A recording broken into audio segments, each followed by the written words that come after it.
And we're live with day 2 of the charity stream. Hello, everyone out there. I hope we're all doing well. I hope we're all feeling good. It is time for a glorious day of raising money for Trans Lifeline here at Axe of the Blood God, twitch.tv/bloodgodpod. Share it with your friends. We are at 53 to, I don't know where I was going with that, $5,325. I was trying to shorten it. Was not working. Come up with new maths. I don't understand numbers. It's okay. It's okay.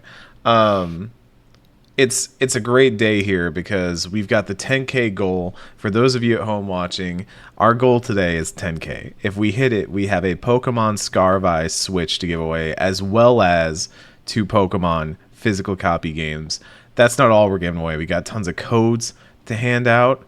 I have so many codes. They're weighing me down. I am over encumbered. Yeah, it's a problem. I got to get rid of them so I can fast travel again. So we're going to be giving those out today. And on top of all that, we have a wonderful schedule ahead of us. We've got Kat versus Eric on later today, where Kat and I will compete in a series of competitions. I have made a Pokemon Gen 3 team. I feel like my chances are good. We also have Zelda Lord of the Koroks, where Alex Van Aken and I will be trying to dump the most Koroks into Death Mountain as we can to become Lord of the Koroks. We also have the Jackbox Party, affectionately named the Voice Actor Jackbox Party, because it's just a bunch of voice actors playing Jackbox. We have sugar-free Red Bull. Yes, I literally have 3 of those in my fridge right now. It's going to be great. And to end today off, we have the Final Fantasy X speedrun with Moonblaze Wolf. It's going to be a blast throughout the day. We're going to have a great time. But right now, we have the Charlian Dropouts. And Victor, I'm going to let you take it from here. Thank you so much, Eric. Lally ho. And welcome to another episode. A very special episode of Charlian Dropouts. Live. A good live Final Fantasy XIV podcast for bad live academics. And I'm seizing the day. I'm holding on tight. I'm taking it slow and taking a bite, one day at a time. I'm your host today, Archon Victor Hunter. And with me, as always, Archon Mike Williams. How the hell are you, Mike?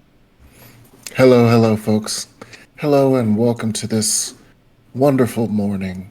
This morning where Mike Williams would not normally be awake, would not be conscious, but for you, nay, for the world, I am here. I am here with Vic, and it is Vic and I, the Good Voice Brothers, and our compatriot Eric Van Allen, who has, in fact, not prepared for this moment.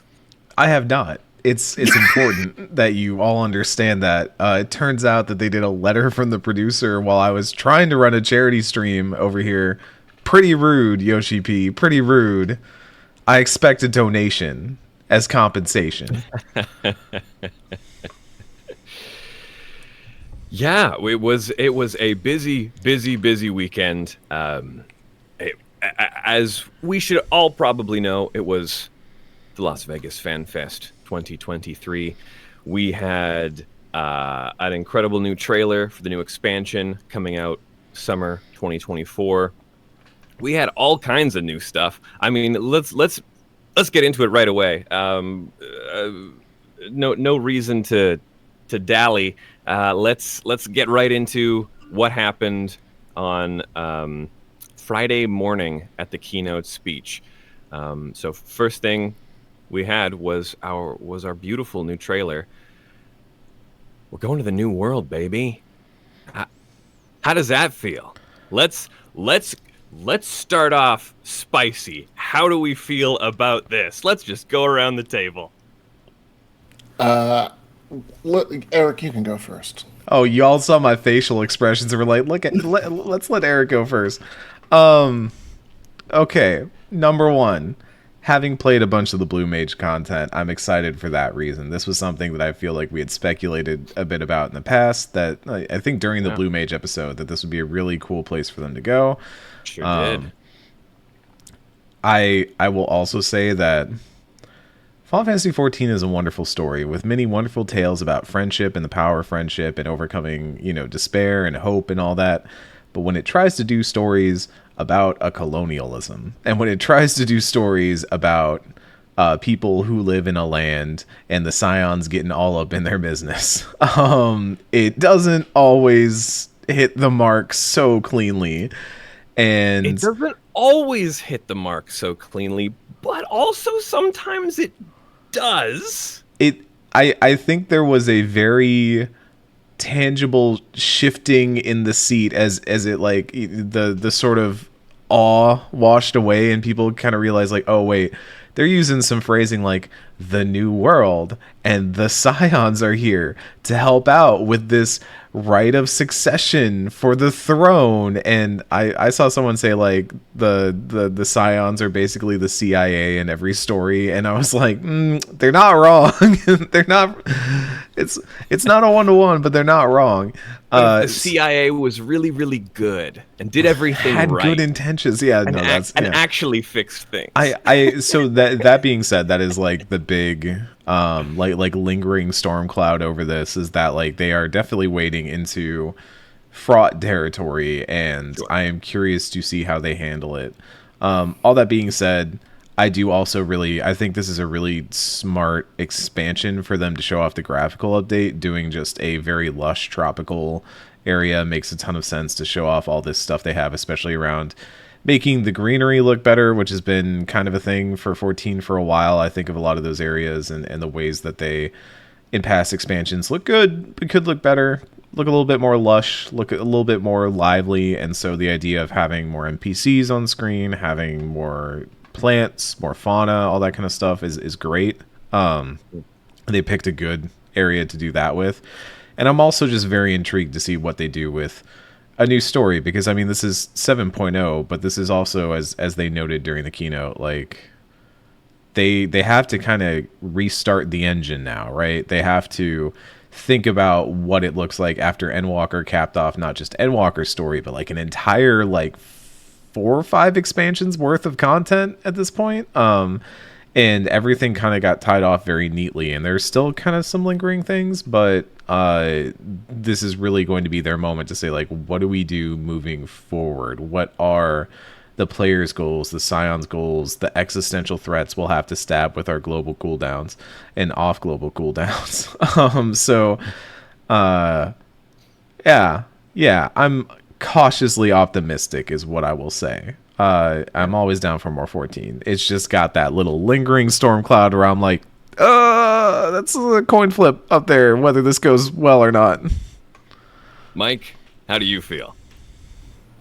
I'm very excited because as I pointed out on Twitter and on the stream, I was indeed correct. If you are not a regular Charlie and Dropouts listener, then our last episode that we dropped, there were predictions. We did all assume that Mericidia was going to factor in, and that could still happen. But my guess was that it was going to be an expansion that was half Mericidia, if that happened, and half the New World. I assumed that we were going to get on the boat and chase a bad guy. But instead, we got on a boat to chase tacos and pineapple margaritas. So, did you also predict that Erenville would be our companion? Someone? Yes, I predicted that Erenville was going to be bigger. I didn't know the scope. Like, I didn't know that Erenville was maybe a prince or something like that. Like clearly the royalty is Mahmud Jah related, which we will talk more about later. But Erenville is clearly someone important who has, like one of the Chables and my K-dramas, who has gone afield to live his life briefly, but now he must come back into his family fold and truly responsibilities to tend to at home, for sure. Right. And he gets to return, and maybe if it's really like one of my K-dramas, he gets to point at the Warrior of Light and be like, yeah, that's my partner. Dad, please leave me alone. I don't want to marry anyone else. You know, if Aaronville is your scion or supporting cast romance of choice, maybe you'll get that moment.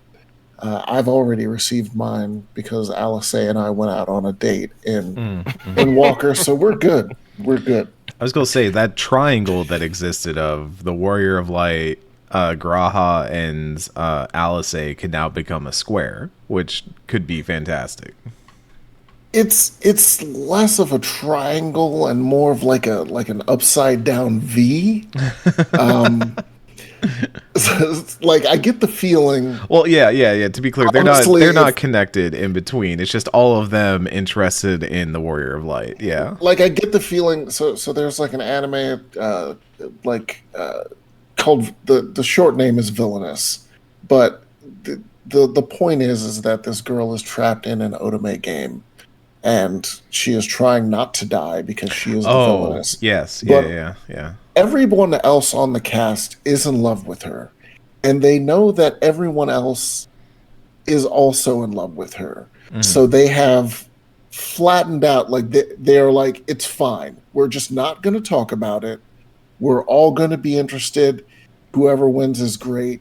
And some of them are clearly like, you know what? If like more than one of us win, that's even better for everyone involved. And I feel like Graha and Alice are in that range. Like they both look at each other and like, you know, if we both end up in that bed, there are no regrets.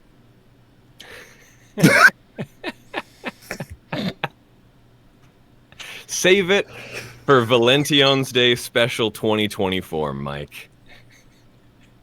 It's time you get put on blast. All right, let's work. I'm going to work chronologically through some of these keynote announcements. Yes, we did see the new world map, which is very exciting. And we've expanded our horizons literally to include what they do say in the trailer, especially is the voiceover gives us the line, what you know as the new world. Welcome to Tural, kind of thing. So I can tell that they're already trying to distance themselves from the new world nomenclature, which shows a level of awareness, because let's face it, the world of FF14 has always been in a sort of 1500s analog. You know, it is sort of the quote unquote age of discovery analog to the real world, with some like Greek warring city states from like the 4th or 5th century BC or whatever. So it's sort of a combination of two major eras in human history. So it was only a matter of time before we had to sort of confront the fact that it is that age of exploration, that age of discovery. And you know, we have confronted a bit of that when it comes to indigenous peoples, as far as the tribes of Eorzea go, which are also no longer referred to as the beast tribes. You know, the kobolds and the Laminsons have gone through that, and it sort of gets tied up in a neat bow of, don't worry, we just get along now. But there is precedent for dealing with these sorts of things. That expansion where I think is one of the post patches where they all hold hands and sing "We Are the World," and yes, that was so lovely. And you just see Merlvib writing on the wall, "Racism is over." It was really, it was so beautiful. something that we need, especially in this day and age. Yeah. But yes, so we will be heading to Tyrol, which is sort of it appears to be sort of from like Mexico, Costa Rica, Central America zones down to we have some Brazil, and then we also have a little bit of what looks to be some Peruvian mountain ranges. Yeah, We'll talk a so little bit more about those zones. Yeah. yeah, if you don't know and haven't played a ton of Final Fantasy 14, most of the zones are like if you look at the map is roughly based around the real world map. So if you look at it, you can sort of see what the analog is. And we are definitely heading to what looks to be South America, like the top corner chunk of South America, according Through to the the map that they Caribbean. showed. Yeah, We've got those beautiful blue Caribbean seas.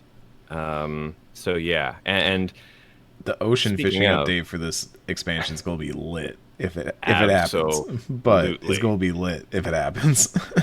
Yeah, yeah, and we also get a peek at our Warrior of Light in this trailer. in bondage gear. He's just dressed like a pirate. He's just save it for Valention's Day. like a pirate parentheses not job class because they have not said what the two jobs are yet.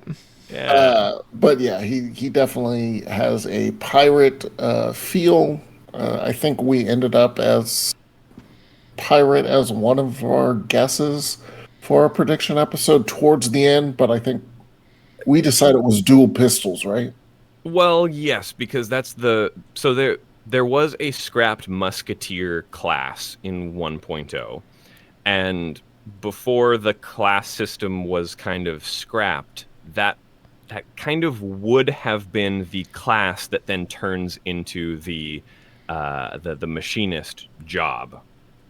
But because they did away with the classes, there is just a musketeer guild sitting in Lim Solominsa that is unused. And it's just a remnant of a bygone era. And I love how the 14 team never leaves anything alone. Given enough time, they sort of circle back around to just about everything. And I'd personally love if the job was musketeer and we got to use that guild. But in the trailer, we do see the Warrior of Light fighting a Mamul Ja, and he is using what appears to be a short sword. Short serrated sword. Yeah, it doesn't look like any of the swords weight size wise. It looks a little bit different than anything else the other jobs have used so far. So it's yeah.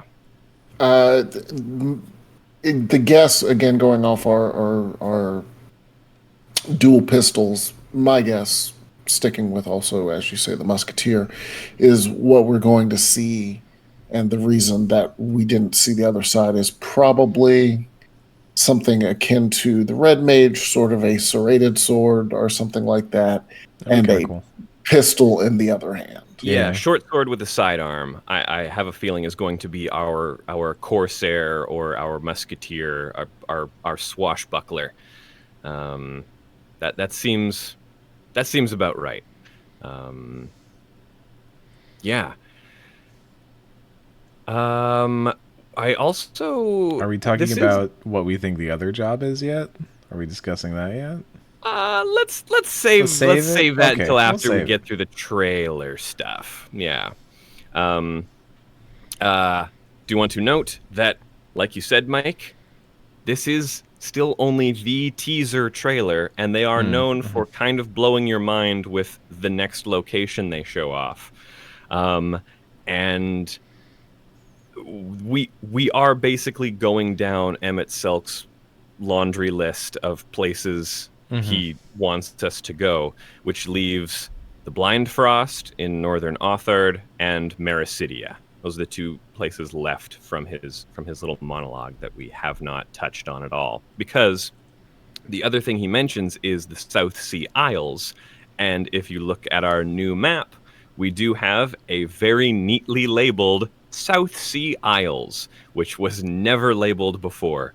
It's just sort of south of Thavnair. So I don't know. We'll probably go there. That might even be where the new variant dungeon is going to be located, because that's I'm getting a bit ahead of myself. But yes, so we are going to Taral, which is the name of the continent, and the region we are in is Yogg-Taral, and the hub city we're going to is Tuliolal.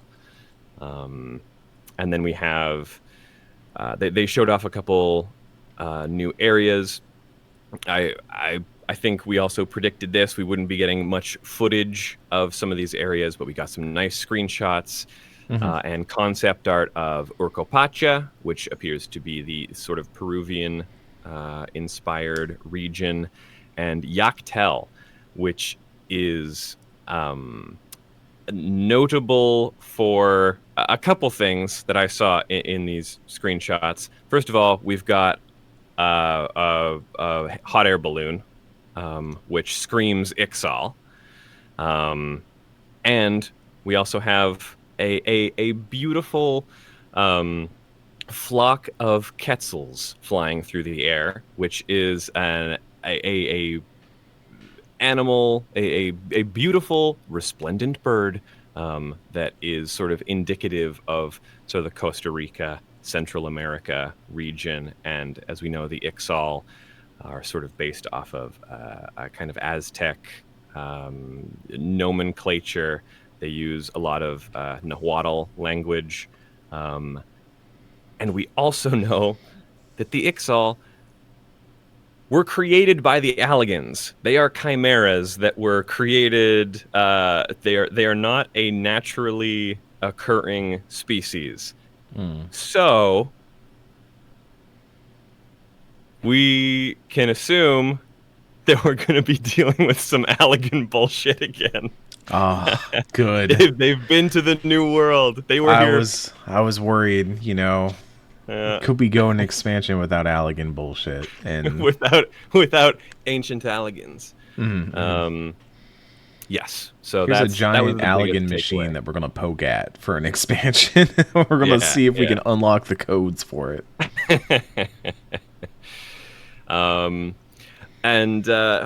Yes, on the topic of sort of the cultural sensitivities, during one of the panels on Saturday, Kate Swinar, the English lead writer, lead of localization, brought it up and did say that they're aware of concerns.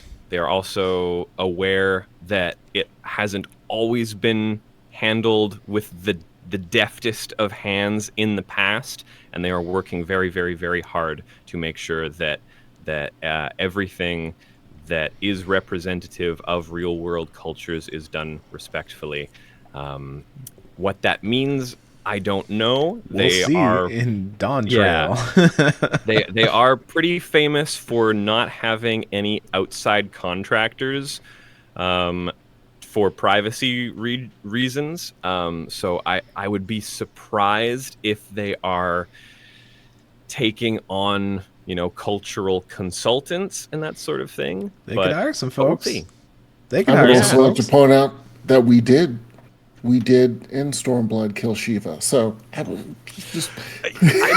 we have murdered a lot of real world gods for real world religions. So FF14's an equal opportunity offender, so it's okay. Sorry, not Shiva, Lakshmi, who is also again we have murdered a number of actual. Yes. Is the implication that soon we're going to get the Messiah or something? And here comes our new primal. Listen, there is a canonical Eorzean Jesus according to the flavor text for the Lance of Longinus. Wait, he's out there's there. a Lance of Longinus in this game. Is this Yeah. Evangelion again? I keep getting There- tricked into Evangelion. I know your name. First your Barbie naming and now convention is this. going to- yeah, there is a dragoon relic weapon called a Lance of Longinus, and the flavor text around it does I didn't mention. know that. Yes. Does it look like the Ava Lance of Longinus? Is it all No. twisty? Oh, damn it. Okay. Mm. It's a little Okay. twisty. Oh, Um, I do like twisty. But yes, the flavor text does mention Jesus. So not by name, but we'll get there someday. We're gonna go full Just like flavor text the shit that killed Jesus. it's basically yes. Here, talk amongst yourselves. I'll get it for you. Oh no. Oh, See, didn't- you got him on lore, and he's got. I know. lore I should have books known and this. The notes. second you bring up lore, oh my god, yeah, no, look at the Have you seen the tabs? notes, the tabs. This looks like my senior thesis book. Like, this is incredible. Wait, you wrote a thesis? Yeah, my senior year of high school, we had to do a thesis. So I read Crime and Punishment and The Stranger, I think it was. No, wait, The Trial and the Stranger, and then I did Crime and Punishment later. But yeah, I have copies of those books that just have like tabs all over them. Keep going. Keep going. I don't know. I just kind of wrote a thing about how prisons are bad and also existentialism and how can you judge a man's soul and that sort of thing. You know, it was your pretty basic thesis. In high school. Yeah, I mean, look, if we do get to Jesus, Jesus will be an invading. Oh, yep, there it is. Oh, that could be twistier. I told you it's a little twisty. It could get can't be twisty. too twisty because, you know, Gainax will and come whatnot. knocking. Yeah. Here we go. After taking part in the execution of a falsely accused saint, Longinus, a low-ranking soldier, set off on a journey to seek atonement for lacking the courage to defy his commander's orders. For the remainder of his life, the guilt-stricken man used the very spear with which he committed his sin to deliver countless souls from evil, ultimately earning him the title Zodiac Brave. Felt bad for killing Jesus. Well, hold on. We don't know that that's Jesus because we. Falsely accused saint who he Hey, killed in the because he 14 couldn't world, resist in the 14 orders? world, that saint might have done some tax evasion. We don't know. All right. So did maybe Jesus did too. Yeah, I don't actually know that. I need to study up a little bit. This is what happens when I come on Charlie and drop out. I just grab the wheel and yank it to the right. Anyway, we have a new tribe, the Pelu Pelu, from Final Fantasy X. Yes. I'm deeply upset that not everybody over at the Blood God Discord recognized this race because it was voiced by father of friend of the show Ash Paulson. Rob Paulson was the voice of Tobley in Final Fantasy X. A lot of people saw the art and assumed definitely Al Bhed, because the Pelu Pelu, when they were used in 10, 2 were like tiny, right? Yeah. So in 10, Like they were like childlike.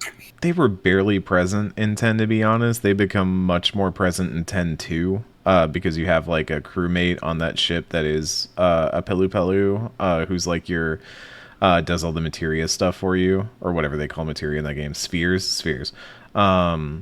And you meet a lot more Pelu Pelu, whereas yeah, if you were going for like a 10, that's the thing though, is like the 10 fantasy races, you don't have a ton to draw on because like Al Bhed is just a guy. It's just a dude. And like you already have the Ronso and the Hrothgar. So you'd have to go, what were the you want to ride on Zishupuff? Like that would be one option. But Yeah. oh yeah, the high Pelo, yeah. You can't really do Guado. That doesn't make a ton of sense either. So Pelu Pelu is an interesting pull, if nothing else, and I hope it signals that we are seeing a lot of 10 and 10-2 in this game because I But think no there's Blitzball. But no Blitzball. No They have Blitzball. confirmed no Confirmed, Blitzball. yeah. I'm just surprised we Yeah. haven't seen more 10 and 10-2 stuff, because I do feel like 10 is probably one of the games where we got the most new summons in a long time, because just playing through 16, 15, stuff like that, it was a lot of playing the classics, right? It was a lot of playing the hits. You got Titan, you got Rama, and all that. But like 10, I feel, was the last time we got a lot of new summons. We got Valefor, we got Ixion, we got oh, there's one other I can't think of. Oh, the Magus Sister. We've had the Magus Sisters in game already, but Had and Magus granted, Sisters, we've had Anima, we've had Ixion. Ixion is the hunt target. Yeah, I got that note. But like Valefor, that'd be kind of sick. I would love to see Valefor. Yeah. So I mean, if we want to stick with the mapping of Aetheris over the real world, there's a chance that some of that stuff could be related to the South Sea Isles, because FF10 was very Southeast Asian inspired. yeah, it was island hopping. It was going to different, very tropical locations. So like taking inspiration from Besaid, Luca, Kilika, like makes a ton of sense. Yeah. I will say, speaking of flavor text and races introduced, so the Mamulja are the race that seems to reign over this region, and eagle-eyed people notice that we, Eric, you talk about meddling, we have already meddled in their affairs of succession. Oh yeah, you think the Scions waited to meddle? No. The Wanderer's Palace Hard, the final boss of that, Menaxum Molajaja, the whole reason he is there, according to the flavor text, is he is trying to make himself look better for the rites of succession. And in fact, the text says, Molajaja was born of an intertribal marriage, a union which occasionally results in two-headed offspring. Known as blessed siblings, these individuals are groomed from leadership from birth. And indeed, Molajaja's purpose for crossing the sea to Eorzea was to win glory and strengthen his claim to the throne of Arak, the ruler of all Mamulja. And who did we see in the art and the trailer? The two-headed sibling. Mike, I am so proud of you. Nick's gonna cry. This is great. I'm so proud of you. Drop out no more. You've earned that Archon title, my friend. I hit you with that lore. And look, when we talk about guesses for the other class, I have another callback, which you've probably also guessed. What? I'm curious what y'all think now, because I feel like I got a good one too. But yeah, go for it. Are we just doing the class? We're doing the class guesses now. Yeah. So for those at home, it's two DPS classes, one melee, one ranged magic. That they have said they have not announced what they are. So we all feel pretty sure that the melee is Corsair, right? I will say that. So I was talking with a friend of the show, Jesse Vitelli, about this, and Jesse brought up a very interesting theory. In Final Fantasy VI, there is a class called Painter, in which there's a character that can sketch other monsters to like summon them to use it. I haven't played 6 yet. If you want to make that happen, we can make that like a dono goal for next year, because I'm already playing Chrono Trigger. But I have long felt that like 14 was a little overdue for a pet class, and I mean like a pet class, not like Summoner is, in my opinion, not a true pet class. That's like a stance used to be class. more of one. Yeah, it's like a stance class to me. It's like you're playing the guy in Tekken who has all the different stances that you do all the moves out of. That's what it kind of feels like to me. Whereas I think a true pet class would be really interesting and would also make a lot of sense, because one of my other guesses for what this was going to be, if it was 10-2 inspired, was potentially Beast Tamer, because that was a pretty notable class in 10-2 specifically. But I would love to see something like Painter, Sketcher, something like that become a thing, and have it be like a summoning class that would also kind of line up with Blue Magic, as traditionally come over. It seems like Blue Mage is becoming much more important, and they can't really make Blue Mage a proper class for whatever, it's for balance reasons, but that would be a way of kind of incorporating that monster stuff while maybe not doing the whole blue mage thing. That's my take. So Yoshi P wore the shirt, and of course, the shirt was a shirt that he had to have bought recently. It is for the new Ninja Turtles movie, Mutant Hate Mayhem, which comes out next week, reviewing very well. No scabbing. That's true. No promo. No promo. But a lot of people were coming up with all sorts of different reasons. I was still hoping for Geomancer. That doesn't. And someone, someone on the Axe Discord pointed out it's probably far simpler than that. Their names are all famous artists, famous painters. So it is probably painter, pictomancer, whatever they want to finally call it. To which I say the weapon is probably, and here's my other lore callback, in Sigmascape version 2.0, we fight Chardnook. And in that, we use a specific mechanic with a specific weapon, the Chocobo brush, which allows us to paint things to save ourselves and use new abilities. So the weapon, I think, will be the Chocobo brush. Yeah. I think a paintbrush weapon would work really, really well.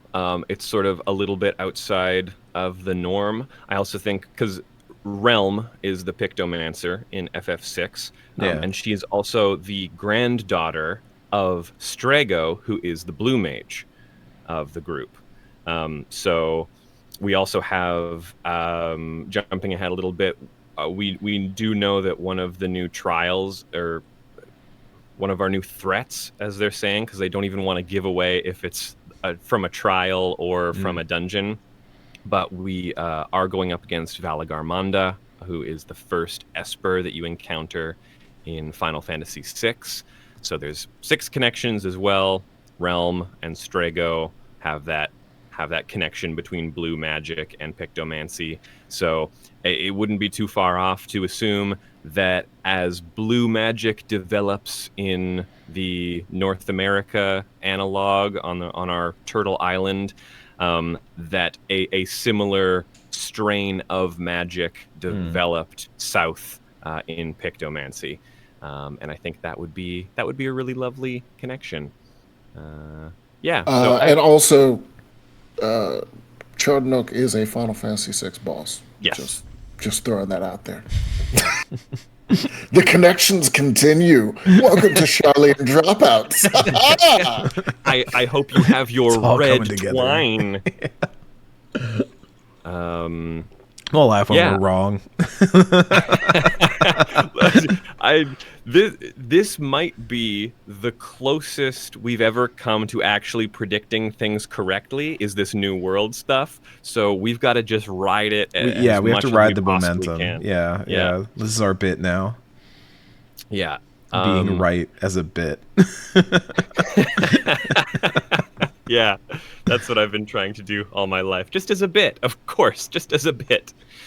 Then, of course, we have a couple other things announced during the keynote, with some system side stuff. Oh, I do want to mention that, of course, they had a slide for level cap increasing to 100, which we knew was going to happen. But that slide did feature some of the concept art for a couple of the new artifact armors for some jobs, including Samurai, Ninja, Paladin, what I assume is Reaper, and Scholar. So if you're interested in seeing what your AF gear is going to look like in 7.0, head on over there for a little sneak peek. But yes, some system updates. So they talked about the graphics update. Like you said, Eric, this is a great opportunity to just show off a lot of plants. Yoshida even said that during the keynote. He said, these trees would not have been possible with the old graphics. It is looking really nice. I don't know, it's. I mean, I called it out during the thing. I was like, new shrubbery and trees. Yeah. I didn't think that was like a tech thing until so I said that before he said we couldn't do this before. I was just like, oh wow, new shrubbery and trees that I can put in the housing. Yeah. They also showed off a lot of the lighting updates. So with the graphical update, I'll get to it. Listen, there's no one more excited about it than I. Some of the beautiful new lighting. So they've mentioned before that part of the graphics update is going to have more than one source of global lighting in an area. They're also going to be able to diffuse a little bit and have some really nice reflections. So they showed off how some of that is going to work, including in the banquet hall in Ul'dah, which looks lovely. It's making a strong case for just rolling a new character for the sake of it, just to go through all of that old stuff again. To kind of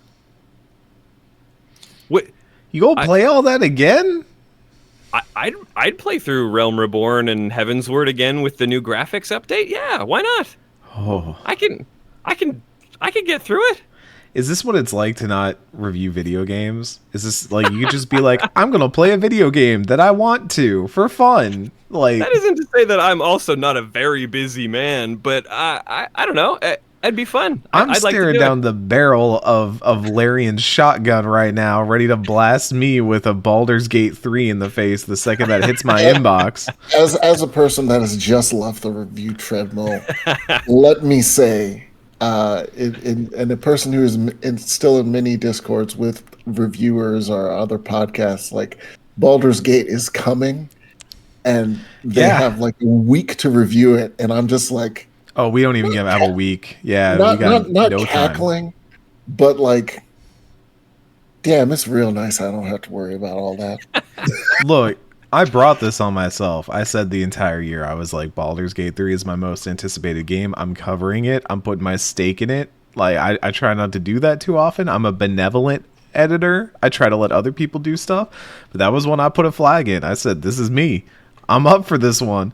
And, Lord, hubris came back around. And, but yeah, no, that's kind of. I also, I don't know. There's something to me about we talked about this in the Warrior Light episode, but like, I really like the journey I've crafted, and I don't know that I'm too interested in having another one of those because you don't know that it's going to have the same interest, right? You know, I'm curious to see whether I would care as much about that second run, whether I would keep watching cutscenes or whether I'd start skipping them, you know, like I do now for story quests. You didn't hear that. There is also New Game Plus, which is helpful to have if you want to run back through it with your pre-existing character. But I have always had in my drafts, I've had a character that I would like to play that is from the new world. So there's I wouldn't mind sort of being able to experience that with a character that I think would have a stronger connection. Not that my current character wouldn't suit it just fine, but I've got like two alts that have been sort of percolating in my brain for like 4 or 5 years, and I feel like the graphic update would be the excuse to kind of try and visit one of those characters. But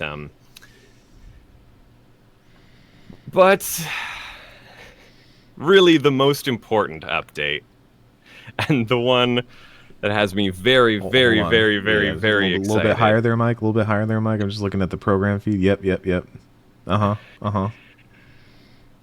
Two dies. So this was brought up, I want to say, back during one of the Stormblood fan fests. So I'm talking, this would have been 2017 fan fest, possibly.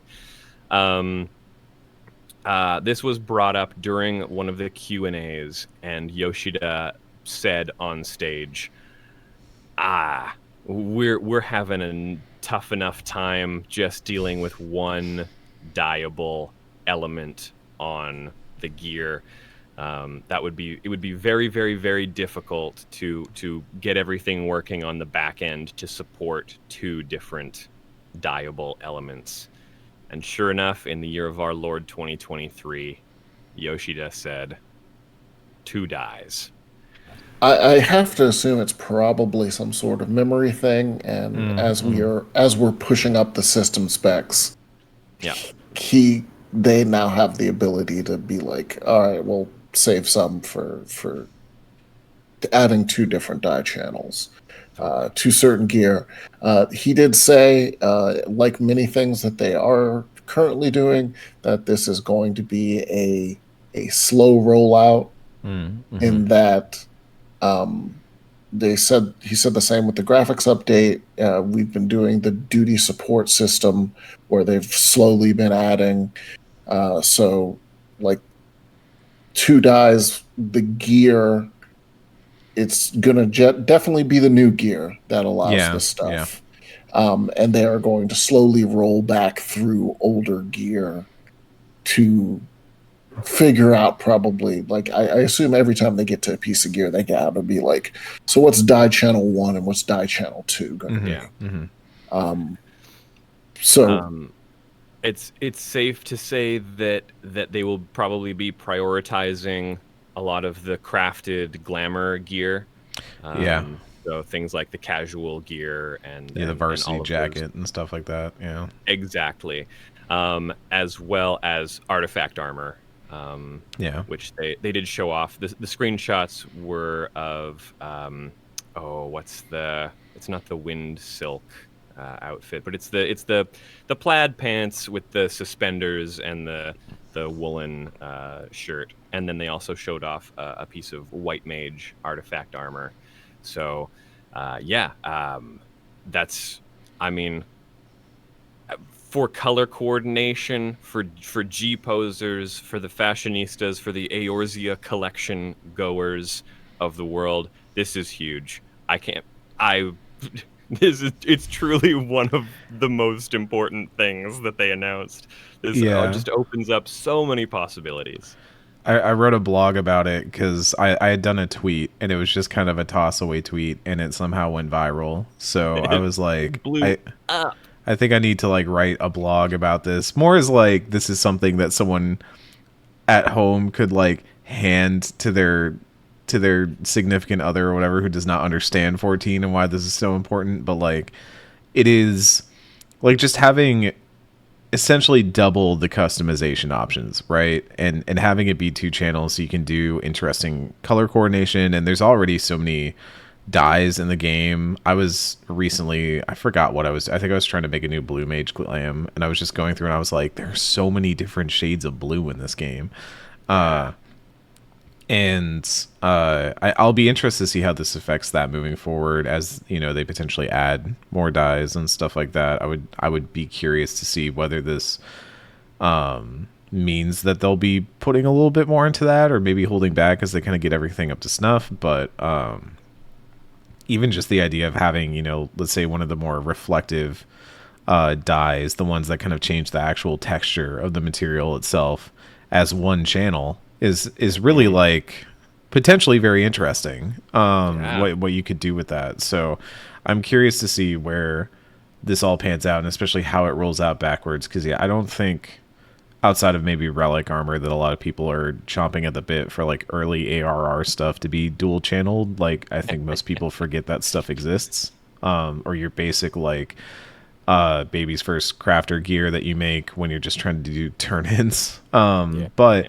You get into some of them and they are pretty inventive and interesting. Could even like reignite some interest in the glam community around some of the older sets. So that'd be really interesting to see. So yeah, which means more people running older dungeons. Means more people running some of the older alliance raids.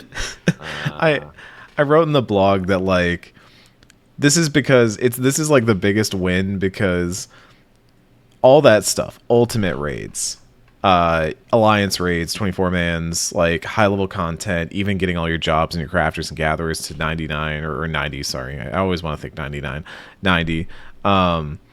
That's not the end game. That is in service to the end game because the end game is fashion, and the end game is fashion in every RPG, whether you like it or not. Destiny, that end game is fashion. Elden Ring, that end game is fashion. It's always fashion at the end. It always has been. Astronaut meme, it always has been.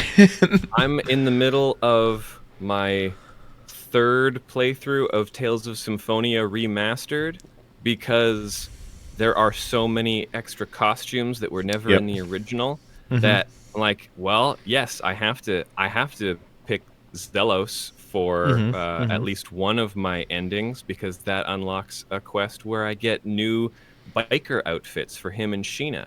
Yep. Then I have to go get I have to get everybody's endings if I want all these beautiful costumes. You're never gonna see them otherwise. Nothing exists. There's I don't no know possible way. Nothing on Al Gore's internet could show you those outfits. Yeah, I just need to have them. Yeah.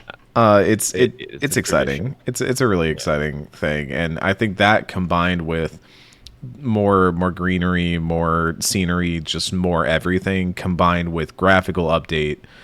I know that, like, you know, the quiet thing that's never really said is that there are applications that people already use to gussy things up in game, but like having that just available as default not only like makes it easier for us normal G posers out here just trying to make do with what we got, but also could push that stuff even further too. So it's I think it's going to be a really, really big 7.0 update for the people who like to take pictures of their Warrior of Light, frankly. Like, and isn't that all of us?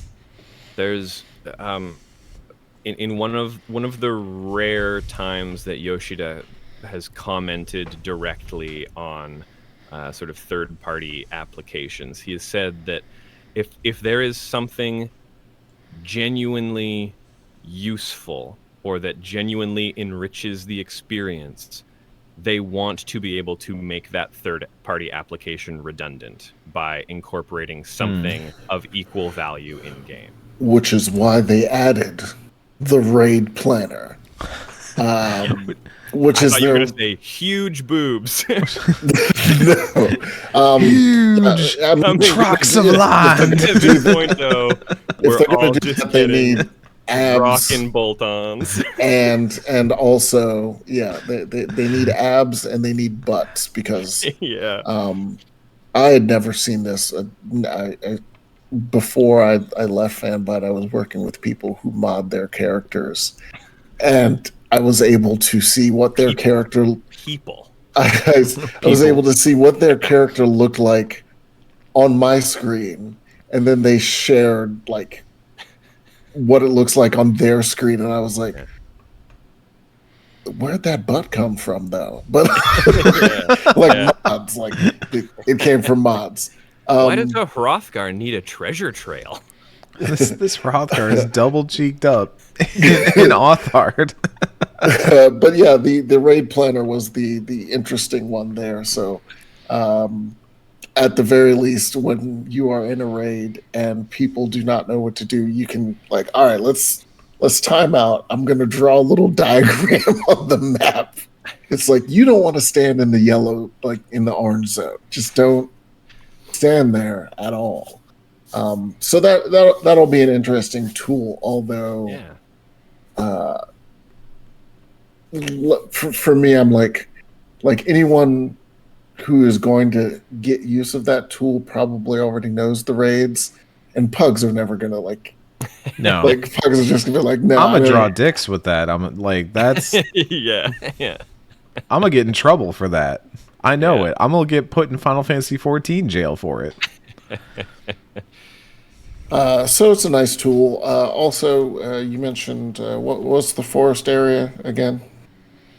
Which forest area? For the new forest area. The new one. The new forest area. Yes. It's like Gridania? Yeah. So a lot of people are also assuming because there is a Hrothgar village there. There are Hrothgar tribes. That perhaps this is where Hrothgar come from. Or something. Hold on. Yes. People are saying that because People are saying that we will find out where All my friends just off screen are saying it and laughing with me. Aaronville is coming back home. So in addition to the Vieira and the Hrothgar, assuming coming from the same place, similar to Ratika Greatwood, which is Black Shroud, but that was in a protracted version of the world. So people are believing that perhaps this is the home of the Hrothgar Vieira, and we will also get the female Hrothgar that we have been waiting for. Yeah, in this new place. The female Hrothgar was conspicuously absent, which is a bit of a bummer, but I assume we'll get that at some of the later fan fests. But I mean, the Hrothgar have been in Bosnia and the Ivalice region for thousands of years already, and we don't have any information on any Hrothgar migrations in the same way that we do. We do definitively have information on Lalafell, Cure, Makote migrations, even some Elizin.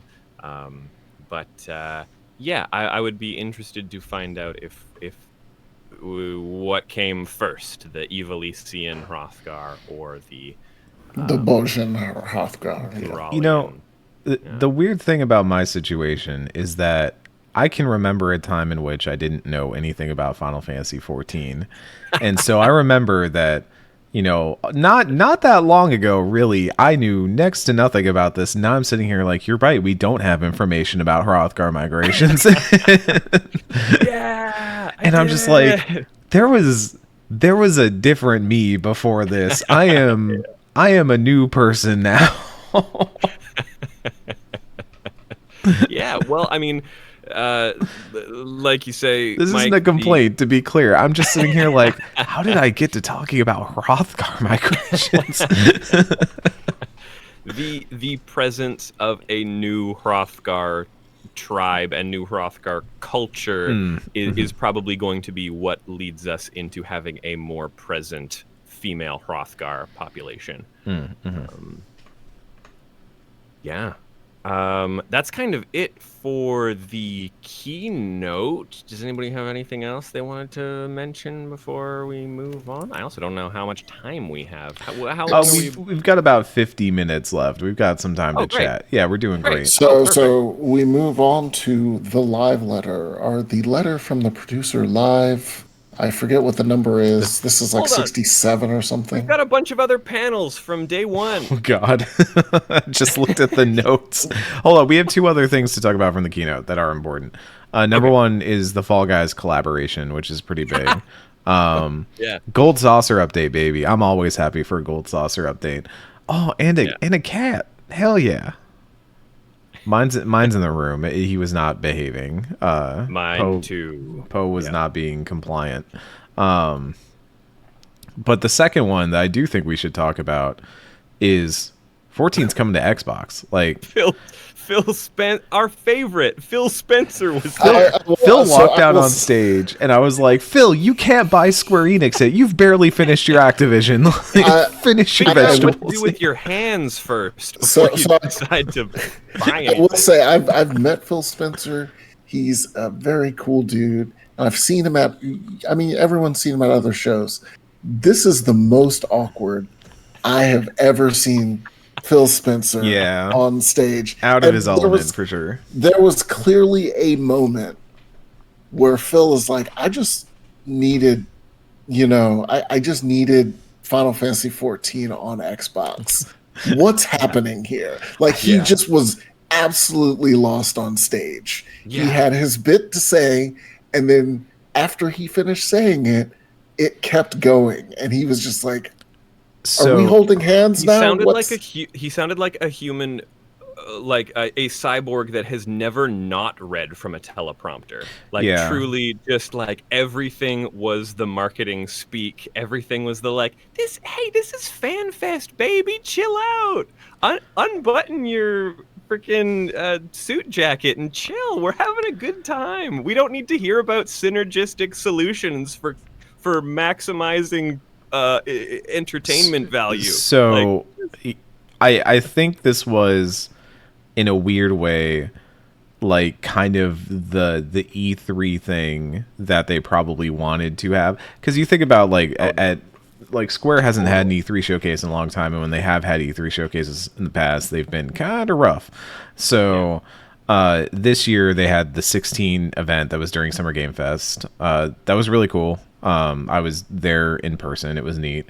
And that was where they did a bunch of stuff. That's also where they brought out the new Square CEO, Takashi Kiryu, to kind of like put him up there and be like, hey, this is the new CEO. They're clearly trying to make him a more personable presence, familiarize fans with him, all that kind of stuff. I think they did a lot of that FanFest too, like being like, here's your new dad. He's a great guy. He wants fun dad. He's gonna take it to the park later. He's gonna let you pick one toy at the toy store. Whoa, your new stepdad plays video games too. He Isn't does. That exciting? He used to get in trouble for his video game. I'm sorry. I'm like really dunking on this guy when I don't need to, but also like I don't know. He's the head of a company. He's also fully supporting the NFT pursuits of this company. So like, we can put him on blast. So, but I think the big thing about this was not obviously like 14 coming to Xbox. That's huge, right? Like that's been a thing for ages, and them finally locking that in is one thing. But it's also them talking about like we really want to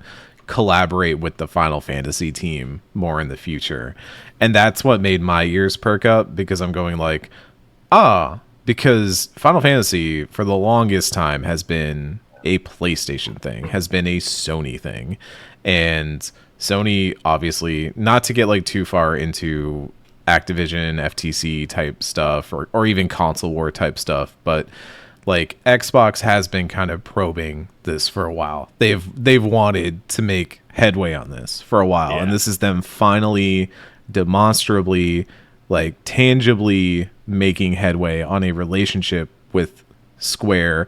And will it turn out like 13 coming to the 360 and then it just dissipates again? Possibly, but I think I am curious. And he's been Spencer specifically has been doing that because they also have now stronger ties with Sega, like Sega Sammy, that entire side of the country. Which is funny because at the same time Sony is doing their China Hero project, and they just announced their India Hero project, where they're literally just like, we're going to find new developers in China and India and make inroads there. So it's interesting that like Xbox is trying to break into Japan more, as Sony is like trying to like break into other regions more. But I mean, like Phil Spencer has been working on Square Enix for a very long time. Final Fantasy XIV in particular since 2019. So this has finally happened. And in my head, I was just kind of like, oh, that's cool.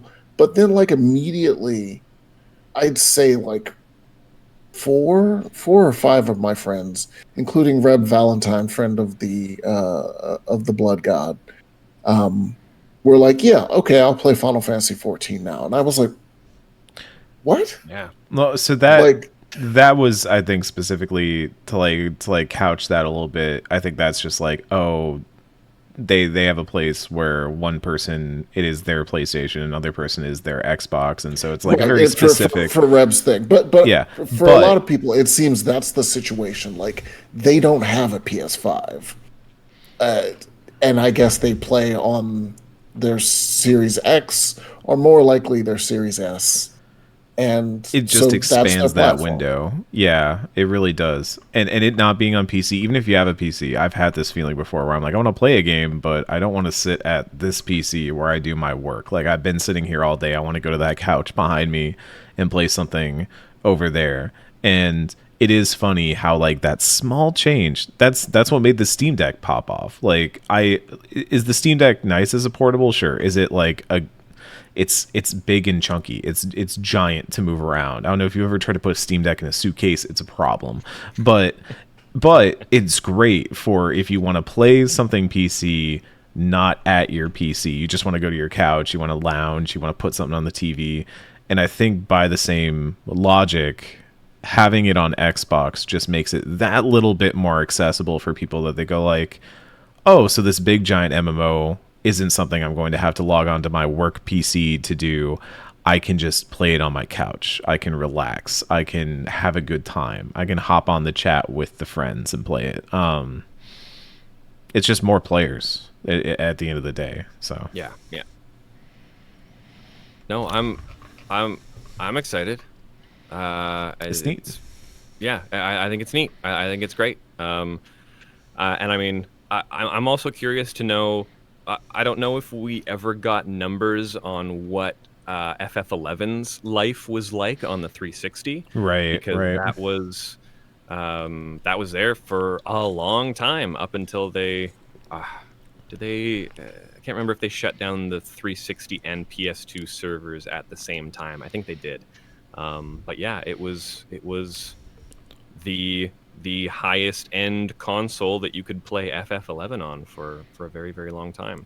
And I'm curious, if that was successful or not, and whether any of that was a factor. I think just the popularity of 14 supersedes any of that, any of the analytics they could have had from that. But yeah, it's nice to see it back. I think what I'm also curious about is whether this is going to push Square Enix to look more into cross-licensing a little bit, because obviously right now if you have a PlayStation and PC, you have to own the expansions on both too. Yeah. I think you can still log into the same account and the subscription carries over, but you have to like own the actual expansions on the platform. Yeah. It would be interesting to see if the Windows version could carry over to the Xbox version, or if we're going to have now, or if it's just going PS4, to encourage them to do PS5, that. Yeah. The PC, the Mac, and the Xbox. I found all separate licenses. Yeah, I found that out with my partner started FF14 on Mac. Yeah, and then ultimately decided that they wanted to play on PS5. Mm-hmm. So then we were like, I was like, we're gonna have to buy the game again to make that work, like period. Yeah. So yeah, like it's a little annoying. I don't think they're ever gonna fix that. As just someone, because, as chat points out, it's free money. Yeah, it's free money. Although we do have the expansion of the free trial, which is exciting in and of itself. Like it going out to Stormblood, plus those post patches. I said this on Twitter already, but like you're gonna finish the Stormblood post patches, and they're just gonna be sitting there with their hand out, like, you want to pay us to see what happens next? And it's like that ending to that post patch. Maybe only Realm Reborn's post patches get up to that level of like cliffhanger of like, I need to know what happens next. What happens next? Man. And it would even be funnier if they somehow, I don't know, but could like just give you the first cutscene of Shadowbringers. Yeah. Like just really tease it. Like just guess what's happening. That's big. That also moves a lot of stuff into the free trial though, because I think, correct me if I'm wrong, but could you play Dome and Mahjong on a free trial account, or did you have to have Stormblood for that? I think it was just added in Stormblood. I don't think it's Stormblood content. No, I think it's available to anyone as long as you're in the gold saucer kind of thing. Yeah. But it is interesting to go back and look at like what stuff gets added to the free trial pool now, and like what will probably become more common. That means like a lot of those trials, dungeons, raids will become more involved. We'll finally have more players in the Evilise raids, so maybe I can actually do them. Speaking of system side updates, this is jumping ahead to live letter, but I want to make sure we touch on this. They are revamping how the Alliance duty roulette functions, which is huge. Mike, you've heard about this? Do you know exactly what's happening here? Yes. So as a background for those who play but maybe haven't thought about it, uh, basically, if you try to run the Alliance Duty Roulette now, you get the Crystal Tower. Labyrinth of Yeah, the And that's it. Ancients every Yeah, day, all the yeah. time. you get the Crystal Tower, which everyone sprints through at high speed. Was it Um, A acid, B belly, C chains? Is that how it goes? That's correct. Yeah. Yeah. that is At it. least people still teach mechanics in that. That's nice. Um, they face roll it in the same way that they face roll. Like if you are brand new to Praetorium back in the day or Castrum, like you would be like, "What's going on?" Watching the cutscenes, and the player, like the rest of the group of veterans, would be like two encounters down the line already. Um, so to sort of help, and there's a lot of good stuff in these alliance raids. What they've added is a eye level, um, like cap or whatever they're calling it. Basically, um, making it so that when you queue up for alliance raids, you will be added to a whole bunch of other alliance raids as well. So we'll finally get Evilise in there. Which, by the way, like if you wanted to do Evilise back in the day, and this was the real problem, if you did any alliance raid other than Crystal Tower or whatever the current alliance raid was, you would go in the queue and you would sit there forever because nobody was queuing for that. Mhm. So if you wanted to do Nier, if you wanted to do Evilise, you would just sit there forever waiting for people to sign in. So hopefully this is going to fix that problem. Yeah, what people would do to cheese the system is they would queue for the alliance roulette, and then they would reduce their eye level so that the only alliance raid that they would qualify for was Crystal Tower. Some people would Wait, be what? yes. They put on low level gear. Like that's why Crystal Tower is So maybe I missed it. I was just reading that part in the live letter coverage, but did they do that just because you can run that faster or something? Like, Yes. oh my It god, was that's so dumb. it was purely so that they knew what they would be running and it would get done as quick as possible, but that meant that you had very little variety in what you would end up running. And yes, it was really it was egregious. So now what they are doing is they're basing it on your level. So if you show up with a low eye level, you will fix that quickly, because if your goal is to run through something as quick as possible, you will want to have your best gear on. But yeah, it was pretty rough. So yeah, we can look forward to seeing Shadows of Mach, Return to Evilise, more of the Nier raids, and yes, it's going to be I much mean, better. I think you're still going to see a decent amount of Crystal Tower just because it obviously also goes off of what you have unlocked. You can't do an alliance roulette into something that you haven't unlocked yet, right? So like, Sure, but correct. so theoretically, Yeah. if someone queues up and they have only ever done Crystal Tower, you are going to get Crystal Tower, and by extension, like, I guess if you're doing roulettes, you're probably more likely to have already unlocked a lot of the raids and done a lot of, at least some of that content. So Yeah, yeah. And they've been like occasionally. I don't think they'll ever do it with the alliance raids, but perhaps they'll add quests that will require those. Like at a certain point, a lot of people hadn't run Crystal Tower, and to make Shadowbringers plot story work, you had to run Crystal Tower. Like you had to finish right, the you had to entire. understand all of that. Yeah, It reduces the amount of people trying to cheese the system vastly, because also if these are the people who are inclined to do that sort of thing, they are probably late game. yeah, They are yeah. probably farming for tomestones or whatever, or trying to get their dailies done. And those are the kinds of people who probably have all of the alliances unlocked. Especially, I mean, stuff like Save the Queen relies on you having done the Ivalice raids. I was about to say there was some reason I had to do Ivalice, and I ran into this straight on because I hadn't done Ivalice for Stormblood, and then when I tried it, I think it was Boja. Like, to unlock Boja, you needed to have finished Ivalice, and trying to queue up for Ivalice was a nightmare. So that's exciting. That's one of those just little like back end things that you might not even know exists or is a problem that they are on top of. So that's nice to see. As far as other panels for the Friday lineup goes, later on in the day we had A Realm Revisited, which had the North American community managers taking us through the history of some sort of memes that sort of popped up organically throughout the life of FF14. It was very cute. They presented it as a quiz where the audience had to guess which of the two options came earlier in the chronology of 14's lifespan.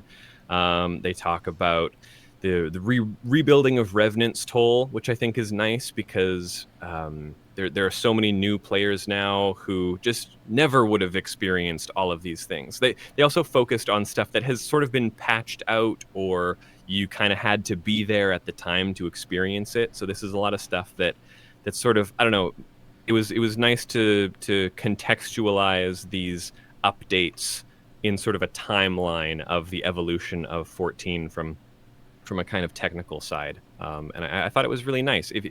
If people are interested in that and you get a chance, go check it out on the VOD, because it was pretty interesting and sort of gives you an idea of what life was like before a lot of the quality of life improvements. And some people don't even know that places like Revenant's Toll and Idleshire, they didn't look the way they do now. Those were locations that were built from the ground up as patches came out, and you sort of saw the construction of these areas as time went on. It also included the hanging NPC, who, if there is ever a region that is under construction, you are likely to find an NPC who has fallen off of something and is just dangling there. And he will dangle there forever until the next patch, and then he will be dangling somewhere else. I think it was most prominent in the Ishgardian Restoration. The poor guy was just hanging on for dear life from scaffolding for years. They talked about a lot of fun stuff. Did either of you get a chance to check that panel out? No. I don't know if you know this, but we're doing a charity stream right now for Trans Lifeline, and it was a general question. I assumed you hadn't, but I was checking to see if Mike had. I'm being inclusive with my questioning. No, I've been too busy. I missed the live letter because of doing the charity stream, so I'm pretty behind on everything that wasn't in the keynote. But I'm in the middle of a Nailed It marathon. Nailed It and King the Land, my current K-drama. So Who's the host on Nailed It? Nicole Byer. Nicole Byer, and she's great. Yeah. Then our other one, which was a little meatier as far as lore relevant and story content, was Beginning from the End, the annotated Endwalker, which was a panel with Ishikawa, the lead scenario writer for Shadowbringers and Endwalker, who we all know and love. And this was really lovely. I have a feeling this was maybe Nadia's favorite panel, because it really does. She gets very granular with a lot of the dialogue choices, and this was kind of like a director's commentary.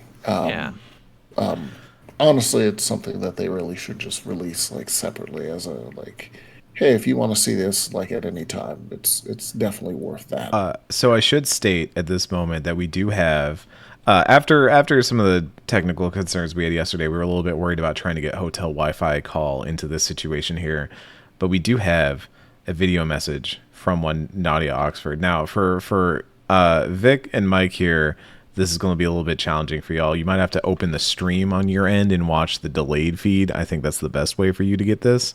Sure. But I will cut in Nadia's message here, and Vic, I'll send you the video afterwards so you can cut the audio into the podcast at this point. Great. But we'd like to hear our report from our reporter on the ground now. Are we good? We will cut over? Y'all set? Yeah, go for it. Good morning, dropouts. This is Nadia Oxford, no longer with any kind of a voice because of the primals. I blame them for everything. Hello, and hello from FanFest. Having a great time. I'm really sad, though, I won't be able to join you all on the charity stream because I am on hotel Wi-Fi. I am on hotel Wi-Fi for boomers, which means that it is extra slow, and I'm paying out the ass for it, and still feel like I'm getting something from the 22nd century, I guess. But anyway, I want to just kind of check in, say hi, and tell you a little bit about FanFest from my point of view. Now, it's been a wild time.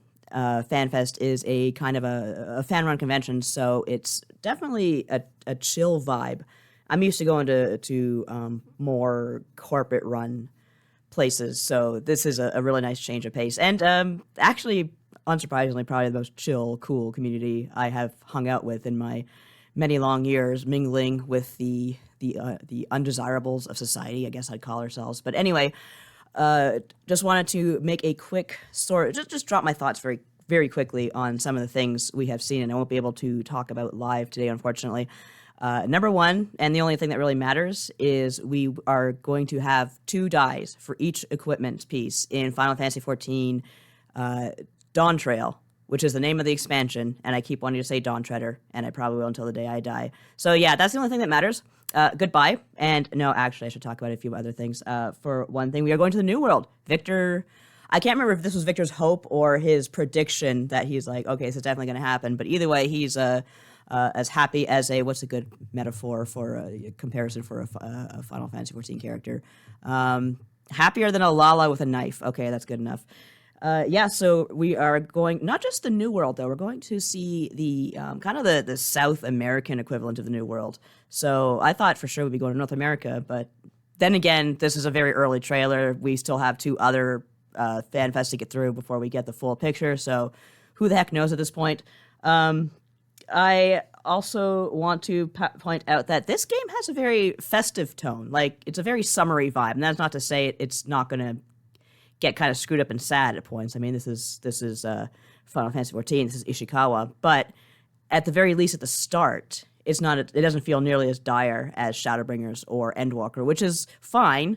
I actually, as much as I love my sad, angsty Final Fantasy XIV, the whole point of Endwalker was it was telling us you suffer so you can experience joy. So God knows we've had the suffering. Maybe we should just kind of, cool off and have some joy for a change, because there comes a point where you're just going to beat up your character, and who wants to see Meteor beat up and bloodied besides me?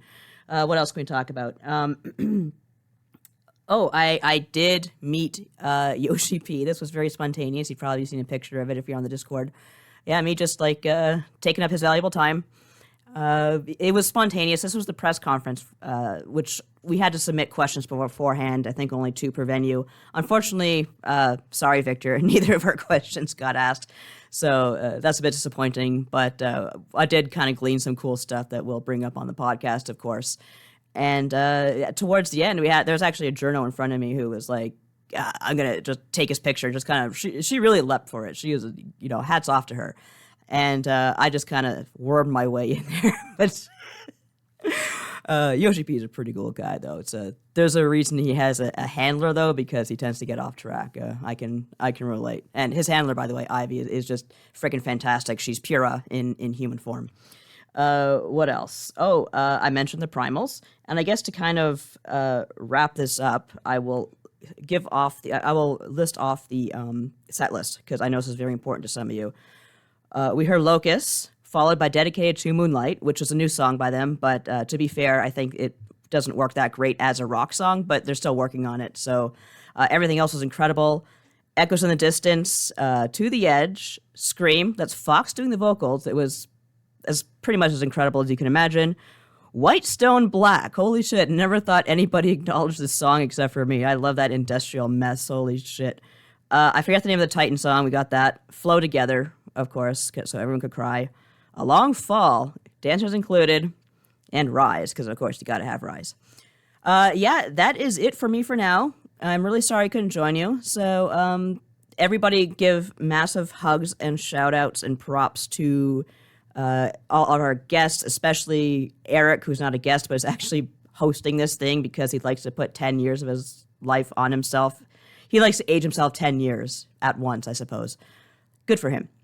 So, yeah, I will be home very soon, and we will be resuming our normal podcasting duties, and all shall be well. And, yeah, look forward to talking to y'all, and support trans kids, and peace out.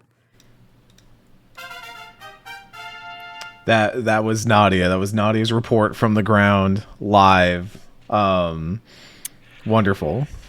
Thank you to our intrepid correspondent on the floor, Nadia Oxford.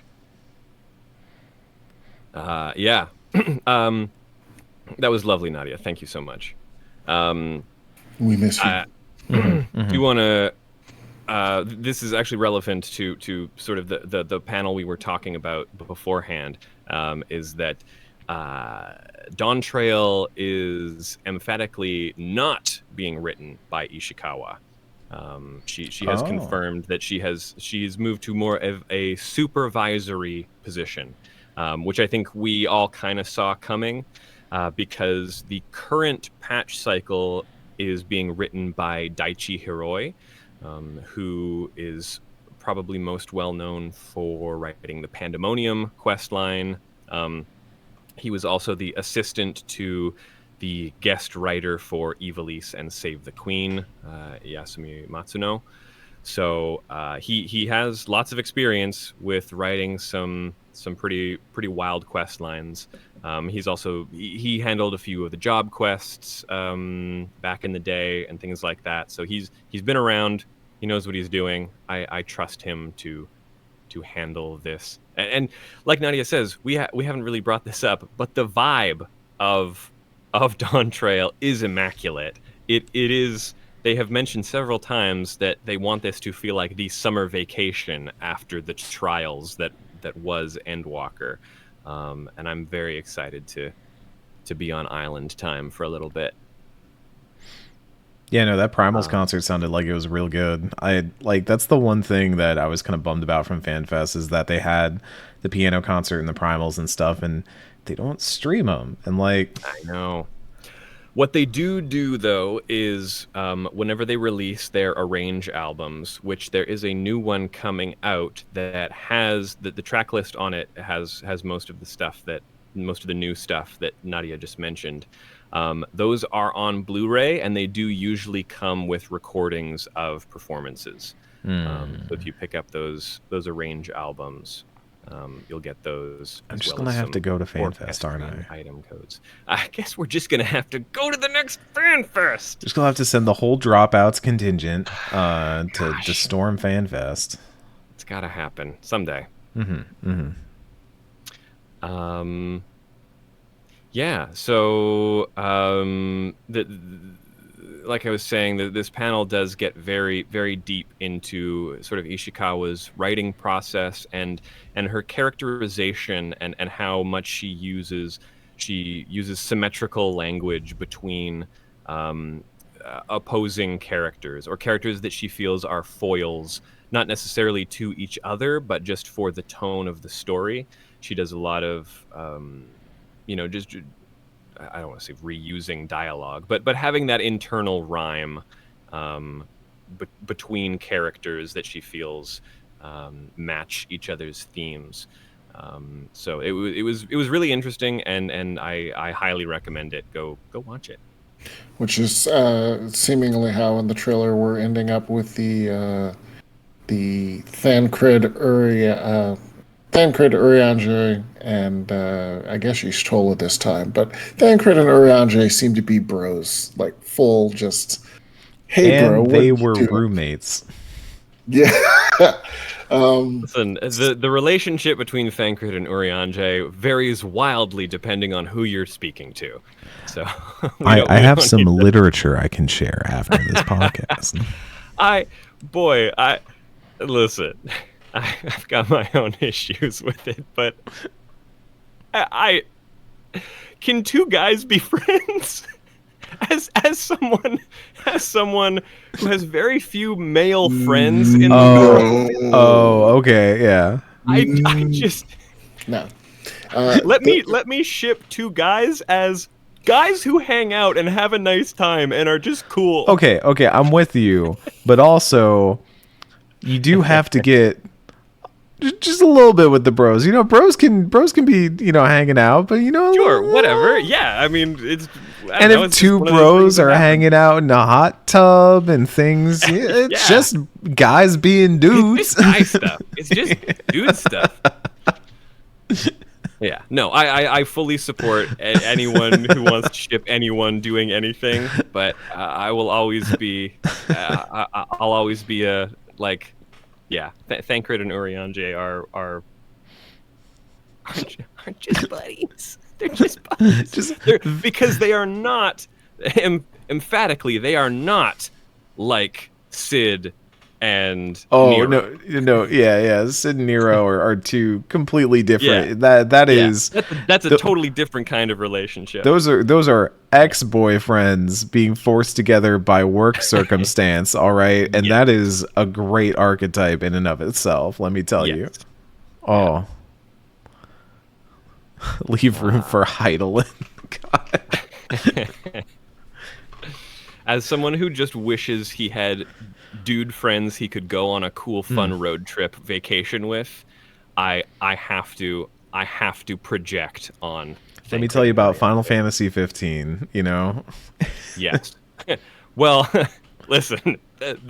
There's also a lot of room for interpretation I've discovered for those relationships. Oh yeah, that was going to happen no matter what. Go. That's a freebie. That's the middle square of the bingo card right there. But yes, I am excited for a very relaxed, slightly more chill vibe. That day we also had the cosplay walk, which was delightful as always. There was some really great stuff. There was a very good Pandemonium Athena that I thought was fantastic. Just for normal reasons. Just for normal appreciating good cosplay reasons. Shut up! Everyone shut up! You're just still not beating the allegations here, Vic. Oh, boy. Oh, jeez.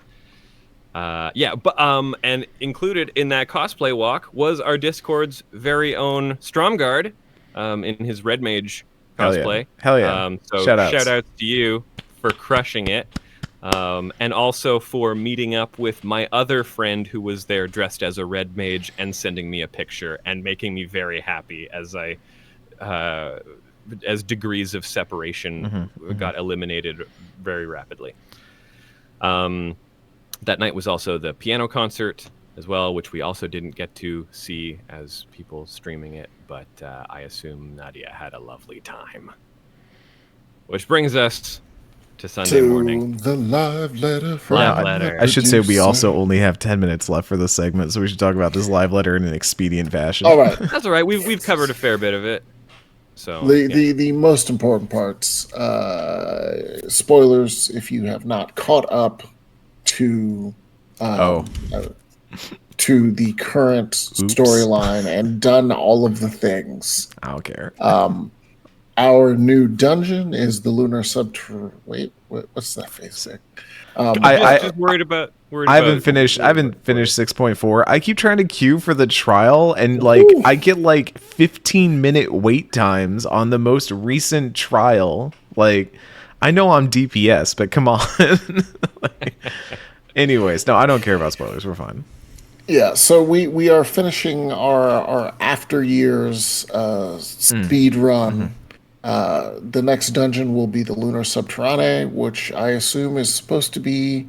It's not after. Let me be clear. This is not after years stuff. This is not after years stuff. Isn't the red dungeon in after years, like inside the moon? No, this is FF4. The Lunar Subterrane. Lunar Subterrane is the final dungeon from base FF4. Yeah.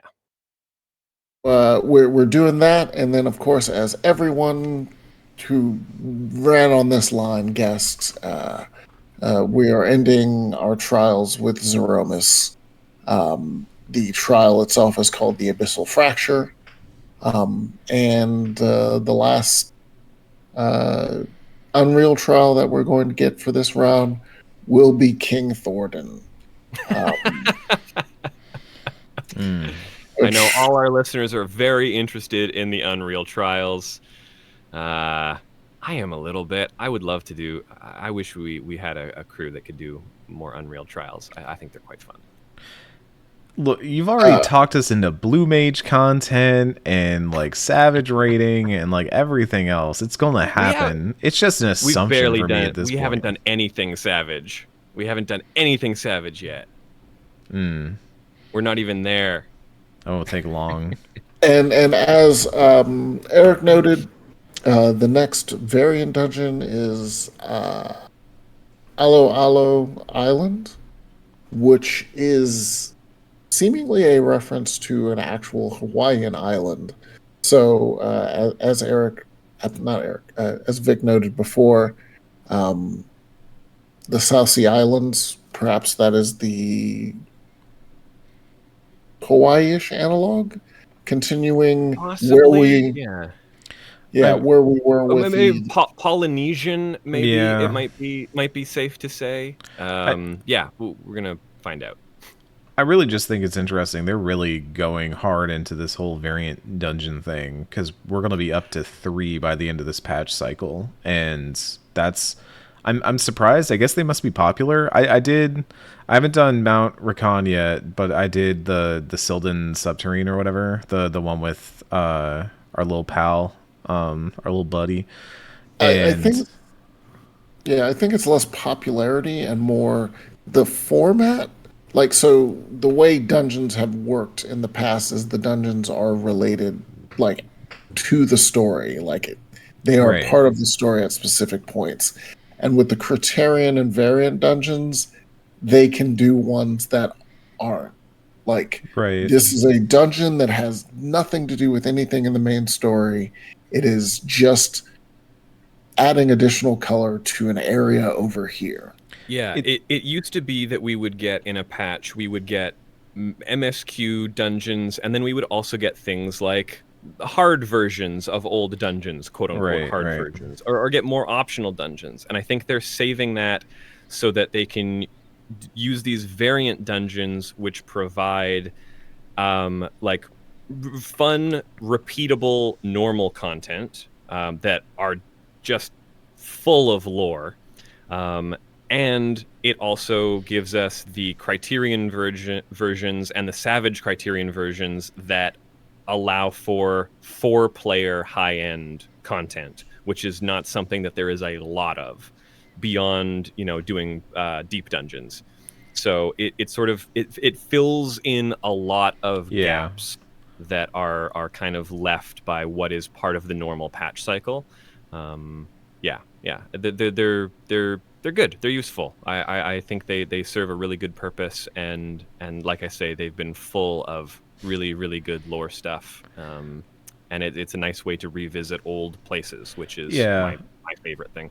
it's a good way to get a lot of extra cosmetics in there too that might not fit normally with what we're doing in the patch or whatever. Because like Yeah. Mount Racon Yeah. completely different from like what we're doing in the 6.4 story content. Same with Silden and the previous one. So like I do kind of like it for that reason. There's still I guess I'd felt that like 6.x had been kind of just this like chill out patch. Everybody's cooling off, you know, Endwalker's done. Let's just vibe. But I'm now realizing between like the Eureka Orthos and the Criterion and variant dungeons and all this stuff, there's actually a lot being built out like almost quietly beneath the surface of, you know, the top level stuff of here's your MSQ and your raids, right? Like that's kind of like the meat and potatoes of every update, but there's a lot like happening as you like poke down into the lower surfaces too.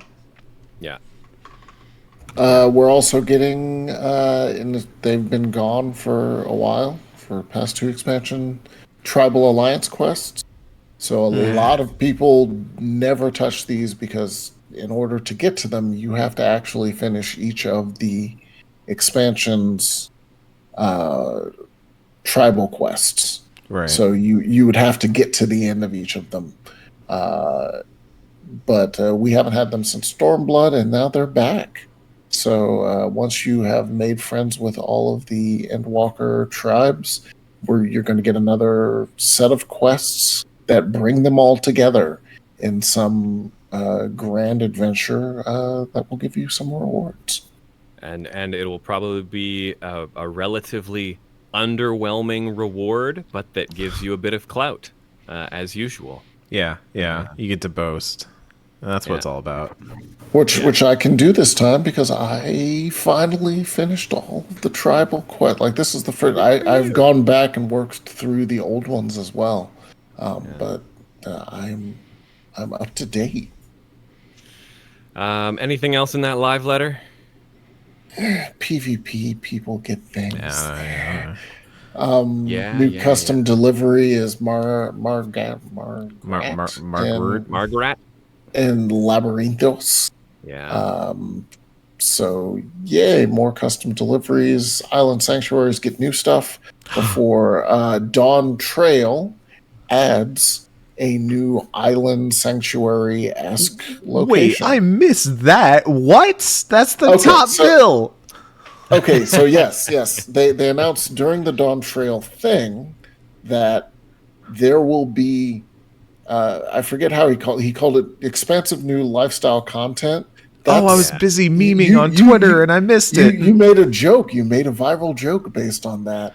That is Island Sanctuary new. It's not going to be Island Sanctuary, but it's that style content. Yeah, whatever the new slow life style Harvest Moon ass content is going to be. That there will be something. Yeah.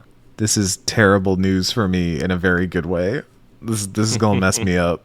They did, I think in that same slide they did also confirm a new deep dungeon or something deep dungeon adjacent. They confirmed that 7.0 will also have new Blue Mage stuff, or 7.x at least will have. Makes sense, yeah. Stuff, which is nice to have confirmation of that well in advance. Yeah. As we're kind of wrapping up, then it's about the end of our segment here. Do we want to kind of go over like what our favorite thing is, what we're looking forward to the most? Maybe like what we want to hear at the London live letter. Like what's kind of the lingering question mark we've got? Sure. I put that out there. I mean, as always, it's the job. It'll be interesting to see where else. I feel that we've gotten into a good feel of like, here's what you think the expansion is, and here's some of the extra stuff that we're going to do. And I don't know if we're going to find out what that extra stuff is here, like in this one, or in the next one, or anything like. I don't think we're going to find out what that is at FanFest. It's I think what strikes me is that they only showed off 2 like world map zones. We got the hub city, but we only got 2 zones out of 6, which says to me that we maybe won't be spending as much time in Tyrrell as we think we will, because we've still got 4 other locations. Yes, one will probably be the big set piece endgame location. That means there's 3 areas that we just have no clue about. So I'm really curious to see what those are going to be and what the justification is going to be for going all the way to Tyrrell, only to then realize, we need something from the northern coast of Mericidia or Valnain, or because we do also usually get 2 cities. We get the starting hub city, and then we have the other one where the Tombstone Exchange is. What is our Tombstone Exchange city going to be? I mean, I'm going to call it now. So, the Japanese name of expansion is the Gilded City, which we could take to mean Tyrrell, which definitely looks it. But I do think Japan enjoys the Lost City concept, the El Dorado concept. So I do think we are going to get a perhaps underground. I don't think it's going to be another city. Like, I don't think it's going to be our Radat's Hand for this. I think it's going to be our final zone is similar to Amarat. See, I think FF14's version of El Dorado or a city like that. I think we are going to discover that this Golden City is an Allegan ruin, and I agree with that. I agree with that. Yes, we are going to find a teleporter that takes us into, I don't know, one of their spaceships that we still know is out there. We do know that there are Allegan spacecraft just sort of drifting through space. I'd love to touch on those someday. Or it'll take us, or we'll find out that it was one of the theaters for the war with Mericidia, and we will have some kind of connective tissue there. Or we'll get to go a little bit north and get some of the new world that I am desperate to see. But yeah, because Ishtola was looking at a steely thing and like, hey, what is this thing saying? And it just reminded me, as the entire trailer did, of One Piece and Nico Robin doing her little thing and reading. Yep. And they do have their own in the knock-up stream, the City of Gold as well. So I think we're going to do Allegan City of Gold just as a final. Well, I mean, also we did also have sort of a Mayan Aztec influenced culture in the Ronkins of the first, and if Ishtola is there and discovering a connection between ruins in the New World and ruins of Ronka, she may be excited to be finding that path that she needs to get back to her boyfriend. I'm glad that we ship Ishtola Runar here. You talk about ships that do not happen. Runar is not hitting that. Oh, no. I disagree here. This is... Did you see the look on her face when he picked her up in his big muscly arms? She's smitten. She had a moment. My son copium. Of like she had a moment. She had a moment of weakness. I don't even want to ship them, but it's undeniable. That's one that you cannot turn away from. Come on. She was there for how long? Sorry. How long was she there? Come on. In the Rocktika Great Woods? Yeah, I'll tell you what was with the this This is a Zendaya Tom Holland kind of Rock moment her, for Tika. me. Like, what are we doing here? All right, ladies and gentlemen, that was Charlene Dropouts live. We are so happy you could be here. Take that as promo for our next Valentine's Day special, which is coming up sooner than it should be. If anyone else has anything to say, we can wrap up here.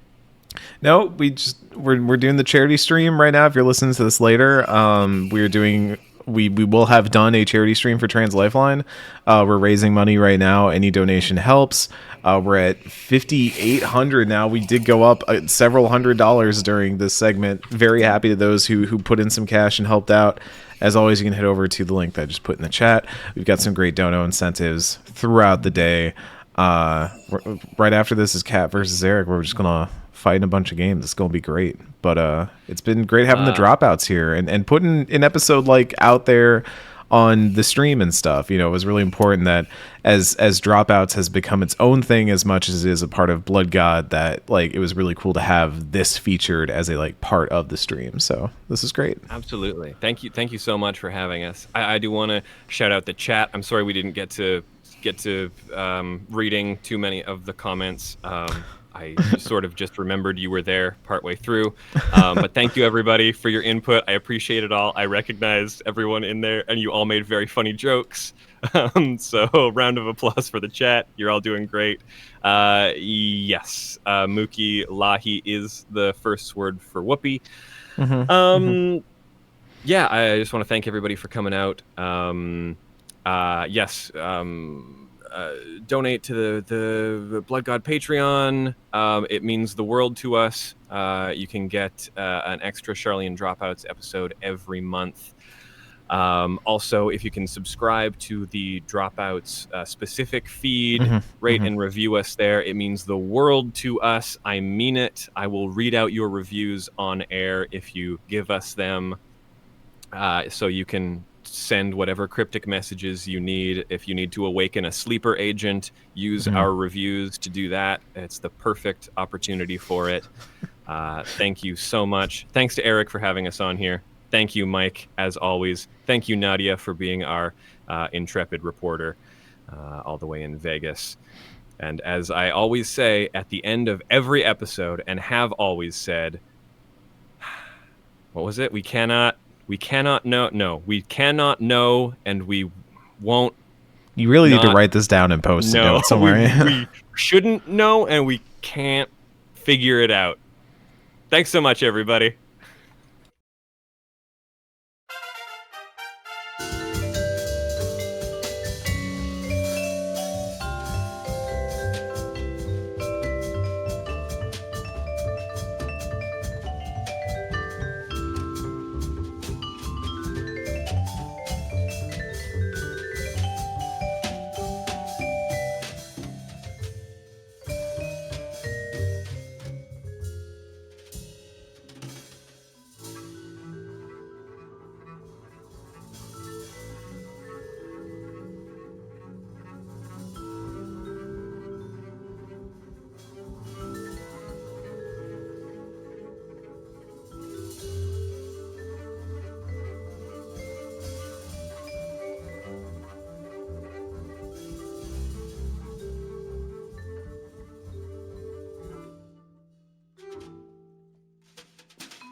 We're live with what is going to be a very, very interesting segment here. I mean, Kat, why don't you just tell the folks at home a little bit about what we're doing here?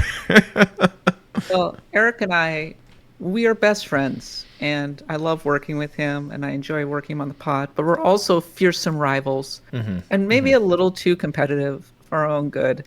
And so last year we did this sort of Olympics thing, Blood God Olympics. Nadia can't be here, so now it's just a grudge match between Eric and myself.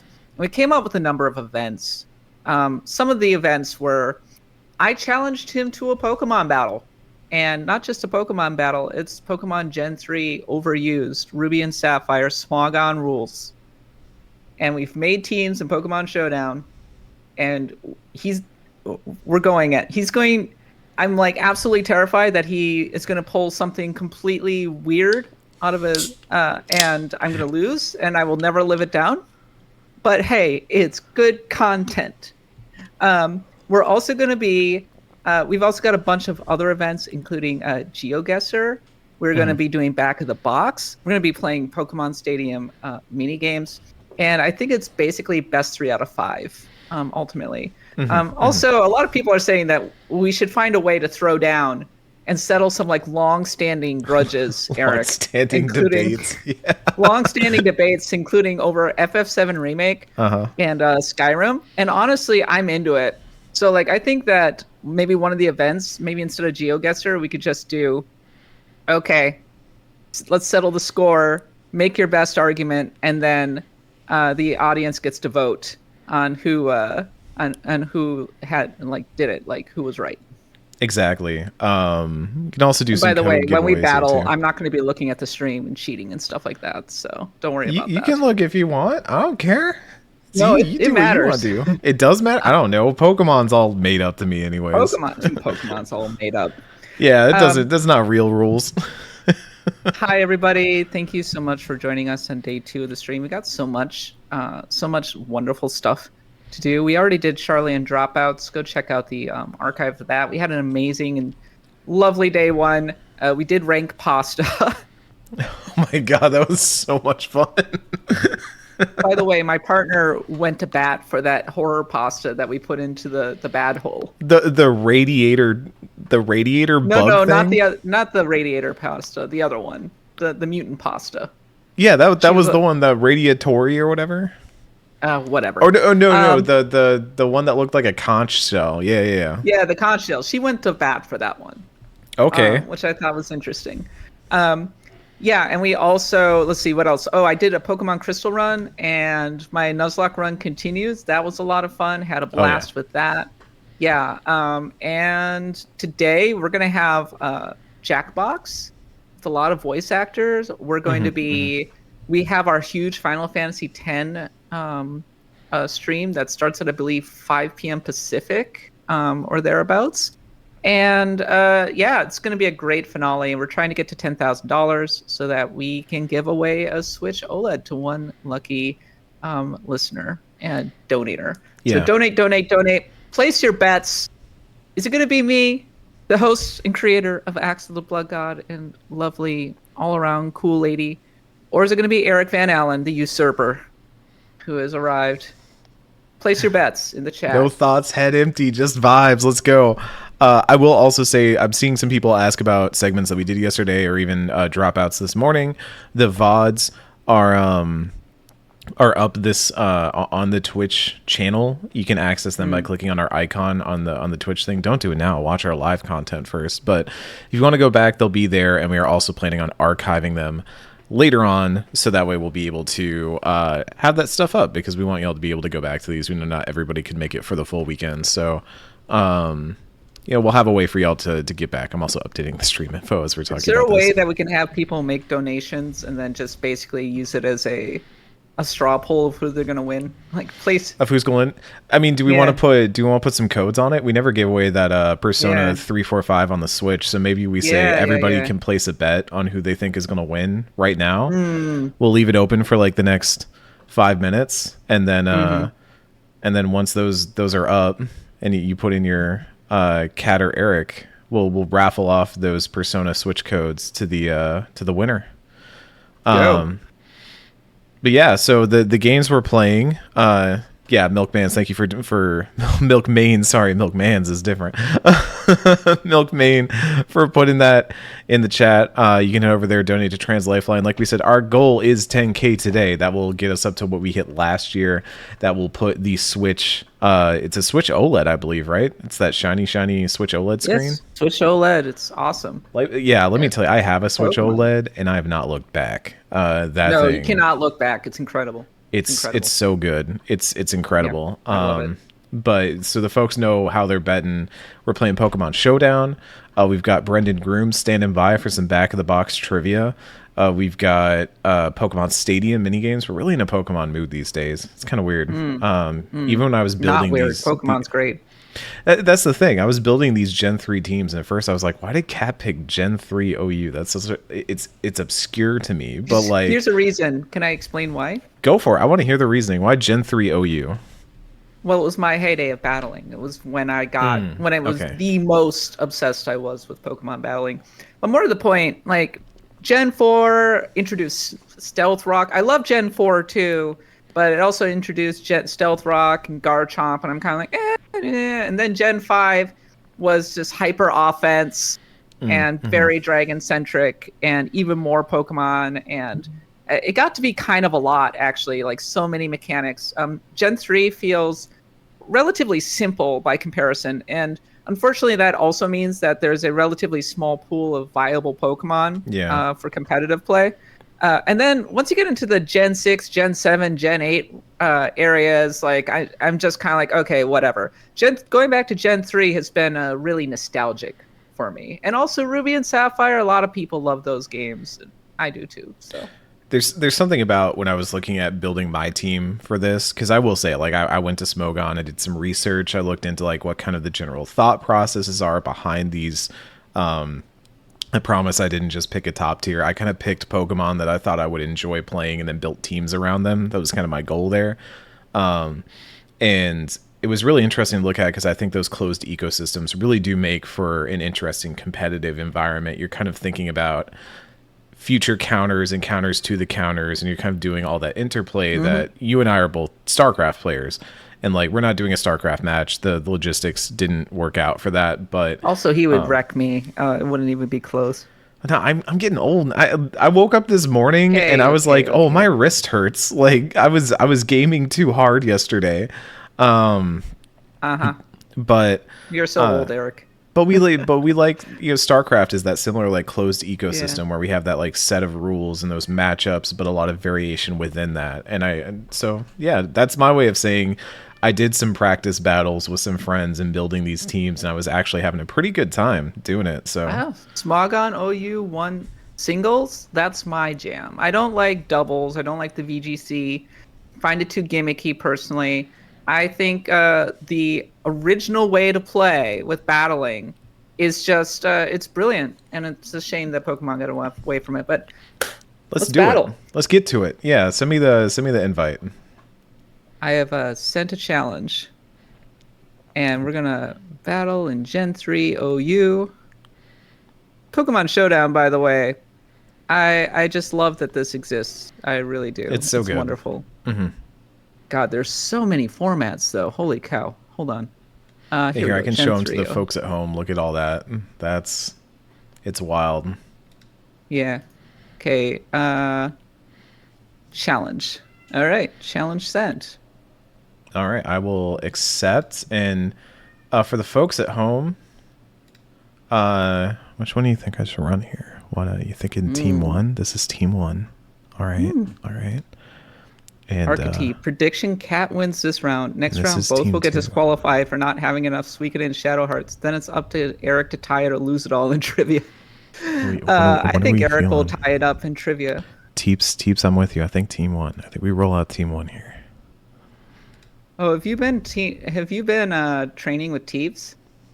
Skarmory. Okay. So Skarmory is a big part of Gen 3, the old Skarmbliss combo. And I see that you're going for the spikes. Spikes is a very sandstorm. Spikes is a very common thing in Gen 3. Now, what the folks at home don't know is that Eric is pulling up a Pokemon type chart right now. Mm-hmm. Because I legitimately always forget.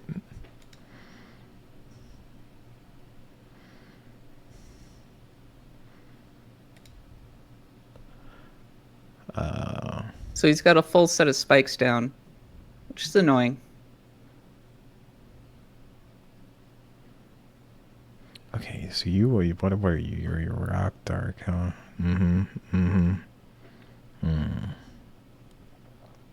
Interesting. What's he going to do? I have no idea. If Kat God. loses, she has to admit that Final Fantasy VII Remake is brilliant. I like that. I didn't need the type charge until the introduction of fairy types. Lol. Yes, that's true. Okay, I think this should work. I think. Yeah, that seems good. Are you getting tips? Who are you talking to? No, I'm looking at my Pokemon type chart because I don't remember how this works. what I see. Interesting. Okay. Oh, this is easier then. Okay.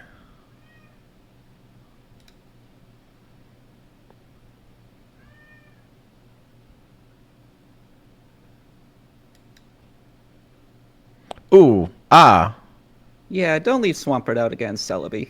Look, he had it. He was trying. No, you don't leave Swampert out against Celebi.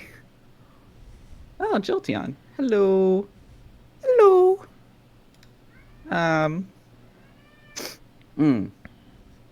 Okay.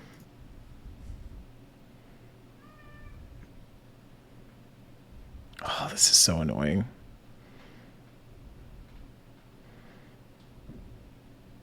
I'm going to tell you right now that you're not going to be overpower Celebi with hidden power.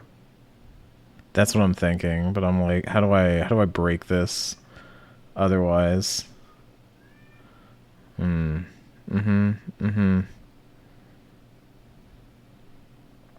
has to get all Chrono Trigger endings then.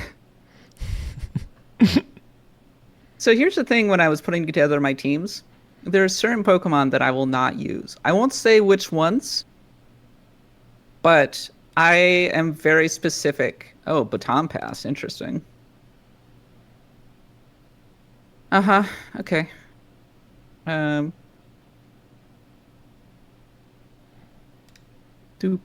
Sorry. I knew I should have. There was a move that I didn't put on that. I really should have done. Will this do anything for me? You see where you're Psychic Grass, right? Yeah. Oh man, I had a move that I had on a Pokemon that I took off, and I'm now retroactively mad at the person who told me to take it off because it would really help me here right now. Robo Riley, wait, why is Celebi gaining health? Because Celebi has leftovers attached, so it's losing hit points from Sandstorm, but regaining them from leftovers. I spent a whole bunch of... There were 2 nights this week where I was literally up until like 2 in the morning. Crap. I think...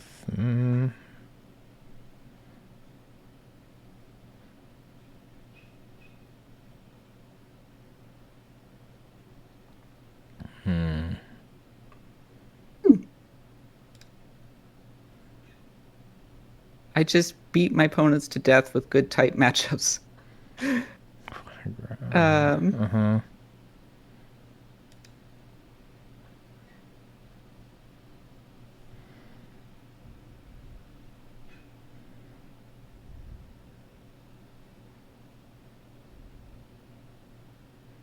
Oh, thank God. I thought that was going to be something else.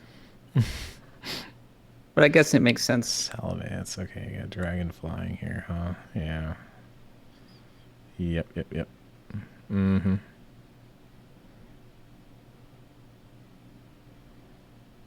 I've intimidated you, so it took away some of your Ow.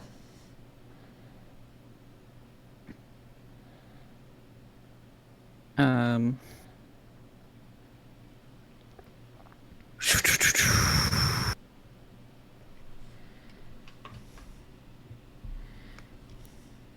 I don't think this is going to work, but I know what my other options are here. I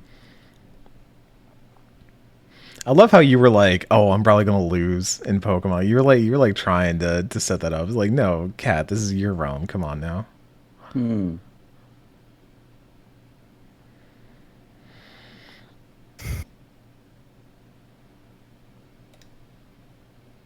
No, I'm ground type. Look, Special defense, interesting. let's just try this. Let's try and hit it. Yeah. Okay, that'll work. Yeah. Yes, this is the way. We took down a Pokemon, everybody. And then lost a Pokemon. I think. Hey, I could absolutely fuck up and lose this match.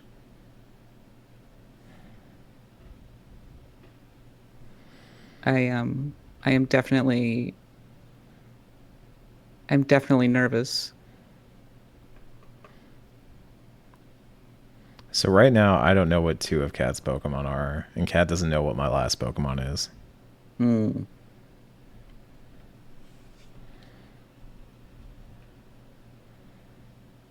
mean, I think you've put together a very viable team. Yeah, the problem was I was having trouble piloting it. Damn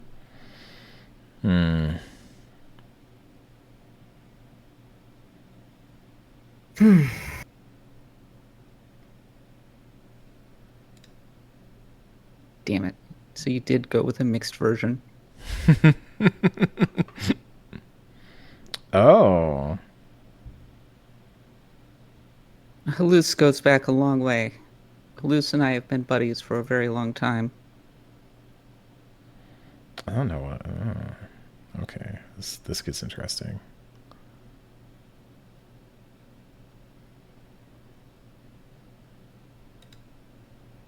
Yeah.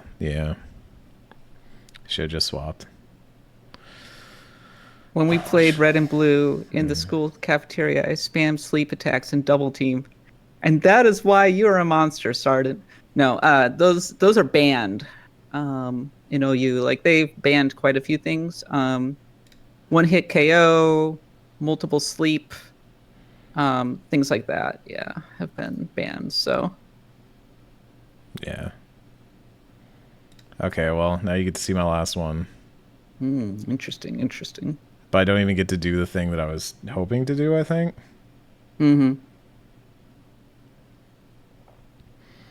I might just have to do a... This next decision is very important, so... Put all on red. Put it all down. Oh, so you're choice banded. Yeah. Well, sorry then.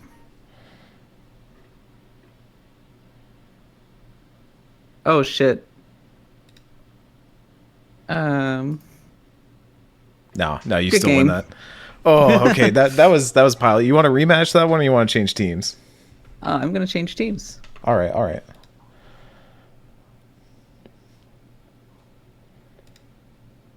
I just need Here, to I'll make sure send- that I have the right team. Okay, yeah. I'll send you the challenge this time. Okay. Yeah, Ice Punch is special in Gen 3. Like, one of the big differences between Gen 3 and Gen 4. Gen 4 did fix the physical special split. So in Gen 3, like, all ice attacks are always special. All fire attacks are always special. Damn, Tanner Methvin, you want to get in here? You want to fight in the ring? Another round of hydrogen bomb versus coughing baby. What does that mean? It's that super overpowered versus can't do anything. Ugh.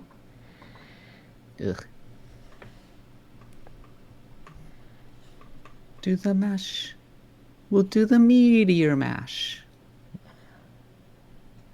Yes, I'm spoiling my attack. Oh, I know. Breaking. Metagross uses meteor mash a lot.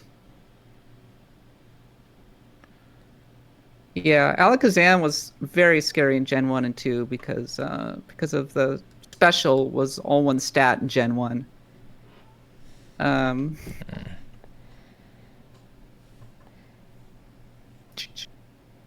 Metagross is very scary in this one. Can do just an absolute damage, punch you in the face multiple times.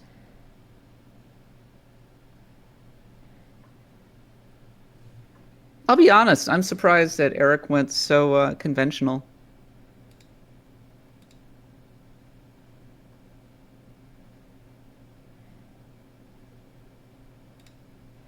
I think you might beat me on speed. No, okay. The Witch from Mercury. Mm-hmm.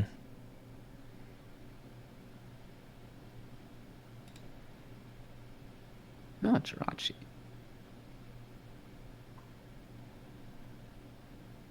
In Gen 3, when I was playing, Jirachi and Celebi were both banned. And I got into a huge argument at that time with the future founder of Smogon over whether or not Celebi should be banned. And I lost that argument, I should mention. Suicune. Well, you know what?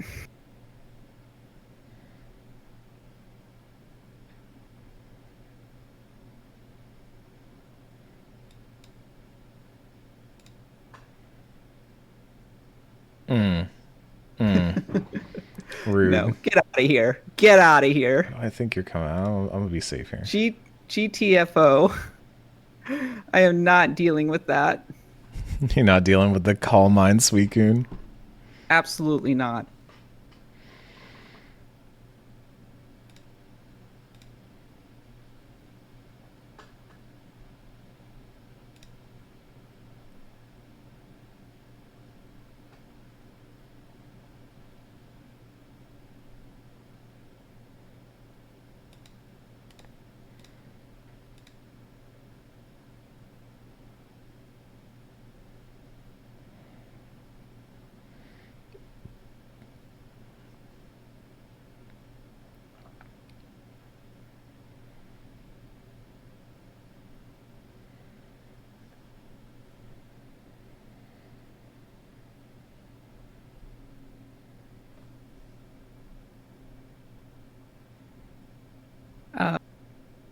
Is this the first appearance of Cat's Umbreon mascot? I approve. This is the Umbreon that I'm going to give away, that we gave away to Robo Riley. Oh, interesting. Oh, that was so close. Was that Hidden Power Electric? Yeah. I was not expecting that.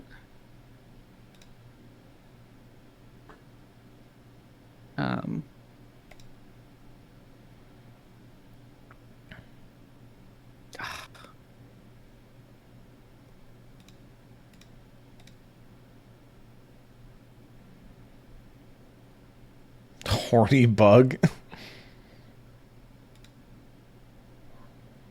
Yeah, okay, that was a gamble to see if I could get that one back.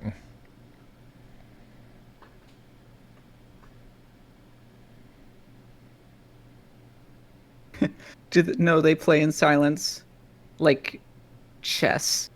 I think we're both just very focused. Y'all should put on the Super Smash Brothers Melee Pokemon Battle cover. Oh, I kind of like that idea. Eric, can you do that? Is that a thing you can do? Maybe. It's hard, maybe. Dun, dun, dun, dun, dun, dun, dun. I don't know if it's like possible to pump music in, but But like, there's actually music in the battle simulator. Did you like turn it all the way down? It might not be piping through just because of the way the audio is arranged on my end. Yeah. I see. My problem now is I don't know if I got answers at this point. I think I just got to Yeah. double down on what I've got. What was that? I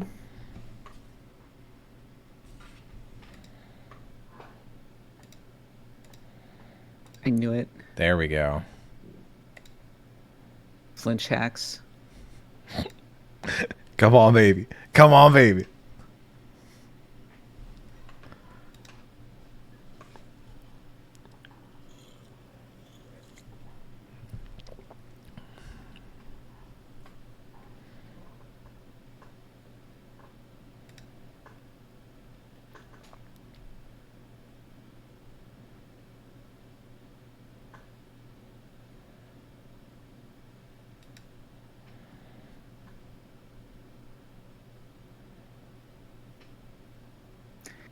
See, the thing with Pokemon is that it can be what's the word?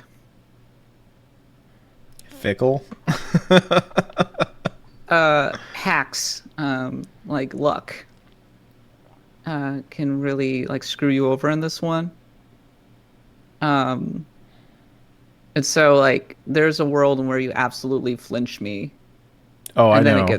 it starts getting really dicey after that.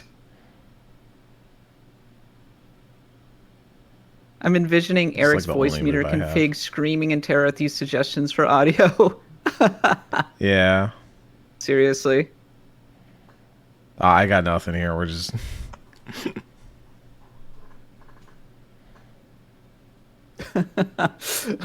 F you, die. Okay.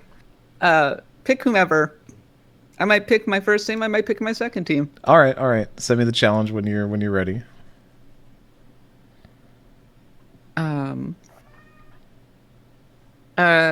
Yeah, both of those are like pretty solid Gen 3 teams, I have to say. Yeah, I think the first team is my favorite. That was the one I made earlier this week, and I was really enjoying messing around with it. I think it's a winner. I think I just have to pilot it better is the problem, and that's a lot of like guessing certain type matchups and things like that.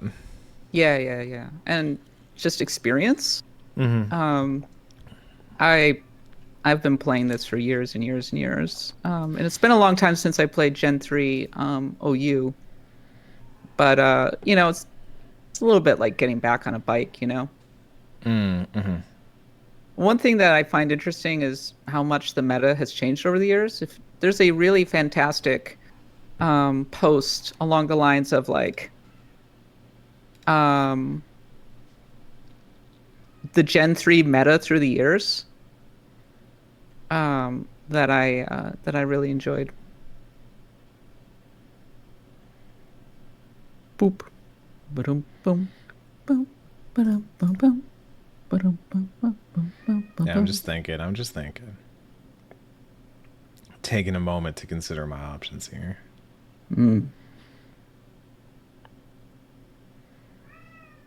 I know, Paul.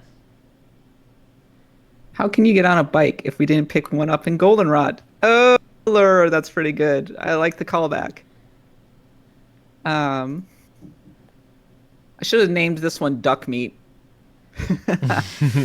After our hero, yeah. After our hero, like carried us through a good chunk of the Nuzlocke. So the reason that Magneton matters here is that Magneton locks in Skarmory and prevents it from escaping. Oh, I probably should have whirlwinded, but whatever. Yeah. Well, like I said, there's a lot to take in. So Magneton is like, just as a straight erases Skarmory, very useful because Skarm Bliss is a very powerful combo. I should say that I never use Skip Blissey. I hate Blissey with a passion. Chansey's all right. Chansey's kind of cute. Blissey, I live to destroy Blissey. Poe. Put me in, coach. I can win this.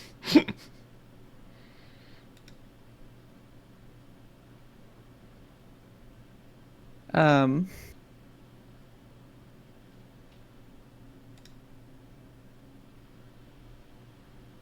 Oh no. Oh no. Well, that was the decision.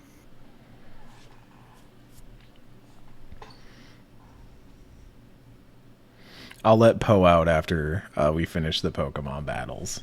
Poe is unleashed when the Pokemon battles end. Poe unleashed.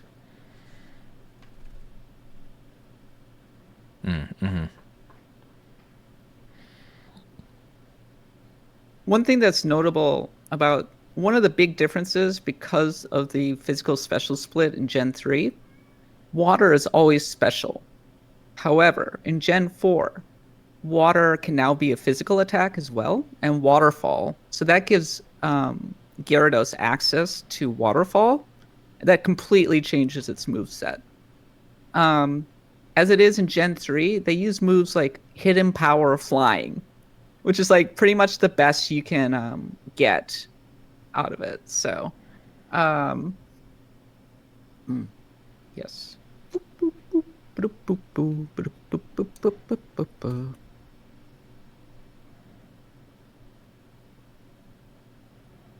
Interesting. Interesting. Um,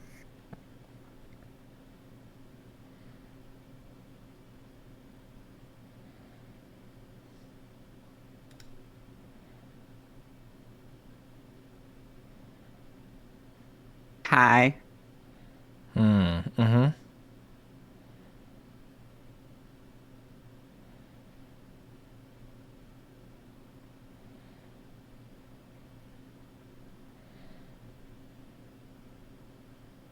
Metagross using...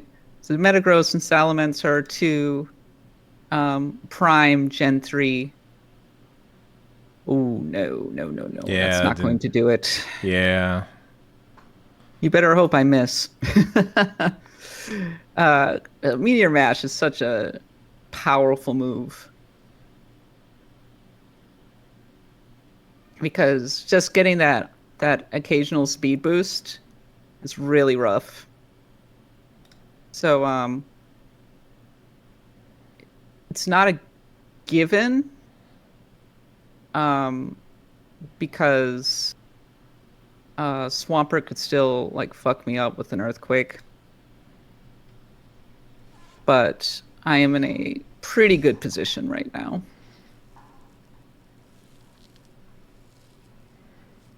I forget like what the damage calculation is on this one, and if I want to like actually take a risk on it.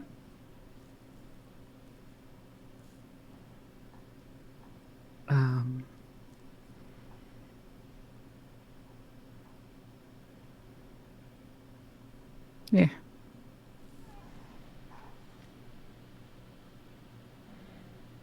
Swampert is a monster in this one.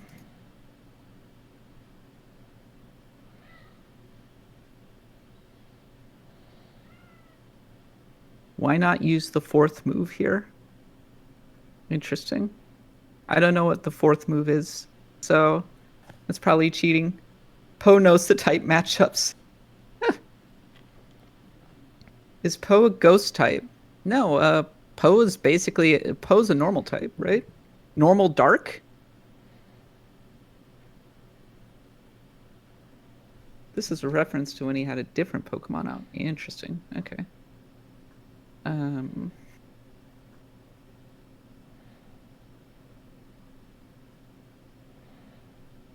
No, I love Jolteon. But that was not enough. Jolteon's just not going to do it against Celebi.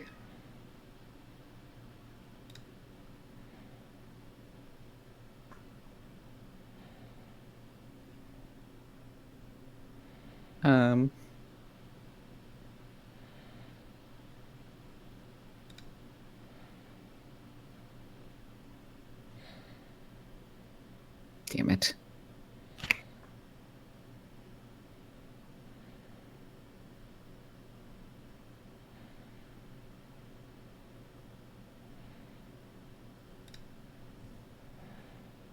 Ooh.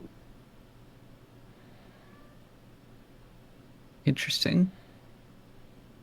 Tyranitar.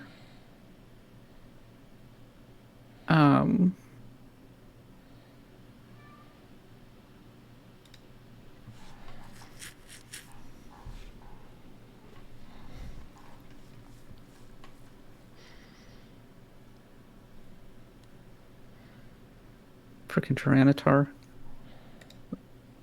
I thought you were gonna paralyze me.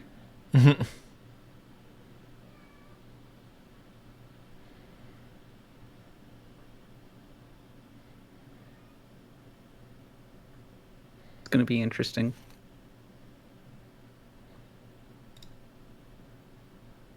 Ooh. Oh, come Oh! on. Yeah. Oh, shit. Oh. Ow. Yes. Yeah. Ow. That's right. Pokemon. Jesus. Break my hands. Ow. Okay, that didn't do as much as I wanted it to. Freaking flinch hacks, you know? Ow.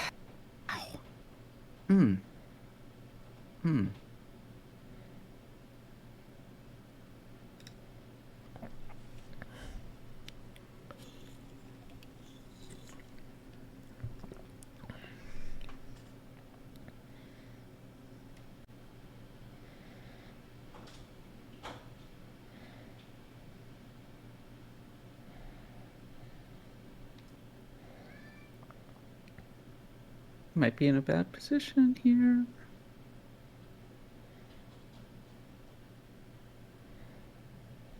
Are we witnessing an upset? Maybe. Yeah, I'm sorry, Robo Riley. Ow. Wow, Eric, we're up to $7,225 right now. Oh, heck yeah. Y'all Heck rule yeah. at home. Keep it Blood God. coming. Keep it coming, Blood God supporters. Put This is like the battle of the century. I'm gonna like break my hand. put in your bets. Playing Give me the Pokemon. power. Oh man. Give me strength, Umbreon.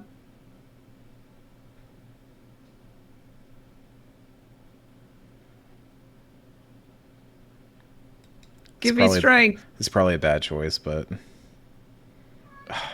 okay.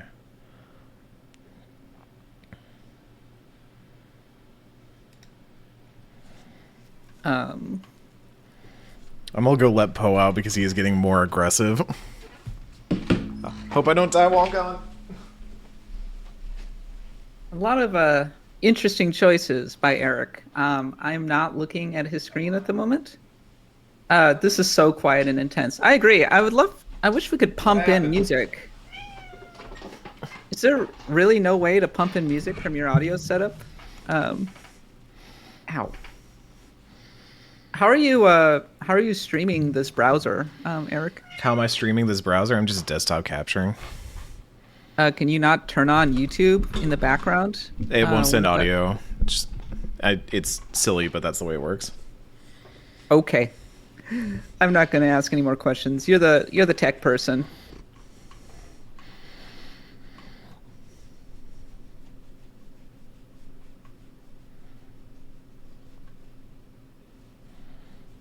If I had been really lucky, you would have burned me there.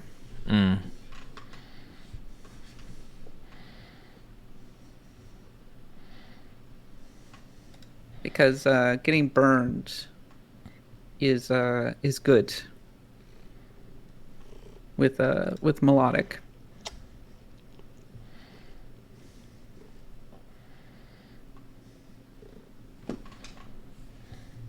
Do, do, do, do, do, do.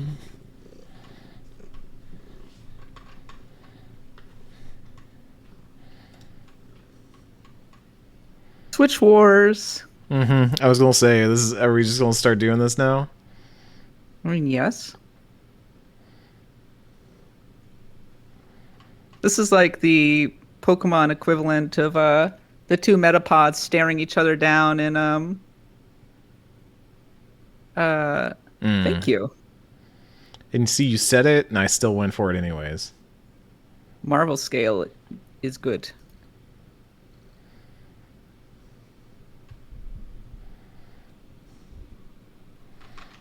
Okay, so what am I looking for there?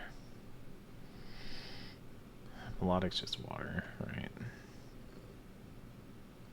The only Pokemon game I ever owned was Yellow, says Abby of the Moon, and I swear I had the Pikachu Game Boy Color.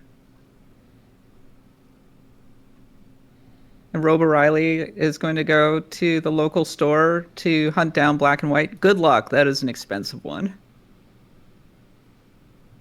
Eric is channeling his inner evil Bond villain with Poe in his lap.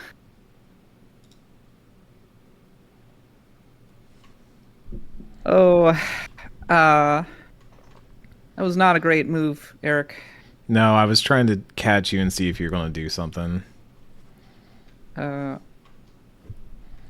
didn't have a reason to, though, because I check your Salamence with Melodic. Yeah, no, I thought you were going and to... you have to switch, so there's no reason that I would double switch. I thought you were going to assume that I was going to switch again. No, I'm just going to freaking recover. You do you. I will do me, thank you. I tried Pokemon Black and White and bounced off it. Interesting. I'll say right now that Tyranitar is going to would have a really hard time against Melodic. Yeah, there's also that. Yeah, that thing, right.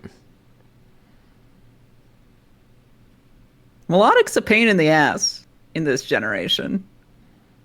Super tanky, super hard to deal with.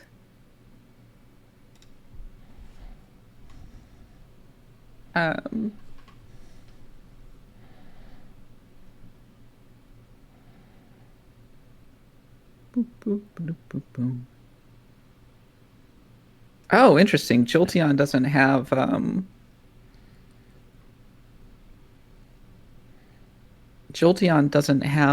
leftovers.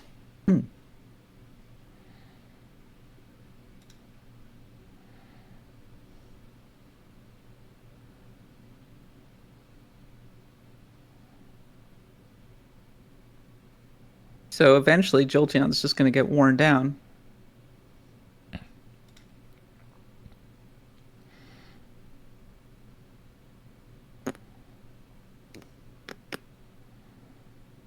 So is Melodic. Because of the spikes. And that, kids, is why you have spikes. Mm-hmm. My Pokemon are starting to get a little low in health. Makes me nervous.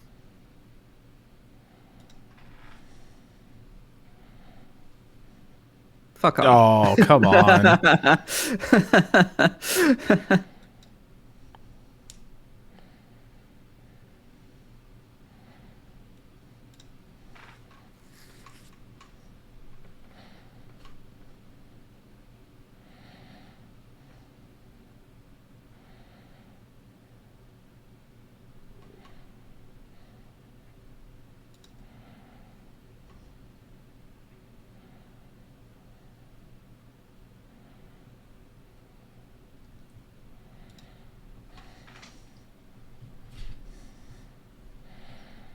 I knew that would happen. The paralyzing hacks always get you at the worst possible time.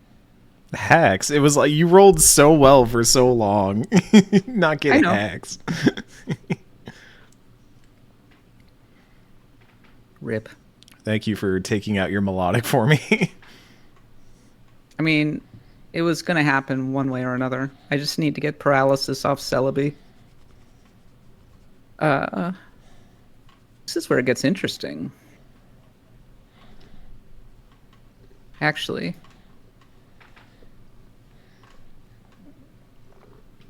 Water flying, right? Yeah. Bo, if you can't sit still, you're allowed to get down. Come on, buddy. Yes, leftovers are a pretty essential item because they recover away like health that is damage from spikes, for example, like one layer spikes. Cat explaining the miscues to Eric is my favorite part. um,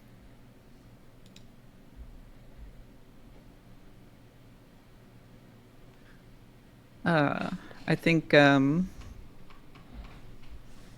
curious what your last. I forget what your last Pokemon is.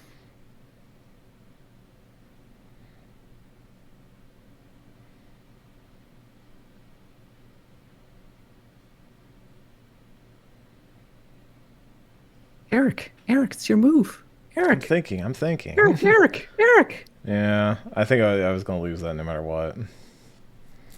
Yeah. I have a lot of fond memories of being in college and listening to Shakira and playing Pokemon Ruby and Sapphire OU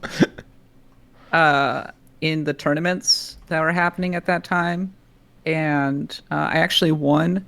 And I had this crazy match. At the time, I knew it. I knew that would happen. I knew it. Oh my god. This game loves me. I knew this would happen. Mm-hmm. I knew it. I knew it. Thank God. But I still might be in trouble.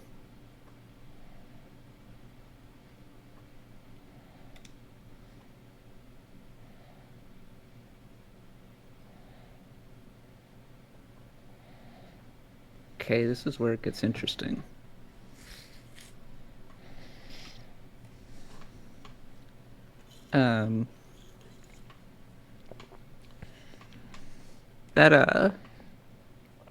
That hacks really screwed me.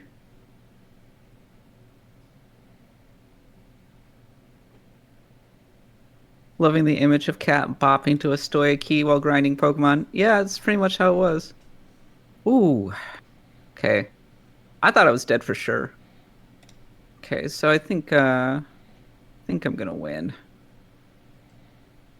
Barring unless there's something waiting for me in that final Pokemon.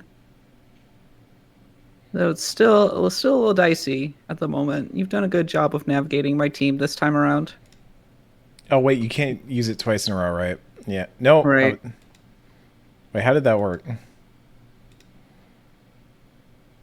Oh, whatever. I can't do anything here. You can use it twice in a row. It's just it has a chance to fail. Oh, okay. I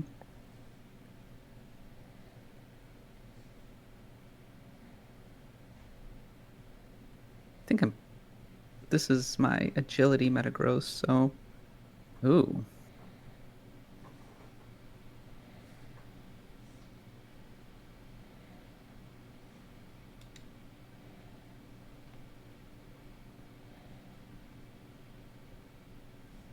Yeah. Magneton's gonna clutch it out for you here. Yeah.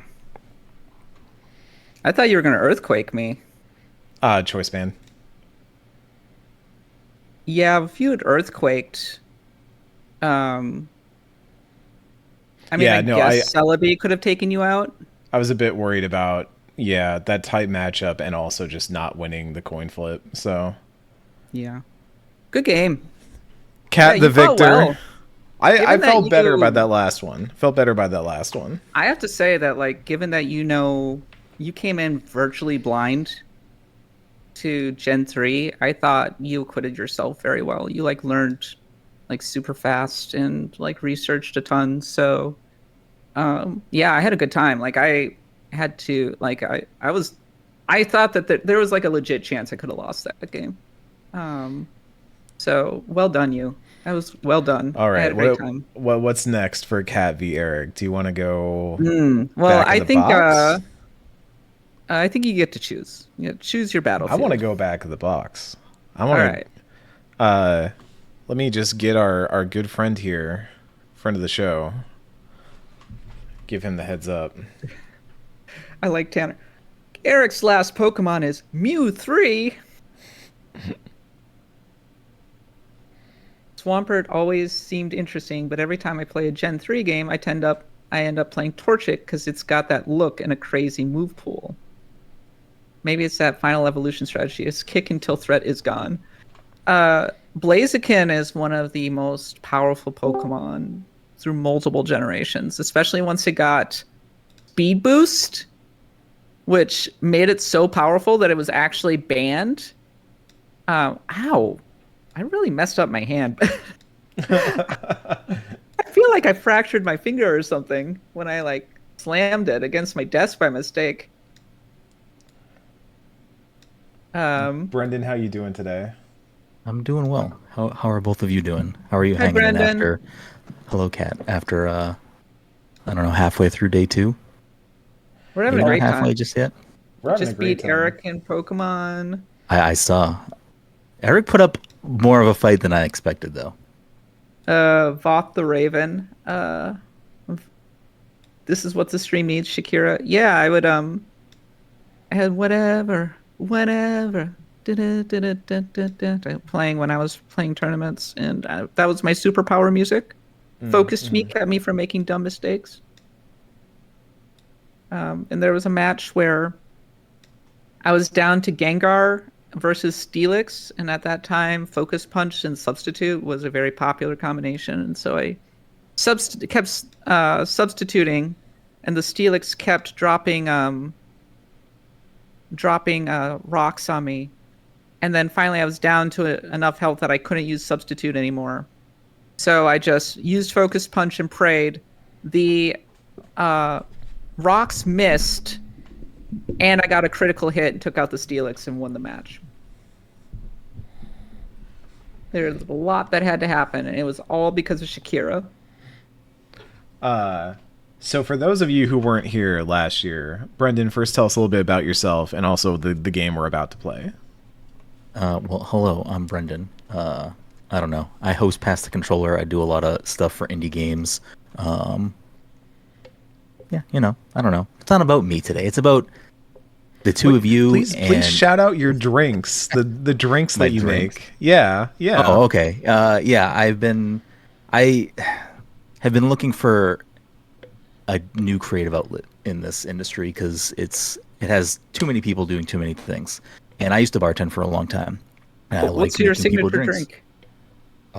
I probably make just for base drinks, margaritas are probably like my specialty. Okay, I so I'm love gonna need you to tequila. fly out to San Francisco and mix me a margarita immediately. That's fine. If I'm just drinking like straight spirits, I like to drink bourbon. I'm a big bourbon drinker.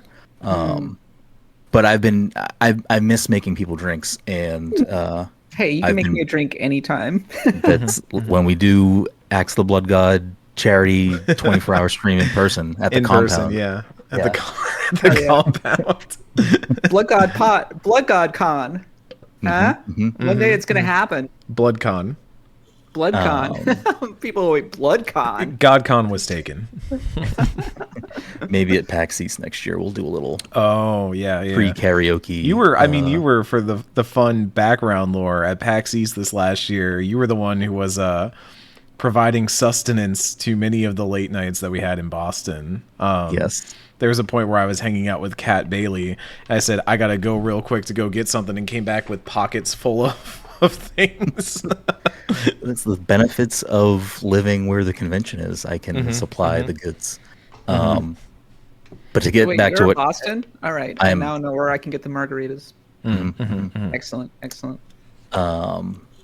I've been making cocktails to pair with games that have come out this year and doing little silly, stupid videos on them. So They're really like good doing that. videos. I like this. I like this content. What's your Tears of the Kingdom video or drink? It was what was it called? Calamity's Respite. It was, I think that one was a vodka-based drink. Ooh, I think I actually have it right here written down.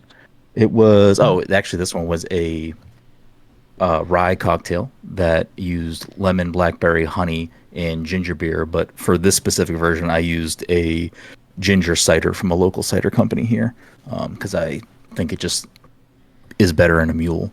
So it was like a take on a mule layered cocktail. It was very delicious. Heck Someone yeah. actually made that and sent me a picture. They're like, I made it. It was so good. I'm like, all right, Nice. one Heck person yeah. enjoyed this. All So- right, destroy me in back of the box. Yeah, trivia. Brendan, back of the box. Explain the rules to the folks at So home. the way this works is I have pulled many a game. Eric asked for a specific number. I have a reserve pile depending on what happens. So we have plenty of options here for however long you want this to go. How it works is I'll read the back of the box. I will omit certain proper nouns on the first read through just to make it a little more difficult. If they are stumped, we will continue to read with more proper nouns revealed to help give a little more additional And information. we're trying to guess the video game based on the back of the box description from the publisher. Now, how is guessing? How are we handling guessing this time? Do we each get like one guess? Like I can guess, but then I have to wait until Kat makes a guess to go again, or If you want to put that limiter, that's fine. We can do buzz in. We can do. You have to wait for the other person to guess before you can guess again. However you want to do it. I think I like that. I think that is an effective tool because that prevents us from just like yelling Blurting stuff game out. names, right? So Plus, that way, if it's maybe this is a game in a series, which chat many be RPGs chill. are like that. I do have to keep an eye on chat. It is like I'm keeping an eye on chat It's okay. for mod I'm not reasons looking and at. stuff. I'm not Yeah. looking at chat. Chat be chill. I'm jealous. I don't have a Sylveon plush. I'll just put my Sylveon. You don't have a Sylveon plush? We need to make that happen. So I'm waiting for them to do the Sylveon Sitting Cuties plush, which they release those like as the gens go on, and I think they're on like Gen 3. So I got a ways to go before that happens. I have my Mew Sitting Cutie though. I'll put my Mew up here. Heck yeah. All right, so that's gonna fall if I move. So we're not gonna do that. I'm trying to think of a good baseline start here. We'll start with this. Okay. Game number 1. Weird and wonderful blank are everywhere. Use your blank blank to find blank troublemakers around town. Strategize your attacks wisely to unleash powerful blank moves. Is this Yokai Watch? Wow, Eric, off Oh the my bat. god! Snag Yokai Watch. I was actually thinking. I wonder if that's Yokai Watch, and I should have just said it. I like. Wow. Oh my god! I am surprised off the bat. I should have just spat that one out. I could have actually gone 1-0. I reviewed that game back in the day. Yeah. Oh, I think damn. I I gave it should like have a figured- 7.5. I was like going. This sounds like Yokai Watch, Yeah. but I was overthinking it. This is why I like back of the box trivia. I just don't have the confidence, so I'm like going. It may be this, but I don't know. Like, just like my brain just locks up. This is why you never bring me to pub trivia because I'll freeze up. It's the next one. Next one. Okay. An incredible new adventure where mystery and mayhem rule. Blank returns in this incredible new role-playing adventure. His latest rival is Blank, a menacing creature who causes fear and treachery in the blank blank. Blank must recover blank blank and repair the blank blank before he can make his way to Blank's castle for a final confrontation with Super Mario Blank. RPG. It is indeed Super Mario Oh. RPG. Hey, I Gets the got point. one. Oh my god. That's a good one. Wow. I was like stuck on Zelda for some reason. I was like, that doesn't sound like Tears of the Kingdom, but it might be Tears of the Kingdom. Yeah. Wow, I could be up 2-0. Oh my god. I'm just glad I got one. You know, like Well, I'm here, just glad I didn't get blanked. this next one might be a humbling experience for the two of you. I don't my know. gosh. This one might Okay, be too okay. difficult. If Yeah. it ends up being too difficult, we can skip. Take your blank characters on a grand adventure.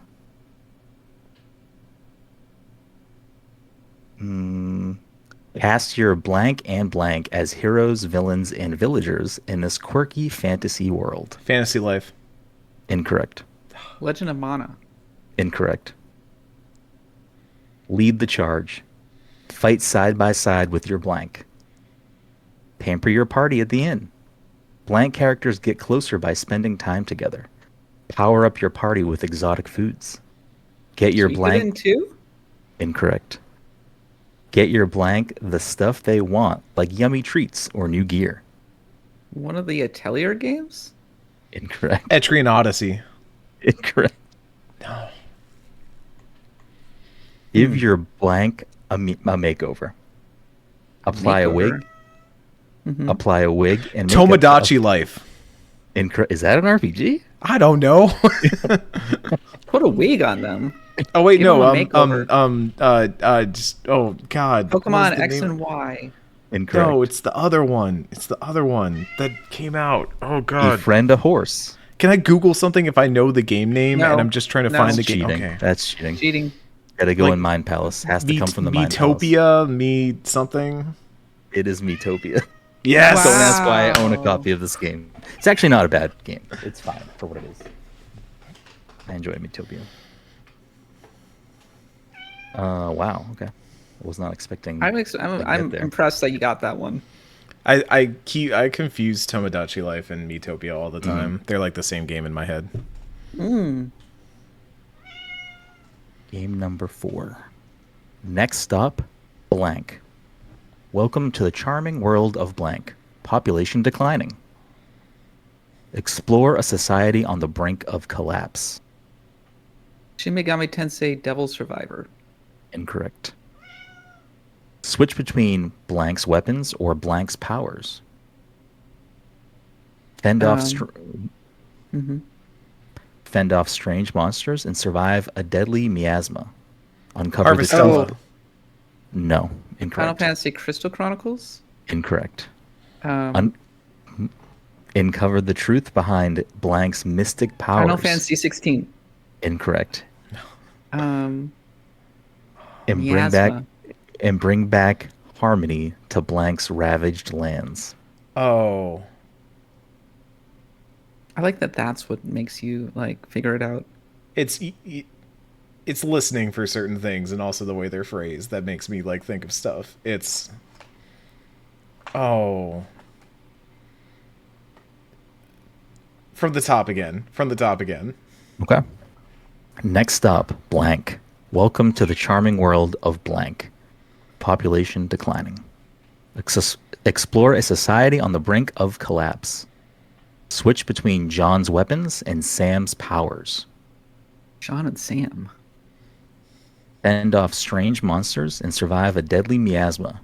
Uncover the truth behind Sam's mystic powers and bring back harmony to blank's ravaged lands. Wait, is this the something Mutant Year Zero, the Miasma Chronicles or whatever? Incorrect. No. I don't know this one.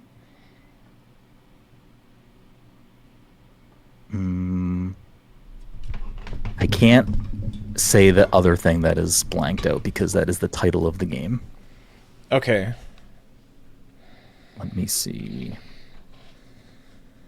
We could skip, or if you want to take turns asking yes or no questions, I can provide more information Is it that an way. action RPG? Yes. Is it a European game? Oh, that's a good question. Is it a Western game? Like, is it not a Japanese developed studio? I believe it is a non-Japanese studio. Okay. Non-Japanese. Is it like on console? Yes. It is on Switch, Xbox, and PC. Switch, Xbox, and PC. Is it? Mhm. No, it's not that. That didn't make it to Switch. Not a PlayStation one. Yeah, I'm actually surprised it's not on PlayStation. Huh. Let me see here. Sean and Sam. Yeah, I'm really getting stuck on John and Sam. IGN Oh. gave this game an 8 out of 10.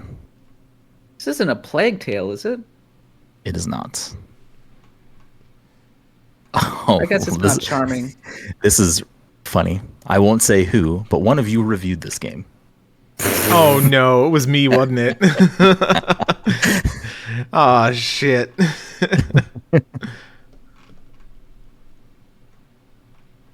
And to make it fair, both IGN and Destructoid gave this an 8. This is a game I reviewed and I gave it an 8? So it's come And out I in the don't last 5 remember years? it? I believe it came out in 2021. 2021. What the fuck did I play in 2021? What did Time- anybody play in 21? Time wasn't 2020? real in 2021. It has a 78 on Metacritic. And it's an action RPG. Mhm. When you said John and Sam, those were the actual names on the back of the box. Yes, yes. It's not Ruin Factory 5, is it? It is not. Is it Scarlet Nexus? Nope.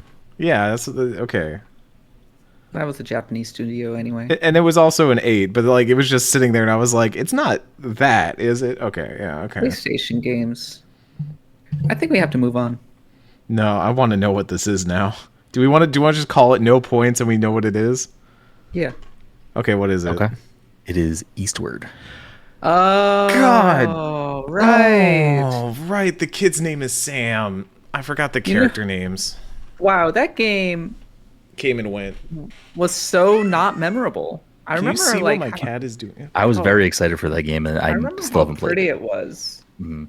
And then it was just like just went right out of my head, you know? I'm amazed. I'm actually amazed it never Put made it it to back in the room. PlayStation. Yeah, that is a surprising revelation just now. Yeah, it was just okay, honestly. I thought it came to PlayStation too, yeah.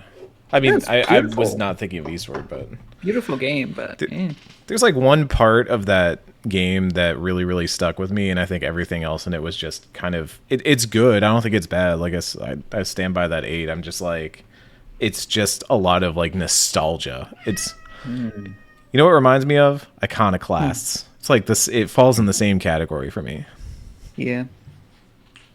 Yeah, so that's very much that game happened. Man, Yeah. We shall I think move on. to Nadia the likes next that game. one. Nadia does like that one. I think Yeah. that would be a game that Nadia would like.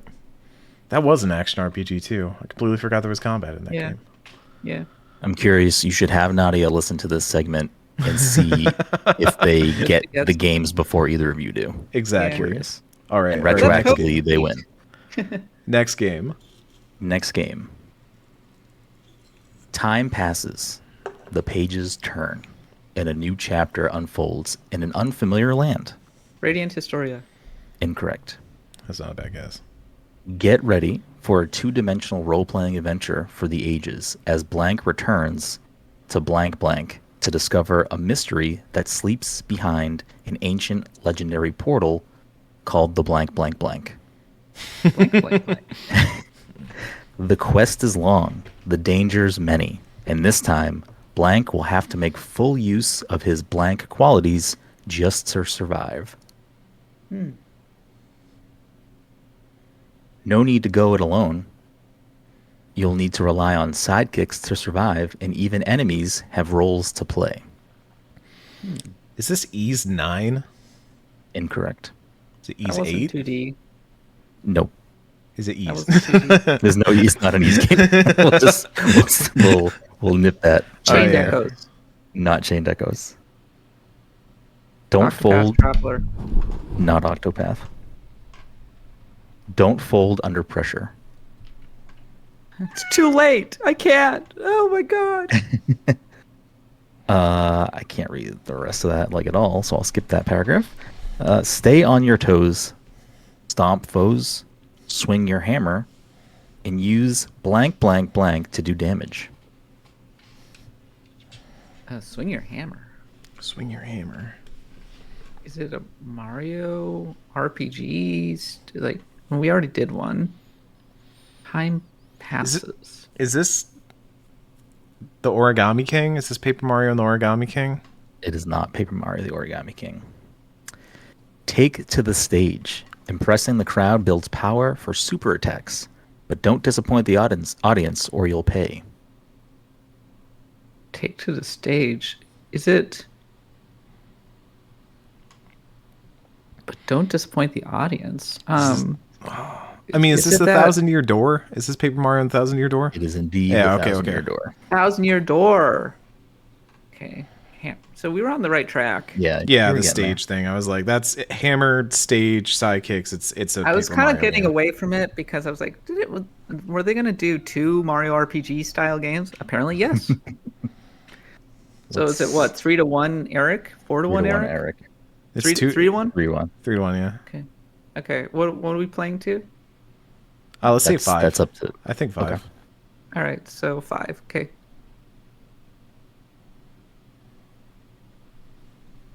Command the elements and save the planet.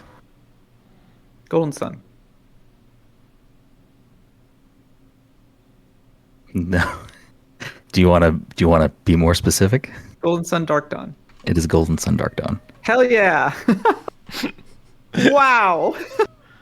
I heard elements and I was like, Golden Sun?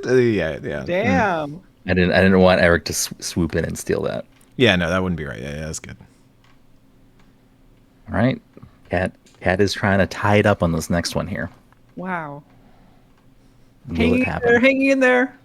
You can donate now and bet if you think Cat is going to tie Eric. Donate now and send me your power. If we don't hit 8,000 in the next 20 minutes, I'm putting Poe back in the bedroom. No more Poe on the Oh, stream. no. Oh no. So, get to the $8,000. Get to and save 8K or Poe. Poe goes back to jail. Get to 9K or Eric is going to waterboard Poe. Whoa, that For got dark. Twitch reasons, that is a joke. This is not true. This is inaccurate. Eric is not Kurt Zuma and does not abuse his cats. Yeah, no, I love Poe very much, even though he gets mad at me and bites me sometimes.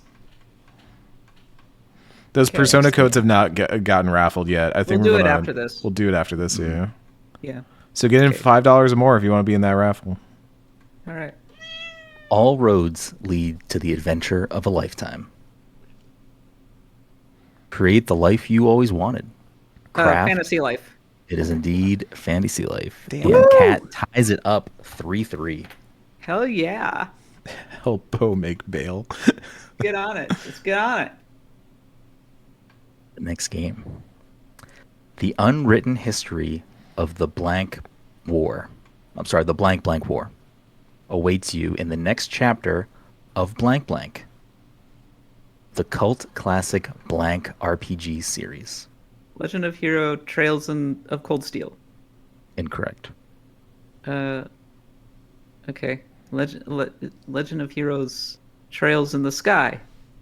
Incorrect. Legend of Heroes. Is it Trails to Zero? Or Or it is Assure? not a Trails to it is Assure. not a Okay, it's Trail. not a Trails game. Okay. Yeah. Okay. I was gonna pick a Trails game today, but the back of the boxes are not great. So Huh. sorry, Trails sickos. Sorry, Cam. Cult classic RPG. Okay. Experience the breathtaking animated watercolors of the blank graphical style. Valkyria Chronicles 2. 3. Valkyria Chronicles 4. It's Valkyrie Chronicles 4. Hell yeah! Cat just sitting there going 1, 2, 3, 4. No, sorry. I was like going up to 4. I was like going, no, it couldn't be 2. No, it probably wouldn't be 3. And then so I was just going like 4. It has to be 4. That puts Cat in contention to take the whole thing, Eric. You need to I know. gosh. I know. need to- Cat's on match point. step it up here. Let's see. What is a good way to take this? We'll go here. Wow, this could be an upset. I figured this Who won was... last year? I think Nadia won last year. I don't remember. I think I won back in the Eric box was last year. Eric felt bad for us. Like he was going to win, and then he basically just like handed it off to us. And I ended up winning the whole Blood God Olympics because Eric felt Oh, bad for us is in that back what of the this box. is that what this whole segment is about? Eric, you were wrecking us, and I remember that you backed off intentionally. Okay, I just wanted to play Towerfall again. I know, and I thank you for that. And then I beat So- you. Always a good time to play more Towerfall. The adventure is always up to you. The beloved 1998 RPG classic, Blank Blank, is reborn with improved graphics, additional features, and a new main character.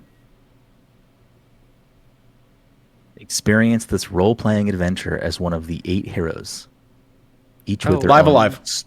Incorrect. each with their own Damn. storyline and goals. Saga Frontier And remastered. Cat is the winner. Oh! Oh my God! I did it!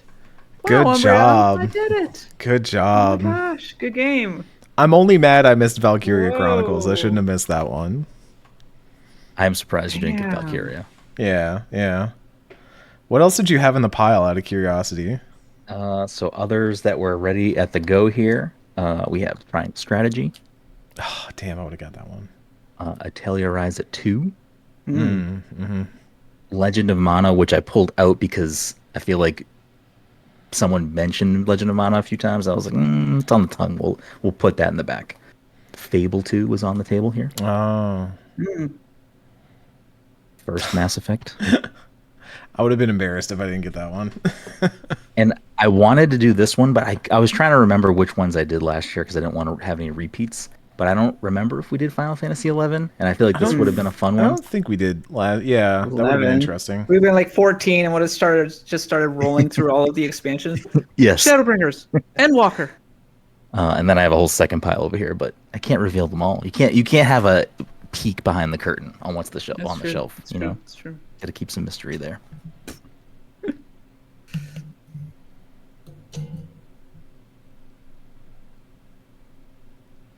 All right, well, I think it is on to the next segment now. Thank you so much. Thank you, that was a Brendan. fun time. It's always a blast to come on and play some video game back at the box trivia. Had a Hopefully, blast. the two of you survive the next. When does this go until midnight? 1 o'clock. This is gonna be going for a while. Yeah, this is going to midnight Eastern, 9 p.m. Pacific, roughly. I mean, we'll probably go over again like we did last night, but we'll see. Yeah, the pasta. I was watching the pasta tier list last night in bed, and let me tell you, Jen was not happy with some of the pasta. What was the greatest Oh. grievance? There was a lot of things that she felt should have been higher, and some things that were high that should not have been. I think the biggest issue was probably that both spaghetti and angel hair were both high, and some of the other pastas. Spaghetti's were so low. good. Spaghetti's I so love good. angel hair. I love angel hair. I'm sorry. Not perfect. As long as penne was in the top. Penne is like Oh, penny's so good. like S tier. one of the most versatile pastas. So that's there. Yeah. Well, thanks for having me. It was a pleasure. Thank you. Thank you so much for that. Thank we you. had a All great right. time. We're gonna bounce Brent out now and Donate. donate. We still have a little bit of time left for me to put Poe in jail. So, Yeah. Kat, what do you say we play some Pokemon Stadium? Oh yeah. Let's go. Is this best 3 out of 5? I assumed that were you trying to cut it off right when you were winning? Well, no.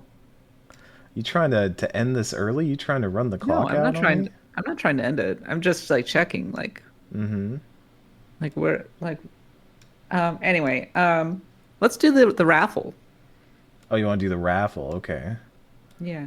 Let me finish moving this thing around real quick. I'm moving something on the stream right now.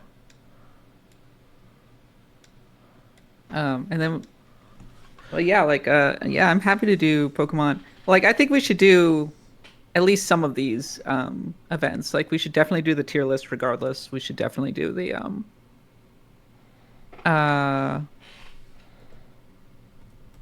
what is it? Definitely do the tier list regardless. I am kind of interested to go at it in remake. Oh, what were the other events that we had planned? For this specifically, we had GeoGuessr, we had Pokemon Stadium, obviously a banger. Yeah. We have, I'm trying to remember what input I'm on here. The one thing I don't like about the Switch and the Switch dock is that like it randomly just falls asleep for no reason. Like if you don't pay attention to it for too long, it just falls asleep. Yeah, you gotta babysit it. Yeah.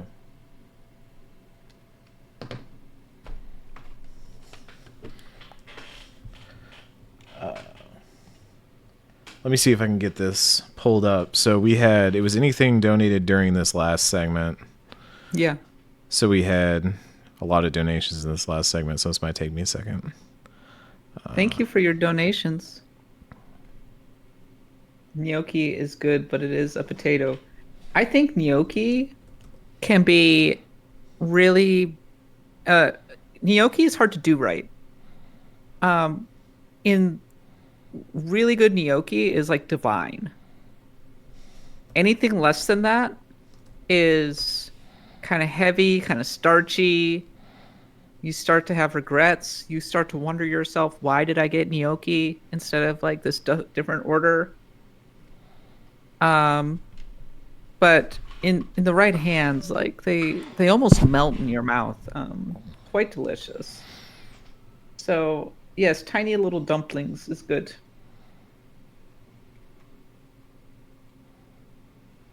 Had sweet potato gnocchi last night. It was divine. Oh, Ooh, that sounds sound great. good. Yeah. Rotini is my fave if it's a tomato-based sauce, and fettuccine or linguine for a cream sauce. Yeah, I tend not to overthink it when I go to a restaurant. I like a really good angel hair pomodoro, some cheese on top, a little bit of like, and if it's like properly seasoned and everything, it's just like, I'm so happy when like a giant bowl of of angel hair pasta with like the tomato sauce and everything is put in front of me, and I have a bottle of wine. Very good dining, very good Italian dining experience. All right, I'm pulling up the random drawing generator. Excellent. So let's find out who is the winner of the Persona 5 codes.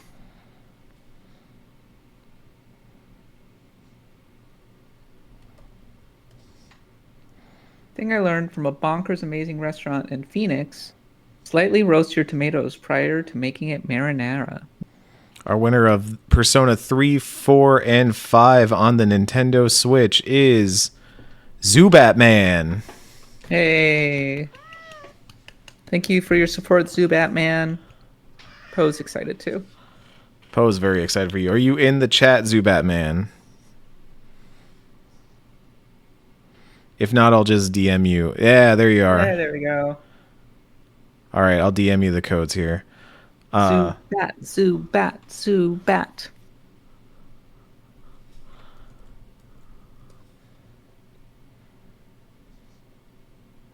Okay, All we're right, gonna play some Pokemon? Yeah, well, I'm doing a lot of different things here right now. Okay. Come on. Chop, chop.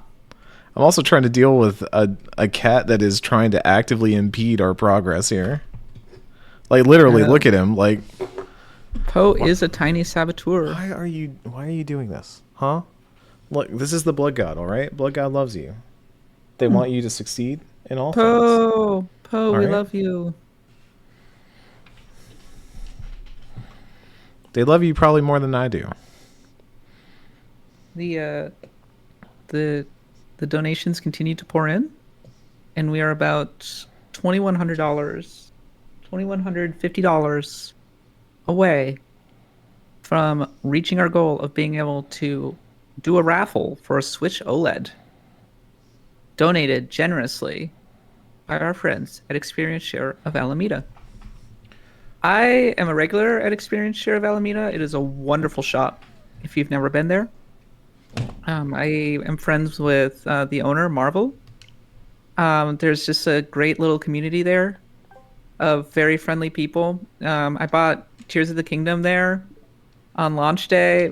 They had Judy was dressed up as Zelda, and they were doing like raffle prizes.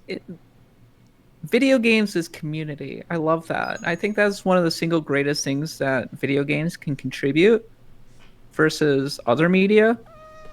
Yeah, like you can get community around books or music or around TV and movies, but I think game communities are on another level because of so it's such an active medium. But the thing I like about Experience Share is that it has a lot of a lot of Japanese games, a lot of Famicom games. I built up a tidy little Famicom collection there. A lot of GBA games, some hard to find consoles like Neo Geo and such. And if you're in town, like make your way over there because it is a treasure.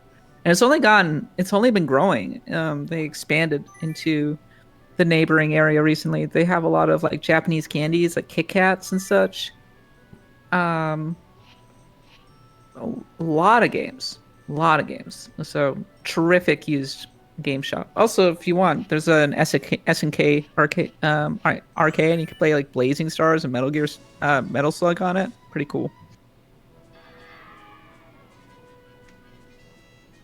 So how do I invite people to this again? Arcity, I will ship the Switch OLED to somebody outside the US. Sorry? Oh, okay. So, the way that it works is, well,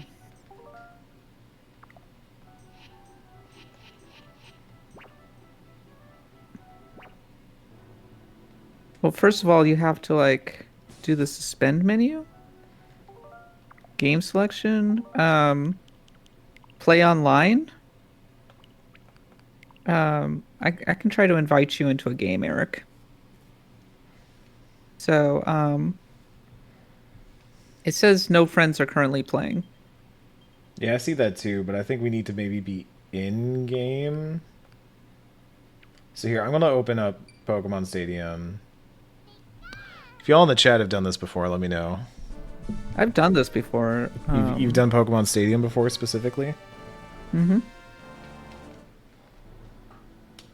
No, not Pokemon specifically. Oh, okay. Oh, I think you have to do also play online. Oh, like we both have to be in the play online menu? Yeah. Okay. And then we have to like search. Yeah, I'm just hitting search.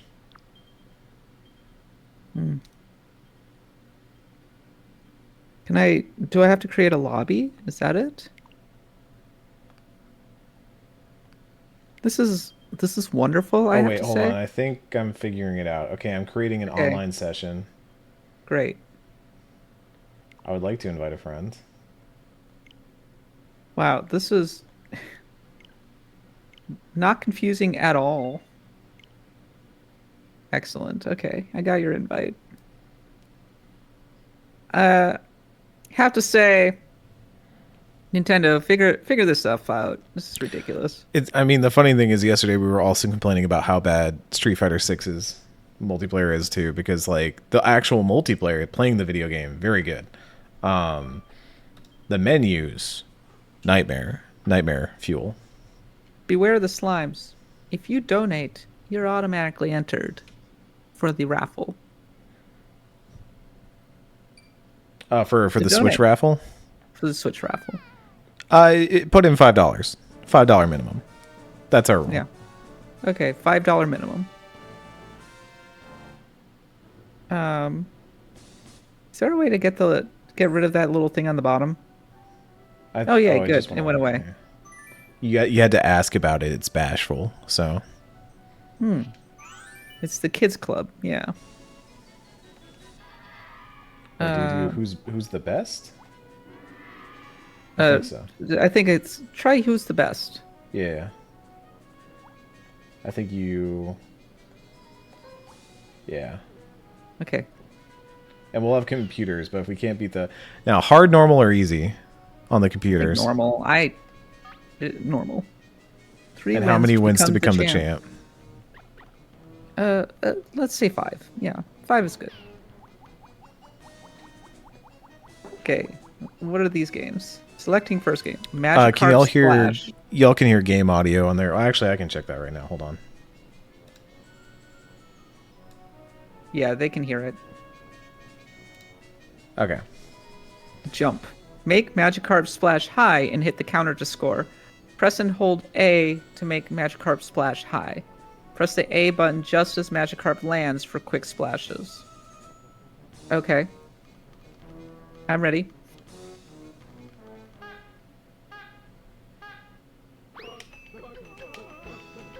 I don't really understand this, but okay. So I'm player 2. I'm player 1. I don't think I can win this already.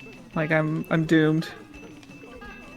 Took me a second to figure out the cadence. Good job. So Still round got 1 it, goes baby. to Eric. That's one of the easy ones. Come on. That's why we did 5, is because these are so quick. Mm-hmm. Okay. The computer is gonna pick one. What are we playing? Oh, who Ekans pearl? Who Who Aim pearl's a using good one. the control pad. Pull back and flick the control stick to launch Ekans. Yeah, you one aim with with the the highest score D-pad wins. and do the control stick to flick. I get the impression that Eric knows these games a lot better than I do. What gives you that impression? I don't know how to launch myself. Stick. So D-pad is aim and stick is pull and flick. I see. Okay. I got it. Oh, damn.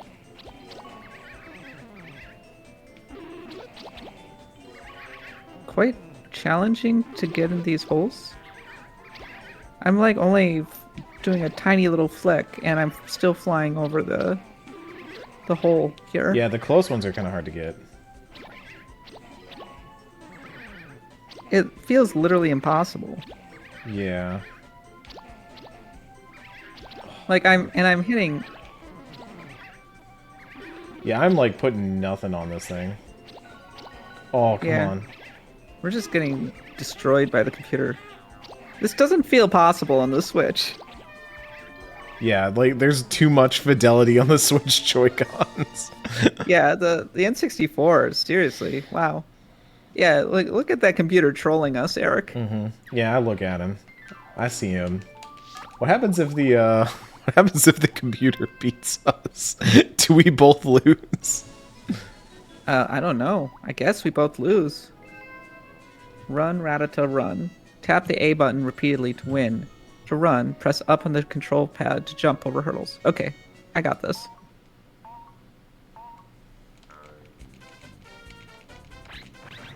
Uh-huh. Oh, wow.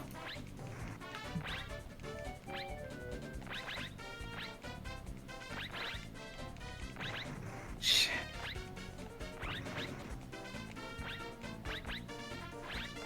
The input delay is really screwing me. Oh, yeah, no, me too.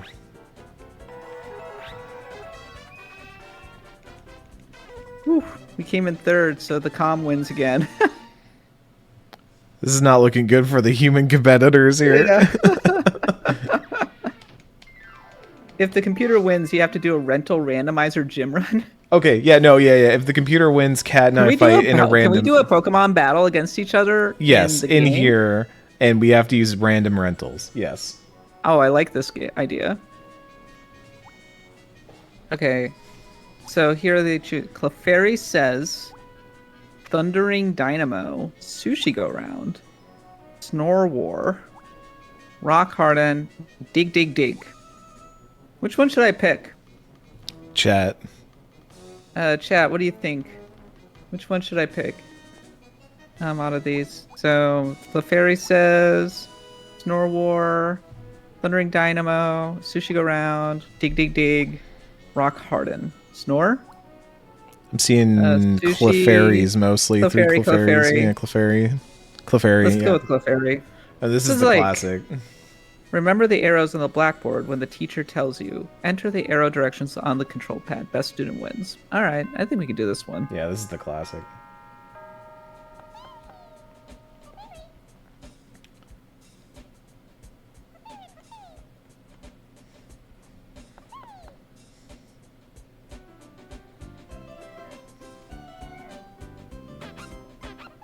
Ouch.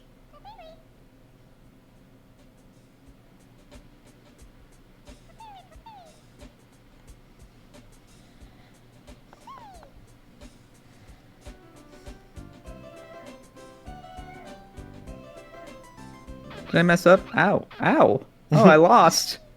Dang. So I'm just straight up out.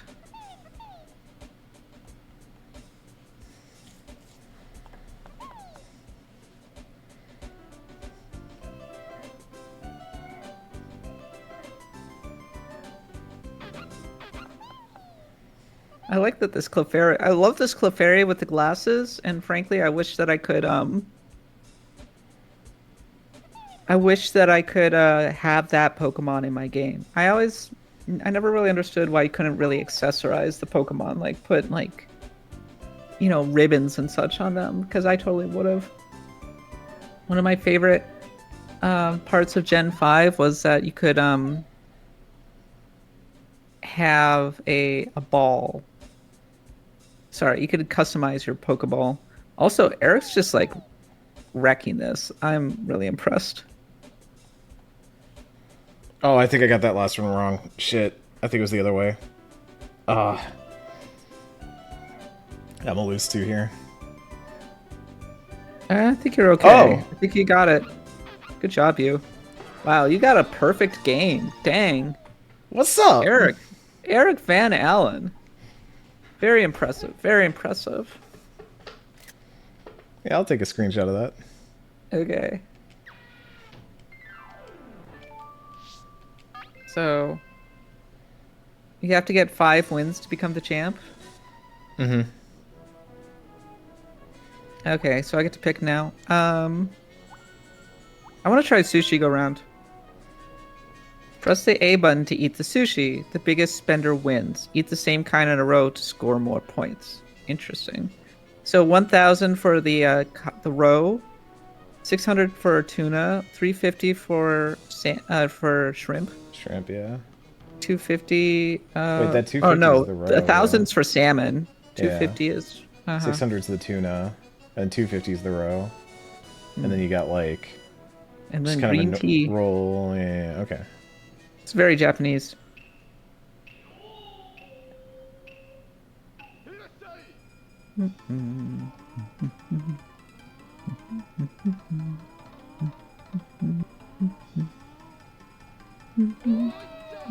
Oh, what am I doing? Am I sick? Oh no.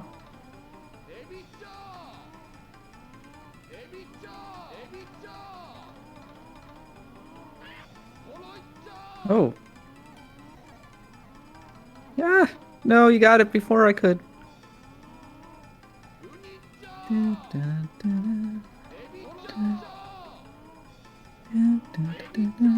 Why am I burning?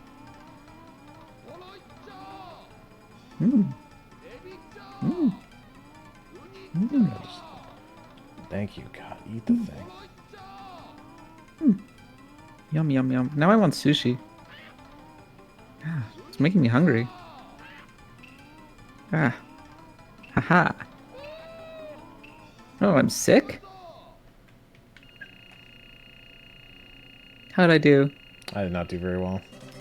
Oh wow, the comms destroyed us on this one. I was trying to do like a combo thing, and I just never got the high Super build. combo finish. Don't eat the wasabi. Interesting. Yeah, I want the wasabi though. Wasabi's good. Wow, this is a very Japanese game, I have to say. Okay. All right.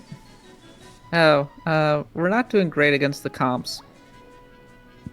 All right, I'll try Thundering Dynamo. Thundering Dynamo, okay. Oh, right.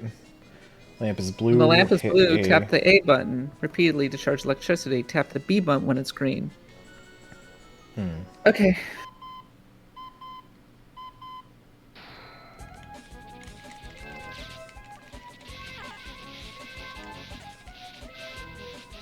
Am I getting this wrong?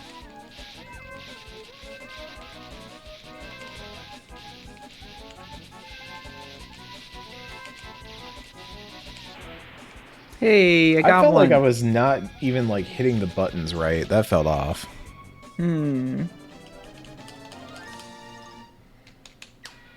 Yeah, the input delay is pretty bad.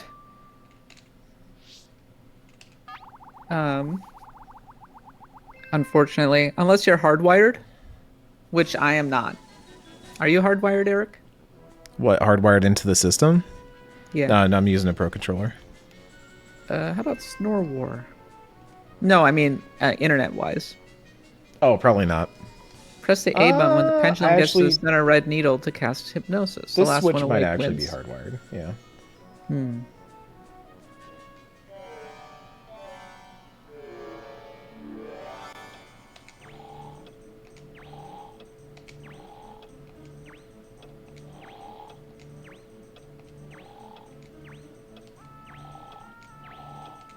This is not a good one for input delay.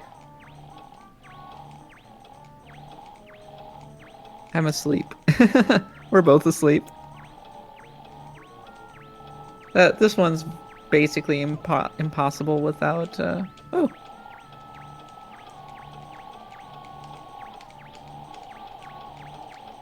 Wow, this is not a good game.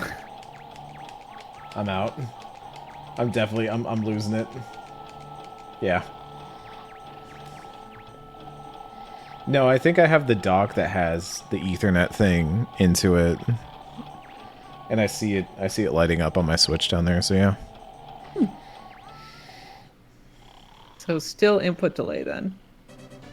Yeah. I also Pokemon Stadium was not that like fidelity heavy to begin with. No. We're not cooking with the best ingredients here. We're not. Okay, so I get to choose again, I guess. Because the game feels bad for me. It does the sympathy ones. Press the A button to harden and avoid being squashed by the boulders. Harden only works while the A button is pressed. Beware, harden consumes HP. Watch for the boulder shadows. Oh, I have Metapod. Mm-hmm.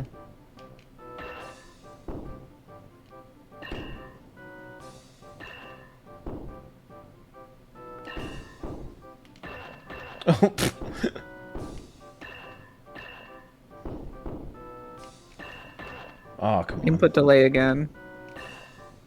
I think the sushi go round's my favorite one. I think the computer's gonna get us, Eric. I got it by the end of it, but I'd taken too much damage at that point. Yeah. It did show Pokemon in 3D Voth the Raven. It did have Pokemon in 3D, that is accurate. That was a big selling point back in the day. Oh, we're so close to 8K, and Poe is so ready to go back into that back room if y'all don't keep him out of jail. What's the next segment? The next segment is King of the Koroks, or Lord of the Koroks, I should say. We probably don't want to go too far over, so I think we should call it on Pokemon Stadium and call it a wash.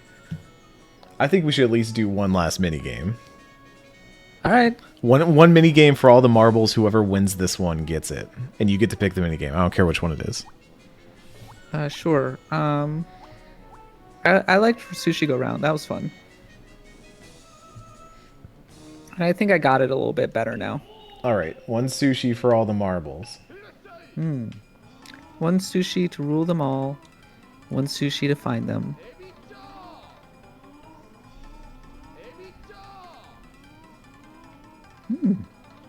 God, I'm getting so hungry for sushi. I really do want sushi.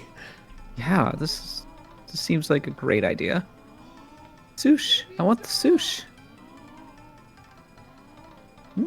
Come on! Oh, dang, that comp is fast.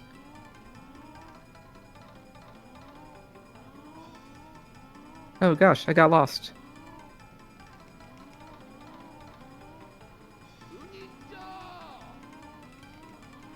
Dang you, comp. No. Dang. Comp's too fast. Haha. I got the big one. No, I don't want that one.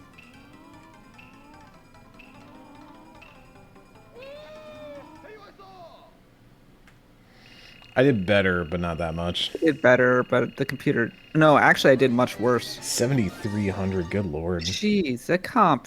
The computer is ridiculous. All right, so the robots win, but you're still 2-0 over me, so you win Cat versus Eric. Wow. Did we want to do our tier maker? Do we want to show our tier maker? Okay, we can Let's push show off into our the tier next maker. segment a little bit. This is it.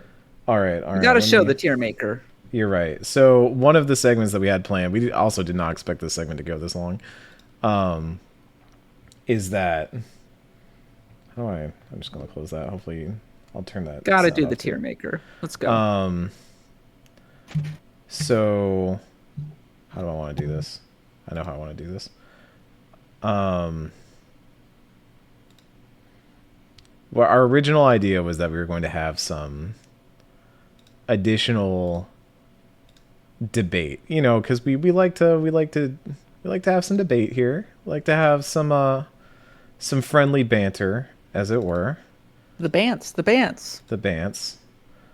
And our idea was that since last year we did the PS1 tier maker, PS1 RPG tier maker. This year we would instead try and do Kat and I both make a tier maker of PS2 RPGs, and we would debate over whose was better. So hopefully this doesn't just I just immediately did that. Okay, hold on.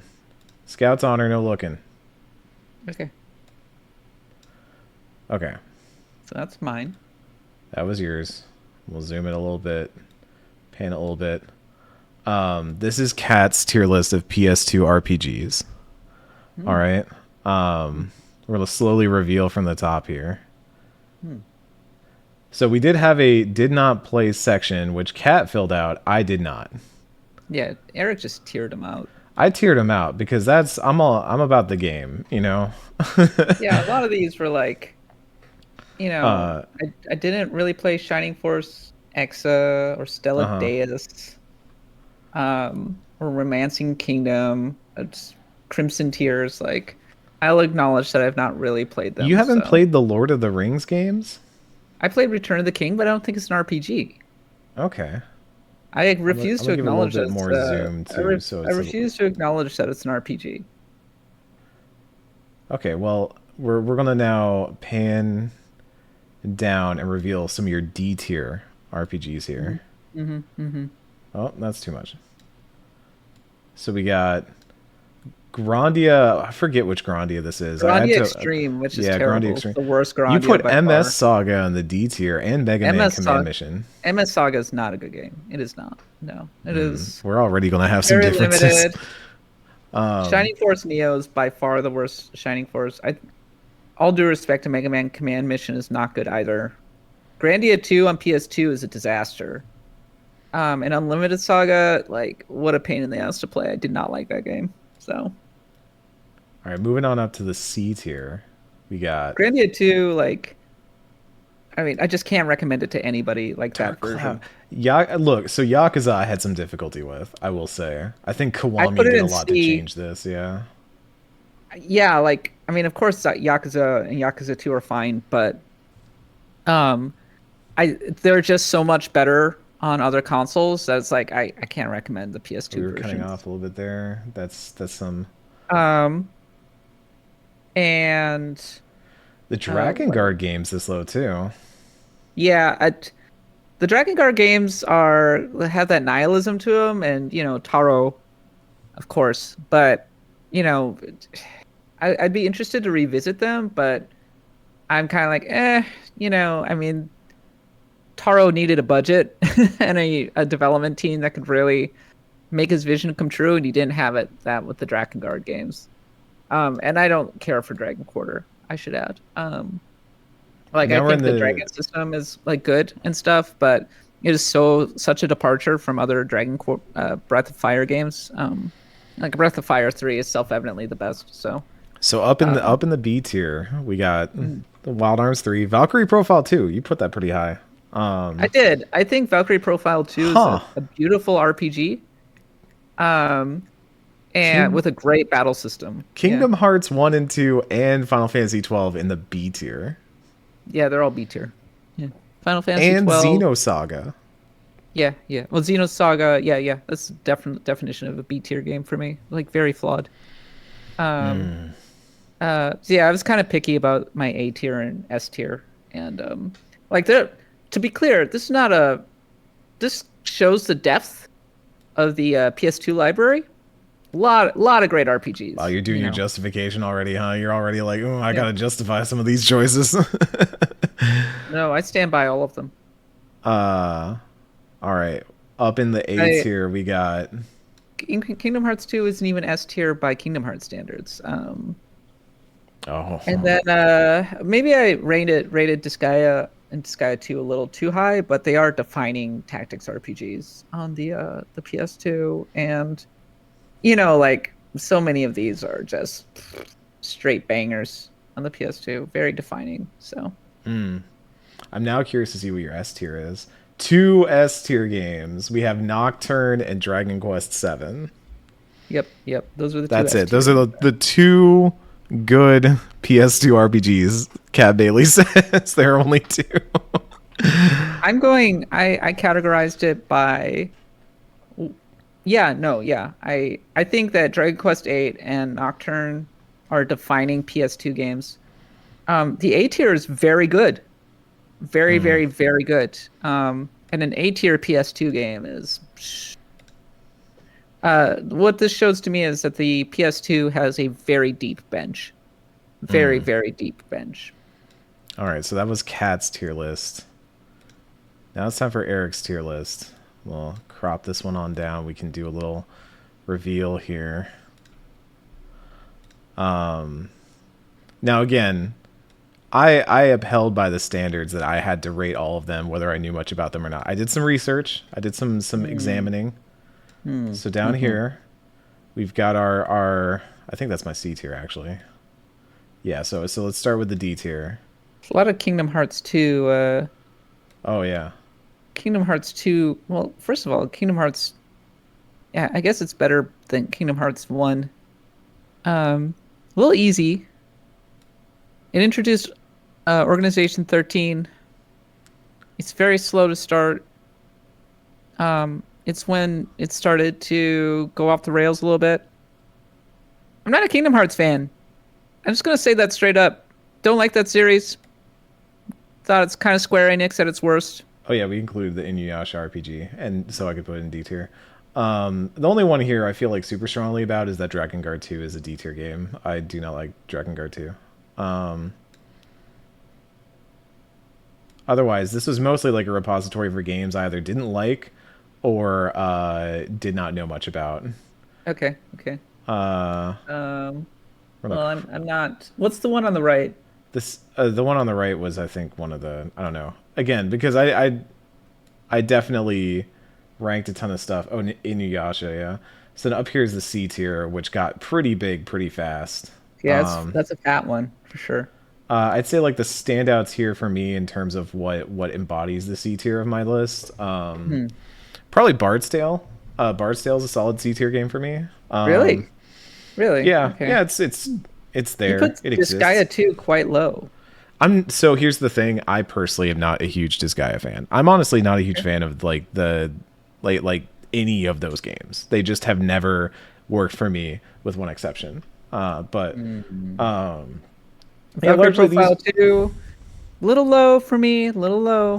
I admit I don't know a ton about Radiata stories. I just have never really found interest in it. I know of it. Yakuza 2 I'm actually not that big on. Not a huge Radiata stories could use a re-release. Yeah.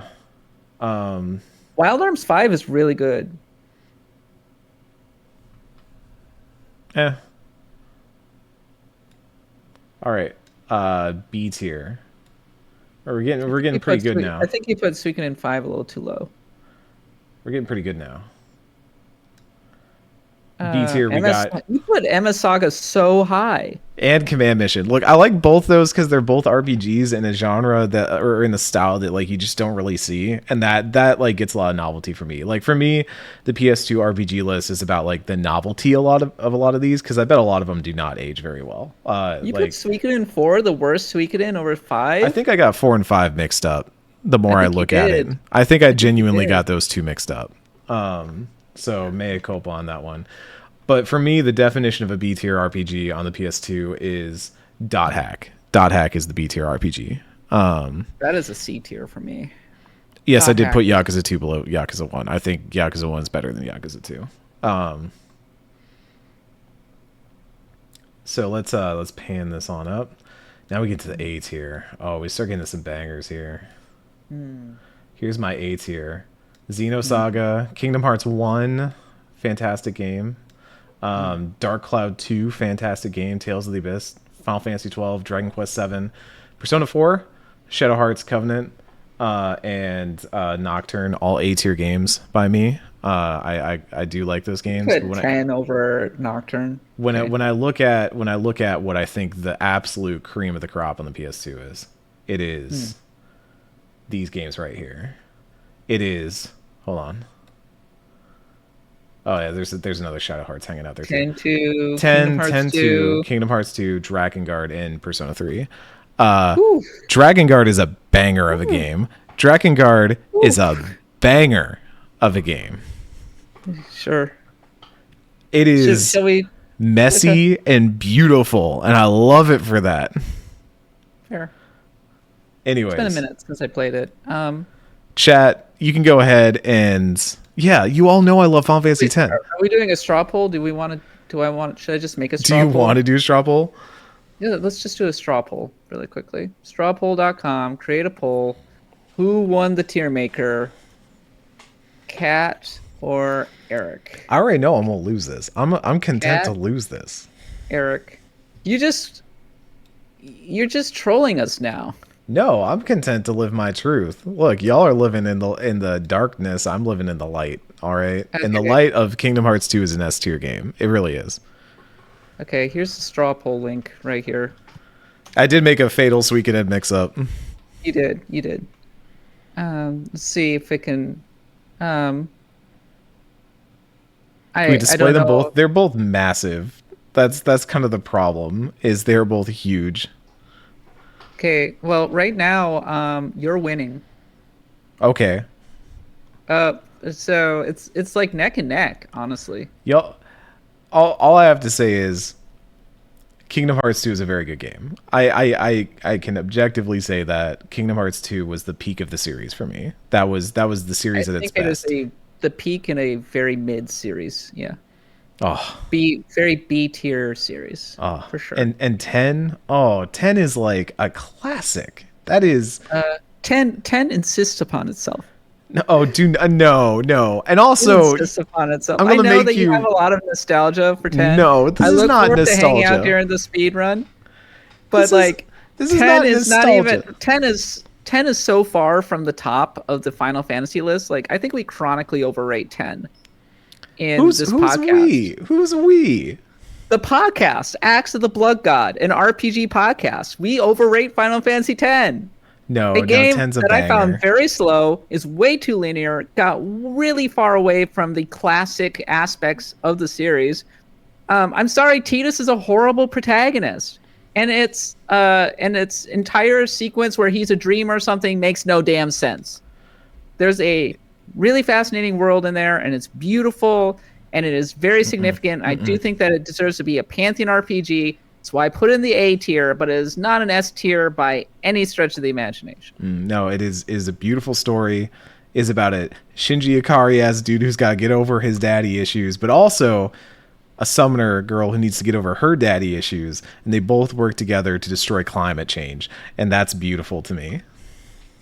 I like FF10-2 better because it actually makes the girls a star. It doesn't have some dude dropping in from another world to take over her story. He said, listen to my story. It's her story. I'm not going to argue with you. stole his I love her I story. love 10-2 as well. I love them both. That's why they're both in S tier. And by the way, the To Xanarkin is a great song, but otherwise, the Final Fantasy X-2 soundtrack pales in comparison to Final Fantasy VI, Final Fantasy VIII, like numerous Final Fantasy games. Final Fantasy X soundtrack pales in comparison. No, 10 soundtrack is such a banger. And the voice acting isn't even that good. Unequivocally a banger. 10 soundtrack is so good. It is. By the way, keep voting, yo. We only got 23 votes. I'm putting the... Are you falling Here's the straw behind? Is that poll. what's happening? Let's go.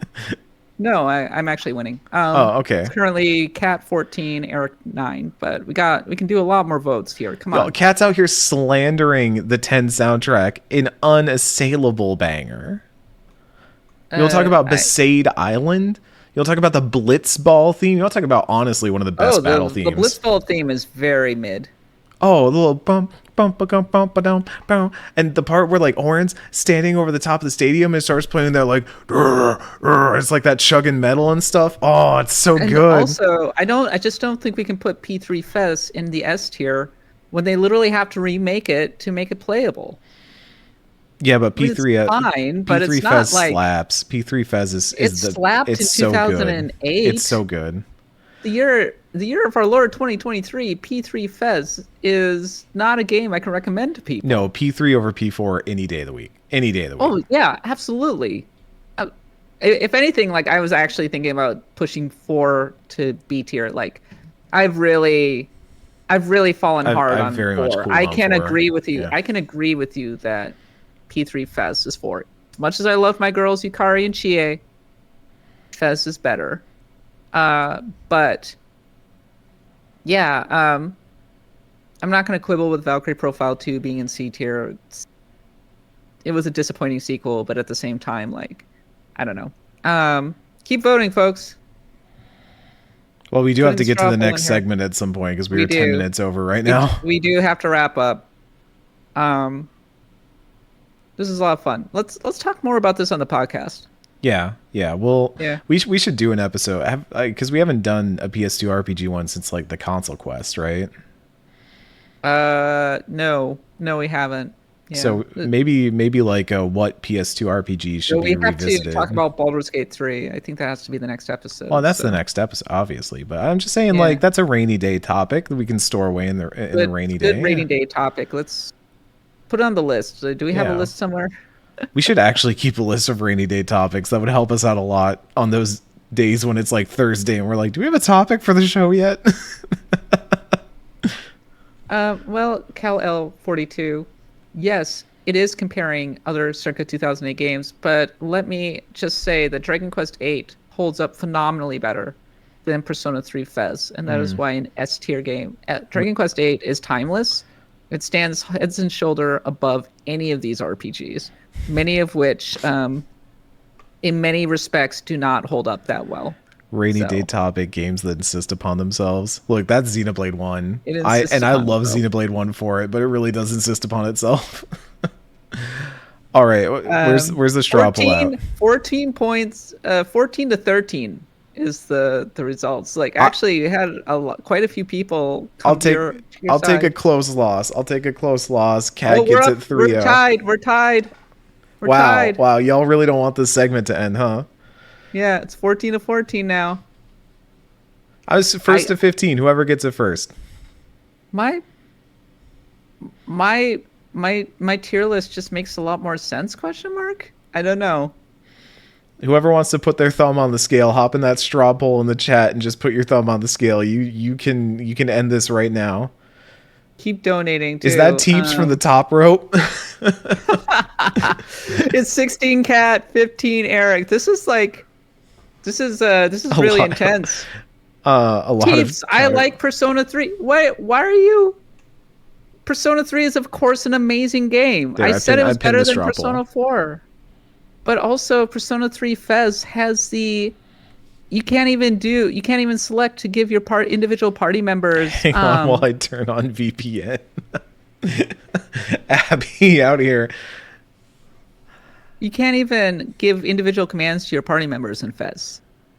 Just saying. Like I love Fez. It's a great game, but like it needed a remake and I'm really glad it's getting a remake right now. Also P3 Portable has the girl campaign. Just saying. Wow, we got a good crew. We got 90 people right now, Eric. We've built up very nicely. I think we have to wrap up though, Yeah. and call this. Sorry, So I just the final results are 18 votes for Kat and 16 for Eric. That was a lot of fun.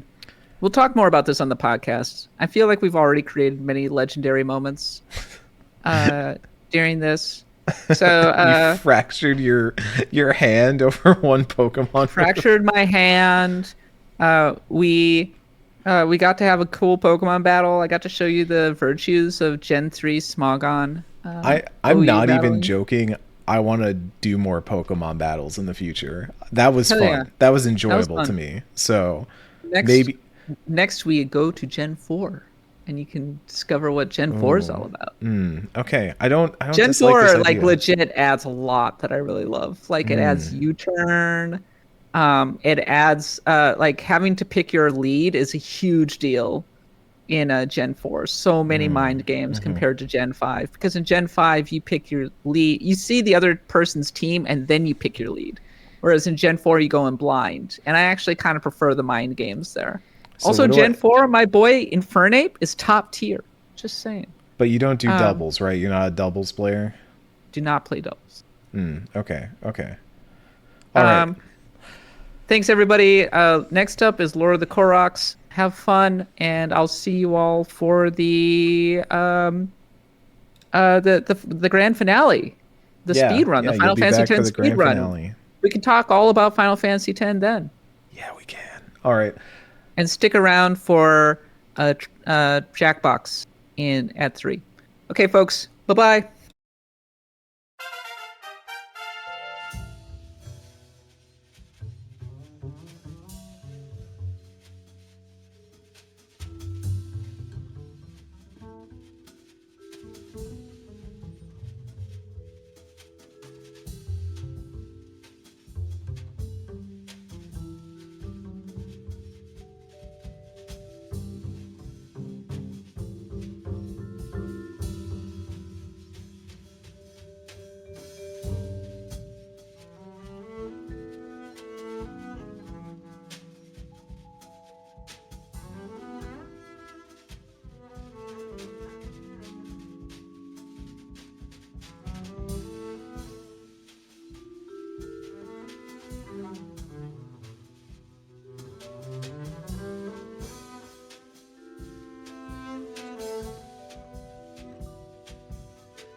And we are live. It is time for the Koroks. We are doing The Legend of Zelda, Lord of the Koroks here on Axe of the Blood God. I'm going to let the guests introduce themselves first, and then we'll get into what exactly this is going to entail.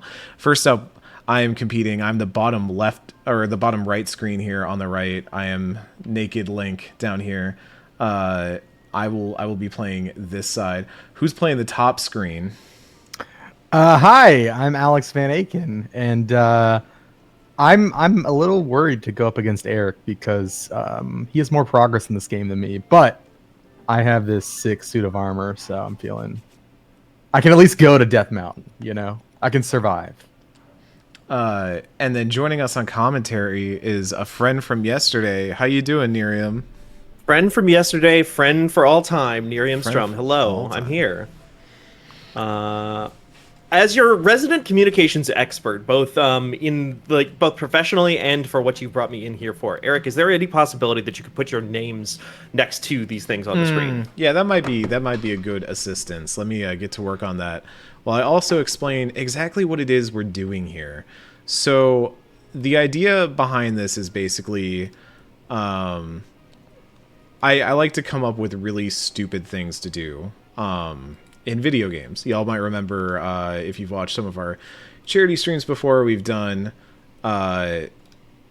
sorry, it's really hard to arrange things and talk at the same time. No, I know. Do you want me to do it? I can. No, you brought me in here so doing, you can focus. I'm doing great. Okay. Y'all might remember we've done Pokemon Alpha Bingo before. We did the Elden Ring Bounty Battle last year. What we are doing this year is what I've called Lord of the Koroks, which is originally it was going to be a competition to see who could carry a Korok from point A to point B the fastest. But I felt like that was a little too easy and also like a little too straightforward, and it didn't fit the time that I wanted to do right. So instead, what we're doing is something that I'm calling Lord of the Koroks. You have to go in and dump your Koroks into Death Mountain. You have to return the Koroks whence they came back to Cast it into the fire. Exactly. And once you have done that, then the land can be free. But no, it's the whole idea is just get as many Koroks as you can. There's a bit of a obviously risk element to it. You have to try and carry the Koroks there, and what's important is you have to carry the Koroks. They cannot be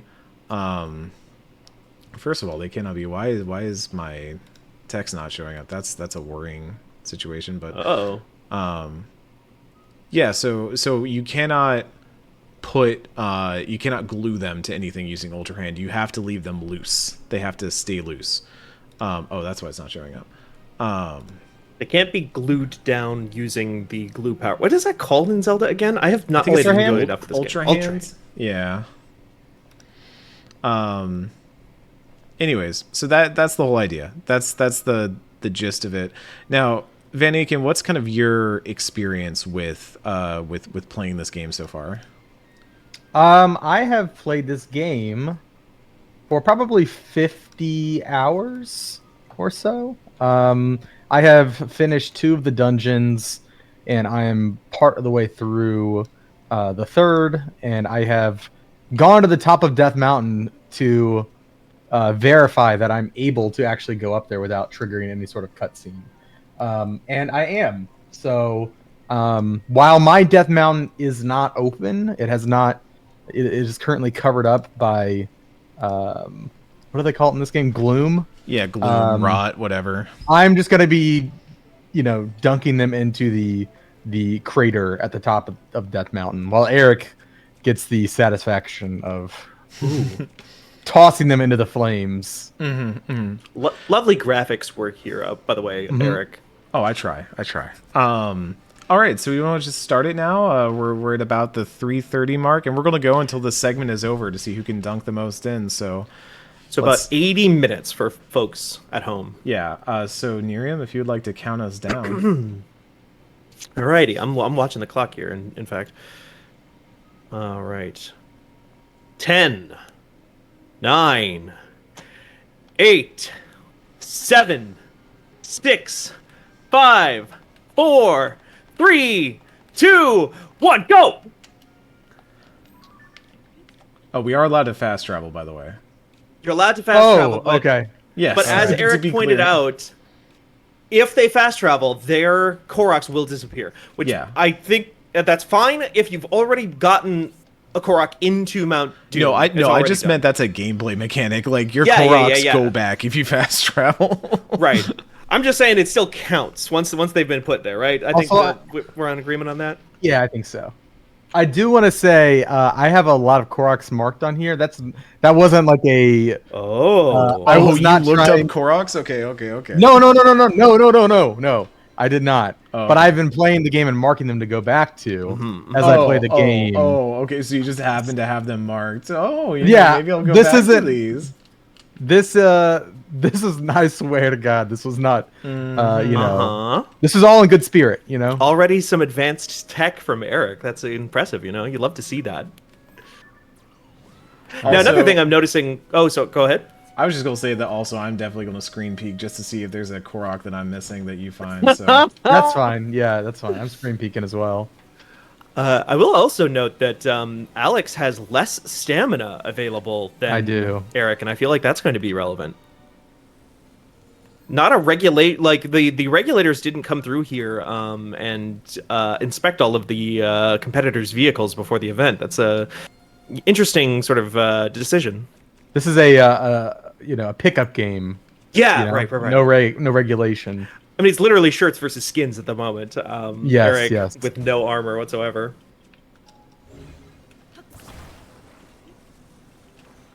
All right, so we've got Alex here. Alex, what part of the Hyrule Kingdom are you in right now?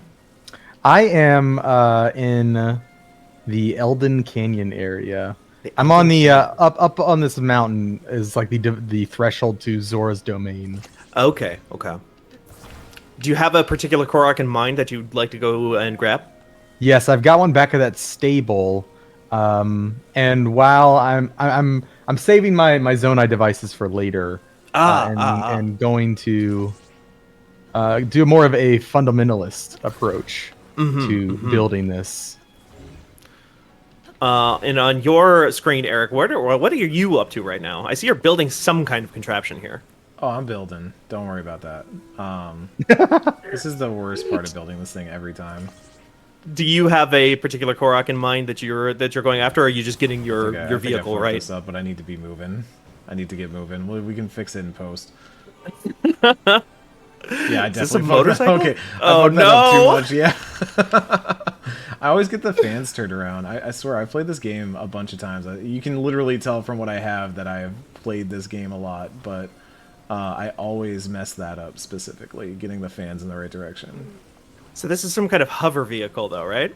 Oh yeah. This is All this right. is the good one. The good one. Is this like sort of a meta Zonai device? Is this what the fans and the community have decided is at the top of the tier list? Yeah. Okay. Oh, yeah. Yeah, I've actually not. I don't really keep up with the meta all that much in this game. I just kind of explore on my own. So all the strategies here today, 100% Alex Van Aken original. Interesting. Yeah. That's kind of a unique concept for a video game, playing it for fun and not for 100% raw optimization. That's kind of Yeah. I wonder how that'll go for you. Well, I'll have fun. You will, yeah. I'm having fun just watching you. I'm watching the process here. There was sort of a raw with Eric's screen. There was sort of a raw utilitarianism to the whole process, and what you're doing here feels a little bit more like artistry to me. Yes. I've got talent, and I will be showcasing it today. Not to slander the talent or lack thereof of other competitors on today's program, though. I am sure. Of course not. Right. Van Eric, Aken, you are booking it. Oh. Van Aken, I noticed that. Oh, hold on. What do you notice? Oh, dang it. That's. I thought that was a Korok. Oh, no. Oh, come on. Don't do this to me now. So Eric appears to have fallen into some sort of Antarctic abyss. No, we're fine. Okay. I noticed that you also play in hardcore mode here. You play without the UI, Van Aken? Yeah, I'm a man of taste. Oh no, I do that as well. I think that is the best way to play this game. So I'm going up against a worthy opponent then. Oh yeah. Of course, we only bring the best. Wait, where the... I swear I remembered a backpack Korok being over here, and I cannot remember where it was. So Eric, you're operating completely from memory right now. Yes. Oh wow, that's bold. Not consulting a guide, not leaving pins, nothing. I'll look for a guide if it gets hairy. You know, if we get for another like 5 minutes here and I'm still not finding anything. You know, maybe. Oh sure. Boy. Oh boy. Oh boy. Okay. Well. Goodbye, horses. Oh, that's a right. tough spill from the bottom competitor.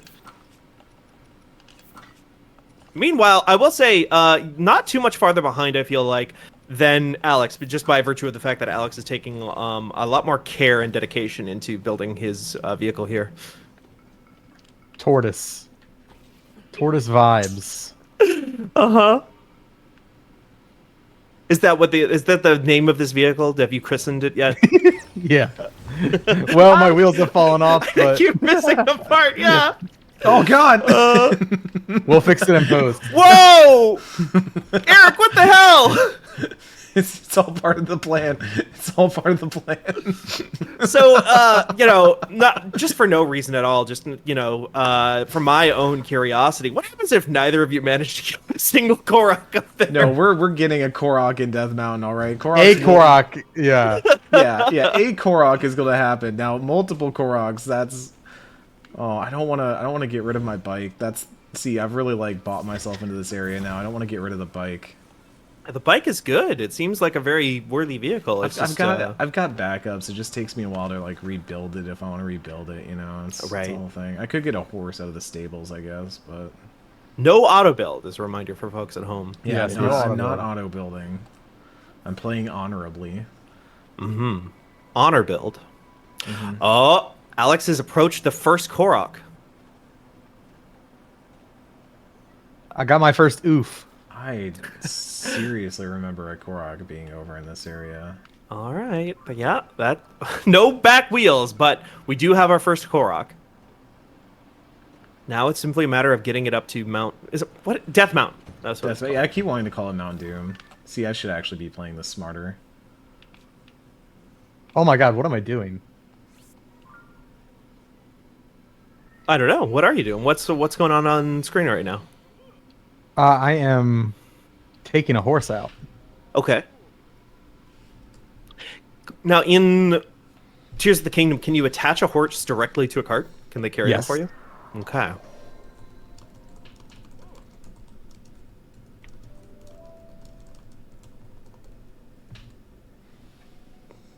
So we're sort of, in Alex's realm, we're sort of foregoing the traditional or the less traditional building mechanics in favor of simply using a good old horse and buggy.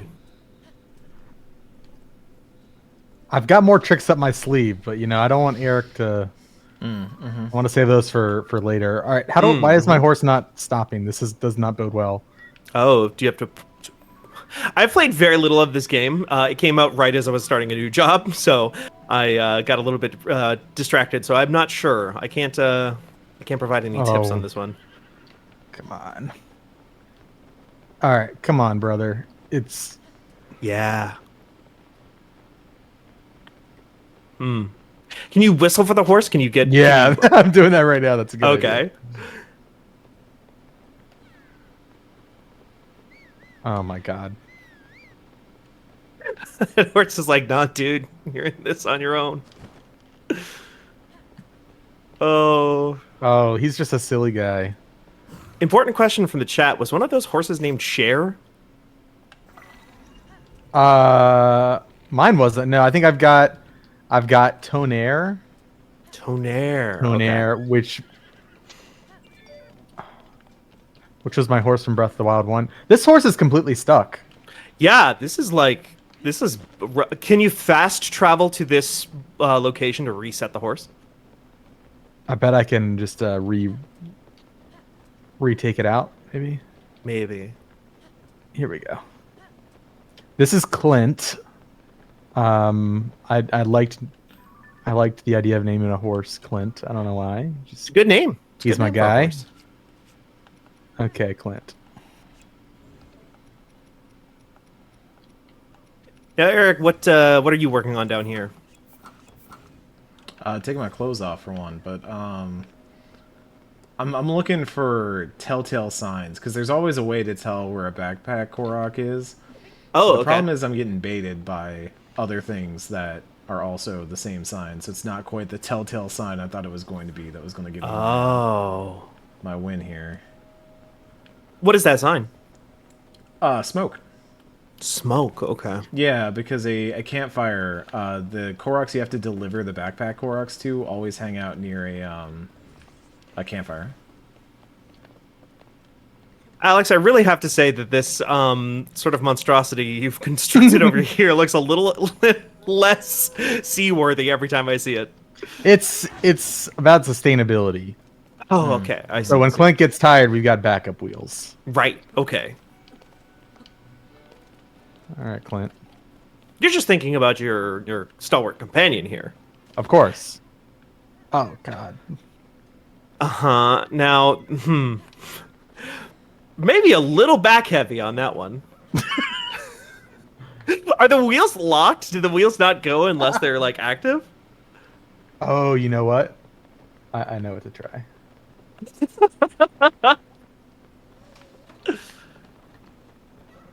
Are you gonna run over your own horse? Oh no. Okay, Clint. This does not work. You gotta go, bud. Clint! Clint, you're dead weight, buddy!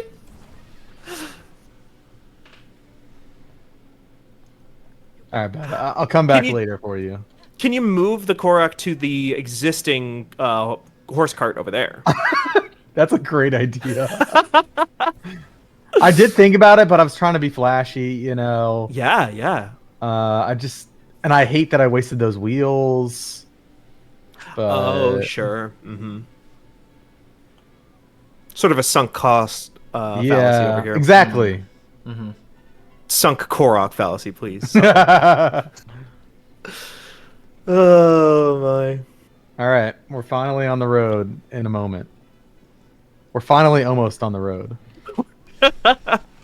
We're finally almost at the car that we're going to take onto the road. Yes.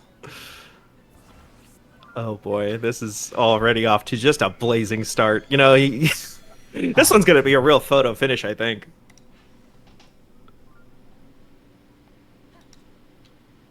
All right, we've got Eric in the south here. Fast traveling by south, I mean south of the screen. Yeah, not I necessarily the I south keep of the looking. game. I'm not finding anything.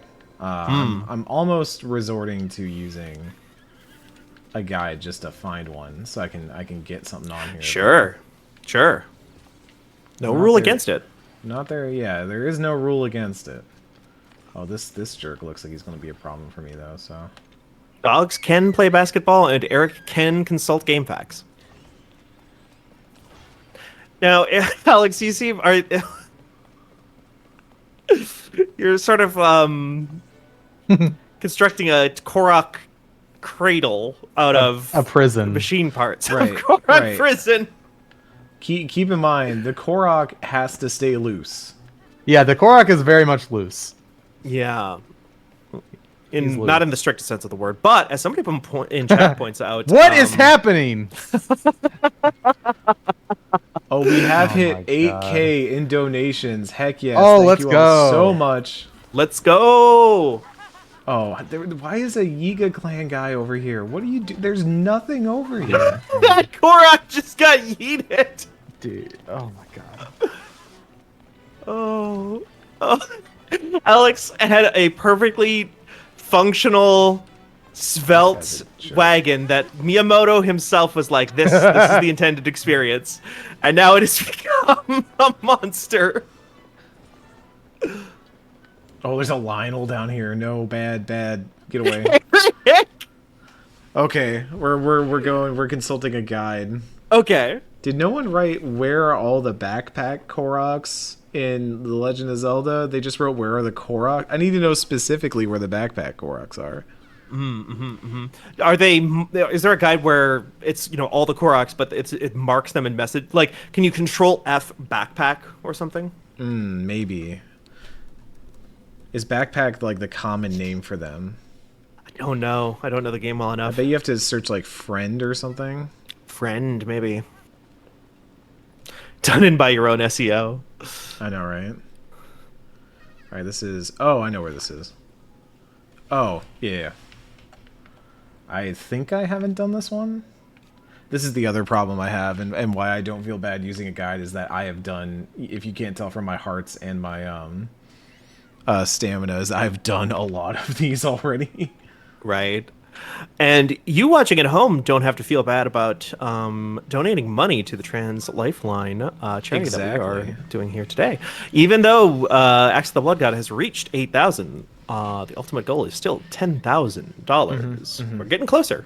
10K is when we will hold that raffle for the Switch OLED that we have, a Pokemon Scarvi Switch OLED, along with a copy of Pokemon Scarlet and a copy of Pokemon Pearl, I think, the Pearl remake. Oh, damn. Okay. Yeah, so we got a Pokemon pack. Yeah, it's like a whole bundle. What is in this one again? I'm good on all those. And it's for a good cause. You might win something cool, but at the end of the day, really, it's just for a very important cause. Especially in this day and age in the United States. Absolutely. Now, Alex, it looks like you're finally making some really good progress over here. I am, and you might notice I have 2 Koroks now. You do. That's true. Oh my you God, got 2 Clint. Koroks? You jerk. Oh, Clint, where have you taken us, buddy? Yeah, on the way to bringing the first Korok, Alex has grabbed a second Korok. Was that intentional, Alex, or was that just serendipity? Serendipity, but I was prepared. I have my markers, and I was prepared and got lucky at the same time. The ingredients to success. One friend of, I believe, the show, Nicholas Grayson, asked in the chat, "Are y'all winning?" No one's winning yet, although Van Aken's on the road to it. No! Oh! Clint, turn! I'm for context. I'm slamming the analog stick to the right, and Clint. You gotta doesn't like that soothe direction. your horse. You gotta calm that boy down. I would say, getting antsy. by the very small metrics that we have to work with thus far, I would say Alex is winning. Well, yeah, Alex has Koroks in a wagon. I'm not at that point yet.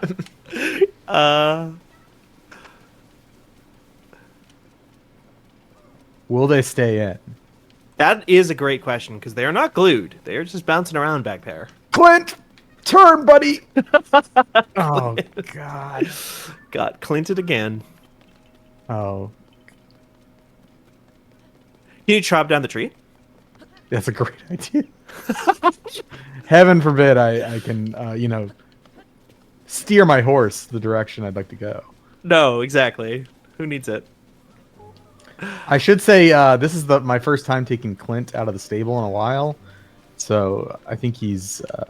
I don't have that shrine. Oh, okay. He's a little stiff, yeah. Yeah.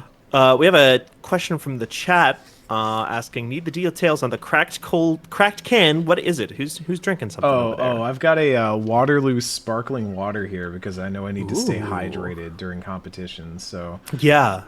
peach flavor is the best Waterloo. I have tried many of them. It is the best one. Korok down. We've got a loose Korok on Alex's side of the screen.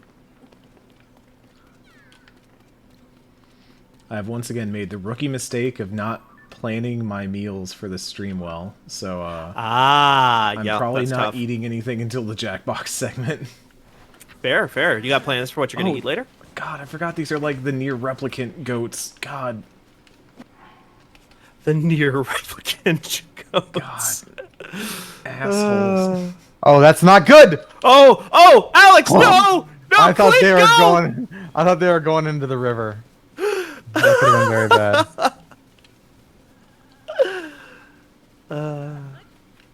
Oh my god. Peach sparkling water. Is that your favorite There we flavor go. of sparkling water? Period, Eric. Stop talking to me. I need to pick you up. I thought you were talking back to me. He's like, okay, sorry. Yeah, so this particular sparkling water probably my favorite. Usually I go for like a Topo Chico. That's, just the most Is that common, a Korok? I feel it's a very easy go-to. The classic, yeah. Yeah. I found another Korok. That's 3. How?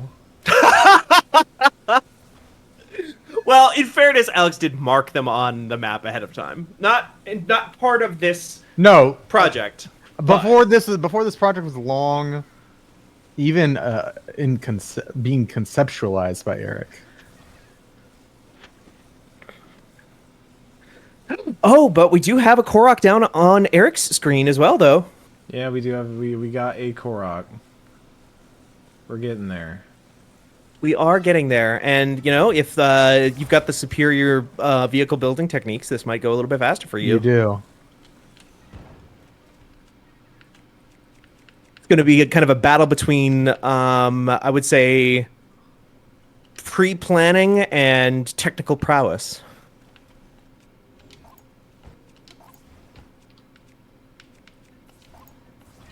Is my cart too?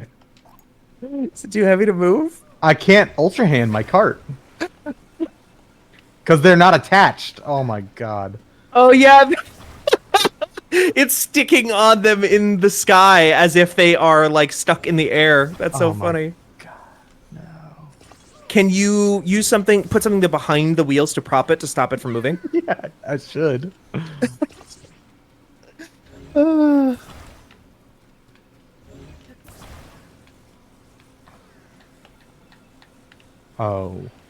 Oh wow, Eric getting really fancy with the vehicle building now.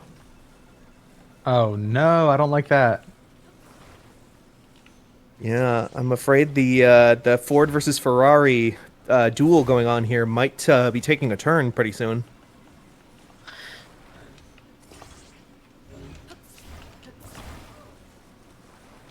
Ford versus Ferrari.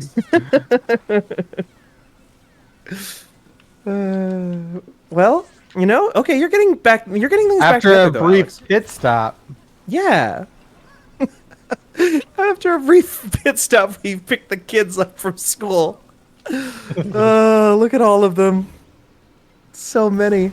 Now, I am worried for Eric about the lack of being able to glue this Korok down. If we go into the sky, will that Korok stay? What do you have going on over there? What is that? What's your base, Eric? Oh, that's so smart. Oh god. Eric is currently building the Joker's plane from the Batman Superman animated movie.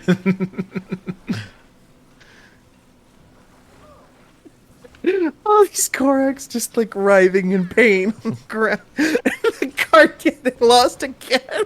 Damn it. I can't. Oh, it's so good. I think it's stuck to the horse. Why? Oh my.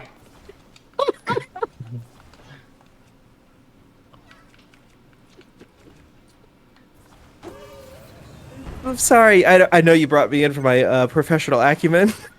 Oh Jesus! Oh God! Where'd the Korok go? My son! Where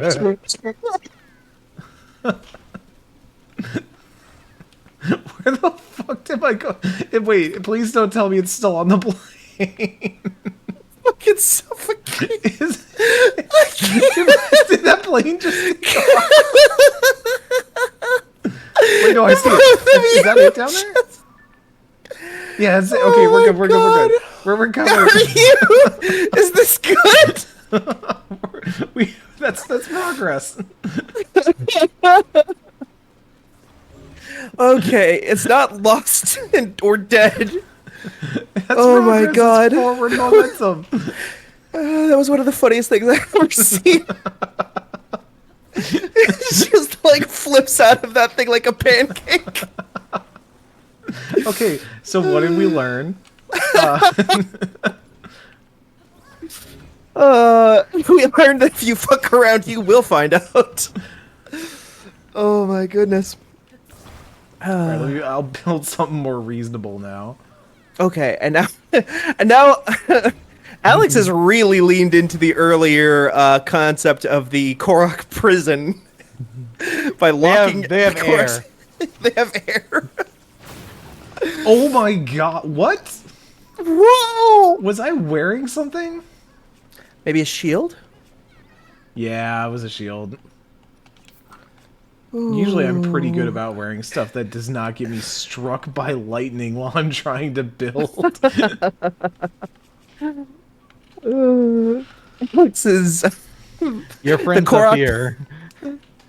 The Korok Panopticon is ready and moving. Oh, okay. Oh, I'm currently being attacked Oh. by a octo balloon. You're making good progress though. Even under fire, under pressure, Alex still moving, still with 3 Koroks. I need to reach my friend. Oh, I also wait. Is that another one? Oh my god! What the fuck?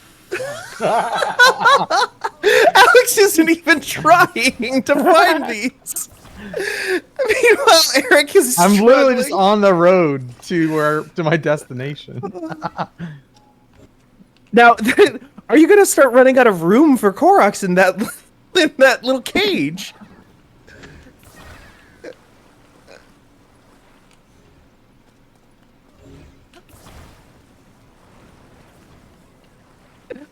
There's just something just utterly joyful about watching a Korok just fall flat onto the fucking ground. Gotta double check. Okay. No one's attached. No, doesn't look like it.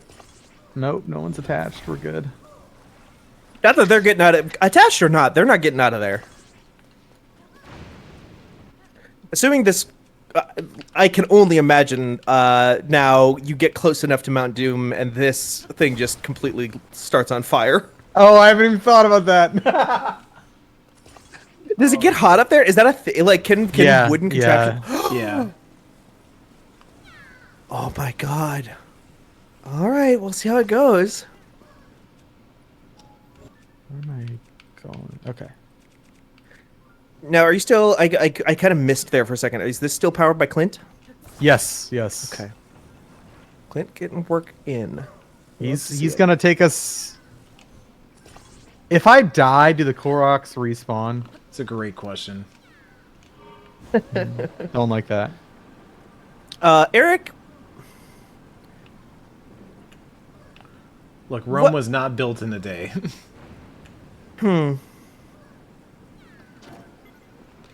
No. You might need another balloon down there. Do you have another? Well, the problem is also the battery, I'm now realizing. Oh. So I think we're going to have to rethink the entire process here. I think the horse-drawn carriage is the way to go. Where is Yes. Oh, but I don't have a stable anywhere. There was a near me. person in the road, and they messed my flow up. Clint, like a like a new Tesla, saw a pedestrian and just swerved out of his way to slam into it. We're still good though. We are. Yep. Okay. Minor setback for Team Alex here.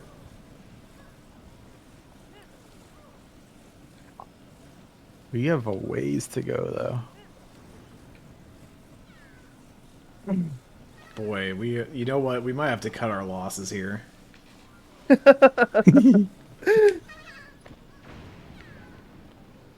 Eric, have you adopted the new strategy of just taking this thing by foot and walking it up A there? little bit, yeah. Or at least. Oh my God! Why? Oh, wow. Yeah, another one. You can't catch a break. Also, it's thunderstorming. You're getting like struck by I'm trying to lightning. hit him with lightning. Meanwhile, Alex in this just beautiful pastoral, bright, sunny day. Also, I think your Korok might be floating away. Oh yeah. Oh yeah. Okay, it's washed ashore.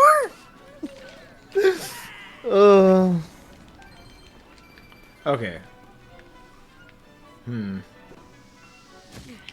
What the bloody fuck? No. Another one.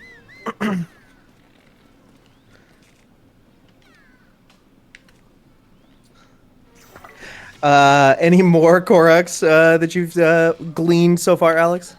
None yet. I actually haven't been up this road myself before yet.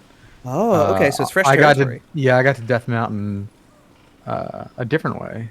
So anything's possible.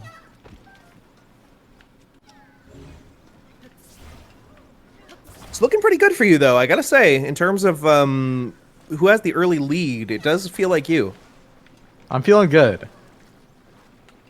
But I am worried about the flames. Yeah, the flames do kind of bother me as well, because once you get up there, like, I assume that the Korax can't just burn to death. I assume that's, like, just not a thing in the game, but I am worried about them, like, getting loose and falling out, and, like, rolling down a hill or something.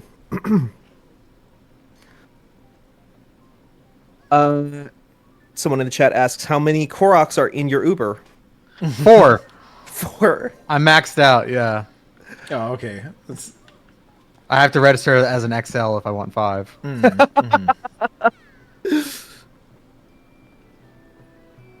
I can't overstate rather.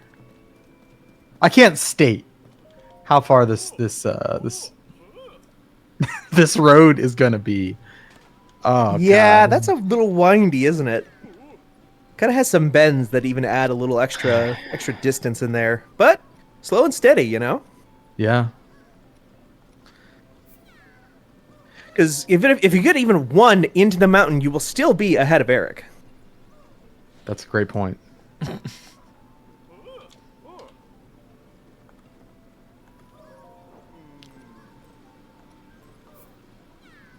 Eric, I believe, has you have seemingly adapted some of Alex's tech as well. You've gone for the horse. Yeah, that feels like the way to do it, at least right now. Yeah. It does seem like the most stable option. Oh my God.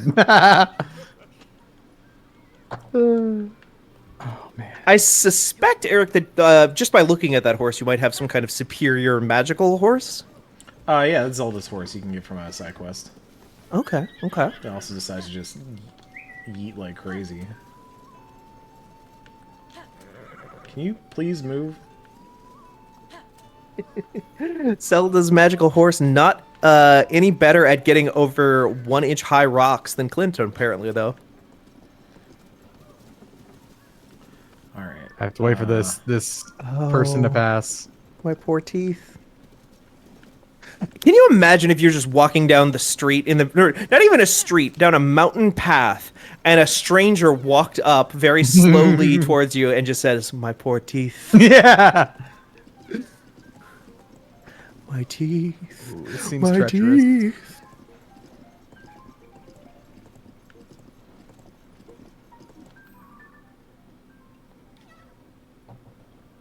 Eric, back on the hunt for some Koroks to I think begin. I went the wrong way.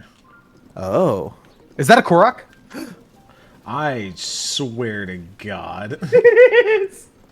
Oh! All right, so we're going to have to reach out to Zelda real quick and rewrite a couple of labor laws so that you can have 5 passengers inside of this vehicle at the same time without being registered as public I transit. invented this game and I'm getting so thoroughly thrashed in it. This is so silly. I think I'm gonna be smart and just mark this one. You think so? Okay.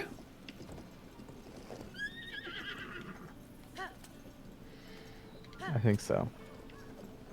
Yeah, I mean, it does take a while to reset everything. And again, you are at 4. This is not a matter of getting every single Korok in the game into Death Mountain. This is a game of trying to see who can get the most into Death Mountain in the next 45 minutes. I'm trying to get any into Death Mountain. Let's be real here.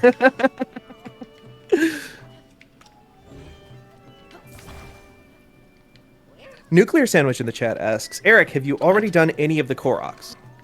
That's the problem, is I've done like a pretty, like my stamina, my hearts, you can tell, like I've done a lot of the Koroks. Yeah, that makes sense. That's one of the issues I'm running into here. Sort of a, but it kind of a balances out in some ways, because you do have access to like a better class of horse. You have access to like better building materials, but also, yeah. I can't find a freaking Korok to save my life. Yeah. Look up a guide. Oh god, just attach to the thing, please. I would have said maybe it would have been smart to start a fresh save in this game both ways, but because of how, and I think this is a big knock against this game for me, how long and plotting that tutorial is. Yeah. Not really an option. Is that another one? Yeah, it was. I'm going to delete this game from my hard drive. Yeah, I can tell you where some are at, Eric, if you'd like. Yeah, unfortunately, there's some on the road. There's some by Goran. There's 2 by Goranby River. And I found one. Don't worry, we got it here. Oh, perfect. Okay. Eric is kind of going, I think, at this point for to just try to avoid did not finish. Yes.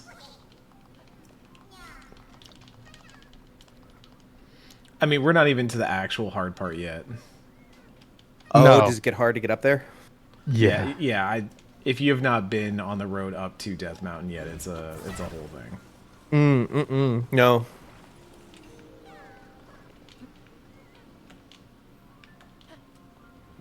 Alex, I gotta say, you are making good time though. I'm worried about the rail system that I'm inevitably, most likely gonna have to use. Interesting. Okay. Maybe there's another way.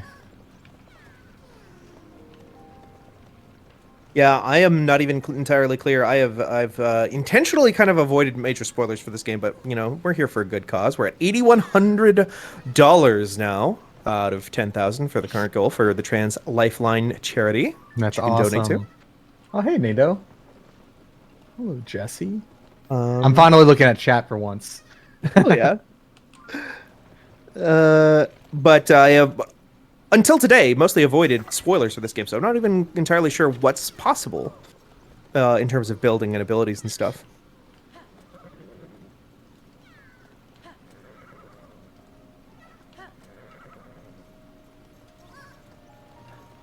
As a reminder, if you help contribute to the $10,000 goal, we are giving away, or Blood God is giving away, a Nintendo Switch OLED bundle, including a couple of Pokemon games, and a Pokemon-themed Switch OLED.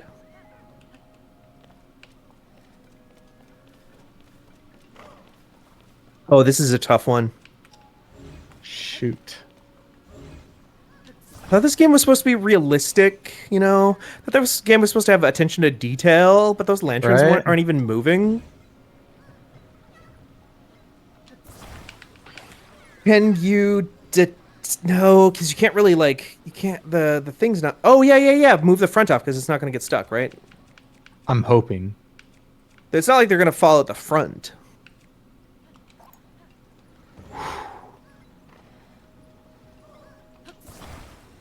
Quotes before major disasters. Oh yeah, this road is getting rough though, huh? Yeah. Ooh, this was not designed for this.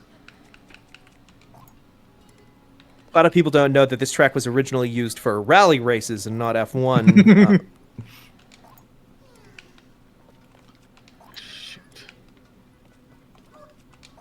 Ooh.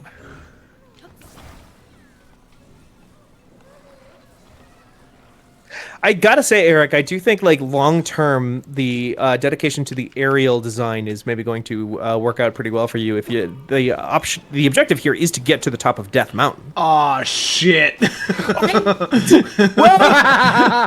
I take it all back. The game really said, you think it's going to be that easy, huh? Okay, you know what? Oh, no, we can't do that because I can't glue them to it. I was going to just put the balloon on my horse. Oh, Can you boy. do that? Oh, yeah, you can. You can do a lot of things that you probably should not do in this game. Where is my direction here? Oh no! Oh, Alex! Oh, that I saw that in the corner of my eye. Alex has spilled the beans, and the beans are not happy. The Uber has No, crashed. Have you all ever been in an Uber when it crashed? No, wait, what? Have you? Oh yeah. I have crashed an Uber as an Uber driver Whoa! Wait, really? into a gas pump. Did you have did you? Wow. So like a stationary object? No, stop rolling, stop rolling. Yeah, Did you have a passenger at the time? I had 6, and I couldn't see out my window, which is why because they were being unruly. Ah, I see. So this Oh, was so you not a crashed it pilot to teach error. him a lesson. Okay. Yeah, so I decided to blow my car up to get back at it. I was in one on the way to the 2014 Xbox I hate E3 this. showcase. Why did I make this rule that you can't glue the Korok to anything? It makes it so much harder. Yeah, is this even possible? without glue? Oh! What? Ah, Alex, what? I'm not gonna question it. Sure, fair. You know, I think sometimes it's legal. sometimes the game Skyrim's you, and sometimes you Skyrim the game. Yeah, Yeah. it all worked out. Oh, fuck. Oh, Eric. It's fine. Eric, it's fine. that's This so is much recoverable. progress. This is recoverable. It's a little dusty. It's still good. It's still good. The funny part is we've almost delivered the Korok to where it was supposed to go originally. Uh-huh. Oh, building materials. Okay, you know what? Let's just do it that way. I do think the aerial approach is what we got to do here. I think it's the only way, because you can't get through that terrain very easily. I am kind of amazed, Eric, though, like, just by virtue of, you know, this area, this whole sort of switchback of Death Mountain itself has kind of become the great equalizer. You're both in fairly similar locations right now. Yeah, the problem is that if Van Aken scores, he scores big, right? Yeah.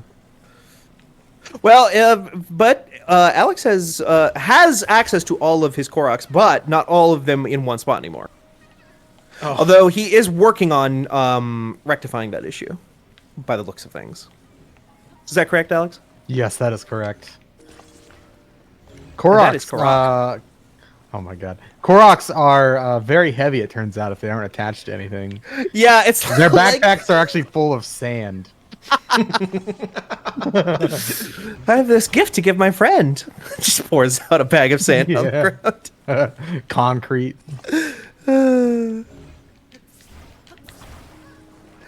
like dying. What is in this? Oh, can you stop it? Yeah. Might run out Okay, of we- flame emitters soon, though. That's the problem.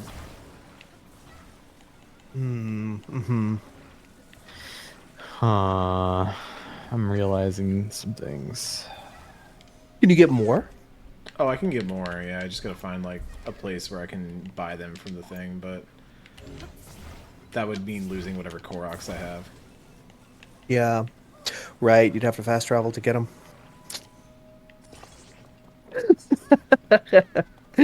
That woman did not like whatever you are building over here.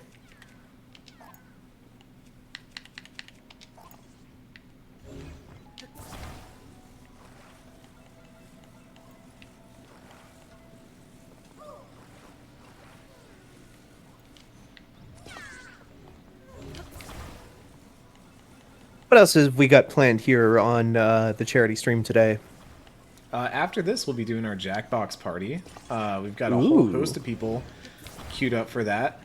It's going to be a good time. We'll be hanging out here just playing some Jackbox, but we got some good friends coming out for that. And then after that will be a Final Fantasy X speedrun from the one and only Moonblaze Wolf that I'm very excited about. That's really exciting. Do I want to put...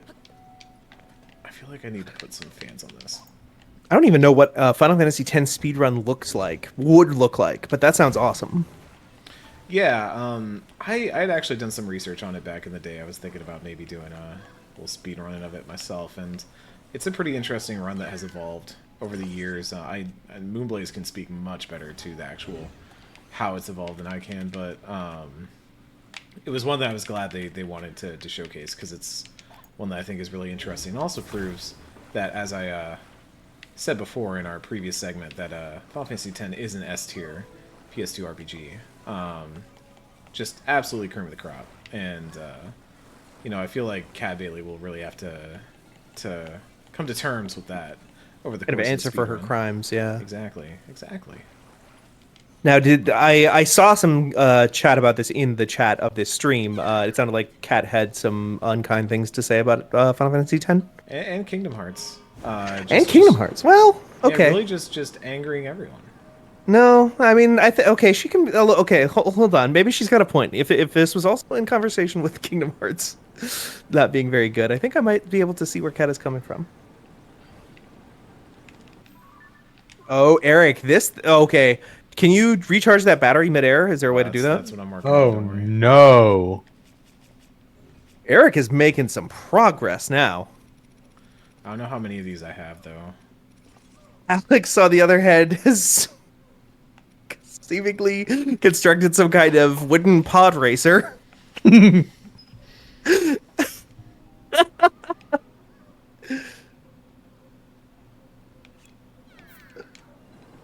Really?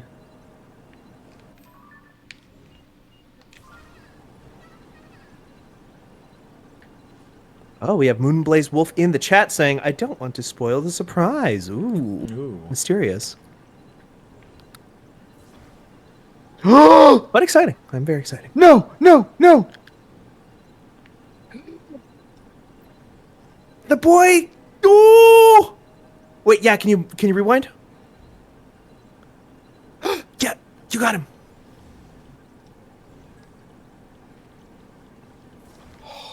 Oh, incredible reflexes from Alex Van Aken.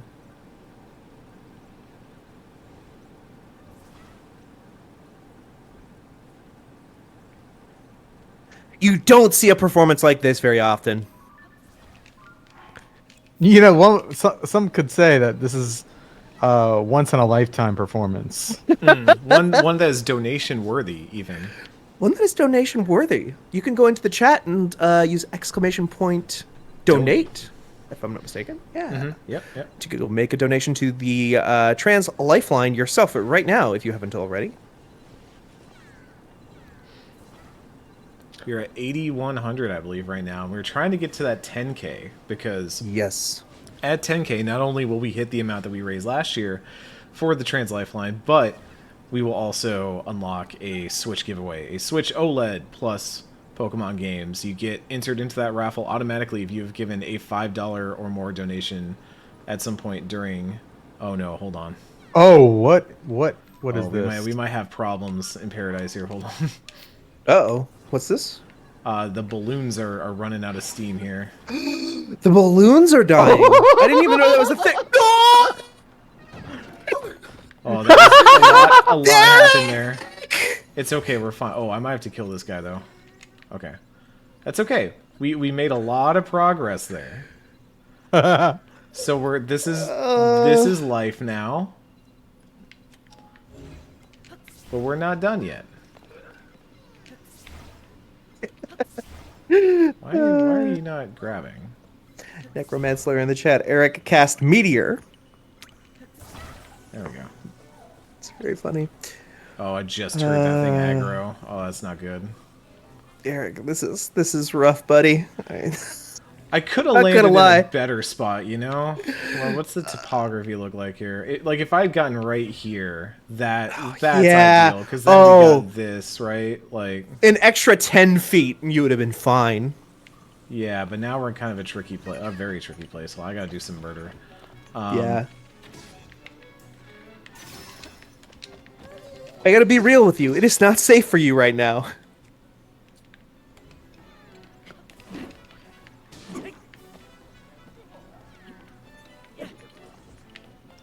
Gotta make sure this Korok stays fine too. Yeah, this is tough. Oh right, my bow broke. Alex has shifted vehicles once again up top by the looks of things too. Now, Alex, is this a pre-existing vehicle that you've just found in this location, or is this something new that you Yeah. constructed? I see. No, okay. this is a minecart. Okay. So we've reached a point where I can no longer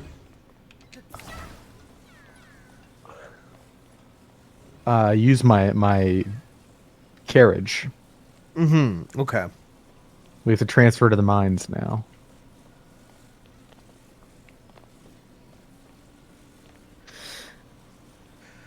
But you can, I assume. What's the clock looking like? Well, you're at 4:20 right now. Blaze it.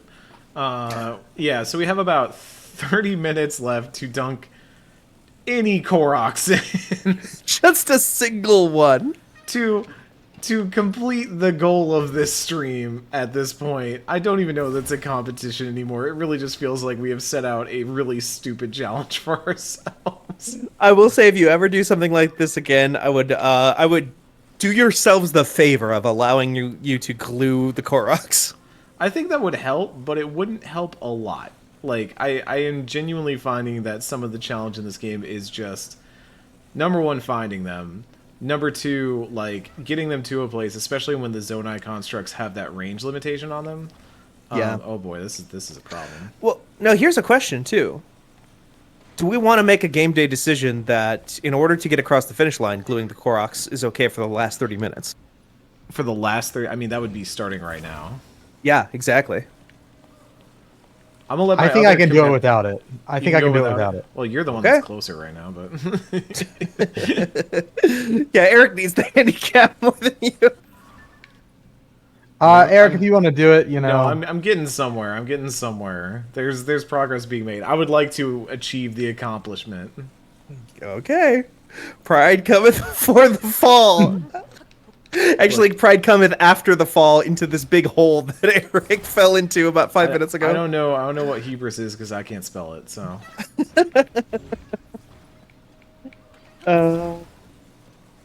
It's going great, everybody. Everything's going just fine. everything's going just fine.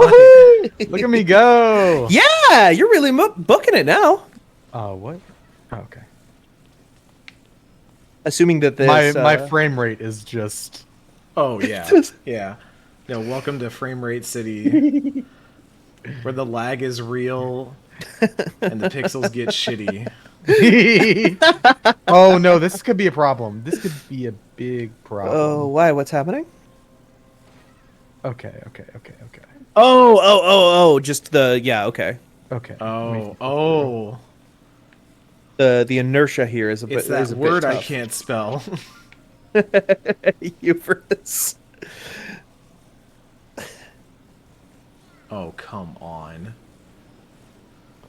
Just Skyrim. Just, for once in your life, Link, just Skyrim. Can you get double? If you put them on either No. side, can you get double fans? Yes. How many fans do I have left? Oh. No! Oh, Oh. nice job. Thank you. Come on. Yeah, can you just stack it on top of another fan, maybe even? This could be bad, but I'm gonna do this. Where is it?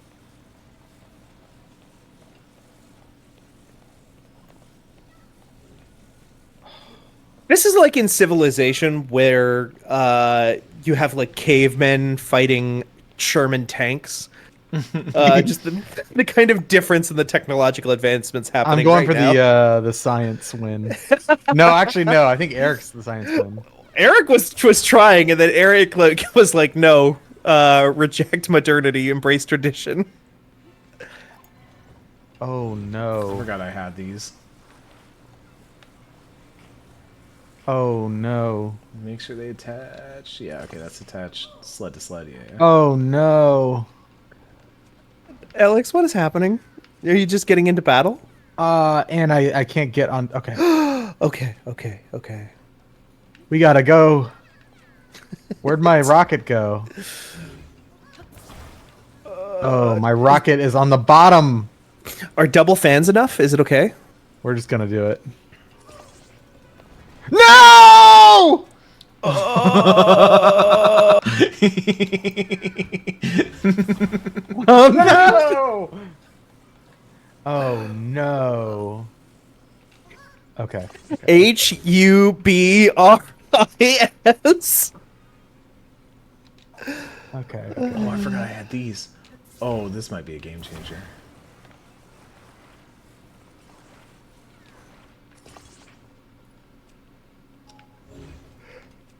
What in the world? 425 right now. Okay. 25 minutes. There we go. Onto the sled there, right? Yeah, it's onto the sled. Okay, can I get another... Okay, you can probably get this thing back on the rails.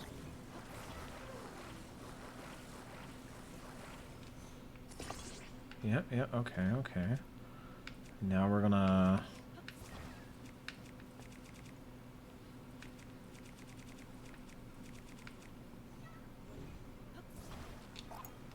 What's your current plan here, Eric? I need to stop building like that. That is a stressor.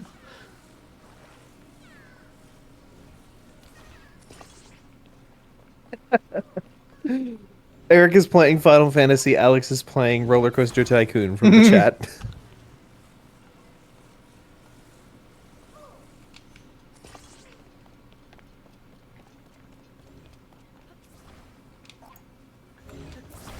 Oh, I think this might work. I have a good feeling here.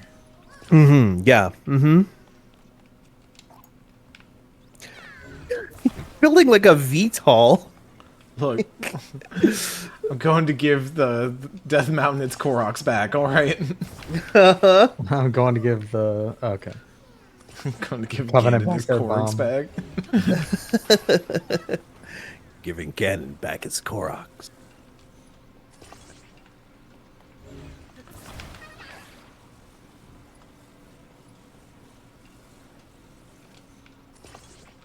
You know what? Sure, yeah. For anybody who might be joining us late, so far, neither competitor has managed to put a single Korok into Death Mountain, nor even see the caldera of Death Mountain.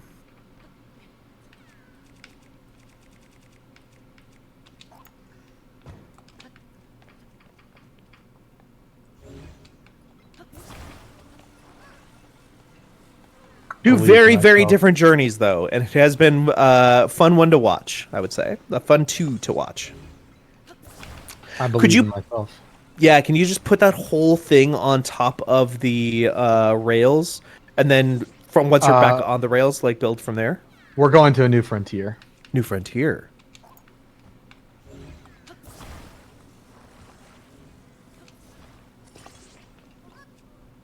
Another airship under construction over in Eric's corner.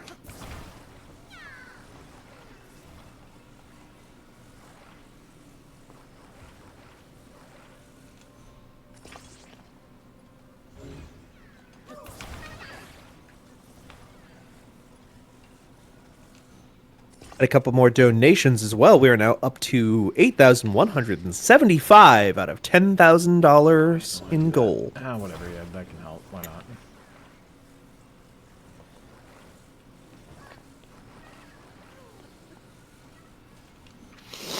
Okay. All right. Now, where is this going? Where are you going with this, Alex? You're about to find out. That's given what we've been up to today. That's a little ominous, but okay. No. Eric! The Korok! Okay. Everything's fine. It's the best move of the game. It is straight up the best move of the game. It is the ultimate I have fucked up move. Just get back in here, little guy. You obviously Star Trek Enterprise and like the opening song where it's like showing different spaceships getting built over time. It's like, oh, it starts with Leonardo da Vinci's flying machine designs, and then eventually we get to the Enterprise. This is pretty similar to that, I think. Okay, you have both, and to that note, you have both kind of arrived at a very similar idea right now, which is to go towards the air. Eric, you seem to be operating even without battery. I don't even know how that works. I have a large Zonai battery on the back here. That's helping me out a lot. I see. I really need this dude to not aggro me, though. Moonblaze Wolf Korak space program. Listen, if they're not going to make that sequel, Eric and Alex are going to do it themselves. Oh, buddy, come on, just climb. Oxygen getting thin as Eric reaches the top of Death Mountain. I can't believe that Eric might be the first one of you to put a Korok into the caldera. Oh no, I can't get in there. I'm not climbing high enough. I need to get. No.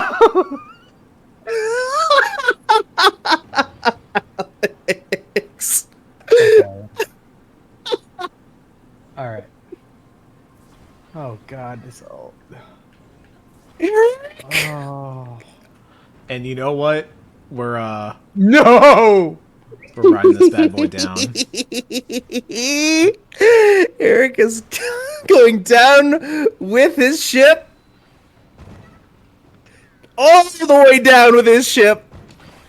Oh, I need to put on some different clothes real quick. Nobody says you have to survive. It's all about getting the Where Korok. did Korok go? I missed where the Korok went. I think the game might have despawned the Korok.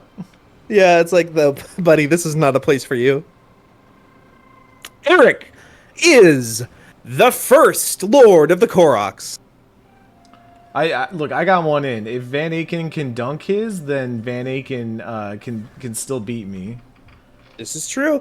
Beat you, but I'm just I just want to acknowledge that you were the first one to manage to get the Korok in. You know, you got there first. You got across the finish line. When at an earlier time, people were worried. Not myself, obviously. Yeah, of course.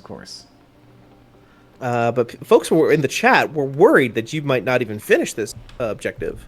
I was worried I wasn't going to finish this objective. Oh, what a dumb, silly game. This thing kind of rules, huh? Yeah. I want to do more because I think this game is just genuinely fascinating to play. Like, it is so fun to play. And there's so much like room to do stuff that, like, I think my one bummer is that it's not directly multiplayer. Like, right, I do kind of wish that there was a way for us to do more direct multiplayer in this, like maybe build mechs and fight each other or something, but like the idea of this game trying to run at a stable frame rate with 2 players interacting with physics at any given time sounds like hell. Yeah, no, the Switch would actually explode.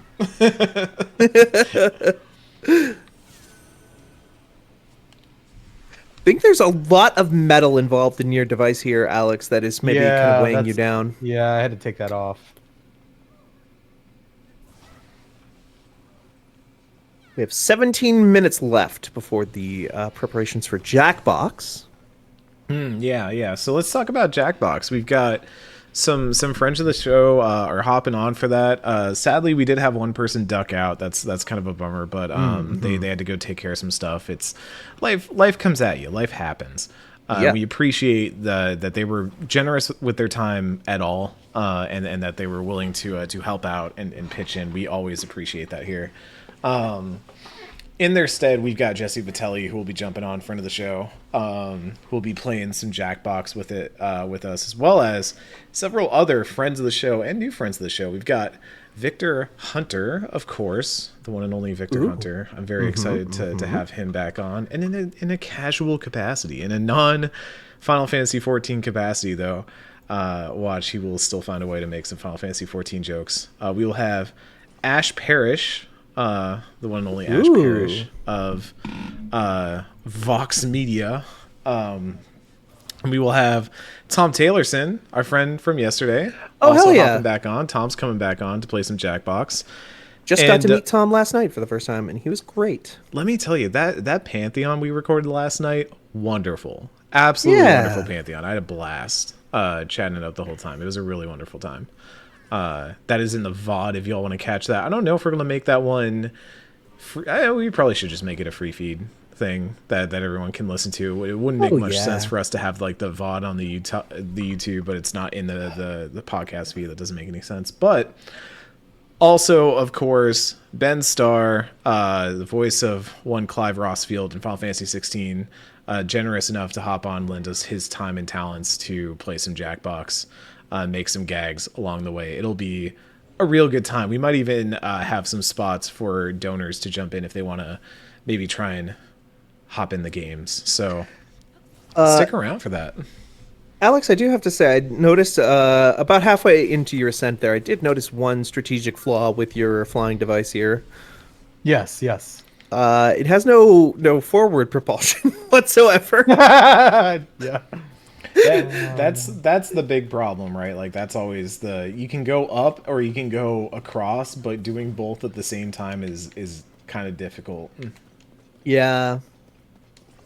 This does kind of make me Jones to go play something like Astroneer right about now, or Satisfactory, some of those building games like that. Because for as wonderful as I do think that this game is in a lot of respects, it's just like games that are just very specifically designed to do that specific thing where you're just, I'm going to bionicle my way through this. Oh, no!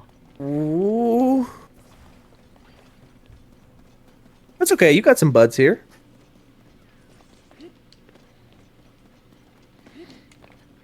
I just can't gush enough how much I love the depths as like a concept. Oh god. Yeah, the last thing I did when I was playing this game was I just unlocked the depths and was just exploring them a little bit for the first time. Imran, another friend of the show, Imran Khan, was telling me that you should just do that as early as possible. I was like, okay, I trust Imran.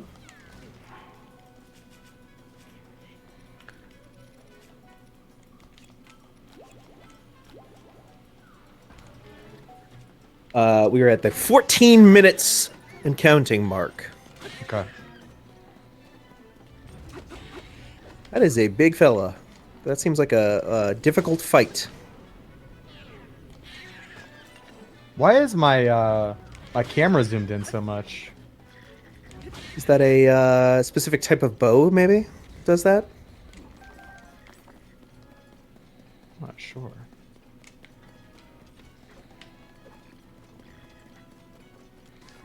Oh yeah, there are some bow types that will do that. Yeah, I can't carry any more melee weapons. No! Do I have a fairy? Oh my god. Alex! All that work! Oh man. But hey, you know what? In a way, this was a communal process. It was a matter of seeing. At a certain point, this became a game of can these two get a single Korok in at all? Please be here. Please be here. Oh my god. I never. I think they're gone. Okay. All right. Hold on. But you have some marked. I do. Let me think. Maybe just find whichever one is closest and just run it. Now that you don't have to worry about building devices that carry a bunch of Koroks, maybe you can just like run it up real quick. Yeah. Try the flying machine tactic as well. I think that's it. Oh, there's one right here. Okay. There you go. Perfect. Okay. And again, either way, I feel like this has been a success of a program cooperatively. Okay. How do I...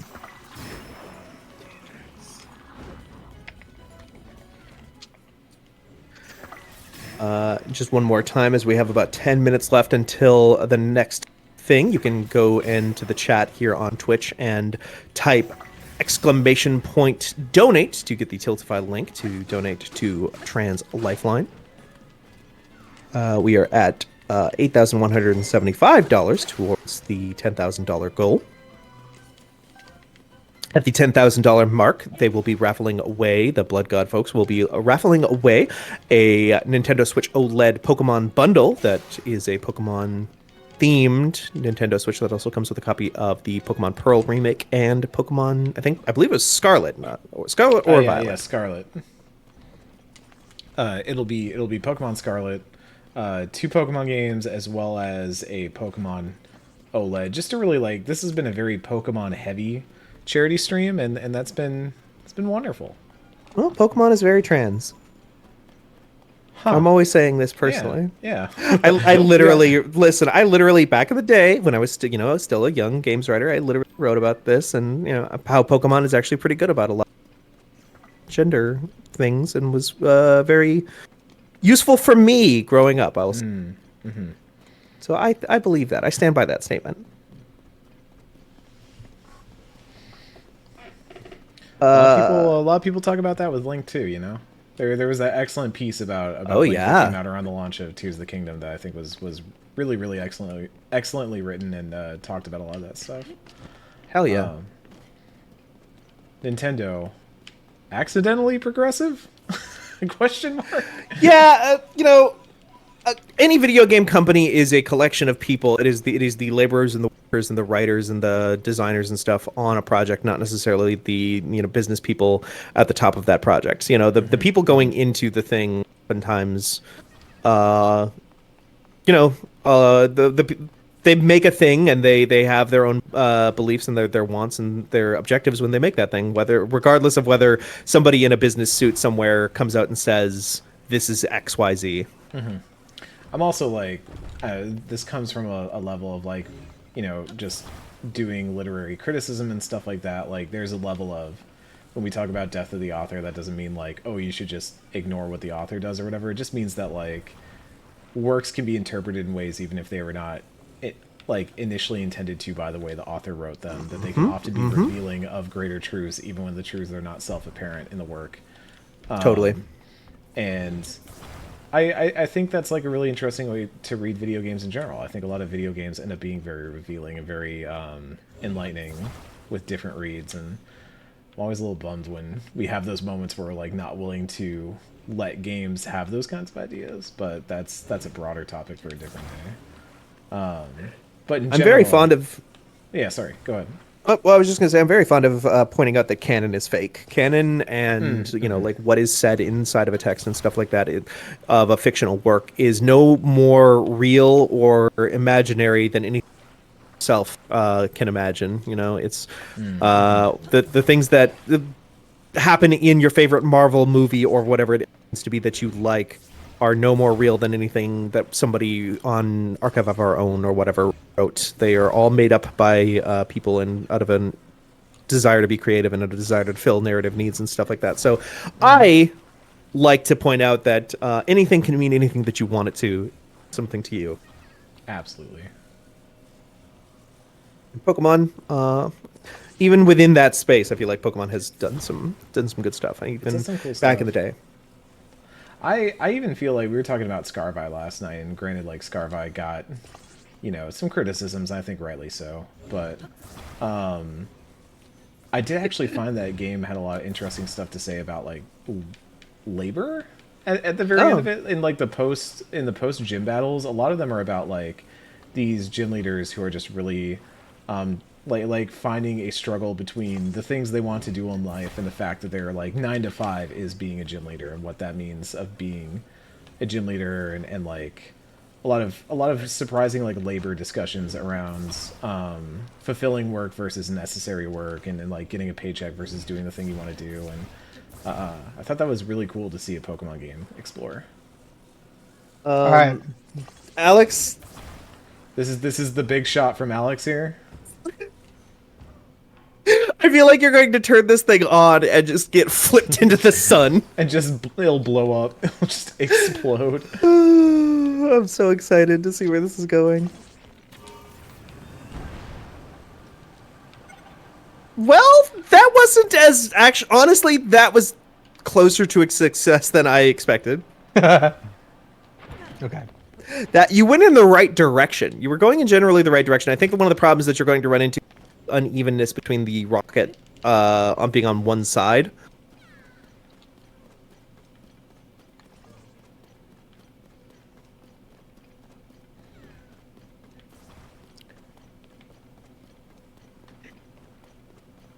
All right. Here you go. Okay, now it's looking a little bit more symmetrical.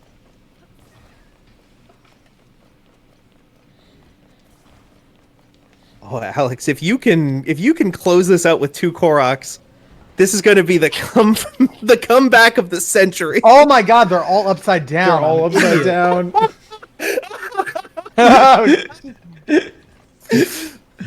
Oh my god! Oh man.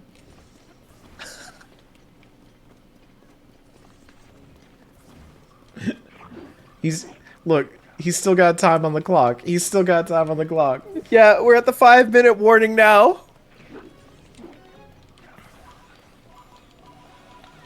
Chad, give me suggestions on what I should get for dinner, because I have not ordered dinner yet.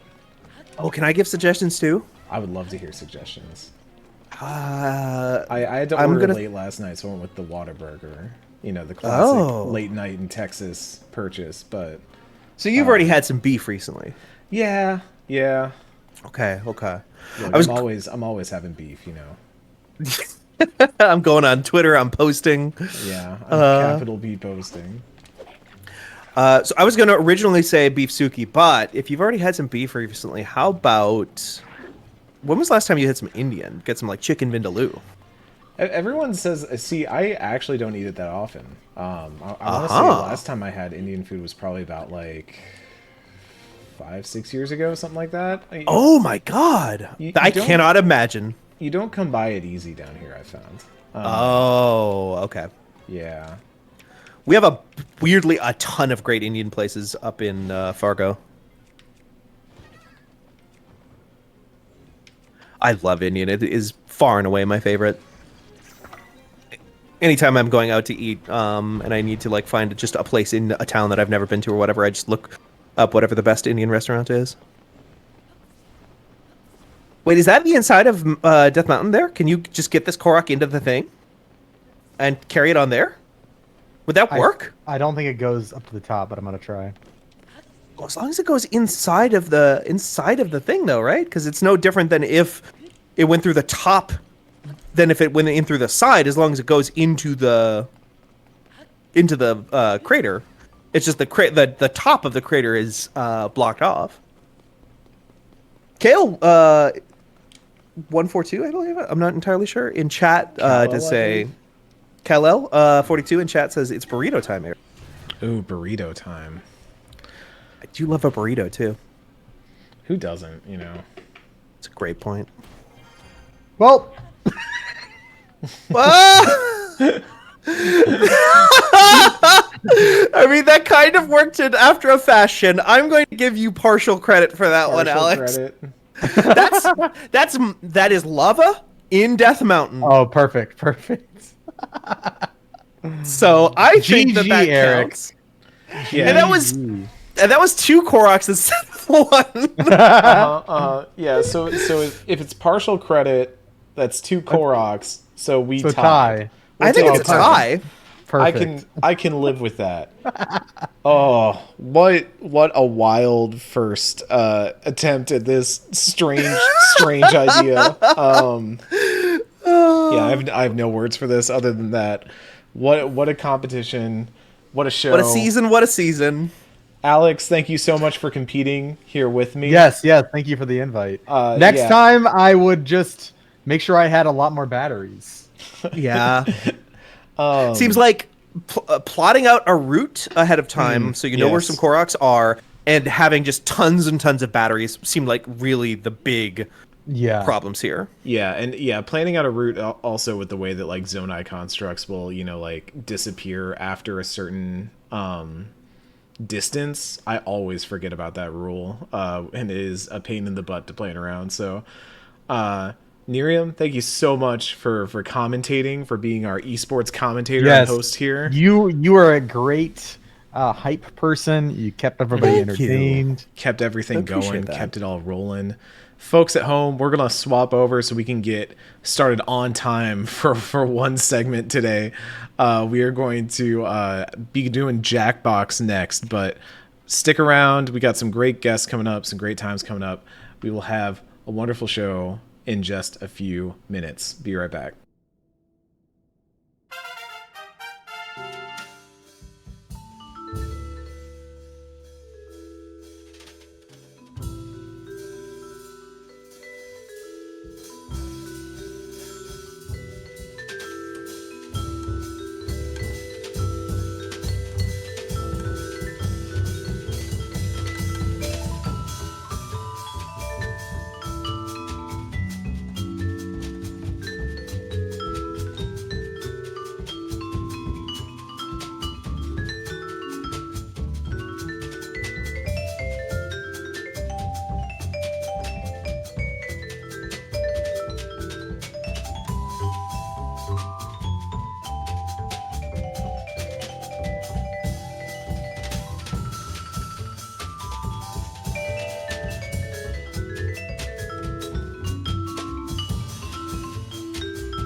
Hello, everybody. It is Jackbox time. You don't see anything on the screen right now because we are currently, this is me gesturing at Jesse to put us into the Jackbox thing so we can get into the room. But while we get into the room, I'm going to run down this list of people that we got here.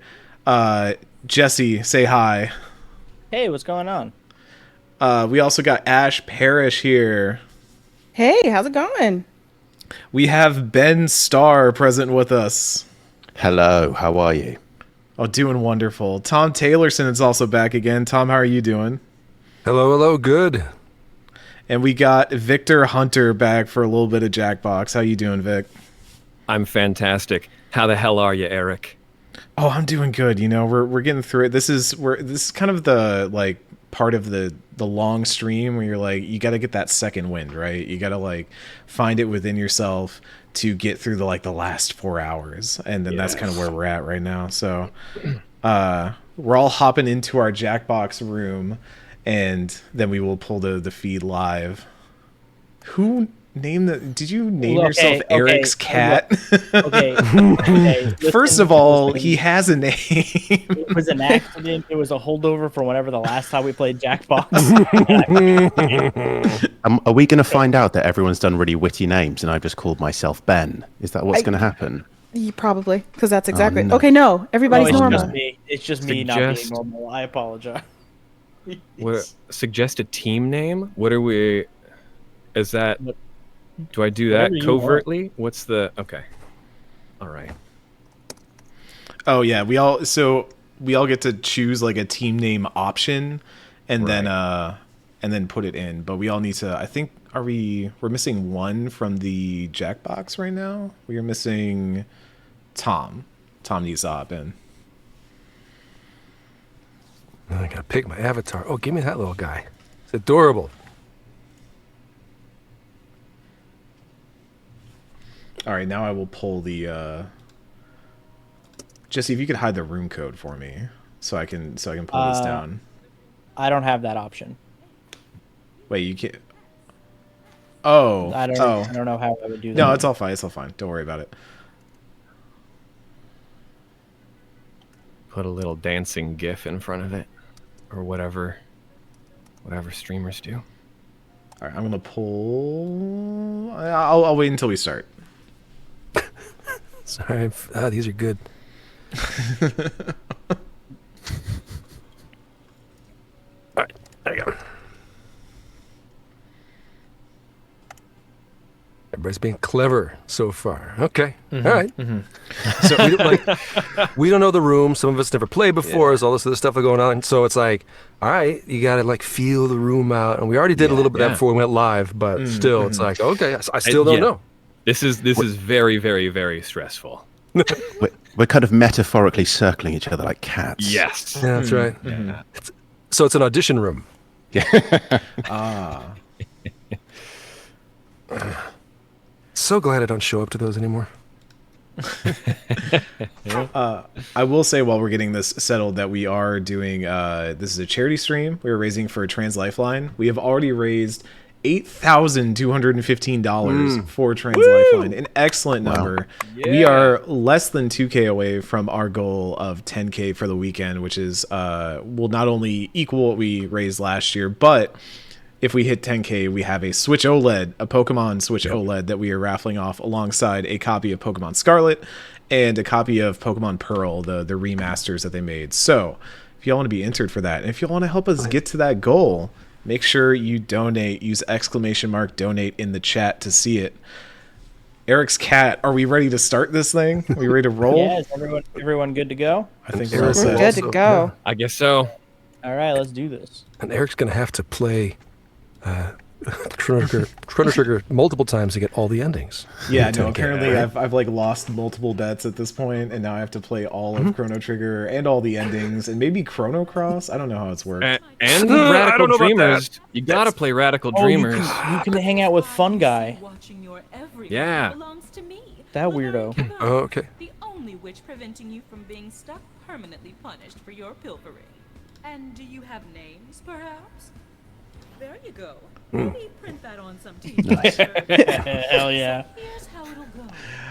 Each of you would-be adventurers will be presented with an opinion-based survey on your device. Pick the options that best suit you. You'll pick the top 3 for each prompt you're given. Also, be sure to pick them in order of preference. 1 will grant the most points, then 2, 3, and so on. Once everybody has made their choices, I'll mix everyone's answers together and then sort them from most to least popular.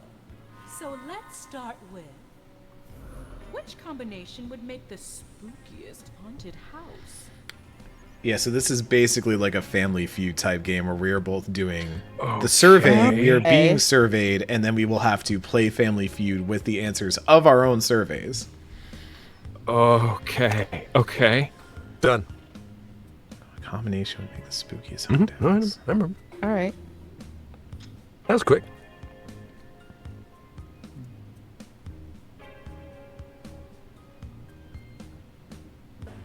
All right. Sure. Yes. Good. Eric's taking some time to think. I was considering because there were a few I went back and forth on where I was like, these happen in my apartment right now. So, oh no. Is my apartment haunted? Behind this door, your task is simple. Find the top 3 answers while avoiding the rest.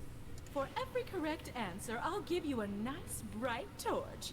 Pretty handy down here. And for each one you get wrong, I'll be taking a torch away. Since you've each brought a torch with you, you'll be starting with 1. Nice. Let's begin. The Or first do you door like see the awaits lady who's talking pick a at door the end that of you this? believe Because is she sounds hot. Once Yeah. again, He sounds like really This cool player and to smart make and the selection. Each Yeah. player will get a Powerful. chance to You have to keep Yeah. opening doors and For find now, out. It's all you. Okay. So discuss. Go on, Eric. So we are trying to find the top 3 answers. Yeah, so it looks like Jesse, Ben, and Victor are up right now. Their team is trying Yes. to pick what they think one of the top Can 3 we- answers is. Can we discuss it Okay. amongst ourselves? You can absolutely discuss it. 78 Yeah. seconds. Yeah. You have to Okay. discuss it amongst yourselves in front of us, but right. I, Okay. I think there are 3 definitive answers, and they're the only correct answers. in a Is it combination. constant whispering? Wait. I think mirrors, laughter, basement door. Interesting. Is Interesting. where I'm at. That's a lovely suggestion. I went with power failures, child's laughter, and constant whispering. Completely insane. And So I so I'm So also wrong. with child's laughter. I think that we go with child's laughter. okay, cool. Okay, Are we great. cool with That's- that? Yeah, I'm so happy with that. Okay. Okay. happy with the laughter of children. I welcome it. I welcome it. All right, we got it. We did it. There. We got Great one. job, Okay. guys. Oh, it was number 1. That was the number 1 choice. Yeah. All right. Yay, audience. You can kind of thank Audience of Resident 4, Evil come Village on. for that. Yeah. We can All get right. more audience members. Let's go. All right, Charlie and dropouts. So now it's our turn. Yeah. I think constant whispering has to be on this board. I agree. Yep. We just feel we're just gonna go right for that. Yeah. Oh, gosh. Oh, yeah. It's They easy. talked about it like right away. Yeah. I hope it's wrong. Damn it. You lose. Sorry, I'm just thinking out loud. Oh, we got 2. All right. I hope you fail. Sorry. I just hope speaking. we win. Okay. Okay. I want to make a case for things appearing in mirrors because everything else can be attributed to naturally occurring phenomenon. You know, like knocks happen, pets freak out, power fails sometimes. I guess Knocks handprints don't just happen? appear in dust. Yeah. But like, Just what do we feel the group? What as a group? What did you put? Do you? I feel like you put that right. You put the mirrors thing. You've really been. I think my other 2 were yeah, mirrors and I think basement door because there's something about just a door like on the other end of the room or like down a flight of stairs that is open that is Right. So that's what we're going for. We're going for the things appearing in mirrors. Yeah, that sounds good that's to where me. I'm leaning. You're all Fantastic. cool I with it? can't wait. I'm going to lock that in, team. That's locking. That's a lock on. All right. That is a Alright, lock on things appearing on mirrors, and we're choosing the door. You know what I we hope need? We need Steve Harvey for this. We need Steve Harvey narrating this. Sure, yeah. I'm so proud of us. I feel like we've really bonded as a team. Yeah. All the I like gays this. hate You'll 3. live to We see did it. another round. proud of us. I'm getting t-shirts made. Basement door always open was 5. Let's Huh? see who's rocking this I absolutely picked knocking because I don't know, everything else is explainable, but I don't know about sometimes- I also mirrors. picked mirrors. Sometimes it's the house mirrors. settling, you know. I don't know. Mirrors don't always point the right direction. They look goofy ways. That's I'm normal. sorry. You're going to cry at roof. All right, let's go. Oh, this is a little too real. You go to cry at roof. No hiding, public crying. Sorry, I gotta put that on. It's real good. I was getting ready to say, like, bold of you to assume I just wouldn't do it right in front of everybody. Yeah, just freaking go. Oh, okay. Yeah, okay, that's actually a place I've cried at work. Oh God. This is too real of a question. This is Yeah, I can't. I've been out of office life long enough to go. It's just, it just hurts. It's like, oh yeah, yeah. I'm It's lucky just to have not my been in an death. office. I mean, offices may be different nowadays. He said knowingly. Also, this one's assuming there's a third floor. And that it's abandoned. I'm sorry, I don't. What kind of luxury workplace is this with 3 floors? Actually, that's Twitter's headquarters. Yes. That's where the Twitter engineers go specifically. Luxurious 3 floors, and the place is so rich they just don't even use that 3rd floor. Yeah, I cry in the penthouse. Let's see what That's right. Get little key, push the P button. So Entree. like you've got a handle on things. Good. Let's switch up. Exclusively cry in the For courtyard. this round, you'll need to find the answers right. The sculpture garden. 2, 3, and 4. Oh, Interesting. so not the number one answer. Whoa. Okay. 2, 3, and 4. So we already know that Yeah. public cry is like out. That's got to be number 1, right? I don't know about that. I did not rank it. I did not rank it as a best crying spot. No, I didn't put it up top. I think, hide my like, cry. Roof of the stairwell is probably going to be up top, I think. Yeah, Because you got to go somewhere quick. You got to get this done. I like a good roof because it's open air. You get to get some oxygen in. It's a little out of the way. People have to trek there. Stairwell, that's a point of passage. You know, people are going to be moving between there. You don't know That's if you're why going I'm to thinking privacy. the less likely is going to be this like smoking area. Because you know somebody's there. All right, We gotta pick something. I think Tom's got the vote, so I think we Yeah, go I do. roof. Yeah, Roof? roof. I Roof. think. Yeah. Okay. I think that's popular. I hope they don't get it. We might not. Oh, we did. Oh, Nicely okay. done. What was All right. second? Oh, all right. Oh, wow. Okay. Dodge That's that bullet. what I'm Okay. saying. It's out of the way, but you get some air. Open And air. it's cry. accessible. Here's You can where get it I'm fast. at. Yeah. So I think the last time I cried at a workplace Yes. was publicly. So I put that at number 1, and I think the power of Ash and I are going to kind of tip that into the upper half. Yeah. So I think it would be a safe bet to go for a public cry, but I'm open to other. But I think public cry is number 1 because I also put it at number 1. I put it very highly as well. It was Okay. top tier for me, yeah. All right. Okay. So I'm gonna. The 'cause we only performance got- arts extroverts. We've only got 15 seconds. I'm thinking I'd love a cry in a stairwell. I really like to Let's cry go for it. where I know Yeah. there's altitude available to me. Yeah. All right. You can escape if you have to. Yeah, exactly. Up or down. Oh, Victor's got the There we vote. go. Well, Yeah. All right. Ooh. All right, Megan. Well, Oh, baby. Nicely done. Oh, fourth. 4. Wow. Interesting. Nice job, audience. Interesting. I'm gonna float this out there. Okay, so we got 2 and Alright, Ash. 4. We need 3. I'm gonna say Peg's out on maternity leave office. That's very specific, but I think everybody, has a coworker that is like not at their desk, right? For I whatever definitely reason. picked empty conference room as one of mine too, because I just think somewhere that is like is going to be empty, that you're not going to have people in. I like conference But- room because you have room, you have space to spread out. If you want to kind of get some motion involved in the crying. But there's Keep usually in mind, we have not found number 1 yet. True. So we're An trying to empty avoid conference number- room. we're avoiding Yeah, number 1. exactly. An empty So- conference room sounds like number 1. So what if no hiding public cry? A lot of people ranked it. and a lot of people didn't. You think that's Exactly. 3? So Exactly. That might have put it right in that little middle 10 area seconds. that we're trying to hit. 9. Ash, 8, I put it in your hands. 7. You got this, Ash. Nice. oh no, don't put this on me. You got 3 seconds, Ash. go, You go, have go, the vote. What you got? Okay, This- there we go. What can we ball? If that's What number is that? Nailed us one, all.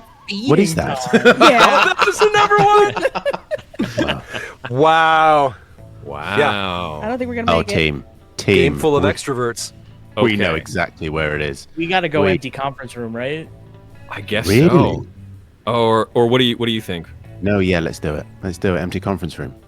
Well, I want to hear your argument. yeah, I want to hear yeah, your what do you rebuttal. I'm open. What, my rebuttal? Yeah. No, I switched off for 2 seconds and I was like, I thought they'd gone. Listen, you don't need to know the thinking in my Sure. head. It is interesting for the audience. We're trying to raise money for charity here, everyone. You don't need to know what's going on inside my head. All right, full 10 empty conference I'd room. argue knowing what's going on in your head is incentive for more people to donate. Oh. Oh okay. wow! Oh, wow. That would have been my second choice, and I would have been wrong. Wow. Wow. I'm Was starting alright. to feel Peg's out on maternity leave office. Yeah, right? Peg's out. Yeah. Peg's gone. Yeah. Ain't nobody there. Although abandoned third... Yeah. Eh, Just abandoned third empty floor. It seems Well, that gives- unrealistic. It seems Very. unrealistic. Got having a third floor. But also, I'm going to Peg's Oh, office. here we go. We're going Peg. to Peg's office. Okay, Peg. Yeah. Oh, okay. Peg's office. Fine. Sure. Yay, audience. Survived using the power of a pig. all right. Elevator. Yeah, elevator does not make Yeah. much sense to me. Again, gonna be that's the mobile the whole traversal time. space. How we're doing. I had ranked smoking area just in case, like, you know, you're sad and you go out there and they're all like, don't worry, have a cigarette. And I'm like, ah, yes, thank you. I no longer Smoking crying. and crying at the same time. That sounds That terrible. actually makes a lot of sense. Elevators for dangerous smooching. Okay. This is not a ranking of dangerous smooching. Oh, wait, look. Dangerous smooching. Where would you... Oh, okay, yeah. Yeah. Fish you want to hang out with. Oh. Oh yeah. This is an excellent dude. topic. So now, because you were talking about smooching, I thought the question was, which fish would you most Would you like to like- kiss? And I'm like, well, you don't want to kiss a swordfish because No, he's it's got a a big bad sword time. poking out Give of me his that face. largemouth bass. Exactly. Tuna's just too big. It's unwieldy. It's like, where do I hold you? I just, yeah. Yeah. So now I'm going to rank the fish based on which I would like to most hang out with. Oh my and gosh, smooch. I just have to change my answers. I just realized what the clownfish was. Oh my gosh. Don't reveal your answers. I didn't tell you where I But we are all putting the clownfish. It is the greatest of fish. We know this. Or maybe I should do it like fish I would most like to eat. Unspoken bond between us and the Cheers. clownfish. Nemo. We have a lot hereby of pledge our really- allegiance to the clownfish. That's right. All of my reasonings are very idiosyncratic to me. This is going to be there's no rhyme or reason to this. I Nope. need to make this easier Nope. for people. Nope. No. Okay. Stick to your. Wait, whose Sure. team are you on? Oh no. Yeah, stick to your don't guts. remember. Go ahead. Yeah. Knock yourself out. Oh. Come on to the next. Okay. I'm very nervous. I think that was the hardest one so far. Yeah. So many criteria with which to rank the fish. Yeah. Best kissers, best vibes, best flesh. I Vibes. also Best just flesh? I really internalized that kissing part of it. I think we all subtly like, internalized yeah. it. Yeah. Surprises Yep. in store for you. Oh, well. I'll spill the beans once we're inside. Ready? I feel like maybe we should just ignore the timer and spend the rest of this stream discussing which fish we would like to be friends with and why. I feel like it's the only thing we need to do. Largemouth bass, baby. Okay, no longer. Okay. Okay.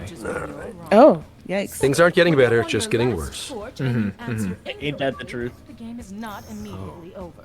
Oh, I wasn't really keeping up with the torch lore, so this doesn't really mean anything to me. Right. They're like lives, basically. So the forgot there team were wins mechanics to if they this. run you out of lives, basically. We're stocked on torches. Got it? We got this. I think we're even on torches. It's Oh, I'm up 3-3. next. Okay. Oh, we're going bottom to top, so least popular up to most. Okay. I need to know who has the capacity to hear "Don't worry, be happy" over and over and over again, because that is going to determine Bass friendliness. Bass is so mid-table. I'm gonna just pitch it here and say tuna or koi is right down the bottom. No one is wanting that koi, but tuna's for eating. It's not for being friends with. Everyone knows this. I think tuna is also for eating. And Yeah. you don't want to be friends with something you eat, so tuna. Tuna Yeah. or swordfish? I'd say tuna. All right. All right. Ben's Ben, got the hit vote. Go, go, go! We're out of No! time. Oh, no! I didn't have the vote. Oh no. Oh, okay. It's all right. we can salvage All right, it. all We can right. salvage it. Charlene dropouts. I do think it's tuna. I agree that tuna is probably bottom of this list. The funnest. I don't agree. Now that I Really? think Oh. about it, I don't think it is the tuna actually. Maybe the goldfish. I think goldfish might be low. I don't know. Goldfish is. Yeah, well, They're kinda it's dull. not fun because they Yeah. don't live very long. Yeah. Salmon's They don't also remember. kinda down there. You say, "Hey, goldfish, remember that time?" And he's like, "No, No, no, I yeah, don't. Nothing. Yeah. Literally, I do not remember that time." Okay, I might actually. I dig that answer, that explanation. We All right, let's Tom, go. you're we up. You got burned the it. vote. We burned it. There we go. Play the mental game with them. we are unraveling them. Oh no! Yeah, sorry, but I think I think that part of the goldfish is like a low pressure friendship. That's one of those friends Oh, where okay. there's like, you don't have to worry so much about things they remember. It's like they're very in the moment. If you Not make a even gonna bad be around first long. impression, you could just fix it. Yeah. You can crash it there. Do we still want to go for tuna? Come back, hey man. Yeah. I'm pushing for Let's do tuna. tuna. I just- Let's do yeah, it. I'm confident in. So I've they're never not been more showing us convicted. what ranks when we Yeah. Right. Bottom. They're just showing Okay. it's right or wrong. Oh, you did it. pick. Oh, Is that that's good? right. Oh, that's Yeah, good. we got it. Okay. And got it. Yep. 17% of the audience were correct. Idiots. Okay, we got next. Dunces. So we have to try to find 7. I think it might be salmon. I think the What about consumable swordfish? fish. They're assholes. I ranked They're a hard to swordfish. I want to hang out Swordfish with swordfish. are their hunting methods are really really cool. Swordfish. They like hit them. Yeah, they hit them with the like. Yeah, it's pretty cool what they can do. They like stun the fish and then eat them. It's pretty cool. Yeah, that's right. Is that a good thing or is that a bad thing? Oh, that's rad. It's as long as it's not happening to me, I'm cool with it. Like, yeah. So does that mean we're not picking swordfish Yeah, No, because I they're think cool? it's the salmon. I agree. It's the I salmon. think It's think just a salmon. food. That's I a think it's bear another fish. food That's fish. food. Num num Yeah. num num num. Yeah. Okay, on that alone, I'm gonna pick salmon. We are so wrong. This is so incorrect. Everybody loves come salmon. See, on. everybody loves salmon. I love I to put eat salmon salmon. up real I'm not. high. I don't like pick up Yeah. a fillet at the grocery store and be like, can't wait to hang out with this bad boy later. Like, I'm gonna call Going you. good. I like this. Call Okay. you. I'm gonna call you Susan. stop naming all the delicious. salmon in the I fridge. feel like in the interest of this game, we haven't discussed the koi, and that is because it is number 7, because no one cares for the koi. I do. See, this is my Do you? idiosyncrasies. I grew up with a koi pond. They are still alive. They That's are rad. like 25 years old, and I go visit them in my hometown. Oh, the koi lore. Yeah. Their Yeah, the names deep are, koi lore. names are John, Paul, George, and Ringo, and it's very fun. Okay, pick whatever you want. I don't that's care. I'm out. rad. That's rad as hell. Are we doing koi or what Yeah. are we doing? Yep. You're still Yes. doing koi. Oh after that god, no, story. no. Oh, I got it. Oh, we got. Okay. I got it. Good. See? See, This your is story was too hard. cool. They're a beautiful fish. Yeah. Gorgeous. Since you I have a seem wall bit hanging of stuck, koi. let me help you keep the game. Oh, goldfish Damn. was number 7. Oh, Is that? Wow. Yeah. Wow. See? See, don't and know. I'm still feeling like salmon's got to be in the bottom half. what about Like- seahorse? Um, I'm a fan. I have huge seahorse I thoughts. definitely I have rank seahorse seahorse. I Seahorse did. is the Taylor Swift of Seahorse. Will is you fish. elaborate? it's currently on tour, and it's like our stadiums, and people are going mad for it. For seahorses or Taylor Yeah. Swift? Oh gosh, yeah. Both. It's the Taylor Swift of Yeah, Seahorse is currently re-recording all of their old stuff. Taylor Fish. Yeah, we See, go. You got it figured out. Salmon. You just stall them. You just stall them. Okay, there we go. Okay. Oh, come Nicely done. on. I told y'all, salmon's low. You eat that fish. Num num num. All right, audience, not bad. Wait a minute. Okay. Audience of 6, but 42% scored right. Somebody math this. That how did Are we thinking swordfish or largemouth bass? largemouth? I'd say maybe go for the largemouth bass. I'm gonna tell y'all right now. I put largemouth bass number 1. Okay. Yeah. I put it in the middle. So there's an outlier. Oh gosh. That really honestly depends on your opinion of big mouth bass. Yeah, yeah. So- I could go Yeah. swordfish or largemouth bass. I leave it up to whoever. I'm going to has say the power. swordfish. I'm going to go Whatever you're swordfish. feeling. Are you I'm Tony really feeling Soprano, swordfish. or are you every, Go, middle-aged dad? Ben's on it. I'm so sorry. Yes. I'm not sorry. I was never sorry. Yeah, I take back my apology. I can tell. I know your lying voice. Never been audience. All right. I think now we're getting into koi. I think now we're getting into koi territory. Really over the largemouth. Okay, you know what? I'm just gonna agree. It's a largemouth bass. Like, it's a largemouth bass. Or seahorse? Oh, did we Sorry. do seahorse last time? No, I'm just. No. Here we we're go. doing- No, we're no, doing I koi. believe in this. It's a beautiful fish. Elimination moment. All right. Our team gets our next choice right. Yep. Don't forget. Oh, wow. the other team got it Oh, wrong. I hope you one in don't. 3 shots. Okay. Yes. So we know it's not clownfish because a lot of people put clownfish high. Yeah. Yes. Is Yes. that correct? Yeah. Yeah. Okay. Did they put it number 1? So it's sort of between largemouth bass and seahorse. I make a case for seahorse because I'm very progressive and I think they have interesting things to say about gender roles. Okay. So that makes Not gonna lie, that's why I ranked it too. I'm gonna say largemouth bass is my pick. I couldn't agree with you more, and it's been an honor to fight alongside you. Look, I'll take the charge with y'all. Let's do it. Bless your hearts. Here we go. Moment of truth. Yeah. Well Don't played. worry. Be happy. We did it. 30% of the audience. This is a split. This is a tough. Number 1 seahorse. Seahorse. Wow. Number 2. Number 1. Koi at number 2. Who was I a koi love fan it. here? Who else was voting koi? Oh, I definitely put koi high. It was up did there I. for me. Not like I think it's 4th, 5th. It's a beautiful Like fish. I'll hang. Oh, Run. this means that we have to close the Charlene dropouts. Sadly, the Why does this podcast is cave have dead. an now. No! No! Hoisted by my own petard. No.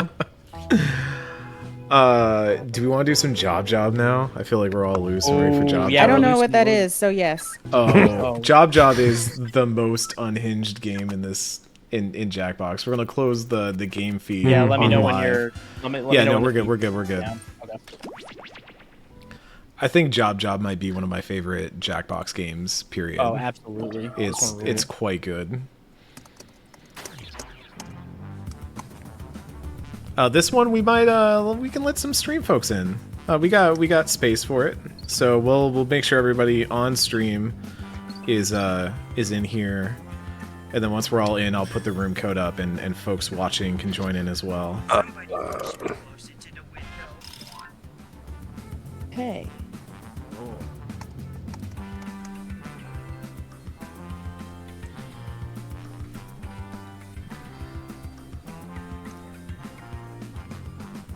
Tom, is that your Proud of dog? us, team. Which? Is your avatar your dog? Yes. What's the dog's name? That's Ruby. Ruby. She is a wonder. Thank you. Yeah, that's her with her broken tongue, hanging out. Just yeah. Yep. You got that For a one? second, Anybody? Yeah. I was concerned that it was actually a broken tongue and there was something like Oh, I'm wrong sorry. with your I dog. didn't mean to. No. She's the only thing wrong with her is just she's high strung for a Samoyed. So yeah. Oh, I gotta go with the dog. I think we're still waiting on. Oh, you're waiting on me. That's what you're waiting on. Oh. I just literally have been looking at your dog. I'm so sorry. A little while ago, Internet Mutual asked if she was practicing her watercolor paintings, and it asked if she could paint my dogs. And I said, "Oh my gosh, of course. Do you need any pictures?" And she said, "Oh no, you've posted plenty of them. I have enough to work from." Oh. I was like, "Yeah, you're not wrong." Brutal. The pictures turned out beautifully. They're gorgeous. Damn, audience was ready to go. Yeah, they were ready to hop on in here. They were ready. Oh, great. I recognize some of these people. Yeah, we got Brendan from last segment in here. Hey, Yeah. We got There we Ruka. I'm assuming Sandwich. Sandwich is Nuclear Sandwich. Lord Bob Bree from our specifically from King of the Castle had a very good name for King of the Castle. King of the Castle, King of the Castle. All right, I think we are all good right. to go here. Is everyone good to go? All right, let's get into it. Now you sold this game on being unhinged, so Oh, just wait. You apply for this exciting employment opportunity. If you haven't guessed, I'm the boss around here, but I like to Nice. think of myself more as a buddy, a boss buddy. Water? Someone will get that. I can tell you're all great candidates. Unfortunately, there's a whole bunch of you and only one job. It's incredibly stressful for me. That's why I developed a revolutionary new hiring process. I love the clip art, the Yeah, word art. it's Yeah, very that's a cute. throwback. Very cute. Every single English essay I ever did. Yeah. Clear my calendar. It's time to get to know our There's some really good people working at the Jackbox. My first rule of management, make sure employees Bunch of Second City people, Improv Olympic, all sorts of people out of Chicago. yeah. Used to work with them on and off. send some icebreaker questions to your device. They have a business arm that does like websites for people to talk about their insurance plans. Right. And so they write this clever dialogue and you'd read it out loud as they click through and discuss their things. Yeah. Fun stuff. All right, so the one thing I will say is write for this one. Like, be eloquent. Use tons of words, put whatever you want. Use a lot of punctuation. Yeah, separated. So, because exclamation points, throw those in there. The heart Okay. emoji, whatever you're feeling, and be real wordy. Okay.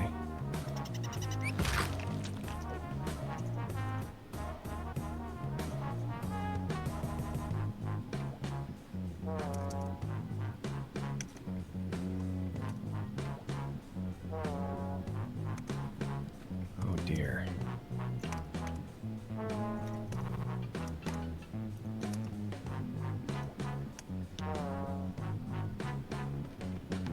I'm so nervous.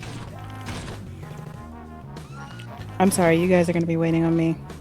There's also 2 prompts, so just be aware of that. Oh my word.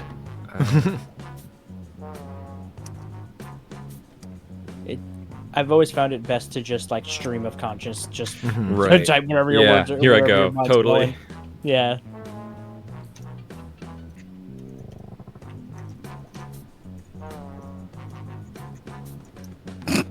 Okay, funny. Oh, that's dumb.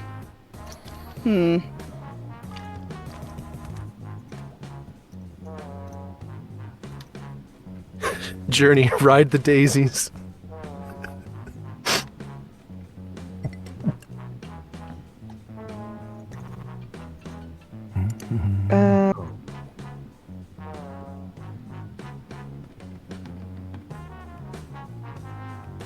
Oh dear lord. Dear lord.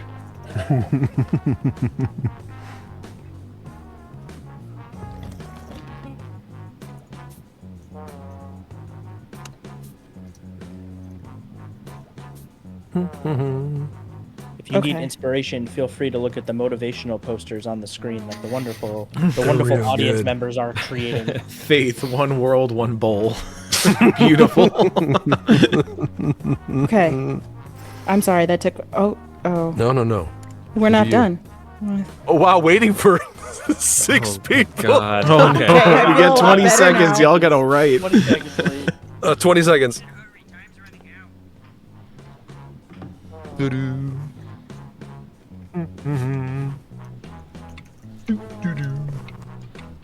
Okay. Oh God. Oh God. What? There's. Oh God. There's a third. There's a third. Oh God. Yeah. Oh, yeah, there were 2 It's more, okay. is what I meant to say. It's okay. We have a full player count because they're all gonna get swapped up now, and everyone's gonna get other people's prompts to like make their own sentences out of. Nice. Okay. So So it's we have mad plenty of prompts to go libs. around.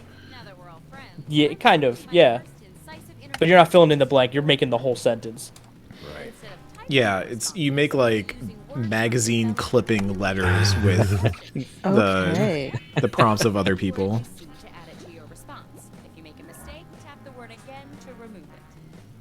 You can also take words from the question itself if you need those words. Okay. Mm. Can't find the right words for what you want to say, then quit complaining and say something else. The first rule of management is go with the flow. Okay. Baby. Oh baby. my gosh. Oh my gosh. Oh wow.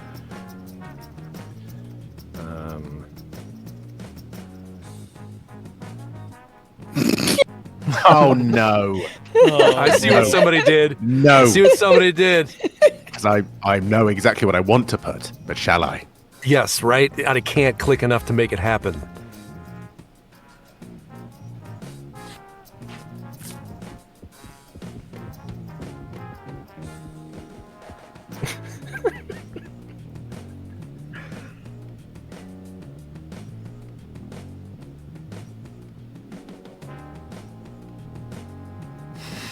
I can't make that joke. That's bad. No, we're not there yet. Oh my gosh. Sure. Oh, Here we can't go. do that either. Dynamic lotto it. Audience, killing it.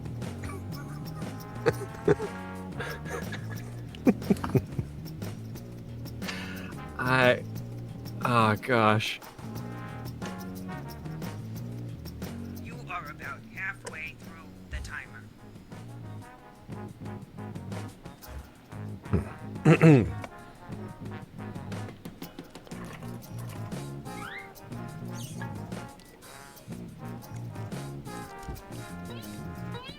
Oh no.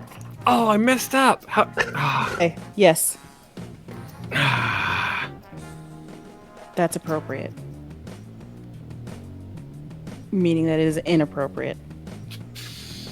Hell yeah. Mm-hmm. Now we're getting there.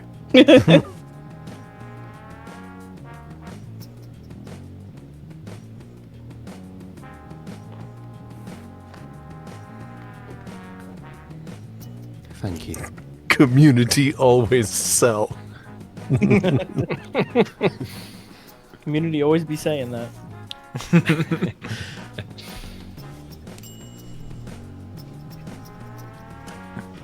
Let's go groom. Moises in Abri. the chat saying give in to the intrusive thoughts. We're not there yet, Moises. You can't force it. Almost there, chat.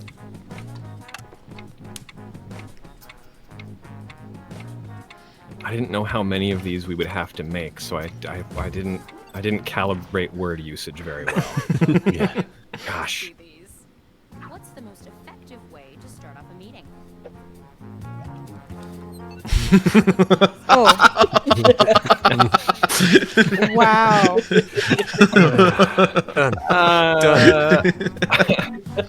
I mean, sure, yeah. Well, okay. Slow hanging And fruit. it begins. Yeah. What were you saying, Moises? Let the intrusive thoughts win? Yeah. Oh boy. Yeah, see, there you could go. So sorry. Perfect, man. Perfect. So I just saw it. I Well just could done. not see it. I'm so sorry. You can't unsee it once you've seen No, it. Yeah. no. No, I respect it. Yeah. And everybody gets stuff for using their stuff over there. That's right, cool. All right. Of a successful presentation There you go.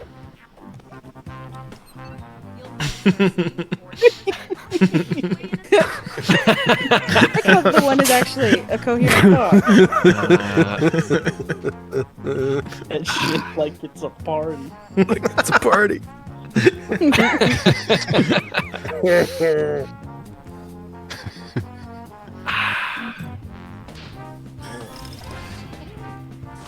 Oh, the meme. Wow. Okay. Meme wins, huh? Wow. All right. Okay. We're the people on the RPG podcast. Yeah, that's right. Yeah, that was low-hanging fruit. I'm sorry. Yeah. Oh man. I knew it will come down to penises in Final Fantasy 14. That's right. The Ah, best wow. part is you Both can buy good. these as t-shirts at the end of every game, and I feel like only my cat Yeah. creates a shirt I want to own. Oh, I'm actually tapping glad my we phone? did that one. Yep. Fine spun cotton. Put that on there. Yeah. Synergy. Very good. Collaboration mean to you? Okay. All right. Sticking trend. We found the inside joke. Yep. For this one. Yeah. Bunch Yeah. flipping nerds. Hey. Wow. Okay, that's wow. collaboration. Me and that pigman work together. That's right. Yeah. You totally. go do the thing. Okay. I actually legitimately just learned at my big age that the Pikmin die, and I was like completely horrified with this knowledge. Oh, hell yeah. Both are actually really good. Dang it. Real Sophie's choice. That first one feels like you're reiterating a story to someone. You're like, Yes. I fell No, off the yeah, team. that I gave Many it a You don't vote for understand that. why I'm Yeah. stressed. Both really good though. Kick flip. When I say fell, I don't mean fell. No. Oh, I Kick fell. flipped. Genius. I love me a good kickflip.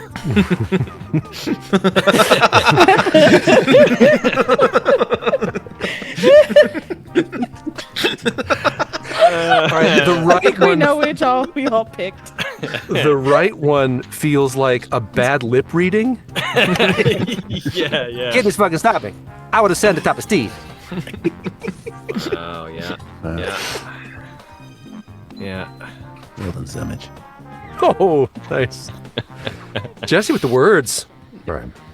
I'm trying.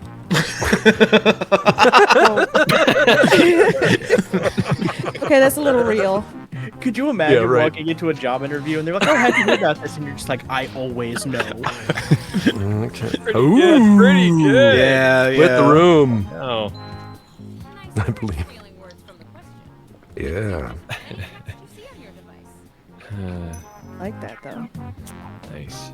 I love that they hide that. Backup plan. Yeah, very good.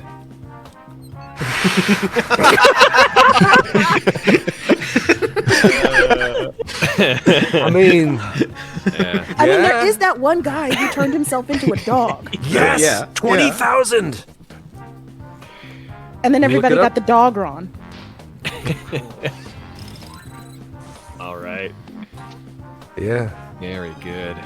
man, just wordsmith. Yeah. I know I'd be known to write the word sometimes. Sometimes word good.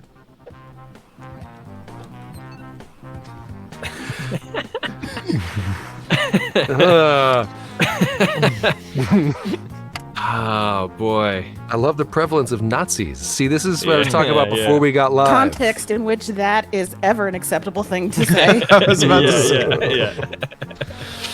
There are multiple times this weekend where a clip could be taken out of. Yesterday, I was like, we were playing King of the Castle, and I was like, oh, good, a plague. I love when plagues roll through. Wow. How do you plan on commuting to work?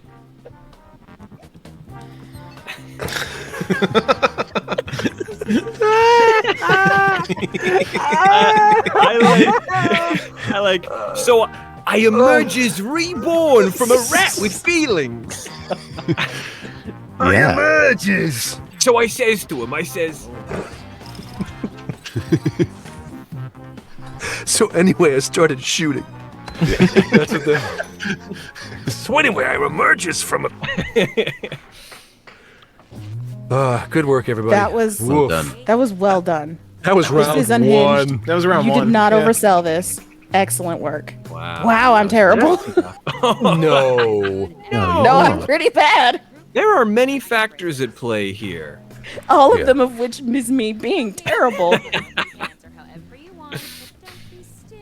Ash, I think you're doing so well, and I'm so proud of you.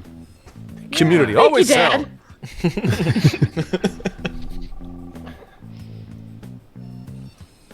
Dad. Oh, okay.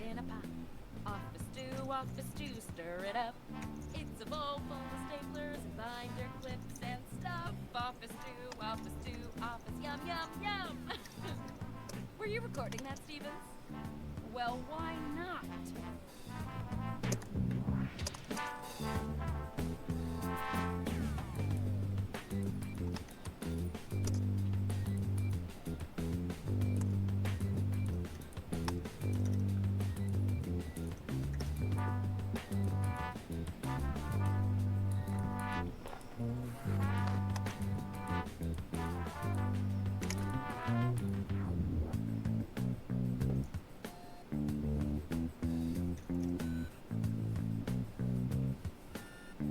Okay, that works.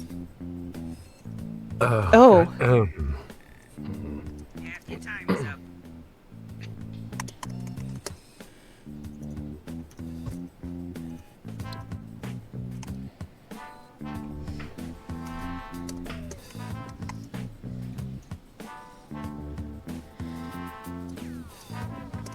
Reminder, folks, if you like these jokes and want to continue hearing more of these jokes, I mean, they're going to happen regardless, but you should head over to our donate link, which I'm putting into the chat right now.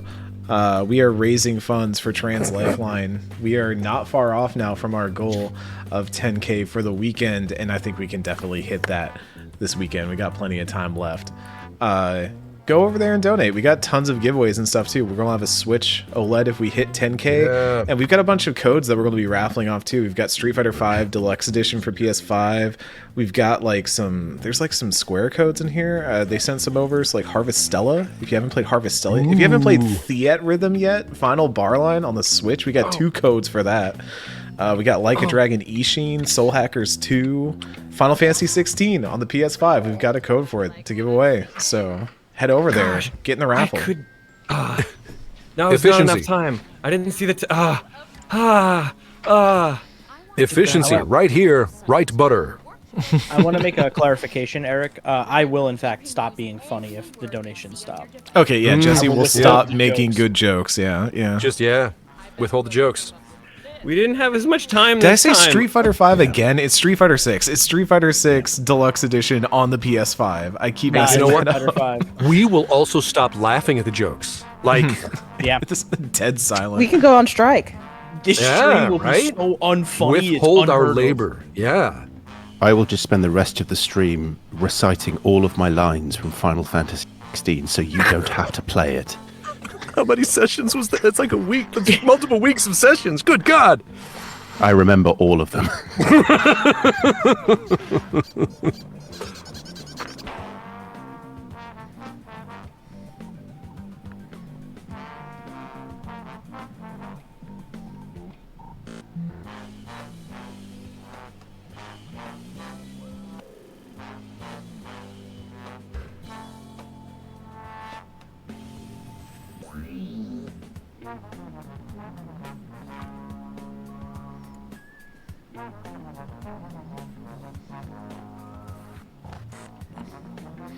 Oh wait, no. Can I undo one? I dragged the wrong word.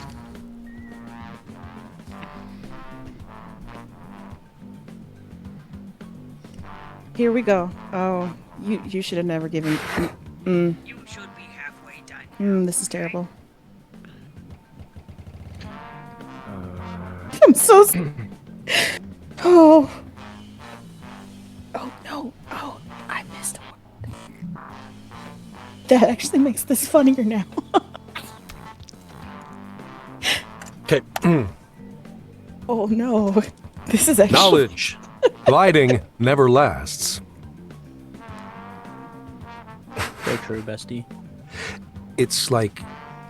That's like a Tears of the Kingdom. Like knowledge there, right? Yeah. Gliding Tears never of the lasts. Kingdom pro-life tip. Gliding Yeah, never right? last. Just doesn't.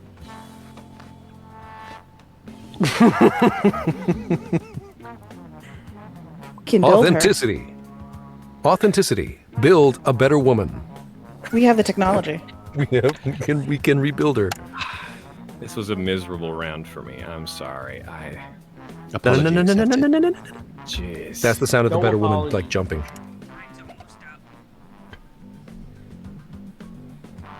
Who Rough was stuff. Phone? the the bionic woman? The original. Oh, Angela Lansbury. the lady, Death, wasn't she Death You know what, Stranding true. lady? Look up and see them staring at you. How do you Was it say Wagner? Was it Lindsay? Yeah. Yeah, Lindsay Wagner. Yeah. your favorite Bionic woman. Excuse me? I appreciate how it's framed like a question.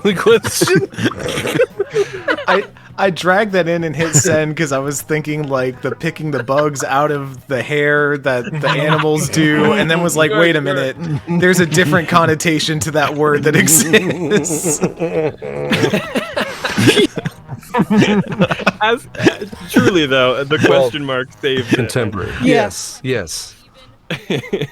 You're a little unsure. The idea Just of a little. grooming someone with their consent is really quite delightful. office can't agree on this temperature for the thermostat. Pull back on the joystick.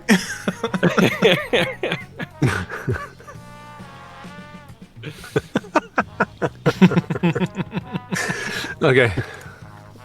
Hide mint in it. Just a little mint. Just hide it in there. They'll never find it, but it's so refreshing.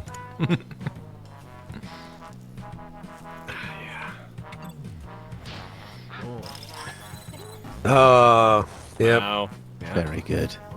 Well done. Oh, whoa, that's 11,000. Oh, because of the bonus. Wow. Wow.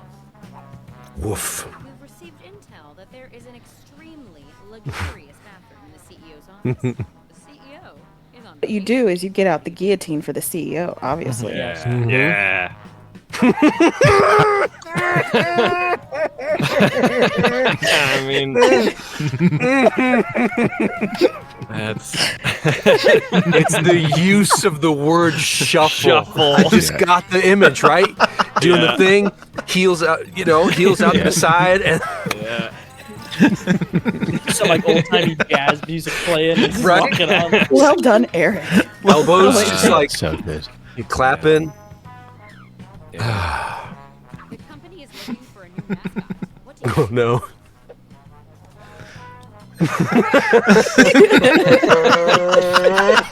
Yeah, boy. Oh boy. That sounds like a music strike.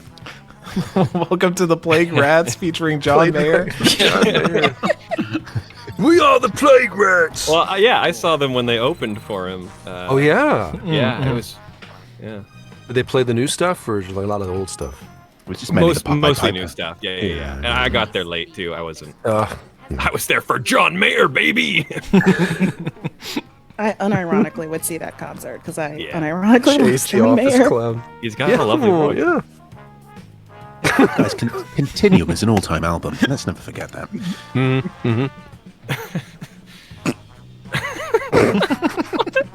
Like Goose. Okay. First one's poetry. Yeah. Float around, let goose and drag my ice cream away.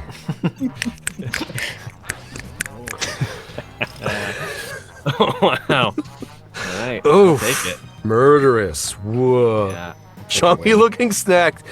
You're serving up. You're just not typing answers, Jesse. You're just typing words that are Words, cool, yeah. right? Yeah. Ah, she knows exactly what he's doing.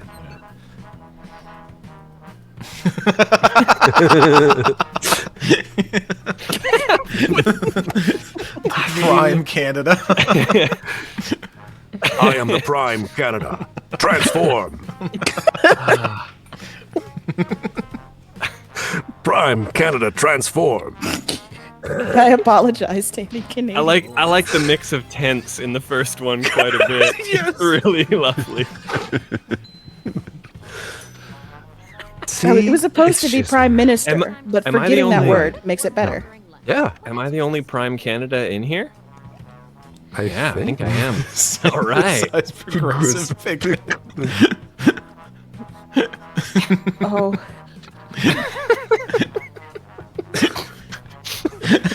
All right. Okay, all right. I misclicked, I guess. Yeah, it was fast. I like imagining that naturally occurring Pikmin are very conservative.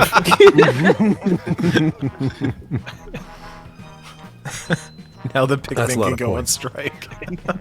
That's right. Everyone's arguing about the dirty break room again. No. Diffuse the tension.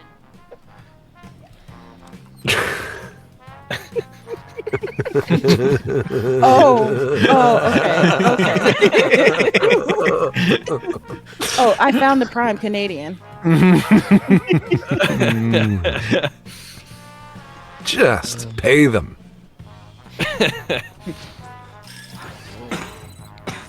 Ooh, split room. Wow.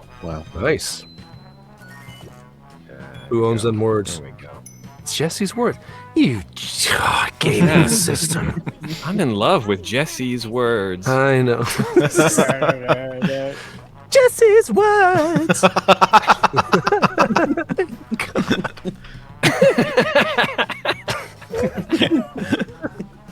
That has classically Into the worked. area. These are very good. This is the traditional solution. The punctuation is great. Yeah, I like the pause the period implies. Just like I'd fart, just like into the area. That's great. Yeah.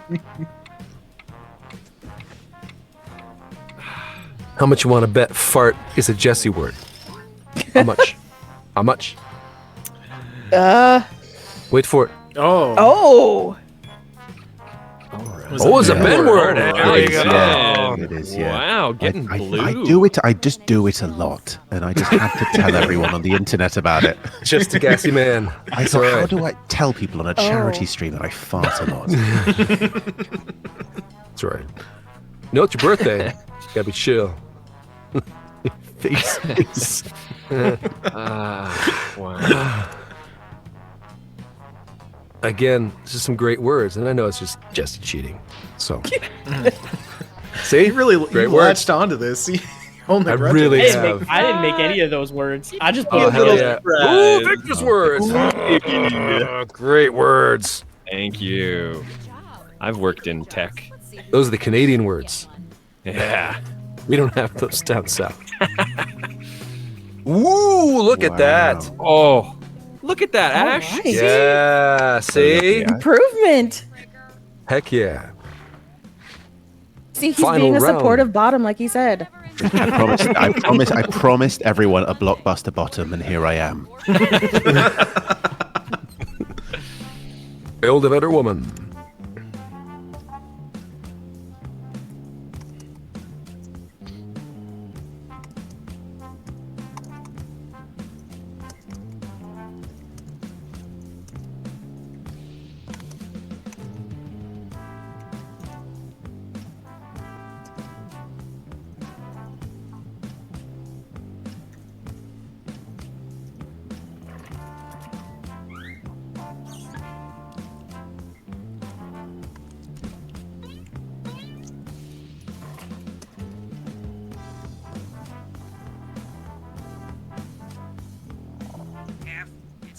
Oh, it's just one. Okay.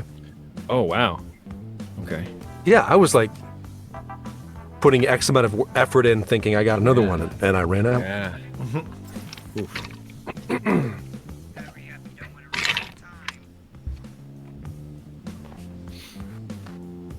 Decisions. Dark shines brightest. That Dark sounds shines like a... brightest when you donate to Trans Lifeline. That's right. As we're doing here on this stream. I don't know if that works, but it Yeah, let me segue. That was a great segue. It's a historical fiction novel about women during the Second World War. The final round, and it appears we're missing something. Your resumes. Oh. Probably my fault. I don't know how to work email, and I refuse to learn. But you Okay, know what? boomer. I don't need resumes. It's already started on your device. Yeah. If you need motivation, remember, Oh, whoever wow. gets the job gets to hang out with me all day. I am lots of butter. Wow. Okay. All right. Oh no, there are words in here. No. Not in the Bible. None of them.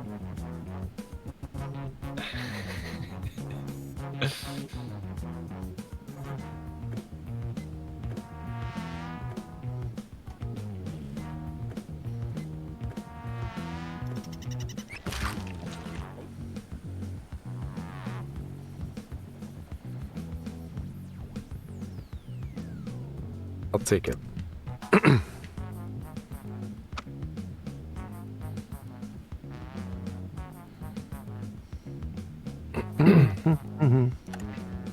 Yeah, it's probably not on time with the stream, but oh well. Okay. Da-da-da-da-da.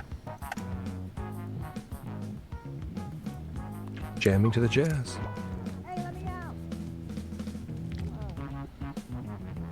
You should be halfway done now, okay?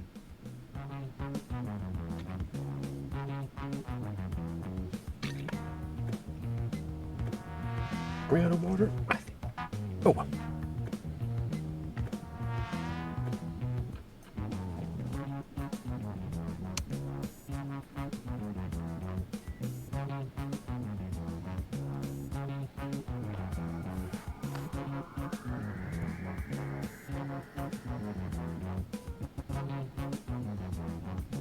Empowerment. Awaken your crab.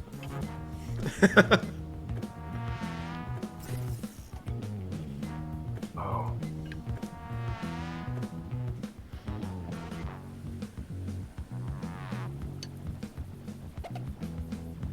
Hurry up, you don't want to run out of time.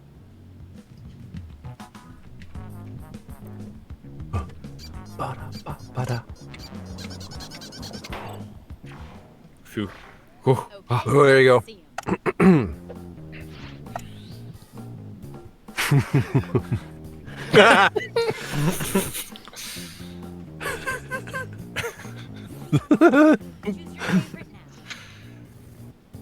Oh. Yeah, sorry. It's we've been playing long enough to get callbacks. This is great. This is great.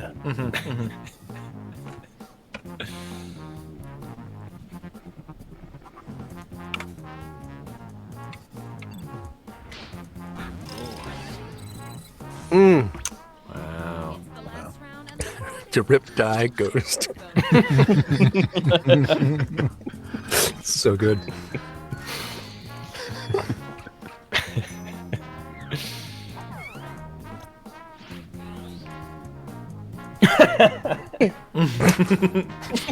Wow.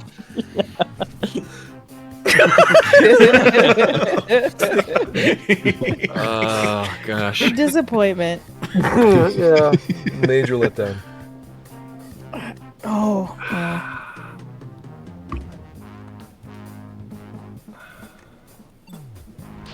They're both excellent answers. Yeah. Ah, Wow. Thank you. Yeah.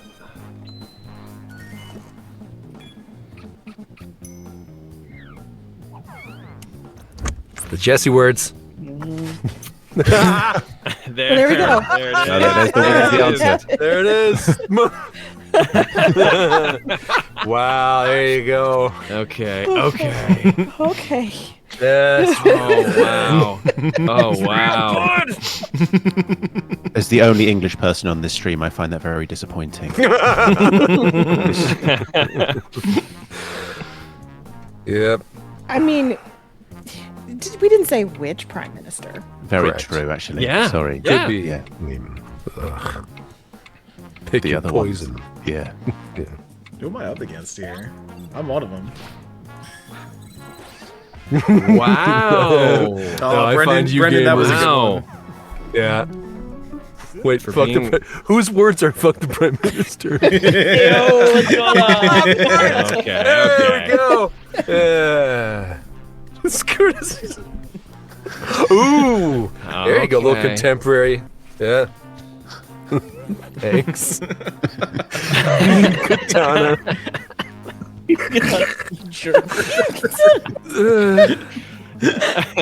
Oh, that's fun.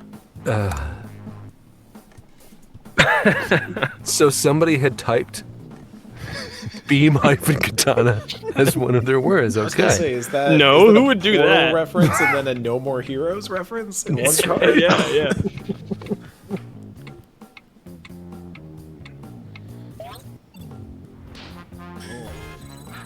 Oh, Wow. Yeah. Yeah. the beam katana. Specificity. Yes. Yeah. It's powerful. Sandwich. Look at them words. Nice. Try again. I'm something.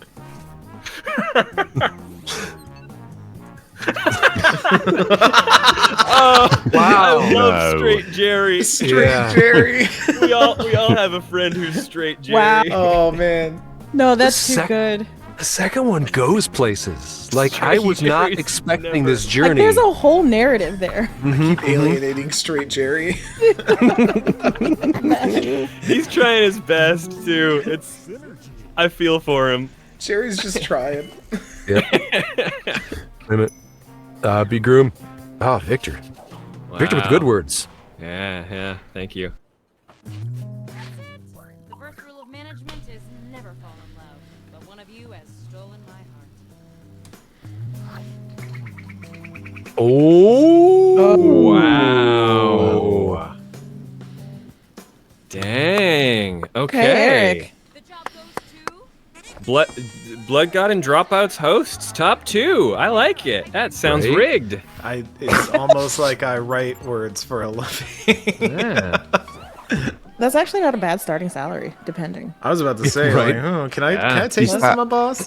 Where are you at? Yeah. Do we want to run this again? Do we want to maybe like start a new room so people in the chat who weren't in last time can get in this time? Yeah. That sounds good. Yeah. This good? Yeah. Everybody cool with this? I'm Yeah. down for whatever. Y'all just All tell right, me where to I'm steer. gonna- Yeah. I took the game off the stream so we can refill the room and then Okay. we can I'm cycle just the gonna streams grab a afterwards. water real quick and I'll be right back. Go for it. Same. Oh, I need the room come. It's not live on stream right now, so you don't gotta worry about losing a spot. All right. Oh, I need to drag my name to the card, and I need my thing. Oh, give me my duck. Oh, they got the robot. Let me go with the robot. I love a good robot. Okay. Herb. Folks at home, another reminder, we are raising money for Trans Lifeline here. We're trying to support the excellent work that they do in helping trans people not just survive, but thrive. And they do good work. They do great work. We love supporting them here at Axe of the Blood God.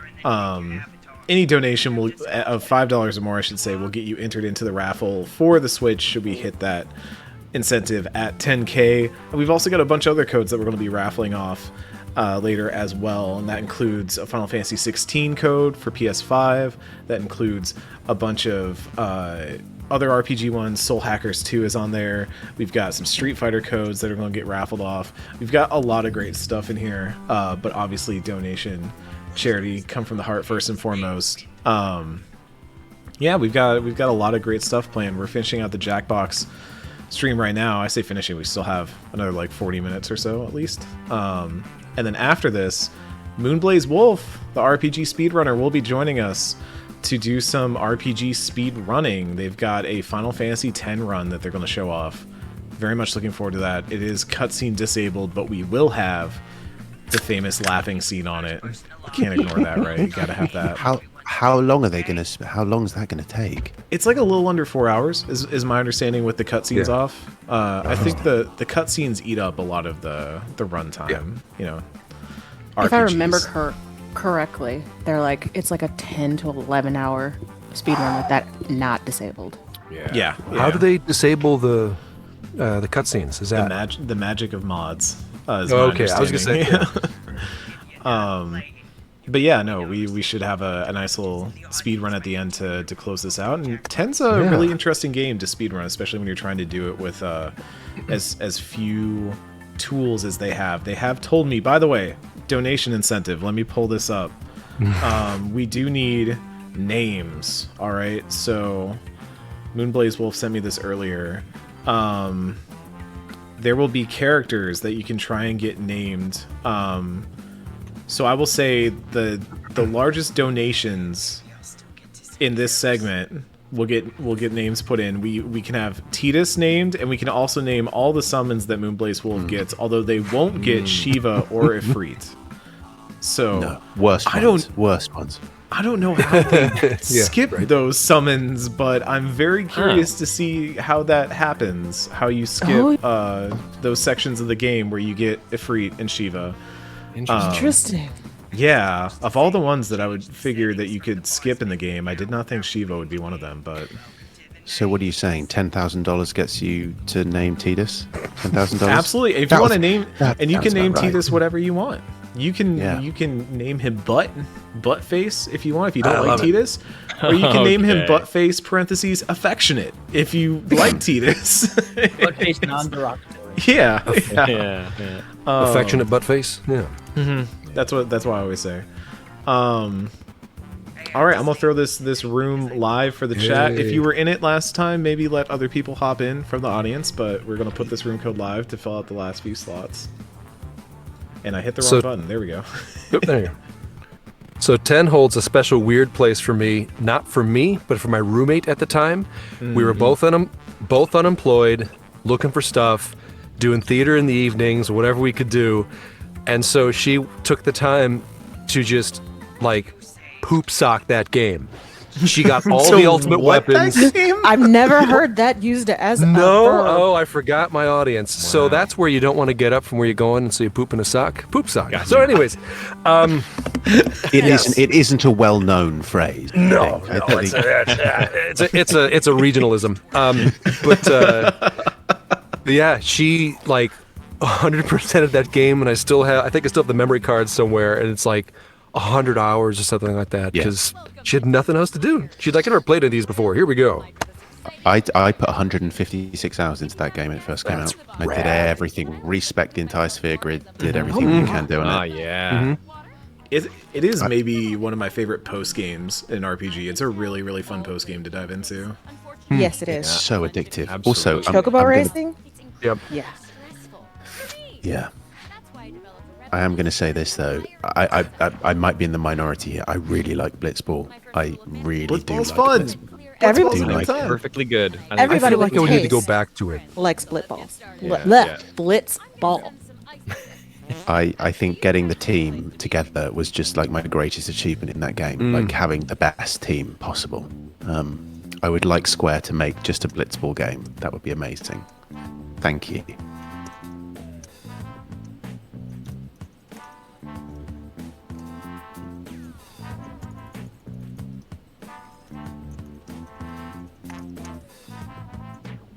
Oh. I hit submit by accident, so I'm sorry whoever gets that word salad at the end there.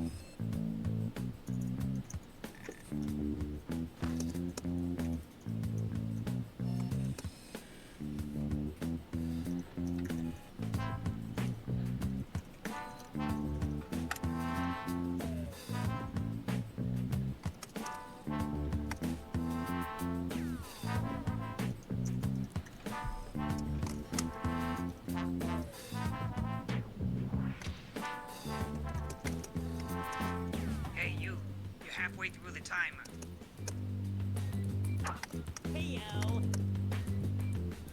this makes for really exciting television content, doesn't it, everybody? As we just type silently to ourselves.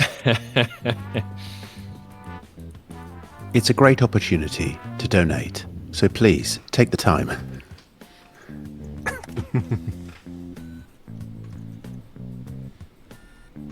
I feel like I should go back to 10. There's way too much to play. But I feel like... Oh, wait. Positivity. Ready, set, caffeine. Focus. Time for robot. And they got the cat, the glasses. That's brilliant. Oh, focus time for robot was the original tagline for Neon Genesis Evangelion. Focus time for robot. I can't do this. I'll figure it out. I'll workshop it. Oh yeah, that was a fun 10's time. That's really good. Yeah, I feel like I got to go back to it. I think I have it on some system, the re-releases a few years ago, something like that. But I also love that, like, you didn't think of it then, but voice actors, it had a bunch of, like, rock stars, people who are considered, like, the rock stars in the business right now. And you're like, wait, they did what? And it's like, yeah, it's just, that was the time. They were the people in the room, and they were doing all the animation and everything else. So like, why not this too? And yeah, it's crazy. It was a time. I'm very excited because later on this year I'm going to get to go to something called KupoCon, and I get to meet Hedy Barres, who's the voice of Yuna. Yeah. Oh yeah. Wow. Phenomenal. I am so excited. Which KupoCon? Because the London one. Yeah. Is where he does one in Vancouver every once in a while. I was just talking about it with my girlfriend. So there's one in Toronto in December as well. So right. That's fantastic. Yeah, they've got amazing guests. They've got basically all of the Scions from Final Fantasy XIV are turning up. Oh hell wow. Oh wow. And, How have I never heard of this before? KupoCon is incredible, and it's held all over the world, and it's run by Alex Main. And he runs it, and he gets amazing cast members to come along. John Bentley's going to be there from Final Fantasy VII Remake. It's awesome. Barrett. Yeah.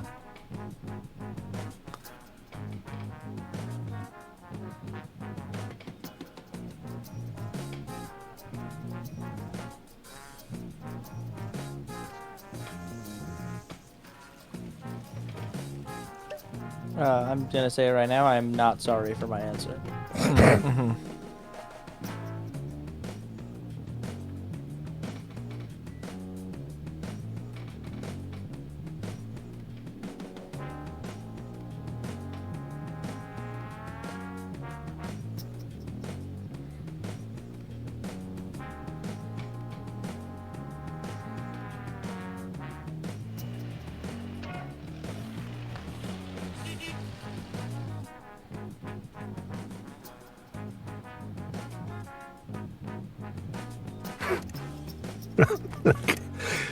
Temerity. Forget the Jackbox. Keep it up, audience, chat. It's phenomenal stuff.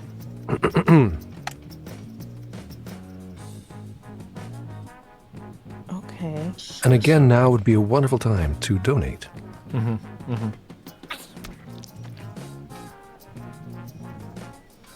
Have time? Donate.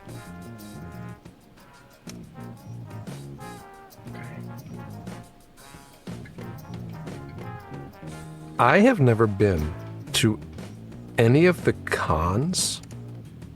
Is that fun? Sounds like work. I've never been to one, so That's this rad. will be like my first one. Well, it's a great opportunity too. Like, hey, I did a thing. I did a recent thing. Let's go. Yeah, that's rad.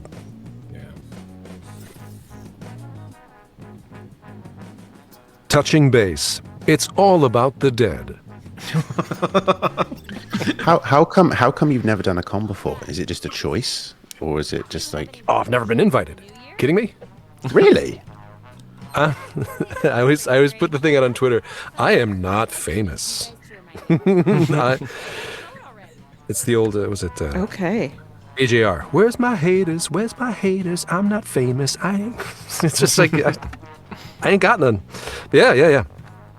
No invites. I do not do a lot of like anime stuff, and that's usually what draws people. I just haven't. Like Persona was kind of like an off thing, and it was an amazing time. But it's not something that I usually get picked for whatever reasons. I'd pick you. Aww. I appreciate that. Yeah. Squeaky bunch of butts.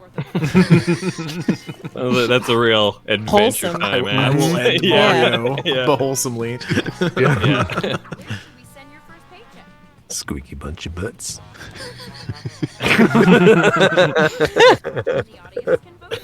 Okay. Subject them to Dark Souls and Send one to the old paddy wagon, you. I feel like someone's shutting the door in that first sentence. Yeah, right. Ooh, Except in the Dark Souls. Wow.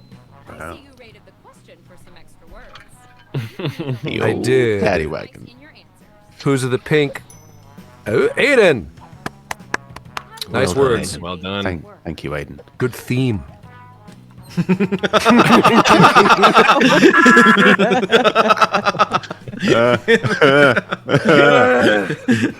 Oh, God, the rhymes. Oh man, I want that on a shirt. It's too good. I told him I'm not sorry for my answers. Nope. Oh, man. Ben's bottom. Great words. Get up in the morning. They're the longest words I know. No, it's the simple pleasures in life. A nice point. It's just implications of the first one. Like, he's just a nice boy. Car goes He's fast got feet because though. of pride. He's got feet though. He does have feet. Tell you about his feet.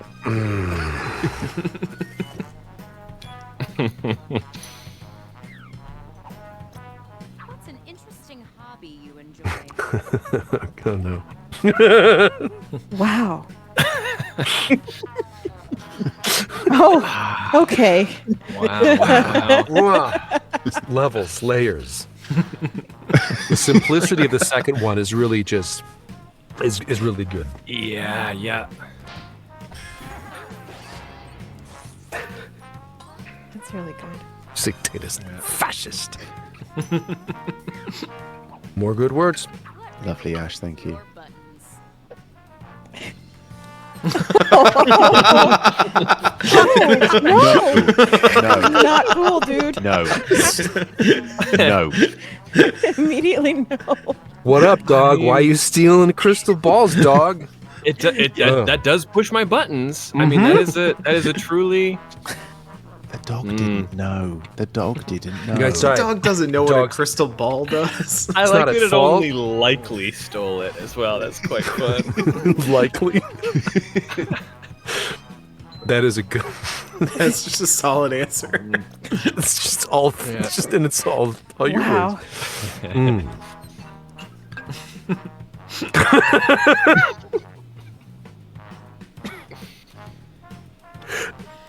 Wow. There's some really good word salads. This is good.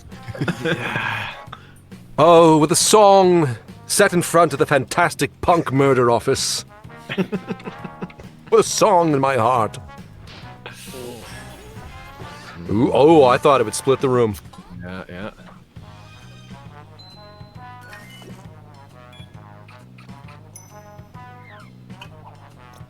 What makes you unique? Oh, I don't know.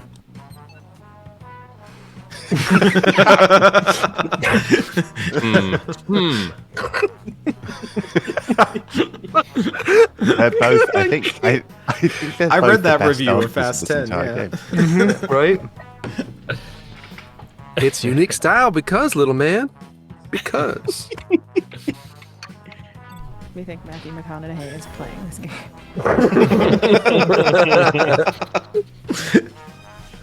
All right. A fantastic watering plant. What's an underappreciated skill in today's corporate culture? Oh, no. Yeah. Wow. Oh, no. Wow. Good. Wow. Woof. Wow. The question mark. I don't know. I can't handle this. I'm just gonna lose my shit. The roller coaster I went on reading these two answers. So how do I get the shirts? Just. Yeah. Yep. Yeah. Split the room. Mm-hmm. Absolutely. Well done. Well done. All, Wow, Eric. all of Eric's Hey, words. why did it every have to single tell? one. Why did it have to tell on me like that? The entire thing. You foreclosed on an house.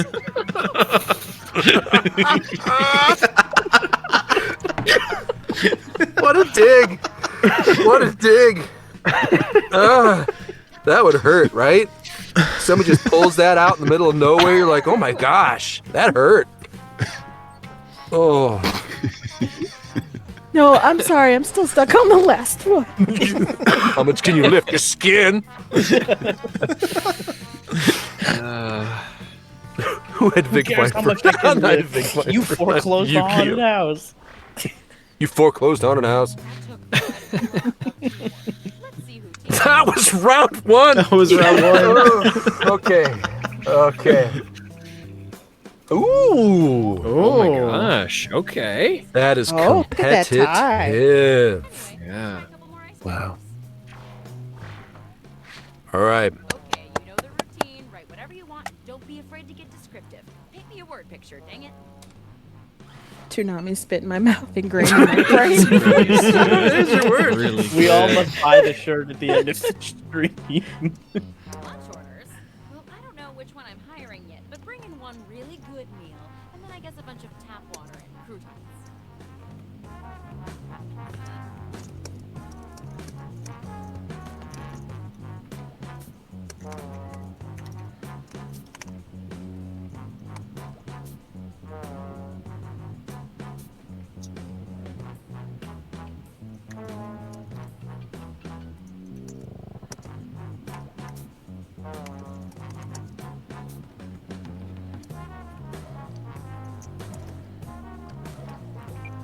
I have a feeling the Blood God Pod people are gonna know which answers are mine.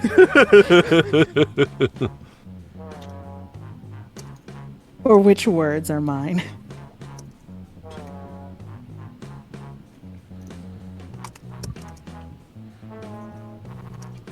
I'm here to inform you that you've used half your time. So sorry. There we go. Okay. I'm so fucking sorry. Kindness. Learn from your pharma.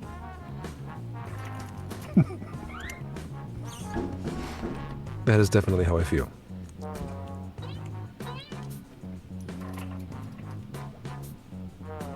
We have 45 seconds until it's counted down. In the meantime, you could donate. I'm just gonna keep dragging that one. You could donate to Trans Lifeline right now and make a real difference to a lot of people. Circling back, every Brett counts. And there are a lot of them. There are a lot of them. Hey, Brett, you count. I don't know what the symbology of the, like, all the pencils touching tips together, that's... Phrase it like that. Can I ask like a a weird- question? it's a Are there a weird lot camp of thing. Are there a lot of Bretts in the United States? Are there a lot of them, or do you know many? There's Brett the Hitman Hart. The only one I know, I think. Right? Wow. Those That's are it. Brett. The singular Brett. It's like Highlander. I think... There can I be think anyone. there was like a time when it was a name, and I think it has kind of phased out.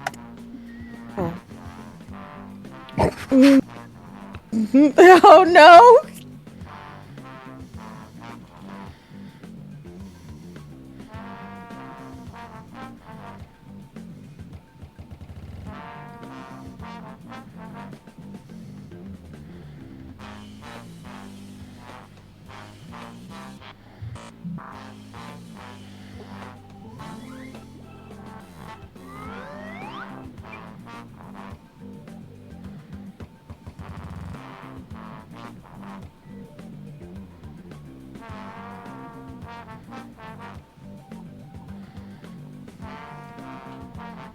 Oh, it's tough.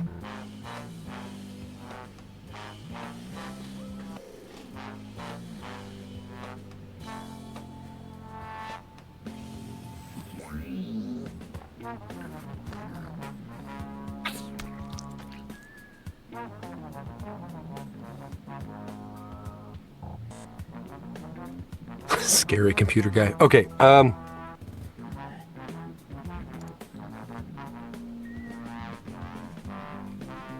Hey, you're halfway through the timer.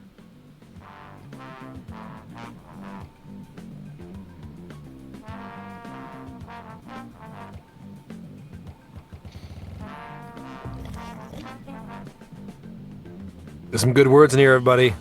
Good work.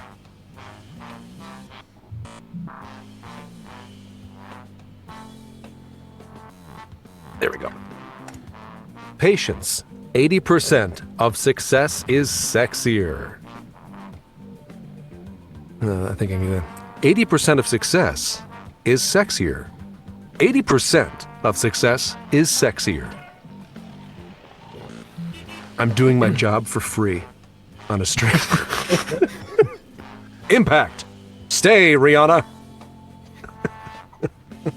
It's like stay Rihanna, as in you should be Rihanna. That's right. Oh, I like that. Yes, Impact. yes, keep Stay being Rihanna. Like Yeah. keeping the soul Keep being in. Rihanna. Yep.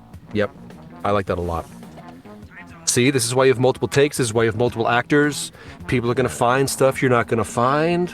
We all have different Sorry. backgrounds, feelings, thoughts. I shouldn't have given you notes as that's No, Ash hit it. She was like, no, I think it's like this. No, bam, boom. really. It's the Really alchemy unprofessional. of creative process. Collab, yeah. It is.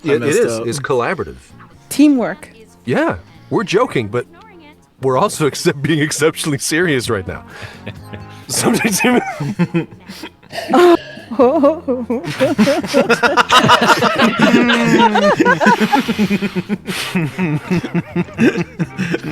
Hell yeah, brother.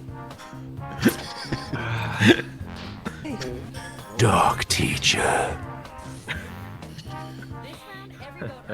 GG. Aiden done, Slimes. Slimes. Oh man, Slimes. Slimes. Look at that. Really I think automobile is a good Slimes. combination of words. Yes. Yeah. Go on your first international business trip. How do you prepare?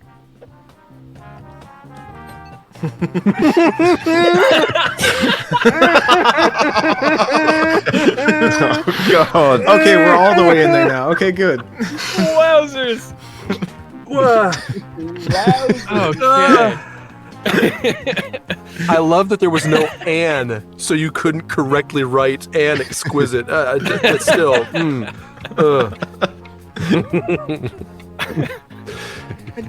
Oh gosh. I like how they're both like synchronous too. Like Yeah, you've right. got the Totally. same thing. Ooh, the rack wins. All right. Yeah.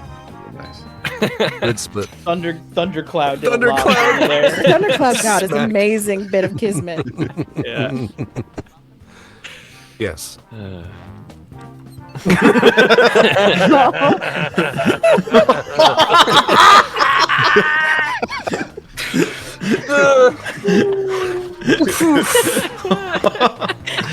We're raising money for charity. If you would like to donate, I just say, you. if Patron's Lifeline, if you want to back out now, I'm making a good time. Spit roast with butts and everything. It's Victor is absolutely split roast. There you go. Okay. You were not called Kelly. I didn't see this prop. This is real good. Wait a minute. Shit? S-H-I? I love it. I love it.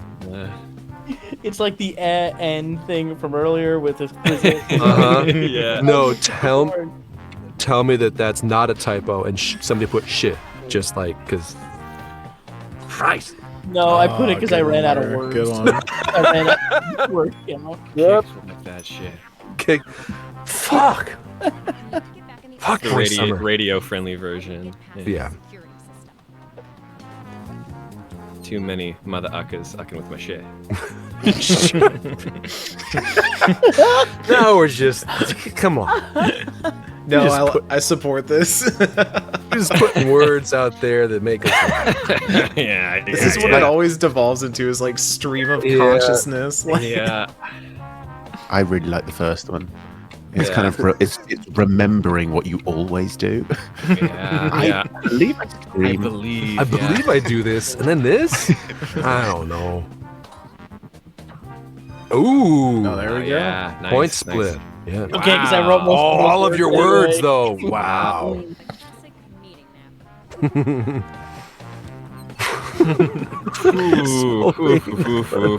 I would get an audience and put it in another.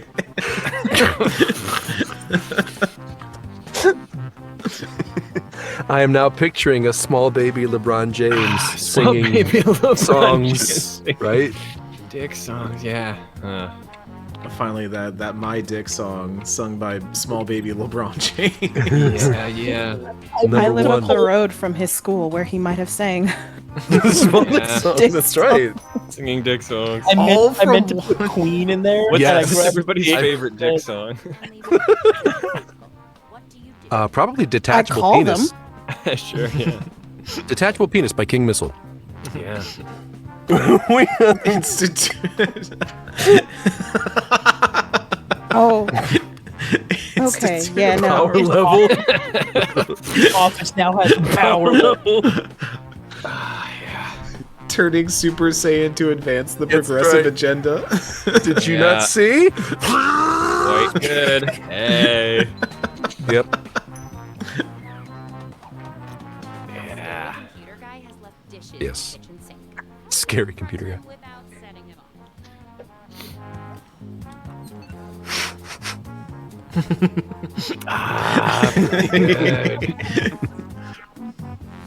Remove a lamb.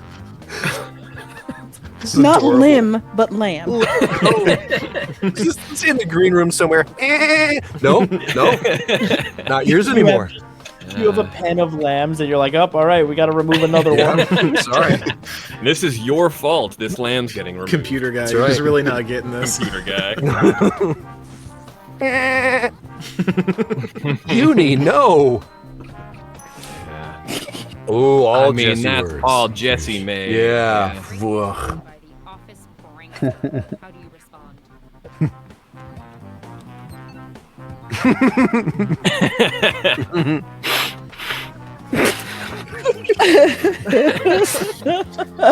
It's like Something- a crazy Something mostly coherent, and then just word salad.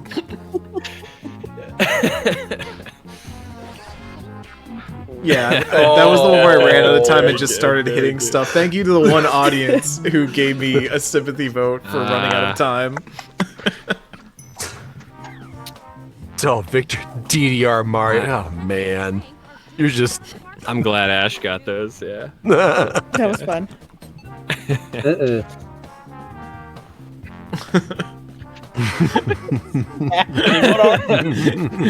Tickets are for the desires is really kidding me. Oh yeah. Yeah. Yeah. Fancy boy. The first one really reads like a drill tweet. Yeah. Totally. Absolutely. There. Lure? Nice. Lure in the chat really showing up this round. Yeah. Yeah. That was only round 2. Ooh, I took a Ooh. dive Big in round shift. 2. Yeah. Yikes. Whoa. Okay. Ash, very nice. We've instituted a new power level. Very good. Very good. Instituting a new power level. Wow. Bro, why are you sitting like that? Oh.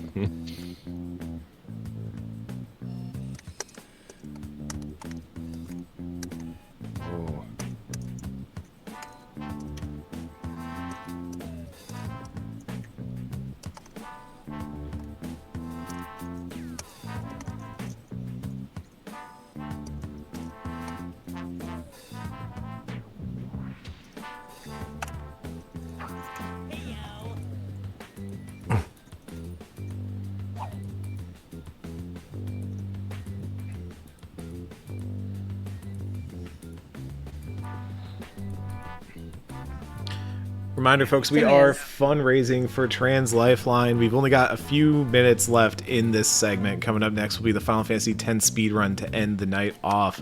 But if you want to be in those raffles, if you want to get us to the point where we can raffle off that big OLED Switch, you got to get those donos in. And you got to get the donos in now because you can be naming characters in the Final Fantasy X speedrun like Minovsky, who donated to name Bahamut Poe. So Bahamut will be named Poe after my cats. Thank you, Minovsky. Inspiration.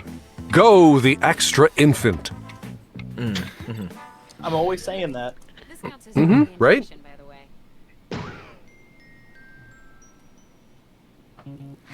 Okay. It appears we're missing something.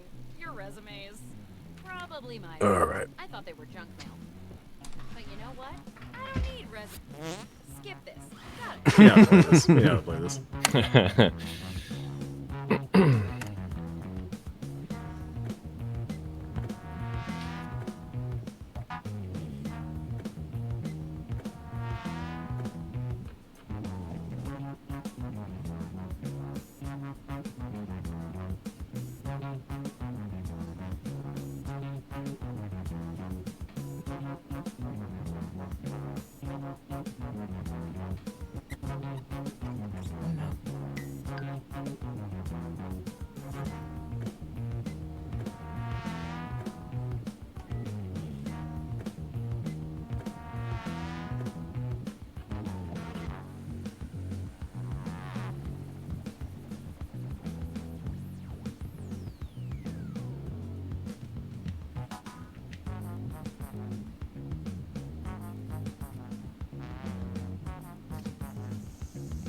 No. See, there's a way that I meant this, and then there's a way you're gonna take it. Don't know which one I am more afraid of.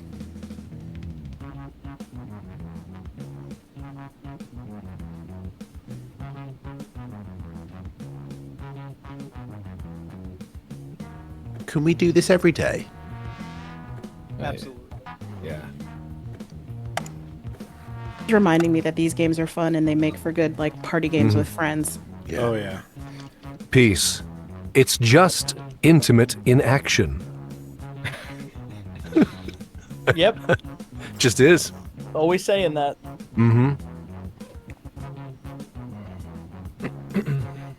I spent the entirety of my new year playing Quiplash with my friends for about five hours. We did that and put bets on who the new James Bond would be. Ooh, yeah. And we still don't even know, right? Like, no, we don't. Is that a standing bet? Does it accrue interest? The bet. I mean, we actually literally put bets on. We all around the table were like, "This is who we think the new James Bond's going to be." We put loads of money on it. that's rad. Okay. Yeah. Uh-huh. Yeah. Yeah. Uh-huh. Okay. Whoa. All right. I don't know about that person. Well, What did the manatees do to you? No, I know exactly what this person is referencing. It's referencing that manatee that died after it got like a very bad injury from aggressive sex with its brother. Oh, that is a real story. What? Yes, that is a real story. Yep. I Whoa. remember reading that. Today I learned. George R. Martin is sweating. His whole plot just got leaked. Drurix, GG.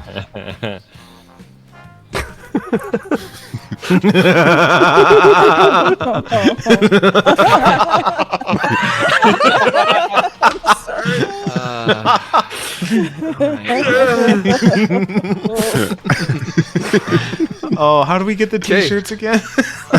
Right? Yes. Good. You know, all that chivalric grabbing. That one on the left was my favorite part of Heat, was when Al Pacino's character says, "I believe." Yes. Ass like a queen. Ooh, Aiden.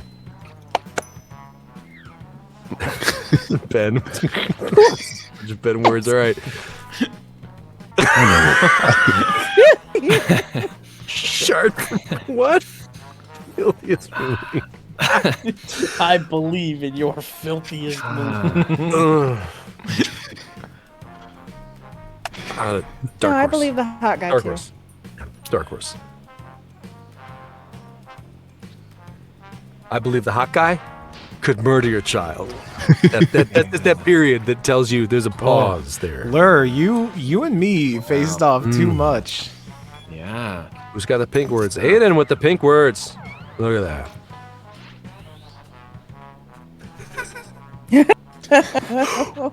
Oh, okay, yeah. Communist fruity beverages. Yes. Hell yeah. No, I believe in the communist fruity beverages. I reject dryness and then institute watering like tax evasion. That's the plot of Harvest Moon, actually. Yeah, actually, right? Yeah. That's a really good way to just circumvent the prompt entirely. Just be like, all right, I'm trying to Oh, nice, pretty people. Yeah. Wow, Oh, wow, wow, wow, wow. Dang, Victor. Whoa, that's big. Nice, nice, nice.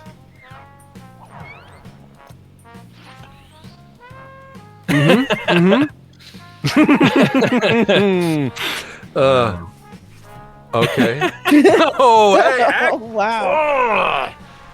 good ones, everybody. Who put Gundam in their words?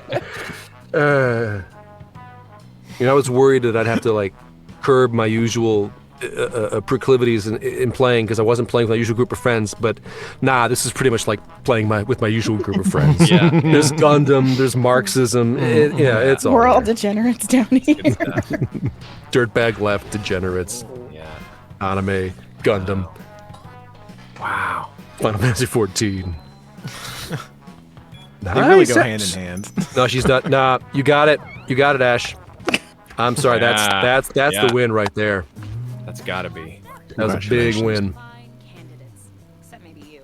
Anyway, only one of you is getting hired. Moment of truth. Oh.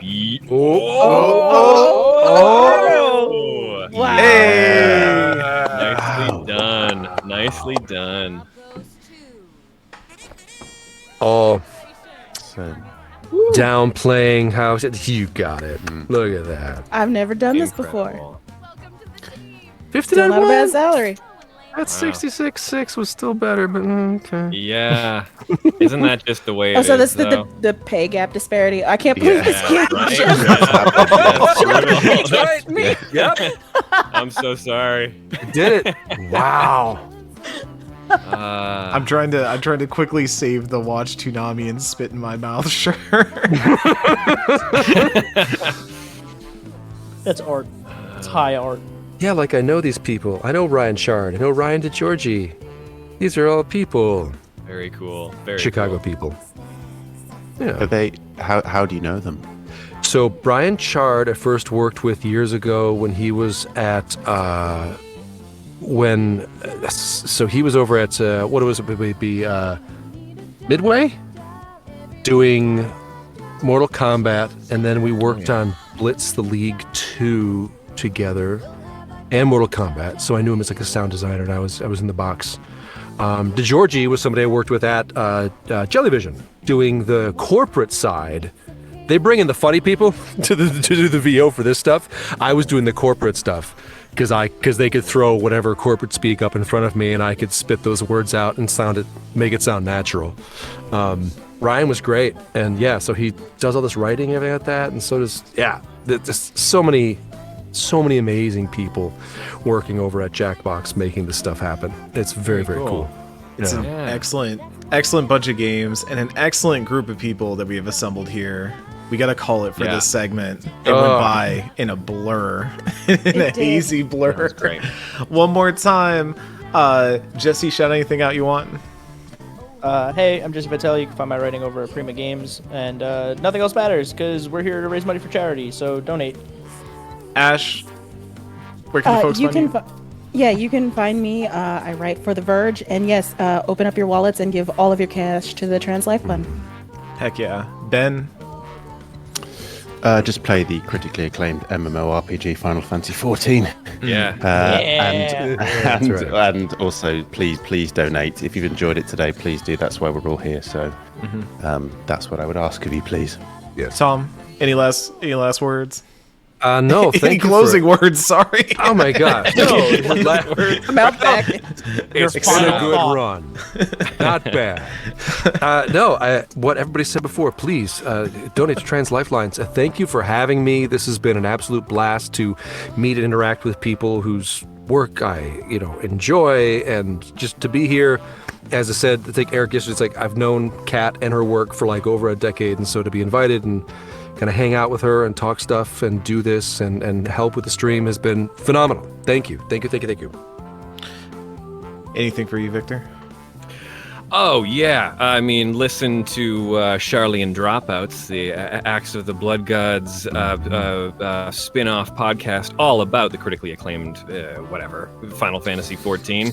I host that with the lovely Nadia Oxford and Mike Williams, and regularly have Eric on as a guest. It's a wonderful show, and now with all the FanFest stuff, we're only going to be having so much more fun and speculation, and it's going to be a blast. Also, donate. Oh my God, please do so. We're so close. And if you have a little bit left over, I'm literally about to get out of my chair and head over to the theater to go be in Matilda the Musical here in Vancouver. So if you're in the area, come see it. It's a hell of a show. Tickets are selling out like crazy. Reviews have been great, and it's just been absolutely delightful. So if you're in the area, come check that out. All right, folks. Thank you all to all our guests for tuning in and helping out and donating their time. Thank you all to everyone who donated at home. Donate now if you want to get in for those summon names. Name them whatever you want. Just donate. Put in $5 or more. You can name anything that isn't Ifrit or Shiva. We've got all kinds of other giveaways and stuff coming up. We're going to give out a code for the Final Fantasy 16. We're going to give out Harvestella. We're going to give out Theat Rhythm codes for Switch. We got tons of stuff to give out still. Some really good stuff that we saved for this last closing segment, a speed run of Final Fantasy X with the lovely Moonblaze Wolf. We will see y'all in just a moment.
It is time for the final segment of this weekend. It went so fast. It flew right by. And we are here with none other than Moonblaze Wolf. Say hi, Moon. How you doing? Hi, everybody. Yeah, it really has flown by. It's a bit of a speed run, actually, in a way. So, yeah, we're gonna close it out though. We're gonna close it out with a speed run. So, yeah. So we're doing, or I say we. Moon is speed running through Final Fantasy X. I'm very excited to see this. The speed run is really, really cool. I've watched bits and pieces of it over the years. It's one of those ones that I don't think I could ever sit down and maybe one day I'll try. I'll attempt it, but it's a long speed run. But we are shortening it a bit, I believe. If you want to walk us through that real quick before we start. yeah. So this game, if you do a normal any percent speed run, is about 9 hours long, and that would be like the PC version, which does have a lot of skippable FMVs. But it does have a lot of unskippable cutscenes, and it has times where you just kind of need to like mash through the dialogue. So the community wanted a more economical speedrun that people could practice that basically mirrored the exact same thing, but without all those speedruns, or without all those cutscenes, excuse me. So the community created a cutscene remover mod, which actually reduces the time of the run by about 5.5 hours.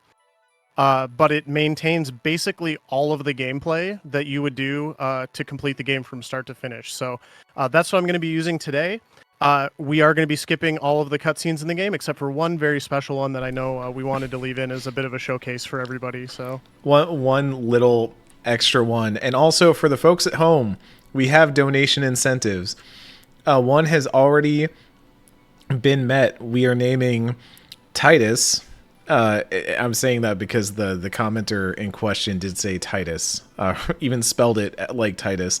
Wow. Titus Shots will be fired. named. I know you're a Titus stan. So I'm not a Titus stan. Fun fact. Friend of the pod, Kenneth Shepard, basically was like, we are calling him Titus during the entirety of the Normandy FM season, because we had to have a unified approach to this. And so Ken instilled the Titus in me, and it just took root. But prior to that, I was a Titus proclaimer, but Titus will not be named Titus in this. Titus will be named capital T, lowercase HE, capital F, capital F, capital X, all pushed together. So the FFX.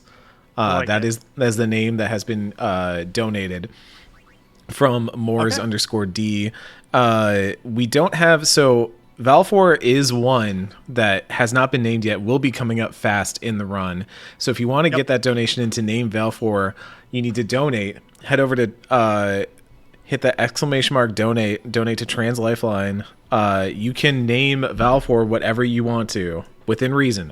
We reserve veto power, but and it has to be like 8 characters, I think. So has to be 8 characters. It might be 10 for the summons. I can't remember, but do 8 just to be safe.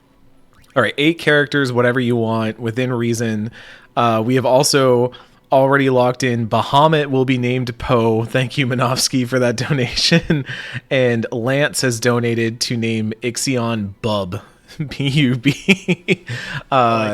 If you got any more that you want to name, Ifrit and Shiva are not on the table, is my understanding. I'm excited to find out how in the speed run that doesn't happen. That's very curious to me. But we've got a long speed run ahead of us. I can name them. The problem is they don't get used in the run, so you would basically be donating to have me enter the name and then never see it again. Never summon it. Yeah. I mean, if somebody really wants to do that, I'm happy to put it in. But just know, like, Shiva will never get seen. Ifrit will only get seen if something goes horribly wrong in one specific fight. So. Well, with all that in mind, what do you say we get this started? Valfor, though. Yeah, definitely.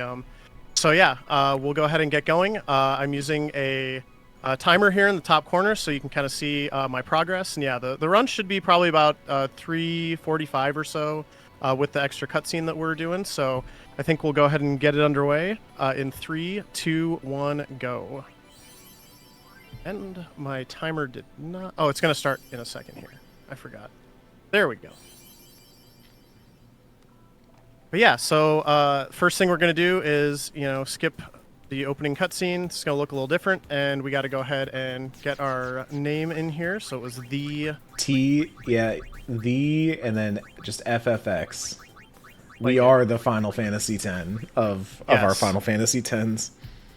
Very good. And you can see just right there, I do still have to interact with all the characters that I need to get through that scene, but the dialogue is removed. So that's just a really quick and dirty example of how the cutscene remover works. And you'll kind of see some of these little bit like jump cuts. It can be a little bit jarring sometimes.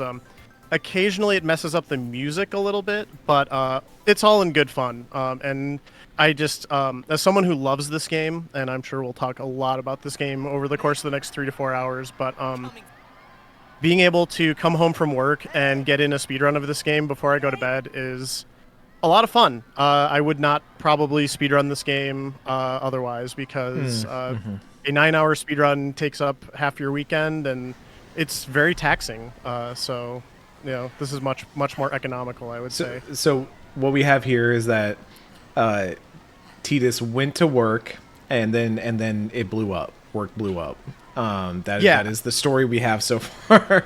yeah, and I'll do my best to kind of keep the story beats up a little bit. Hi, Oren. We're just gonna run by. But yeah, so Titus is kind of like the hotshot kid, prodigy of the blitzball team, the Xanarkand Abes. And yeah, he's in the middle of a game. Basically, he's just in the process of scoring the winning goal, and Sin shows up and wrecks everything. So we're getting a little intro here, and we're getting a little tutorial section here with Oren, learning just about the basics of the turn-based combat system. So not too much to say for these first couple battles. It does get fairly interesting pretty quick, and really all we're kind of hoping for is when we get to the actual Sin Spawn boss, we want to see some criticals to make that fight go a little bit faster. One thing that is kind of interesting, I didn't mention this when I got started, but I mentioned the cutscene remover mod. This game actually has completely solved RNG if you're playing it normally. So the community has figured out how to manipulate pretty much all of the important RNG in the game in order to get some very specific effects. So another mod that I'm actually using in this run is called the RNG Fix mod, which actually kind of scrambles the RNG again. So it's the way I prefer to play the game. It's a little more casual. If I was playing with the RNG, kind of like without the RNG Fix mod, and I was playing it the way you could, if you load it up and play it on your just off of Steam or whatever, I would have to do a lot of tracking if I wanted to get a good time, because I would be trying to manipulate a specific drop about 2.5 hours into the run to get a no encounter armor for a party member, and if you can successfully do that, it saves about probably 9 to 10 minutes. So it is it's advanced. You don't need to do it to actually do the run, but if you want to get a good time, you need to know how to do the RNG manipulation. But the community likes this RNG Fix mod as well. It kind of has its own category on the speedrun boards, and I think there's a lot of people that just want more of like a casual way to interact with this game, and just kind of play it for fun, and enjoy everything. Hey, there's that crit, so perfect. It's really interesting. I find whenever I look into the RPG speedrunning, and especially Final Fantasy, the RNG manip is always like an important thing, right? You're trying to handle any sort of randomness, because it's not only going to affect you in the short term, but it can affect a very long term run, and these are very long runs that you have to get through where you want those optimizations. Yep. You would, if you're going to do like a 9-hour speedrun, for example, you would absolutely be wanting to manipulate the RNG to give yourself the best possible chance to get a good time. So it makes sense why people do it. It's very impressive to do, and kind of to see in action if you do kind of have that understanding of what's going on in the game. Not every RPG run is like that, but a lot of the older ones are, and this one is actually like a pretty big discovery a couple of years ago, when the community did sort of realize that there was a set number of seeds, and you could fairly easily figure out what seed you were on, and just kind of affect what was going to happen, the random chance elements in the run. So yeah, it's just kind of an interesting thing for sure, and not every game is like that, but if you do get a speedrun like that, you can really dig into what's going on under the hood. For a lot of speedrunners, that is a very interesting thing. So I will mention this is actually the first Final Fantasy game I ever learned to speedrun as well. So I kind of mentioned like you don't have to do any of that to speedrun this game. You really can just kind of enjoy it for what it is, and you can play with stuff like the cutscene remover mod, the RNG fixing mod, and things like that. And those really allow you to kind of easily get into the run. There is a very there's a guide that you can follow that pretty much makes it so that if you do everything correctly, you can complete every run. And it does take a lot of practice and time to kind of get good at being efficient at the things that you have to do. But it is a very approachable speedrun. It's basically glitchless as well with the cutscene remover category. With one exception that was actually found kind of recently that I'll talk about probably about an hour or so into the run. It was just found a couple months ago. Some people were messing around Mushroom Rock Road, and they figured out how to skip the entire section where you go through Mushroom Rock Road and the church and Seymour and all them get the sin spawn to wash up on shore and wipe everybody out, and they figured out how to skip through that entire section, which was pretty wild. I have not learned how to do it yet myself, but it is it's something I do want to check out at some point, because it's for a game this old, and I know that's been a meme recently, like what did Final Fantasy look like 20 years ago? It was actually this. But for a game that's 20 years old, for there to still be like new discoveries and stuff like that is pretty cool. So just to give everybody a quick story update, if you're not super familiar with the game, Titus basically got too close to Sin and was teleported to Spira, which is sort of the world where we're going to spend the rest of the game now. Mm-hmm. And, he touched Fuzzy and got dizzy. We all know how that goes. Yeah, he got amnesia from being too close to Sin, which is really one of those like funny things about the game. When you're like first playing the game and watching the dialogue, because like he knows that's crap, but like he kind of just goes along with it because it sort of gets him in the door with everybody, which is kind of funny. So. Yeah, it becomes like a recurring plot beat that they're like, oh, you touched Sin. Oh, okay. So that's just, why you're weird. And he's like, well, that's a free out. So those. I was, my weird antisocial behavior. I was too close to Sin. Oh, everybody understands. So, so we're gonna make some fire here, and unfortunately, the fire is gonna draw our first boss. And it's a pretty straightforward fight, but we're gonna meet Riku in just a second here. Hoping for some criticals as well, because I don't really have a lot of tools at my disposal yet to make the fights go a little faster. There's a crit. Yeah, I love the design of this monster. It's very, very creepy. I agree. All right, so grenades are kind of a early resource here that we're use to our advantage. I'm gonna go ahead and use one right there, and then my goal is I want to steal 2 more. And the way stealing works in this game is every time you steal successfully, your chance of stealing again goes down. But usually the first 2 are pretty doable, so we want those. And we got them, and then the goal now is I want to get 6 grenades by the next boss fight, because then we can kind of just chuck grenades at it and kill it pretty easily. So just kind of holding down the button here to attack until it's gone.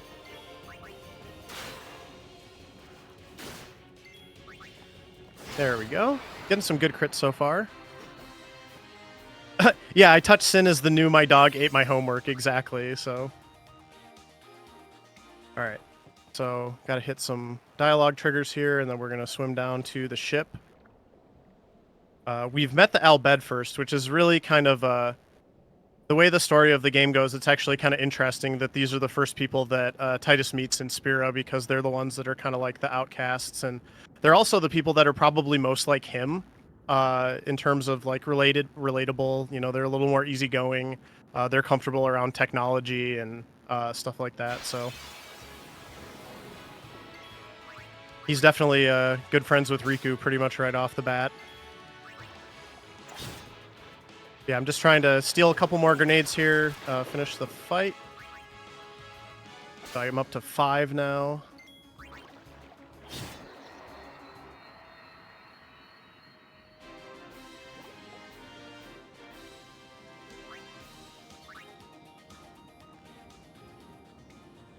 And yeah, we're just gonna swim in here, do a little underwater exploring, and yeah, just a quick reminder: if anybody wants to donate to name Valfor, that's gonna be pretty quick here. It's gonna be between 15 and 20 minutes into the run, so it's really only less than 10 minutes away, and we'll use Valfor quite a bit in the run. So also Valfor is just like a very good girl, gets all the pets and things like that. So. It's the most economy you can get from your $5 or more donation to name Valfor, and you will see that name appear everywhere. A character limit veto is allowed if you say something weird, but yeah, we're letting everybody name all the stuff. We are warning you that Ifrit and Shiva don't really get seen all that often in this run, so maybe don't donate for those. But we already have Ixion, Titus, and Bahamut named, but we still have a few others that you can get in here and donate for. Are you going to be getting any of the extra summons as well? I'm assuming we're probably not going for Anima or Yojimbo or anything like that. No, it's just going to be Valfor, Ixion, and Bahamut. So really, Valfor is just kind of the last one at this point. Although, like I said, if somebody really wants to donate for Ifrit or Shiva, I will not turn that down, and all the money is going to a great cause. I actually run a speedrun marathon in support of Trans Lifeline. We're actually getting set up to do our 4th marathon for them this fall. They're a fantastic organization. I love everything about them and what they stand for, and your money will go to a very good cause. It will go to things that will directly impact people's lives. It's not just the helpline. They have this amazing micro grant system that is used for things like name changes and gender markers and things like that. So it's wonderful. Every donation, big and small, will definitely help the cause. So.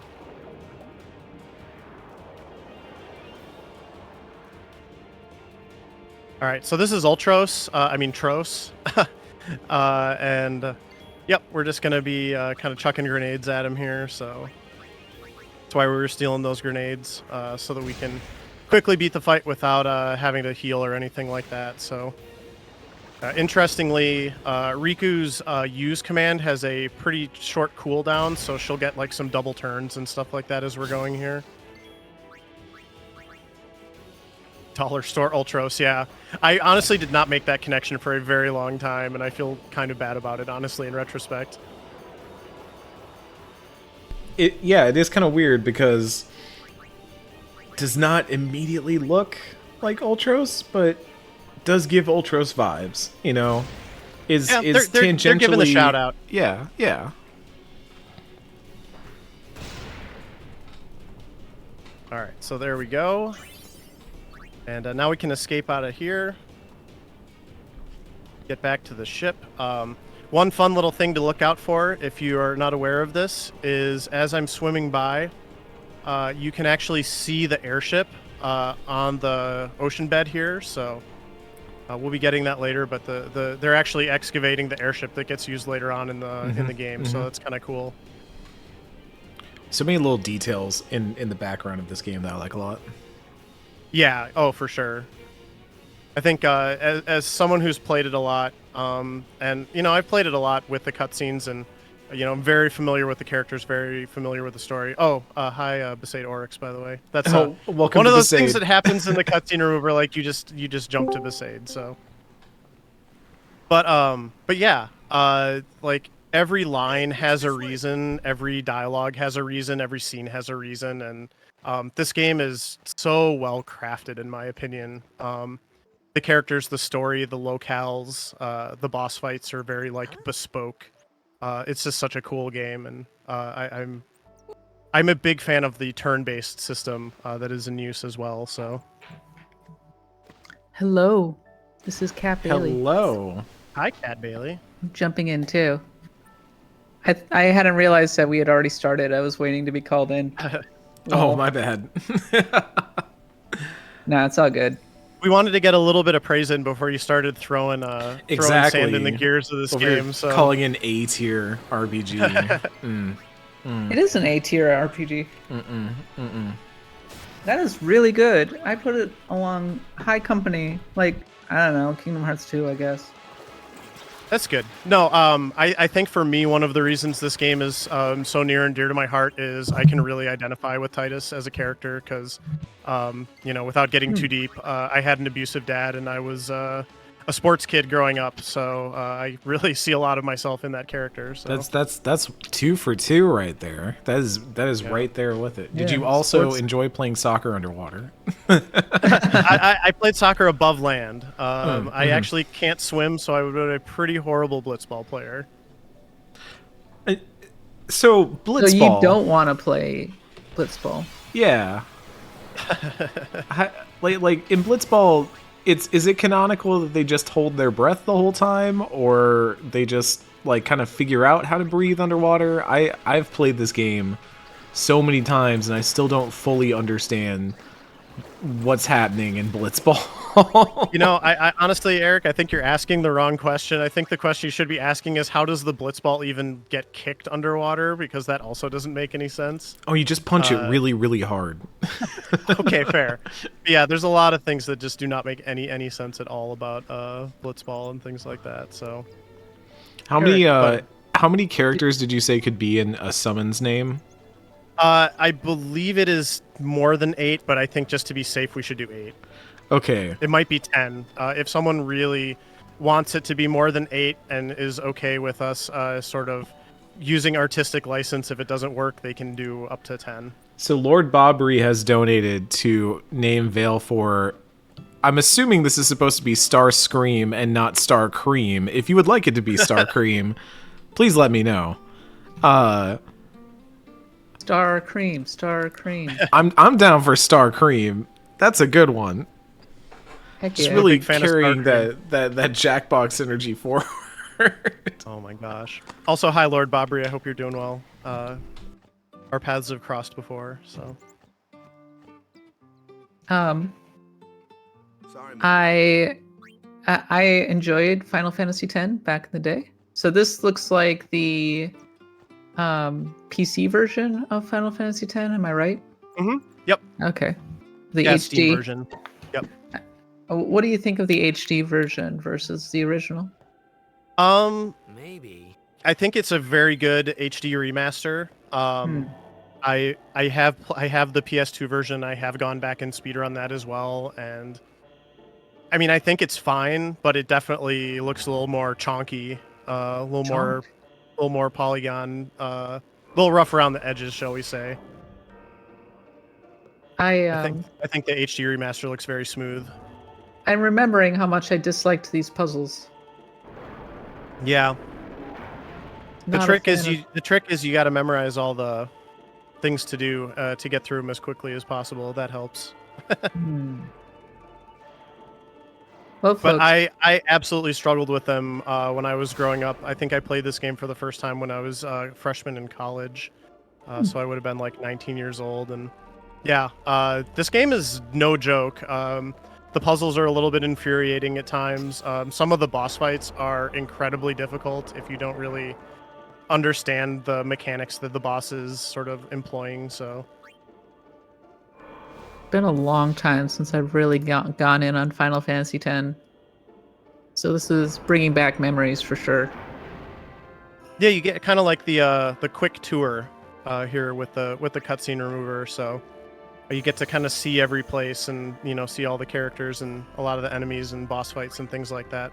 One thing I was mentioning at the start is the cutscene remover actually maintains basically all of the gameplay that you would do in the normal speedrun. It just removes all of the unskippable cutscenes and sections where you're just kind of mashing dialogue. But like every scene that you're actually moving in, every screen that you would be moving Titus across the map is still in there. So.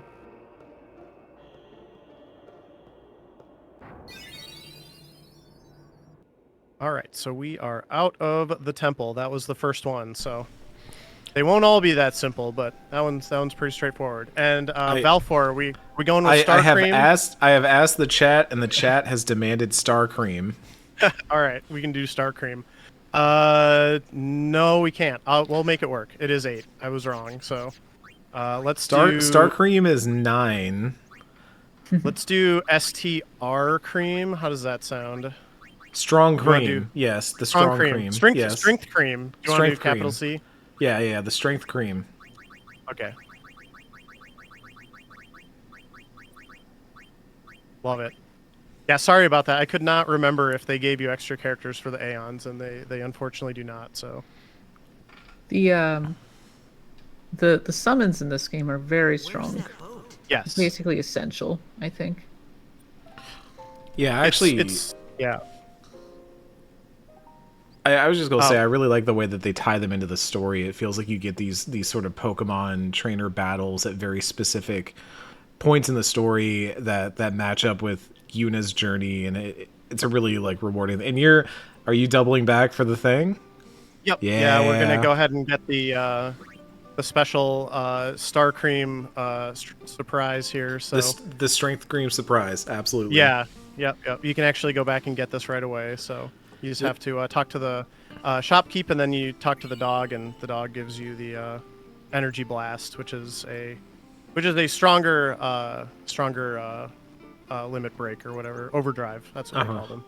Yeah, that's how I know someone has played a decent amount of Final Fantasy X, is if they know to immediately turn around and grab that before they leave Besaid. That's true. Yep. All right. So some tutorial fights, and yeah, I just listened to the Pantheon episode today, so yeah, I definitely am familiar with a lot of the stuff that y'all talked about. For those of you who have Pantheon and haven't gone back and listened to some of the old episodes, it's still a lot of fun to do that. I love to do that with some of the games that I have very fond memories of. So yeah, we're just gonna go through and learn what everybody's strong and weak against. And then we will be kind of moving on to the next city. Oh, I love this. So there was somebody who did a whole thing where they leveled Tidus up high enough to be able to kill this Flan without using Lulu's magic, and it doesn't do anything. And it was almost kind of beautiful in a way that's how it panned out, that there was not a special line waiting for you or anything. It was just like, why would you do that? That's great. We were trying to teach you magic. Is Lulu Nomura's finest work a dress made of belts? It is good. Seems heavy, but good. Lulu is one of the first honestly, like, really, this game was kind of the first one that had like the very sort of like extra characters, I would say. I mean extra, like they were just kind of over the top in terms of their design in a lot of ways. And yeah, the belts definitely sends a particular message with Lulu. I love Lulu. And now we have Kamari, the worst blue mage ever. Kind of a blue mage / dragoon question mark? Yeah, Kamari's a difficult character to use casually for sure. One of the things that I kind of noticed about the game when I went back and played it as an adult is they actually give you a really good weapon for him early on, I think, as a way to kind of encourage you to use him, because otherwise he doesn't really bring a whole lot to the table. Yeah, his specific system that is used for the blue magic it's actually really powerful, but it is also very cumbersome and requires you to know a lot about the game that if you were playing it for the first time, you would just have absolutely no idea. So Why don't we let our all right, so this is our Yuna tutorial here. So we're going to summon Star Cream. Show us what you're. And we're actually going to use this opportunity to build Overdrive for our next boss fight. So how are we doing on progress towards the $10,000 for Trans Lifeline? We are currently at $8,896. Which is very good. We're very happy about this. Yes. And that is so close to that 10K goal. We can do it. We're so close that we could hit it and then some. We could get past it. Absolutely, yeah. I don't just want to hit 10K. I want to get past 10K. Heck yeah. Yeah, it's very we impressive. just got a nice one right there. Oh, sweet. Looks like we got a $50 donation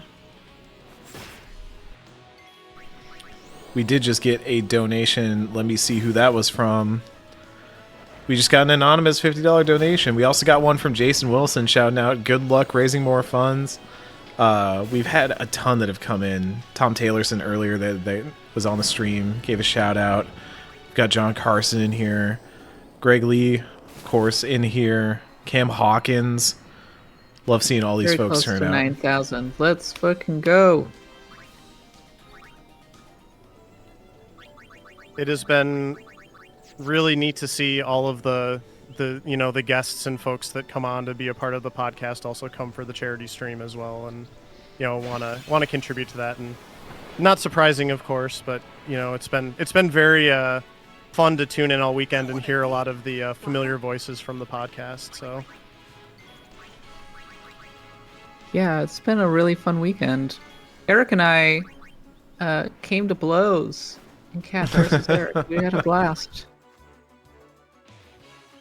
Yeah, no, it was a great Cat versus Eric segment, leaning into our competitive nature, as it were. Really gave me the itch to just play a bunch of competitive Pokemon. I have other things I'm supposed to be doing right now, Cat. You can't have me thinking about Gen 3 OU right now. Just wait until you discover the rest of the meta games from the other generations. all right, so I'm hoping to get a third sphere grid level on Titus here, because then I can learn his next set of skills perfect for this next boss fight. So I'm just going to go ahead and do that right now.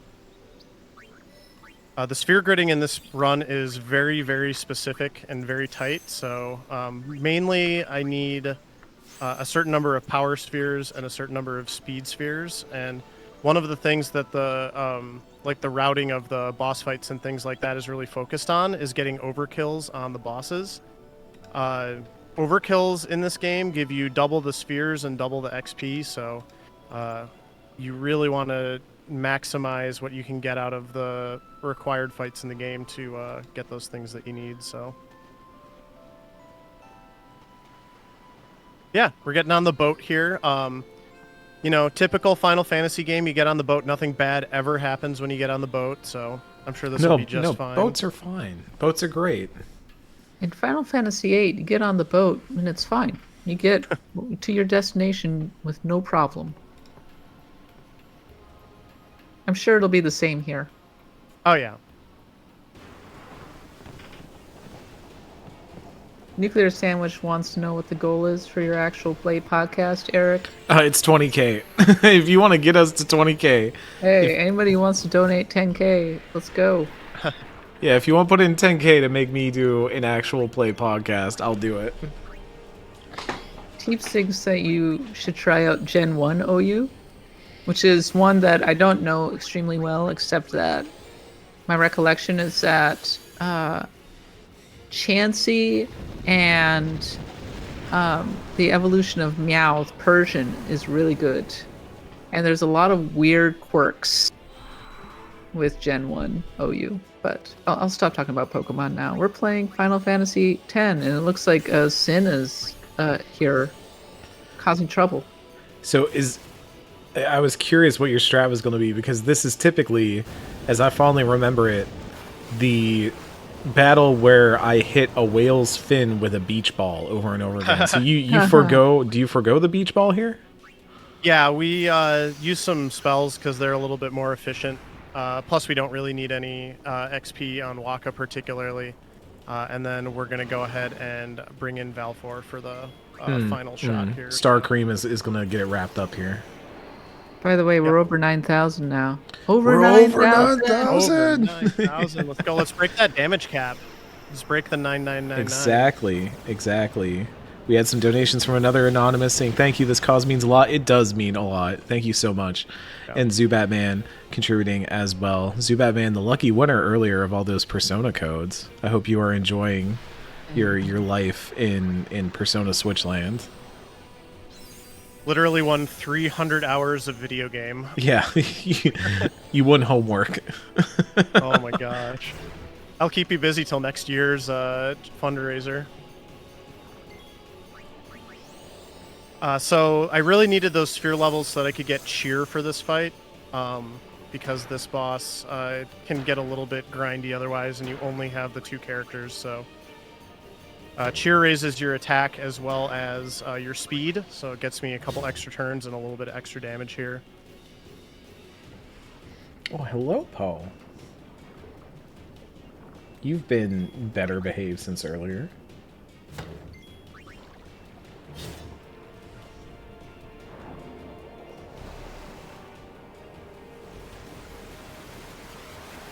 Poe's getting ready for the second half of the speedrun when we get Bahamut. Yeah, no, Poe's very excited to have his name called in so many times.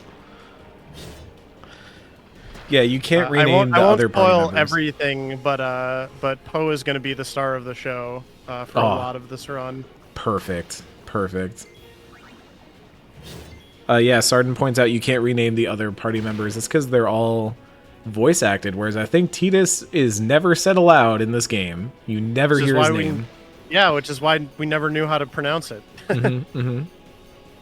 It is Titus, right? It's not Titus. I say Titus, but also Ken Shepard made me say Titus, and I know if I am ever caught slipping, Ken will know. Ken will find me. So I cannot get caught.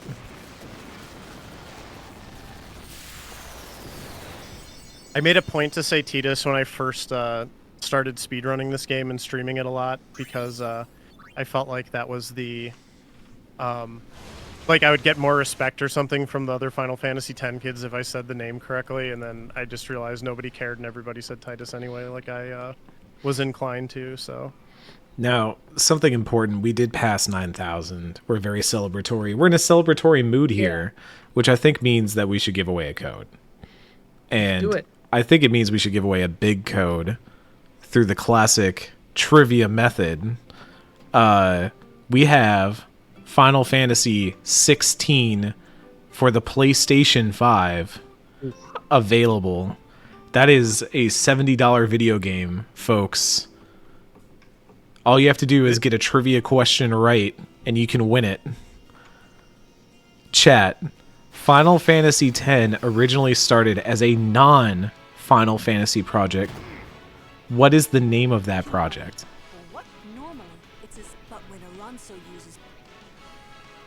Hot-blooded Detective Joe. Daxamad got it fast. It was called 17. I thought I was gonna have to give a hint for that. I did not know that one. Daxamad, you have won yourself a copy of Final Fantasy 16. See what I did there? Huh? Yeah, they were right next to each other.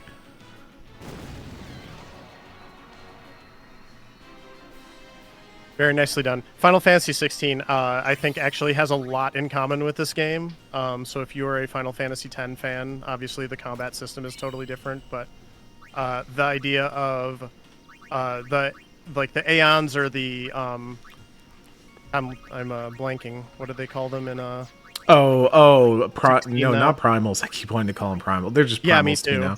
Icons. Yeah, icons. Yeah. It's really funny, that whole game. They're like, oh, the icons, the bearers, the dominants, then the icons. Yeah. And I'm always just like, they're primals. They're just the primals. You play enough 14 and they are just the primals. Yeah, I was really excited for 16 because of liking this game as much as I do. And like the idea of the icons or the Aeons as characters is just, like, you know, extremely cool to me, because they are really characters in this game as well, and they're so central to the story. And it was really, you know, that game is really all about the icons, so it worked out well. But yeah, that game's so good. Skinner not without its fault, but it is a lot of fun. Skinner has donated $50, saying annual bribe to keep Lufia 2 out of the Pantheon. Your bribe is seen and noted, Skinner. If anybody else wants to bribe to move some Pantheon stuff around, you know, we're not above that. This is all for a good cause. This game was a showcase for the PS2 back when it came out in 2001. And I have to say, it still looks... I mean, of course, it's been updated since, but it's still, from an art perspective, a graphical perspective, it looks excellent. I especially love everything to do with Yuna. when she summons her characters, the UI design. Though, what's interesting is how much it is still rooted in that old PS1 tradition in terms of the fixed camera and such. Mm-hmm. Mm-hmm. Yeah, like it's such an interesting game because it does feel like it's at the crossroads of Final Fantasy. Like I've always described it as the moment when Final Fantasy kind of changed over, because this is obviously a showcase for the PS2 and it was a great showcase for the PS2.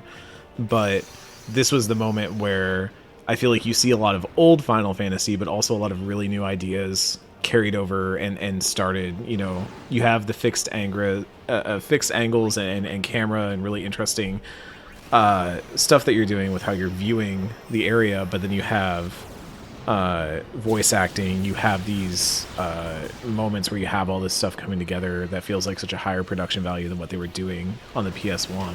That felt like this great step forward. So even this stuff right here with all these pans and looks during the boss battle, like it's so different, but it's still trying to retain some of that like Final Fantasy energy.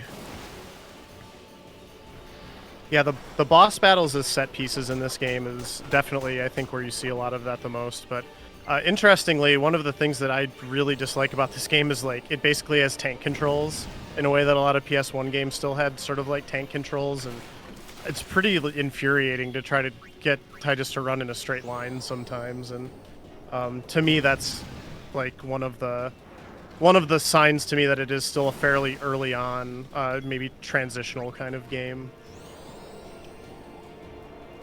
So we're fighting another Sin Spawn here. I use the energy blast to kind of knock out the extra like tendrils that it has, and interestingly enough, I can kind of use the rest of the fight to rebuild the overdrive meter again for later and finish it off with Star Cream here. So a little tight though. We'll be okay. Hootiest Blowfish has donated $20 and asks, "I gotta know what's the funniest funnest pizza you've ever eaten?" I don't know about funnest. Like I don't know that I would describe eating a pizza as fun. I don't think I would categorize it. I guess I'm having a good time when I'm eating pizza, but I guess the funniest pizza was probably actually that one we ordered for charity last year, where y'all picked my toppings, and it was like a normal tomato sauce and cheese, but then it had like feta and buffalo and pineapple on top of it. Like buffalo sauce, and then y'all had me add some extra stuff, so I put some peanut butter and mayonnaise on top of it as well, and that was an experience. I didn't know what to do with that. So that's my. Do any of you have a remarkable pizza moment you'd like to share on the stream? So I live in Fargo, North Dakota. We actually have a really good pizza place here. It's called Rhombus Guys. They actually make a tater tot hot dish pizza, which is actually really good. But it does sound really good. It is so wild. Tater tot hot dish pizza. Very strange. You know, the cream of mushroom sauce topping or whatever. Yeah, it's an experience. So I'll say that one. Very non-traditional pizza. I was born in Fargo. Wow. I was just there very recently. Okay. Yes. Yeah, I was born in St. Paul, and I've lived here for about 10 years now myself. Minnesota. So. Yep. How do we keep attracting the Minnesotans to this podcast? What brought you over to Fargo? My partner's job a while back. I had never actually been to Fargo until we moved here. So. Well, I heard that downtown is much nicer these days. It is, yeah. It's really kind of grown up with us, I would say. So. And yeah, dang good pizza. So at least got that going for it. Low key, I prefer Minnesota pizza to San Francisco pizza. There are good pizza joints here, but I think if you want just a slice, you're gonna have an easier time finding something. Also, I love Pizza Galactic. It's my favorite pizza joint. Very, very good. I think I've been there once. That is a good one, though. When I'm down in Minneapolis, I always get Pizza Luce, so... Pizza Luce also rules. Yeah, so we just got Ifrit. We finished the Kilika Temple, which Boy, they probably spend an awful lot of money on doors there at the Korkilika Temple there. Yeah, we're just gonna run out here, do a couple more fights, hopefully get some stuff that we can pick off to get some extra XP and spheres here. So, kind of just running out here. Not too much to say for the moment. Nuclear Sandwich wants to know my thoughts on deep dish, and why Zachary's is the best deep dish in the Bay Area. Well, Nuclear Sandwich, part of the problem with deep dish is that I don't eat meat. And so the appeal of a deep dish pizza is lost on me a little bit. Historically, I eat mostly at Little Star, which has an excellent cornbread crust. And I strongly recommend it to anyone. But the more traditional sense, Zachary's is also excellent. As for me, I like a really good thin crust pizza, actually. A thin crust Little Star is divine. So I'm sorry to disappoint you, Nuclear Sandwich, but in terms of deep dish pizza in the Bay Area, the San Francisco Bay Area, you can't go wrong with Zachary's. I also really enjoy Cheese Board. That's a really good one. And if you ever make it out to Alameda, Marley G's. Shout out to Marley G's. After you go to Experience Share, which is the sponsor of this podcast. You know, y'all, I'm feeling generous, but I'm not feeling generous enough. I think if we get to 9,200 soon here, though, I think Which we did. Did we get to 9,200? Did that happen We're while I at wasn't 92. looking? I literally looked 92, away 66. and then looked back. Okay, well now I'm feeling quite generous. I have another piece of trivia for the chat here, and this is going to be for a Final Fantasy Theatrhythm Final Bar Line Nintendo Switch code. Great game. Oh, wonderful. I'm honestly very jealous of this. I've not played this game yet. I've been really itching to get around to it. And we're going to do a suitably musical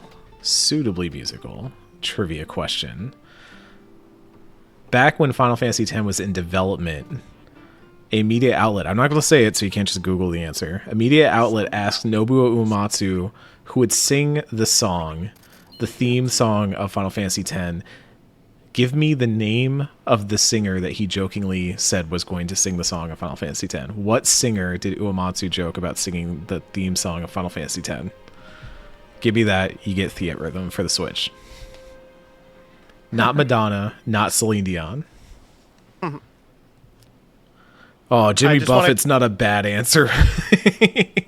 Jimmy Buffett's a funny answer, let me be clear. That's not like a hot cold situation. That's just a funny answer. I don't know the answer off the top of my head, but I like the but for some Oh my god, folks. Oh, here we go.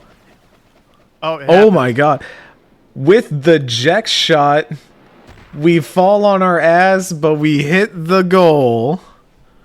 Wow. We're officially over 10,000. Congratulations. Anna Croth hopped in and put in a huge $1,000 donation saying, I've been out of town all weekend, just got back, and I'm glad I caught part of the fundraiser. Thanks for being awesome humans. Anna Croth, thank you so much for contributing. Thank you so much. Lord. My god. Hey, Anna Croth, are you in the Twitch chat right now? Are you in here? If you're on there, you're on the Discord, the Blood God Discord, you can also get a Theatrhythm code. That is a donation worthy of a Theatrhythm. I am applauding Anna Cruz. Holy cow. From the just swooping in with a $1,000 donation. What an incredibly generous gift, supporting transgender folks through Trans Lifeline. It's amazing. With that, we're officially over $10,000, and everybody who's donated is officially entered to draw the draw for a Nintendo Switch OLED. But hey, don't stop donating now. I mean, there's a world in which Eric, Nadia, and I could all be playing a Baldur's Gate 3 campaign if we get to 15,000. So let's go. We got a ways to go. That is the 15K goal is Kat, Nadia, and I stream a Baldur's Gate 3 campaign right here on twitch.tv/bloodgodpod. We still have quite some time to go in this speedrun. We can easily make it. And here's the other thing. We're like $100 away from beating last year. We're already over last year's. We just went over last year. Someone else just donated. In Tangier donated $100, putting us over last year's total. All We have right. now raised more money this weekend than we did last weekend for Trans Lifeline. We love to see it. Y'all Thank you are all so amazing. much for being incredible people. We still have a ways to go. If you want to be entered for that Nintendo Switch OLED, you can still get that in as a $5 minimum donation to get entered. Otherwise, yeah, just keep giving. Donate for Baldur's Gate 3. Just give to give. Hey, Eric, do you have more codes to give away? I do have more codes to give away. First of all, I've not seen anybody name that singer in the chat. Let me Paul McCartney. It's not Paul McCartney. Okay. Let me think Britney of Spears. Is not Britney Spears. Elton John, Avril Lavigne, Whitney Houston. These are all names being thrown out. Let me say that the singer of this song would especially like Final Fantasy VII, particularly some side characters in Final Fantasy VII. That is my Iggy Pop. very... I see you, Anna Crow. Okay, hey, that you? You want some Anacro, Theat Rhythm? Thank you. I can send you Theat Rhythm on Switch right now. It can happen right now. Japanese breakfast is not Japanese breakfast. I do like that idea, though. Hey, I'm a big fan of Japanese breakfast.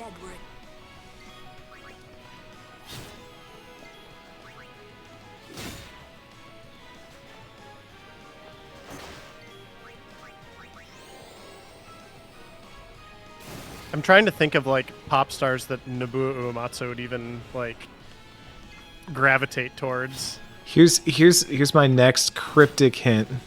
Feel free to donate the code to chat. I'm good. You are benevolent. You are benevolent. We're gonna find some way to reward you. We got a few other codes. We got Arcadian Atlas. We got Soul Hackers 2 on the PS5 and the Xbox. We got Like a Dragon Ishin on any of the platforms that you want for that. We got PlayStation, Xbox, and PC. You just holler. You let us know. As for the hints, here's another cryptic hint. This singer might wonder, do you think they're sexy, but they may not want to talk about it?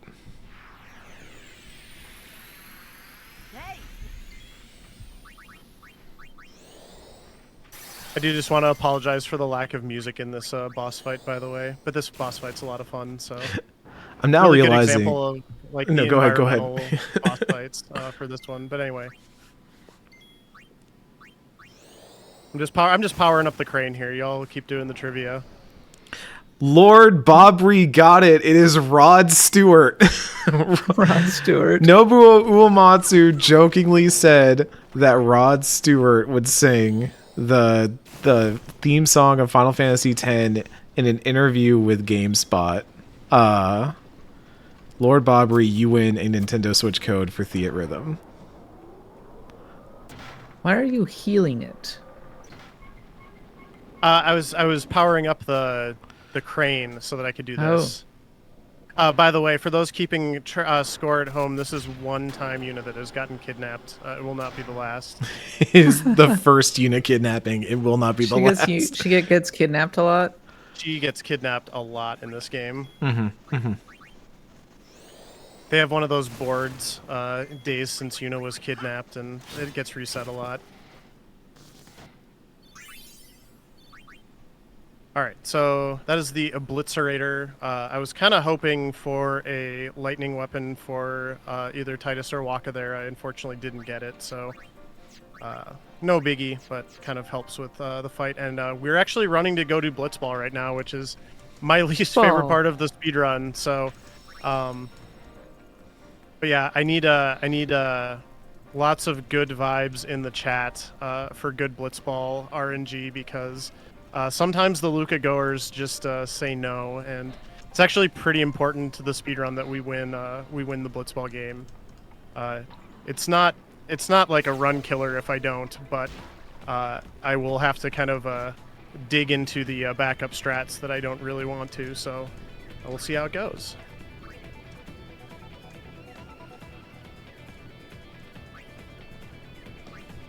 But here's how you speedrun Blitzball, which has a set timer. First of all, we have to let Titus take one action because then he will level up and learn Sphere Shot. We actually did not learn Jet Shot because it's not really needed for the run. But I want him to do the one pass right there. And then I'm actually just going to go ahead and hide here behind Keepa. And the Luca goers will not know where to find me. So I can just kind of chill here for the whole first half. I'm amused This is part one of speedrunning Blitzball, is basically we're killing the clock here, so... This is also my time. I tend to just take a quick AFK break, so I'm actually going to do that right now, because go for it. I am a little under the weather, but I will be back by the time the first half ends. So everybody enjoy the sounds of Blitzball. Wow, Blitzball. I'm amused by Yoshi P's enduring hatred of Blitzball, seemingly. It's not hatred. It's more like if you've been asked to do something over and over again, you know, like I'd hold some spite towards it. Yeah, but he should put it in. Yeah, but that's what everyone keeps saying. No, I think the Blitzball that people would want would either be potentially too complicated or not like interesting enough, right? It's that paradigm of it'll either end up not good enough or way too much to like reasonably implement. Too bad. What we really need is like a good sports RPG, you know? We need some like a good fantasy sports RPG. We have Blood Bowl, that's one, but I feel like we don't have many others. Killing the clock with Blitzball is pretty amusing, actually. Not gonna lie. This is the scene, infamously, this is the sequence that made a lot of people hate Blitzball. Because it's quite difficult to win at it. And so everybody was kind of like, oh, I don't want to play. I'm annoyed that I had to play this mandatory Blitzball sequence. And they like totally bounced off it after this point. I'm back, by the way. And yeah, it's extremely difficult to win, especially when you're playing the game casually. And it doesn't do a great job of telling you how to play or what it's all about. So from a tutorialization and accessibility standpoint, not amazing, unfortunately. Oh, definitely not. As much as I like it, I had to work pretty hard to get into it. I think the most interesting part about Blitzball is that simulation part, is that like being able to run around the world of Spira and recruit different characters, and they have like seasons that you can hire them for and stuff. That stuff I got really into. I thought that was a really intriguing thing on top of all this actual like playing of underwater soccer that was happening.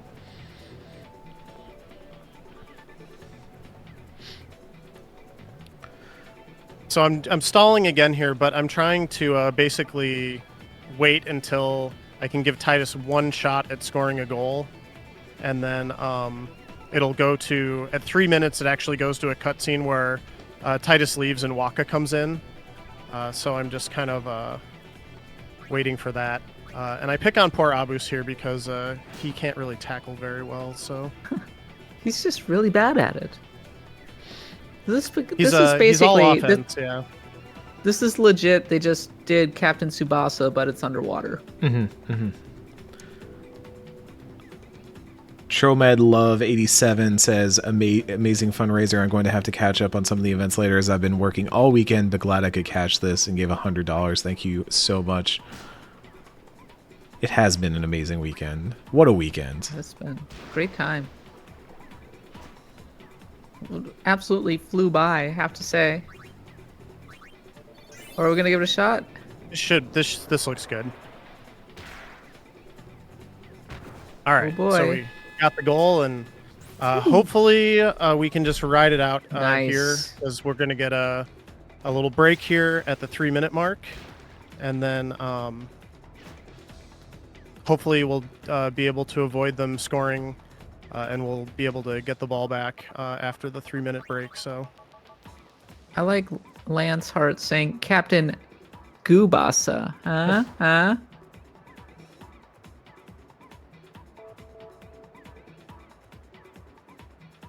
all right, so here's our little break. Waka's gonna come in, and hopefully I will win this blitz off and just be able to stall it out. Otherwise, I have to hope that they don't come and score on me. So we'll see how it goes. Waka, They did get the ball, so. Uh-oh.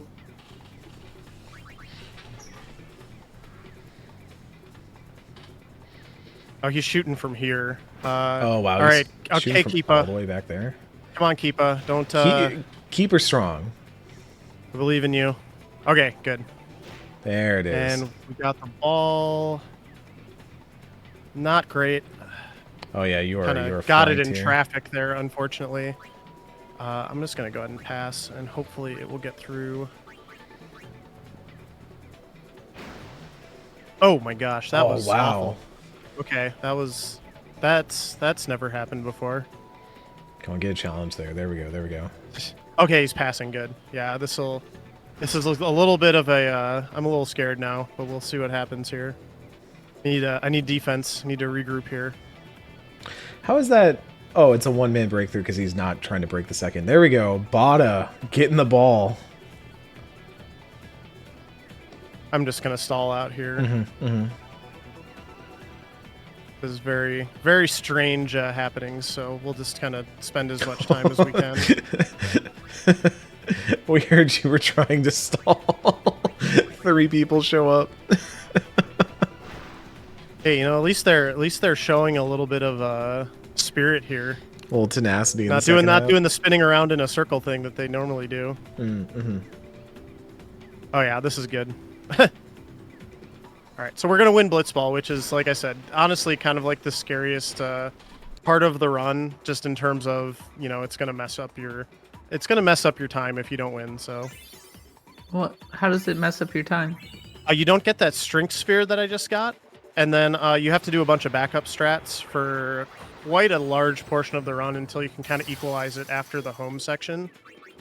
So it takes quite a while before you can make up for not having that strength sphere that I just got for winning. Also, losing blitzball really ripples that far out that you're dealing with it all the way to home. Yeah, it's pretty long lasting in terms of its effects. What about it?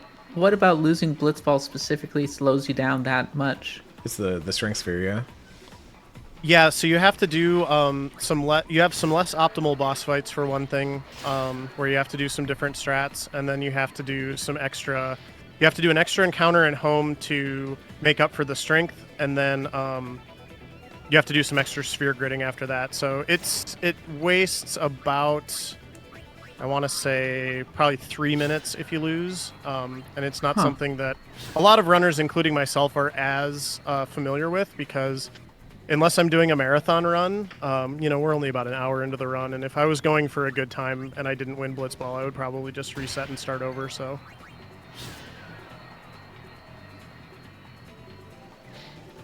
Is that kind of one of the more interesting things about this game, is that obviously you're doing sphere grid stuff and you're having to kind of make the most of every single opportunity you have to move on that sphere grid? I mean, it's pretty scripted, I would say, but it is about getting the maximum utility out of the the minimum amount of movements on the sphere grid. So I think that's what fascinates me, is it's like you're not even just trying to make do with the bare minimum on the sphere grid, but you're also, I imagine, trying to spend as little time in that sphere grid as possible. So you try to just isolate when you really do need to upgrade and when you really do need those bonuses.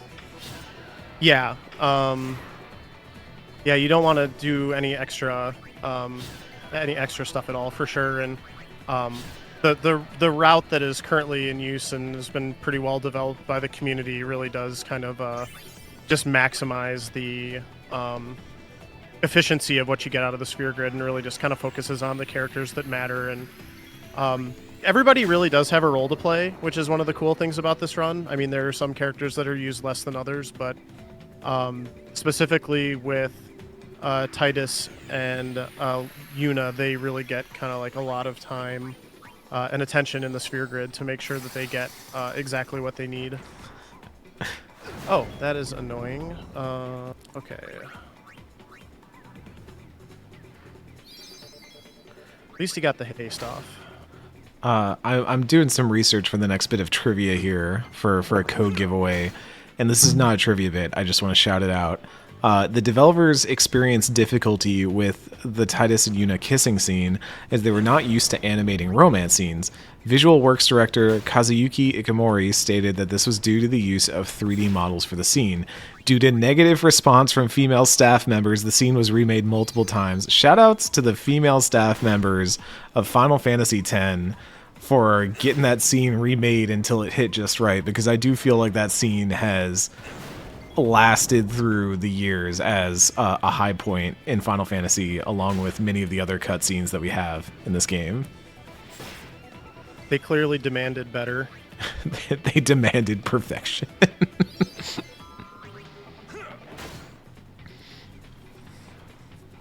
This fight, unfortunately, has gotten a little bit bogged down, but it should be okay here. I just need one more attack. There we go.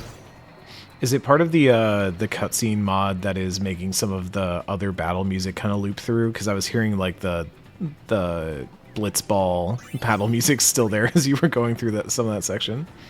It occasionally does mess up the music loading, yeah. That's an example of one of them. So I do just have to let everybody know we are about to do the famous cutscene. So I have to go back here and grab a couple spheres, but then we are basically running to that cutscene. So please prepare some popcorn or refreshment. Yeah, it's coming. Warm up your vocal cords. You are welcome to participate. This is a sing-along. This is karaoke. Dear God. We'll talk about it afterwards. I think this is a very misunderstood cutscene. Oh, I'm right there with you, Moonblaze. I'm right there with you.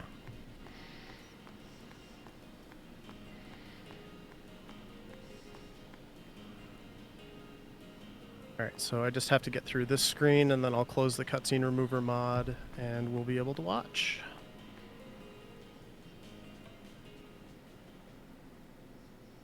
Here we go. Enjoy. Hey, watch.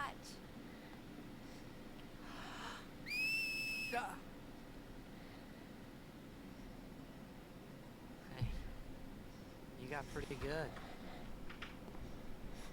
You sound sad. Yeah, maybe. Want to scream? I really don't think that's gonna help this time. You know what? It's embarrassing to say this myself, but summoners and their guardians are kind of like Spira's ray of light. A lot of people in Spira depend on us. I learned to practice smiling when I'm feeling sad, you know. I know it's hard.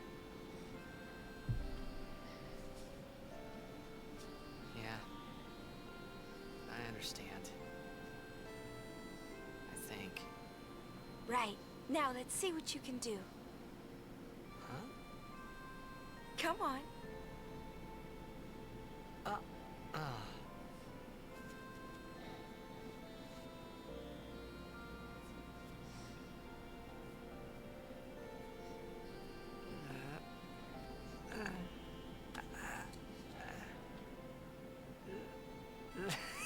This is weird. Next, try laughing out loud. What? Y'all are too early. Y'all are too early.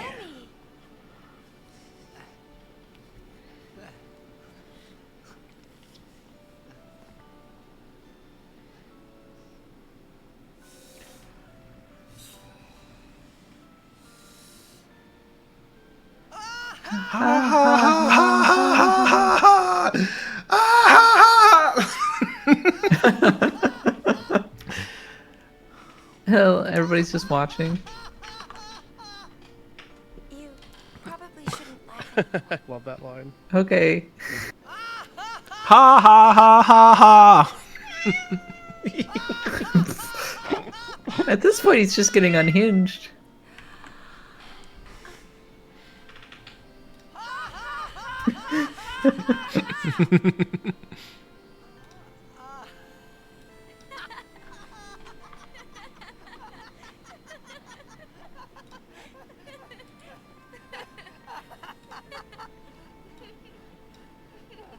Too funny. It was your idea.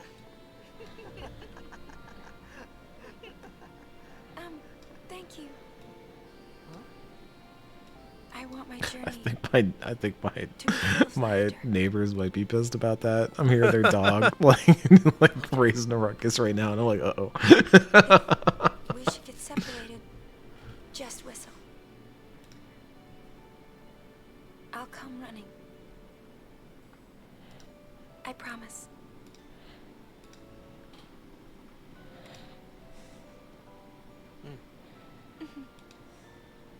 Clearly, this cutscene should not be played around animals. Let's go. It should not be played indoors.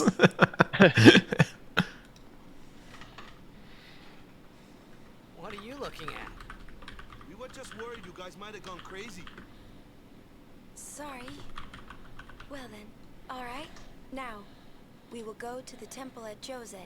I like that. We're back to it with the cutscenes removed again. I like that. Everybody just basically makes fun of Titus this entire time. Yes, I'm calling him Titus for some reason.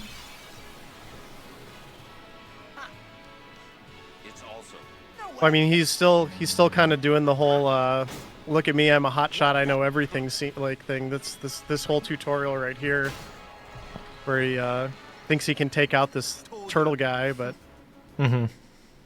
yeah, he's getting there. He's starting to grow into it a little bit.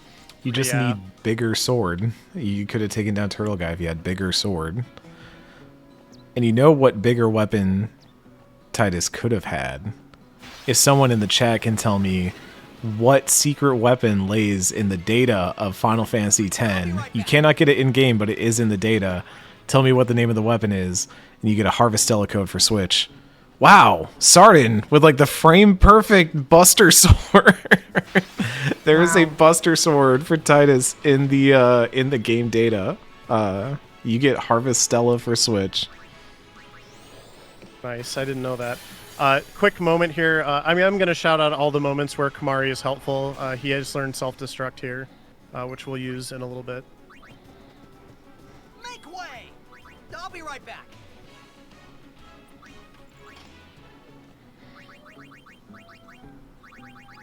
I think you've got to DM me, Sardin, maybe?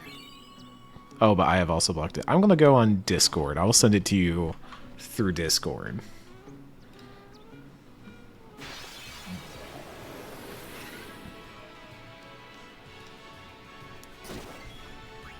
Live and let live.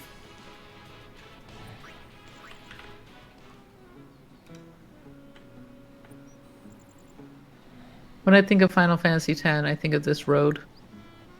Mm-hmm. This very straightforward path in which you're fighting monsters as you go. What if I told you that is an important part of the story, though, Kat? Oh yeah. Live and let live. My whole thing about Final Fantasy X is that it is about the pilgrimage. It's about the path forward and about constantly moving forward, even though the world is like crumbling apart around you. And I think the fact that you have this like consistent path that you're walking through, and that the path is deteriorating the further down you get it. Like we started out and we were in Luca, and it's gorgeous, right? There's this lovely town that you're in that's vibrant and alive, and now you're kind of on this, worn road, but you're starting to see ruins. You're starting to see what might have been of a civilization before it, and the further in you get, the more and more the path becomes less worn, less traveled, and I think that's like a really, really cool theme that the game evokes the further in you get.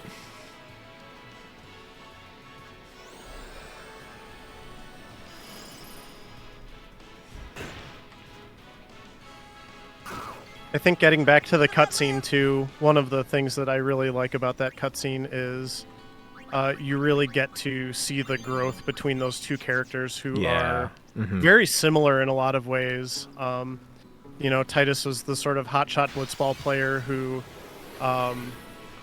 you know, has never really been able to live up to the expectations that were put before him by his dad. And, you know, Yuna also has an extremely famous dad who has caused her to sort of have the weight of the world on her shoulders. And I think they sort of see kindred spirits in each other, and that's one of the scenes where it really sort of you see that unique kind of like connection between the two of them that's really not rivaled in a lot of RPGs, in my opinion. Thank you for the donation, Moonblaze Wolf, by the way. Ha ha ha. I had to do something. I had to do something during the cutscene. Of course. And I agree. I think like an underrated part, it's weird I say underrated because I do feel like this is the main draw of the game, but it is like the chemistry between these characters. Like in that scene, I was just reminded of, like, even just through PS2 era graphics and voice acting and stuff, I think there's a very tangible chemistry between the characters that makes this game very compelling. Like Nadia always compares it to was the Baz Luhrmann movie. Or no, that's Final Fantasy VIII that she often compares it to. But I think there's just like good romantic chemistry between its leads that feels very natural and evolves naturally, and you don't get that in a lot of games. I think a lot of games are actually pretty bad at telling love stories. So it was nice to see an entire RPG manage to pull it off so well. Yeah, well, Cal was saying also FF8 just like is Romeo and Juliet, yeah. It's also just like the nature of the pilgrimage is, you know, Yuna can't really make deep relationships with people because of how that is going to end. And similarly with Titus, you know, he's the only person, you know, from Xanarkand that's here, and he is also very much like a fish out of water, has his guard up and is very out of place and guarded in a lot of ways. So for different reasons, I think they kind of again, they are two sides of the same coin, I think, in so many ways. Yeah. I really like the way that they play Titus and Yuna as two people who have their own issues, but find how to kind of deal with them through each other. It's very compelling. Yeah, thank you. It's Romeo plus Juliet. Romeo plus Juliet. You cannot redo.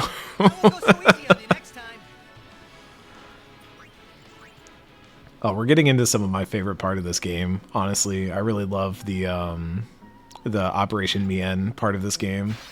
Yeah. Sadly, we're skipping all the cutscenes that make me like it a lot. Like where Seymour shows up, and Waka's like, Seymour, they're using the Machina, the Forbidden Machina, and Seymour's like, yeah, let them. He's just like, I don't care. Pretend, yeah. Pretend you didn't see him. Look the other way. Yep. Yeah, you really just as soon as like Seymour kind of gets in the picture, you really sort of start to see Waka's world unravel kind of in real time, and it's a glorious mess in a lot of ways. I'm not a big Waka fan, but one's a big Waka empathize. My only issue with Waka is like he just doesn't quite get there. Like he doesn't get to the point where he like comes full circle and sort of understands. Like he still sort of begrudgingly like holds on to all of the traditions and stuff, even though it's clear that they are not really like what anybody important really, you know, practices or whatever. So I think 10.2 actually deals with that content really interestingly, because it goes like, what if there was a divide between the old people of Spira and the young people of Spira, where the old people want to like cling to a faith that they know is like a false faith and is like a false god. Wow, we just completely skipped like all of that. Yeah. I just realized. that skips the Seymour battle just really too. quickly want to. I really quickly also want to shout out. So I was mentioning there was a new skip that was found recently. So it's actually on this screen. That is the back path that goes to the Jose Temple, where that NPC is kind of standing to the north of me right now, and you can get pushed through into that zone, and that was just found a couple months ago, and it's a pretty big deal. I'm not going to do it today because I actually don't know how to do the skip, but it's pretty neat. Again, when you have like a 20-year-old game and people find something new about it, so. Cal says he becomes less racist about Waka. Yeah, he becomes less racist specifically towards two people. Yeah, you two Al better, okay.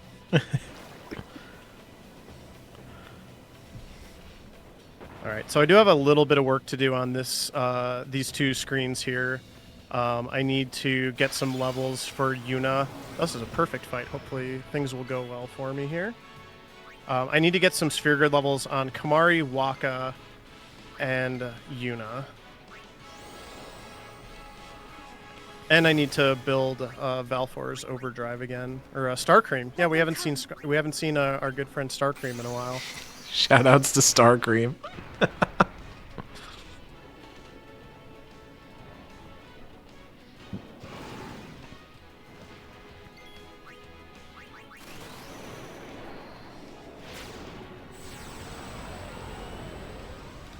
Good old Star Cream. It looks like Strength Cream, honestly. Like yeah, the stat? we noticed that. Yep. Put a little strength cream on it. My favorite thing about FF10 is that you can swap in the entire party at any time. Yeah. And the game actually rewards you for that, which is kind of interesting. I think it's very well done. It makes me want to use virtually my entire party. Though there are some party members I like a lot better than others. I'm not a big Kamari and or Waka fan, so I almost never use them.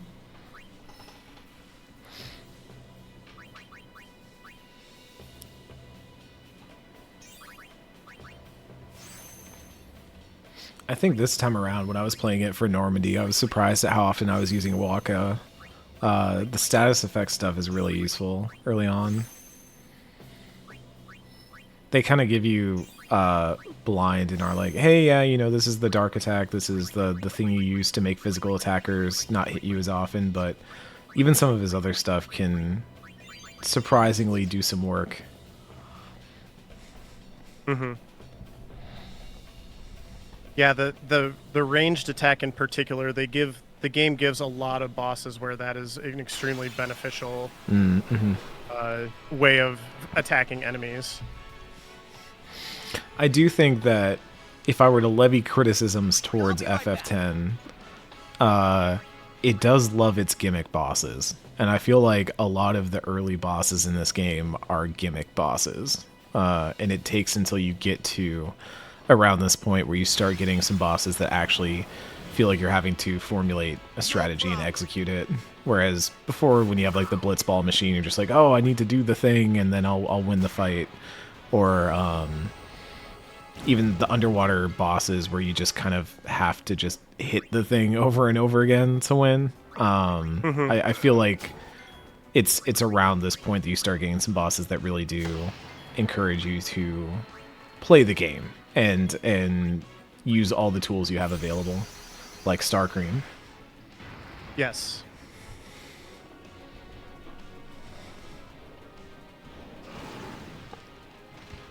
Yeah, the turn order thing is great too.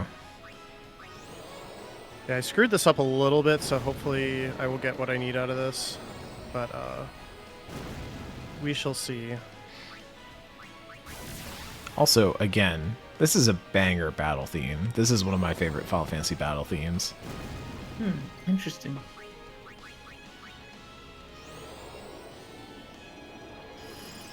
Okay, good.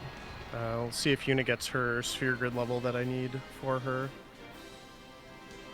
Yep, looks like it. So cool. Is this the original soundtrack?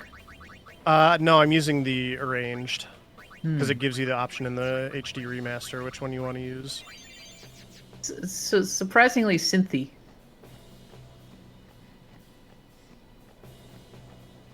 Yeah, it's definitely they used more of that sound, a little more depth for sure. I agree. You guys are toast. I won't go so easy on you. Do you agree that Waka is basically the best character in the endgame?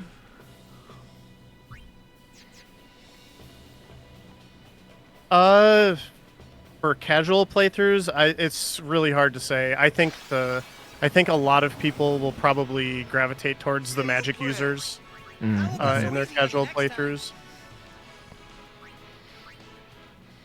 So Yeah. I know I did. I was using a lot of like Ultima and double cast and different things like that. Yeah. By endgame, I think I had gotten Yuna's celestial weapon, which has 1 MP cost as one of the abilities, and I used like the sphere grid to teleport her over to where, or no, I don't even think I used teleport. I think I just used the friend sphere and just learned double cast and Ultima. And so I had Yuna double casting Ultima every turn, and that was me getting through the end game of this, was just Ultimas everywhere. Yeah, I definitely did something similar. Troman Love 87 was saying, I don't love Waka, but he is basically the best character in the game for the end game challenges, unfortunately. I mean, for super bosses / arena stuff. Yeah, I think the parties that I usually see for the super boss stuff is like Tidus, Riku, and Waka, and just hitting over and over and over again for huge damage. Yeah.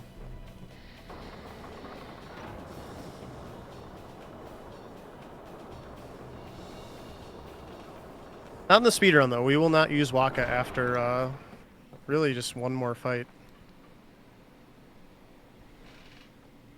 Alright, so this is where they are kind of setting up to do the Crusaders and the Albed are getting ready to fight Sin. Like they're luring it onto the beach. Whoop. Titus, please. Luring it up onto the beach, and like I think the idea is they're gonna shoot it with a big gun, basically, and defeat it. But yeah, that is unfortunately not gonna go right.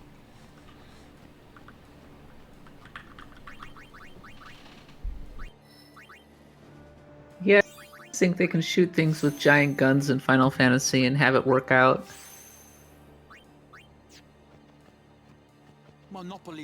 Then we got this guy, Mr. Capitalism. Monopoly's great.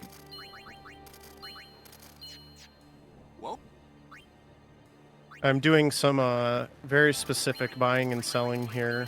I want to buy... there's a specific sword that we're going to get for Orin here called the Sentry. And it has the initiative ability, and that will make it so that I don't get ambushed anymore.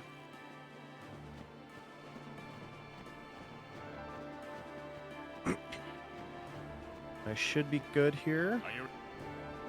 So we'll go ahead and do the fight.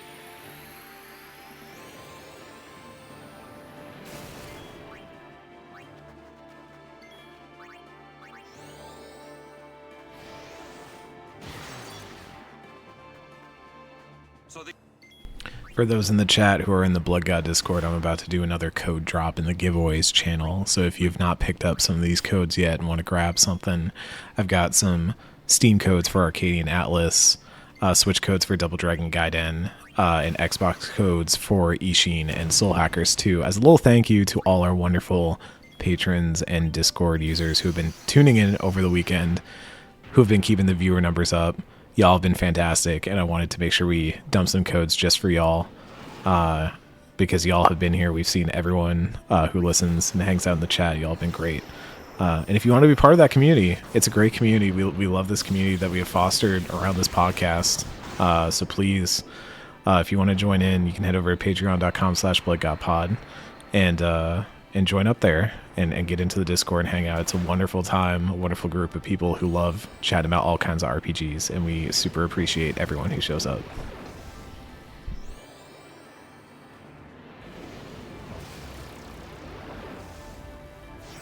We're just going to use another energy blast here, and then this will take care of this first part of the fight. And then for the second part of the fight, we'll get Seymour.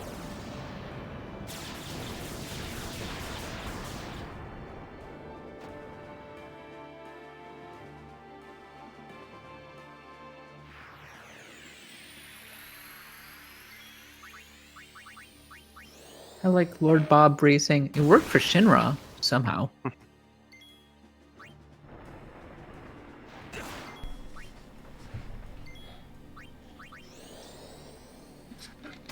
Somebody asked if Seymour is the worst name for a villain in Final Fantasy. Oh no, come on. There are worse Final Fantasy villain names. Like what?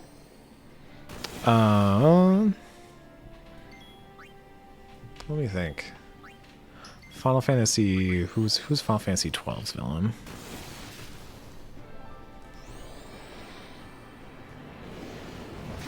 Yeah, that name's dumb. Vayne Cardus Solidor. X-Death? I kind of like X-Death. I like the ones that are silly. Not just death, extra death. This is super death. I like was it Arden? In 15, like I like him as a character, as an idea. I don't like his look and I don't like his name. I think it's just bad vibes from there on out. Also, shoutouts to Bill donating $40. Trans rights means a lot to myself and my friends. I'm happy to donate some money to this great cause. Thank you, Bill. Shoutouts. I will be honest, I'm struggling to think of a cheesier boss name than Seymour. It's pretty bad. I actually haven't really thought about this before. But what's wrong with Seymour? He's not a Seymour. Seymour's just like kind of a... Seymour to me just kind of sounds like a nerdy guy with glasses. I don't know. I mean, I always think of Seymour Skinner. Yeah. That's probably where I'm coming, or that's probably where I'm getting that mental image as well.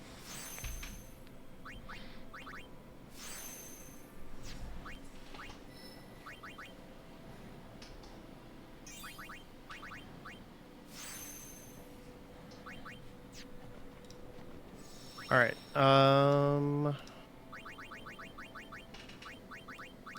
We need to get another skill for Kamari here for a little later on in the run. So I'm looking for those guys. Perfect. The big ugly basilisk things.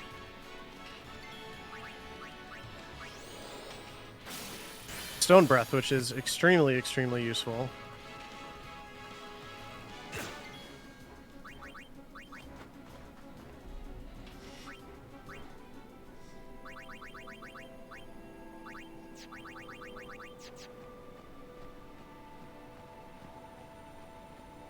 Yeah, I know we're already over the goal, but I did just want to shout out again Trans Lifeline as a really incredible charity, and I've had the privilege of working with them for my speedrunning group that I help produce events for. We've actually done 3 past marathons for Trans Lifeline, and we're going to be doing a 4th this fall, and it is one of the best charities I've ever found, not specifically or strictly because of the cause that they represent, but the tangible, actionable items that donations go towards.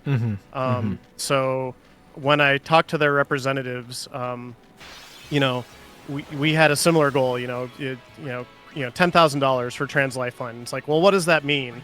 And we talked about their microgrants program, and for every $700 to $800 that they get in donations, they can provide a microgrant to somebody who wants to either do like a name change or a gender marker change or something like that. And those are sometimes the most important thing that somebody who is, in that position in their lives, that validation that they can get from just having an ID or paperwork that represents them after however long it's been in their life that they haven't had that, and it's expensive. Getting a driver's license changed or getting like your social security card changed. All that kind of stuff costs money, unfortunately, and for a lot of people they can't afford that. So those micro grants are so incredibly important to a lot of people, even if it just seems like maybe a little thing in the grand scheme of things. But it's a really good example of something that Trans Lifeline does that is very, in terms of dollars, it can be kind of like small in nature, but it really goes a long way. So I just want to make sure people are aware of that, in addition to obviously the Lifeline helpline that they have as well, that is fully staffed by trans allies and trans identifying folks. So also just an extremely important part of what they do. Really amazing. Yeah. US and Canada as well. It's incredible work. We had a lot of talks early last year when we were talking about this, because the charity stream was something in 2022 that we knew we wanted to do. And we took a look at a lot of charities. I think we knew pretty soon right off the bat that we wanted to support a trans charity and help trans folks.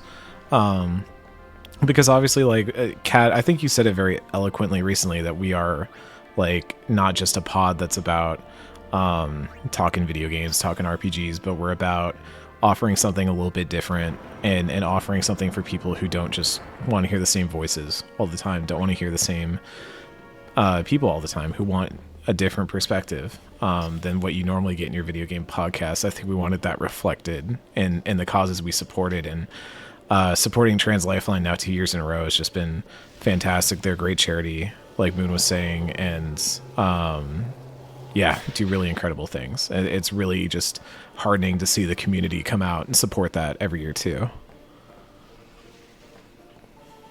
Yeah, you're one of the best communities. Full stop. Thank you.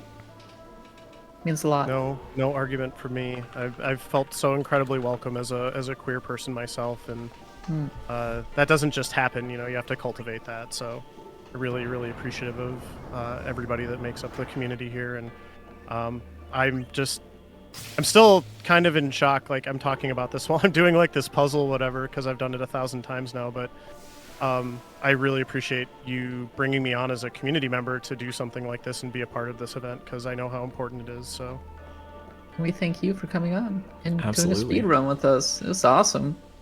It's fun. I love showing off the game, and you can condense something like this down into a couple hours for people who maybe haven't played this game in 15, 20 years, and maybe have some good memories of it, and you kind of get to see a lot of it again. It's cool. So I also think it's so cool that you did a run over at Games Done Quick. Yeah, that was my first one. I also so Chained Echoes.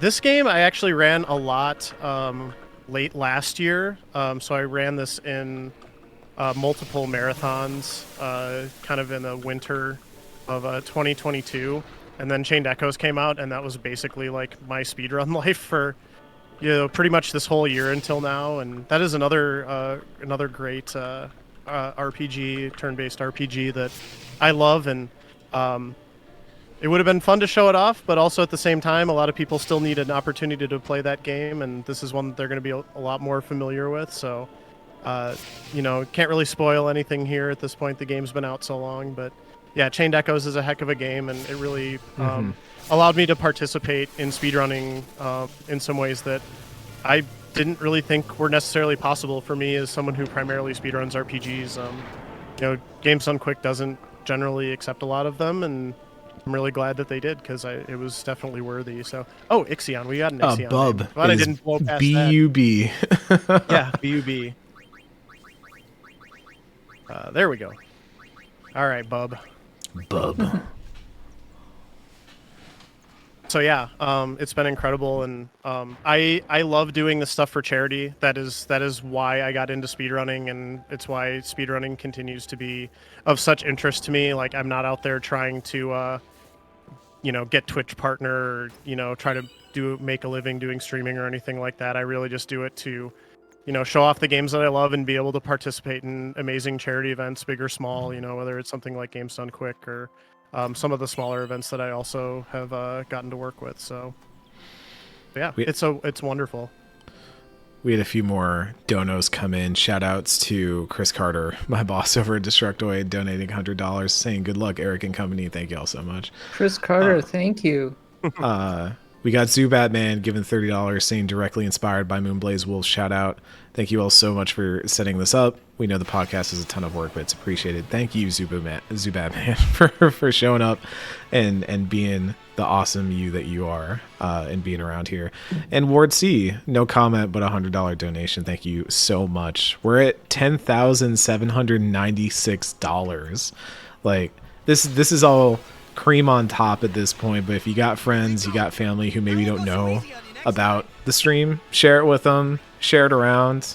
You know, We're up it's to 10,846. now we're up to 840. Why do y'all keep donating right when I'm announcing the number that we've received? Like, hey, we could still hit 15,000. I'm just saying. That's how it always goes. if you hit 15K, Kat, Nadia, and I are legally bound to do a Baldur's Gate 3 speed run. We will have to play through that whole game, and y'all know Nadia. Y'all know what will happen when we do that. It will be a problem, but it'll be a fun problem. Fulcrum 84 was the one who pushed us over there with $50, saying supporting trans life with my donation. Love and acceptance for all. Rainbow emoji. Hashtag inclusivity matters. Hashtag trans rights. Hashtag support trans lives. Yes, support trans lives. And Teep says, how much will it take to get you all to play Secret of Mana co-op with $50? Also, Adam Bankhurst rolls in with the $20 and says, keep up the incredible work and keep changing this world for the better. Secret of Mana co-op is something that has come up before in planning sessions for this podcast. I don't know what that would take. I won't go so easy on you next time. Kat, what do you think? We ever going to do Secret of Mana co-op? That would be fun. It's a little challenging because we'd have to play it. I wouldn't play the remake. Is it on Steam? Is it on Steam? Let's find out. Secret I don't think of it is. Mana Steam. Unless it's the remake. Yeah, it is, and that's the yeah. bad one. I mean, we could theoretically, like maybe emulate in Parsec or something. That could be a solution. Yeah, I think we would have to do a lot of work to make it happen.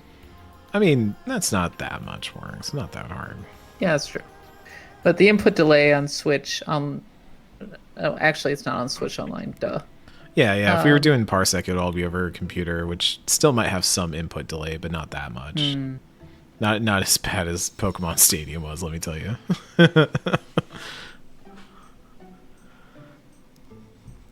Who's ready to ride the shoe puff? Oh, I want to Rides actually hold the on. shoe I want to hear the. Shoe puff's waiting. I gotta hear him talk. Rides the shoe puff. There we go. We were talking Music about... for this fight is totally screwed up, by the way. But yeah, go ahead. I was just gonna say we were talking this morning because for the 16 the Dawn Trail reveal, they announced that Pelu Pelu are the new tribe for the 7.0 expansion in Final Fantasy 14, and Pelu Pelu are obviously from 10 and 10.2 most notably. Tobli is a Pelu Pelu.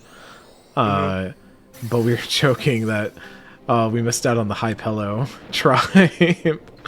Maybe, I mean, there is 2 tribes per expansion, I think, right? So maybe the High Pelo get in. And we are up another unit kidnap counter, yeah. We're up to 2 Yuna kidnappings, by the way. How could they add Also- Pelu Pelu also- and not Blitzball? I agree.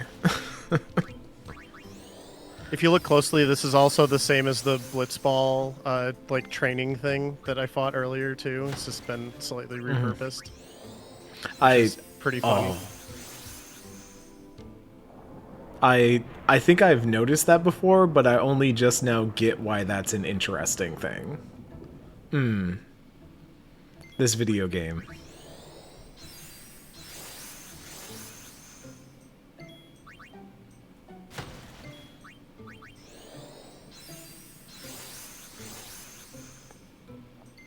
This is the last fight where I'll use Waka, by the way, too. So, any Waka fans out there, he'll go out on top here, but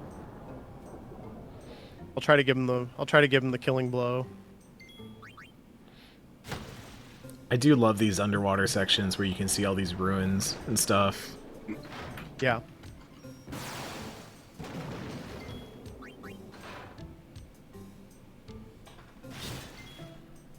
There are no Waka fans, you know this. That's right, Sarden. Waka has no fans.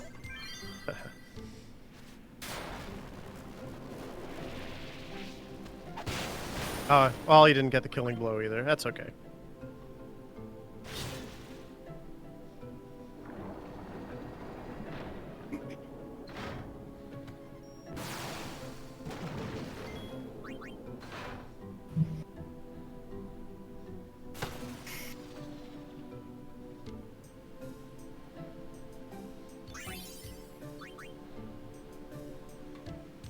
Alright, so now we're going to get Riku, and we'll have the whole party here in just a second.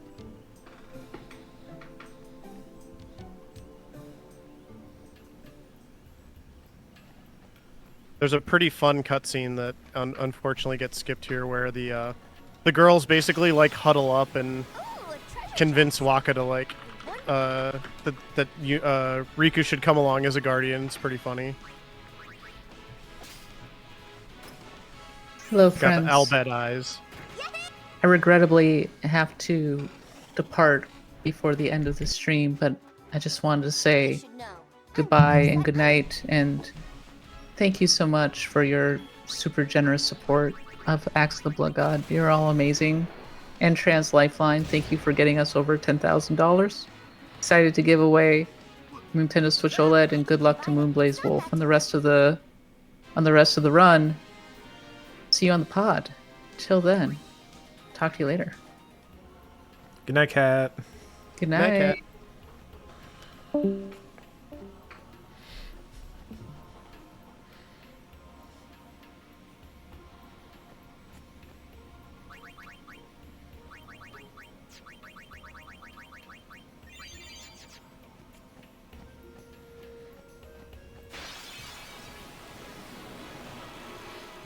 So there's like a really lot of story that we're going to be skipping here. This is where you go to Guado Salam and you meet Seymour, and he asks Yuna to marry him, and you go to the far plane, and there's all sorts of stuff that we are going to be kind of skipping over, unfortunately. But a lot of really important story stuff happening in this part of the run.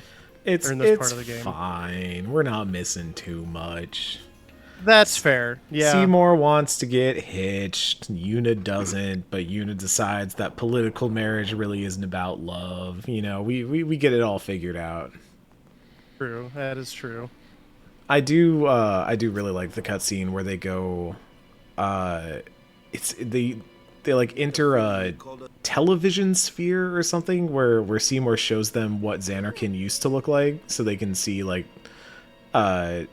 Tidus's Xanarkin, and that's a really cool one. Yeah, it's kind of got like big Bugenhagen energy from FF7. That particular cutscene does. But yeah. And now we get to go visit the dead people place. Which is just kind of here, like attached to a town, kind of. I don't know if I'd want that in my backyard personally. It's just hanging out, you know. You're down here, you're hanging out, and then upstairs, couple flights, is the afterlife. Yeah.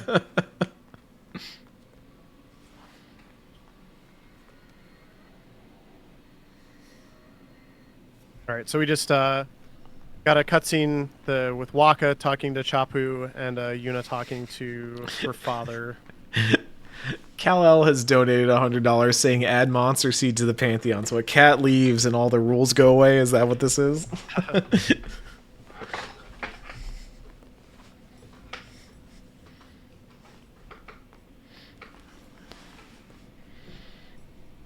I do think a pandemonium at some point is in order. We can't keep joking about Monster Seed without experiencing Monster Seed ourselves. All right, I'm probably gonna get struck by lightning a lot. Just in case anyone is expecting some incredible cat-like reflexes here. I'm pretty bad at the thunder planes. I think I one time tried to get this specific achievement, and it was just bonkers. It was wild. I respect anyone who manages to get it. I think I did once, way back in the day, but never again. It's a good joke, Drew. What part of when the cat is away, the mice will play do you not understand? Black Sigil Blade of the Exiled for Pandemonium after Eric beats Chrono Trigger. I won't go so easy on you next time. We do have to play it. Yeah, I mean, Chrono Trigger will take us a while. How long is that game? I feel like I've heard varying reports. So kind of funny. I heard about the way that fell. I actually never played Chrono Trigger all the way through until recently, because I played Chained Echoes, and then I was like, I should probably go play the game that basically inspired this game. So after I finished Chained Echoes, I went back and played Chrono Trigger, and it was probably 15 hours, I want to say. That's really short. I was not expecting that. Yeah, it wasn't too bad. Yeah. I played it with a walkthrough, so it was, fairly efficient, I would say. But yeah, it's not a super long game. Go so easy on you next time. It was a lot of fun too. I actually really enjoyed it quite a bit. Shout outs to another one of my coworkers, Stephen Mills, hopping in, putting $20 towards the cause. What a great cause. Everyone love it. Heck yeah. Thank you, Stephen. Yeah, I'm really excited for Chrono Trigger. I think, we'll probably take it slow, maybe like, couple hours a week, for a set number of weeks, and we'll get through it. And then maybe at the end I'll go, this was all right. And we'll start looking at some other backlog games I got to knock out. Those embarrassing backlog of shame items. It happens. There's so many video games. How do they make so many video games?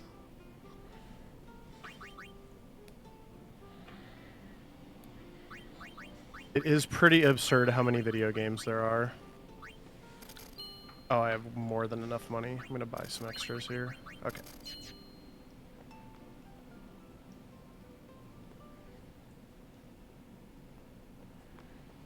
Yeah, Zubat, they keep making them.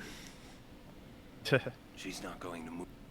Well, Baldur's Gate 3, they moved that up, so this it's week. Coming out on like Tuesday, I think. Yeah. I bought that game like 2.5 years ago, it feels like, back in early access, so it hits I don't think I've touched it in that long either. It hits on Thursday, and Okay. I am reviewing it. I am on review coverage. Okay.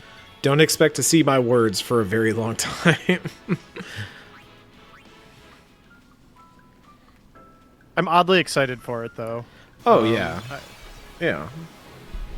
It's, I mean, I played the early access way back when. I put a decent number of hours into it, and then got to a point where I was like, you know what? I am interested. I am sold on what this is. I will not play this game again until it is fully out. And it has been difficult to not just play a ton of that game. I know there are a lot of people out there who put like hundreds of hours into the early access, and I respect that. But I saw it as a proof of concept, and now that the full thing is nigh, I think I'm starting to understand how big of a thing it is, and Larian really does seem to have made a giant game. Yeah.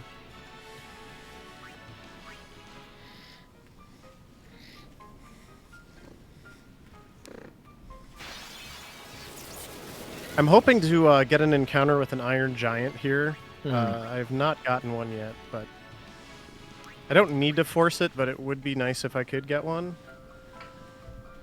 We'll see. I'll probably get 2 or 3 more. There we go.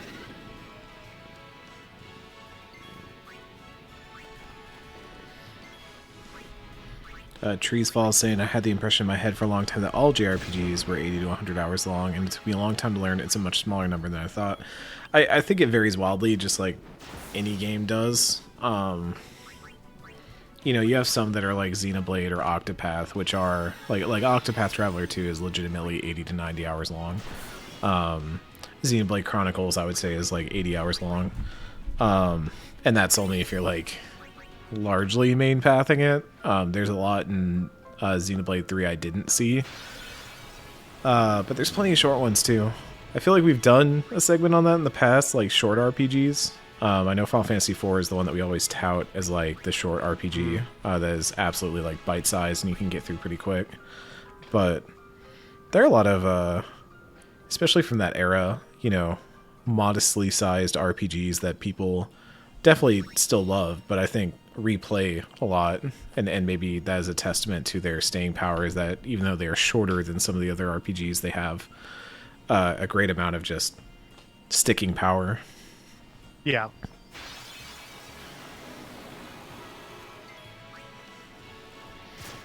Cal42 saying Suikoden 1 is a fantastic short RPG. I should get back to my Suikoden 2 playthrough at some point.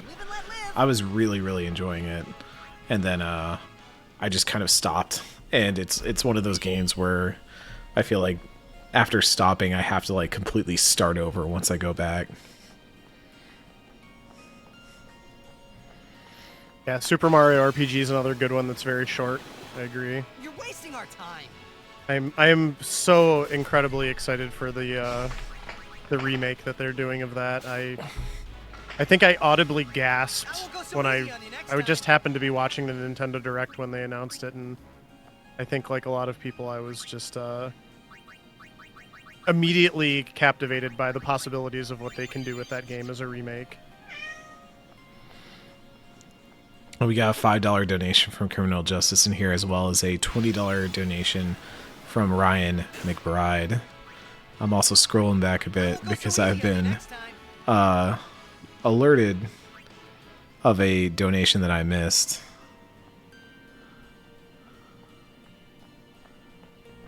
I'm not sure if it went through. I'm gonna have to check.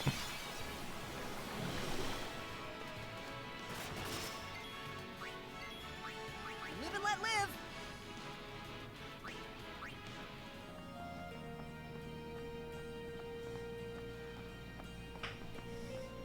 There's a couple steals I'm trying to do here in the Macalania Woods. I got one of them already. And the reason is because the Spheromorph boss that's coming up is going to randomly be weak to one of the 4 elements, and I need a mix for all 4. You sort of have 2 of them already by the time you get here, so you just need to get the other 2 via steal while you're running through. So I'm looking for a Chimera right now, and unfortunately I haven't found one yet, but we'll hopefully do it. Or we'll hopefully get one. Otherwise, I could roll the dice and have a 75% chance to be okay, but I don't know. I don't know if I want to do that during a charity stream. We'll see.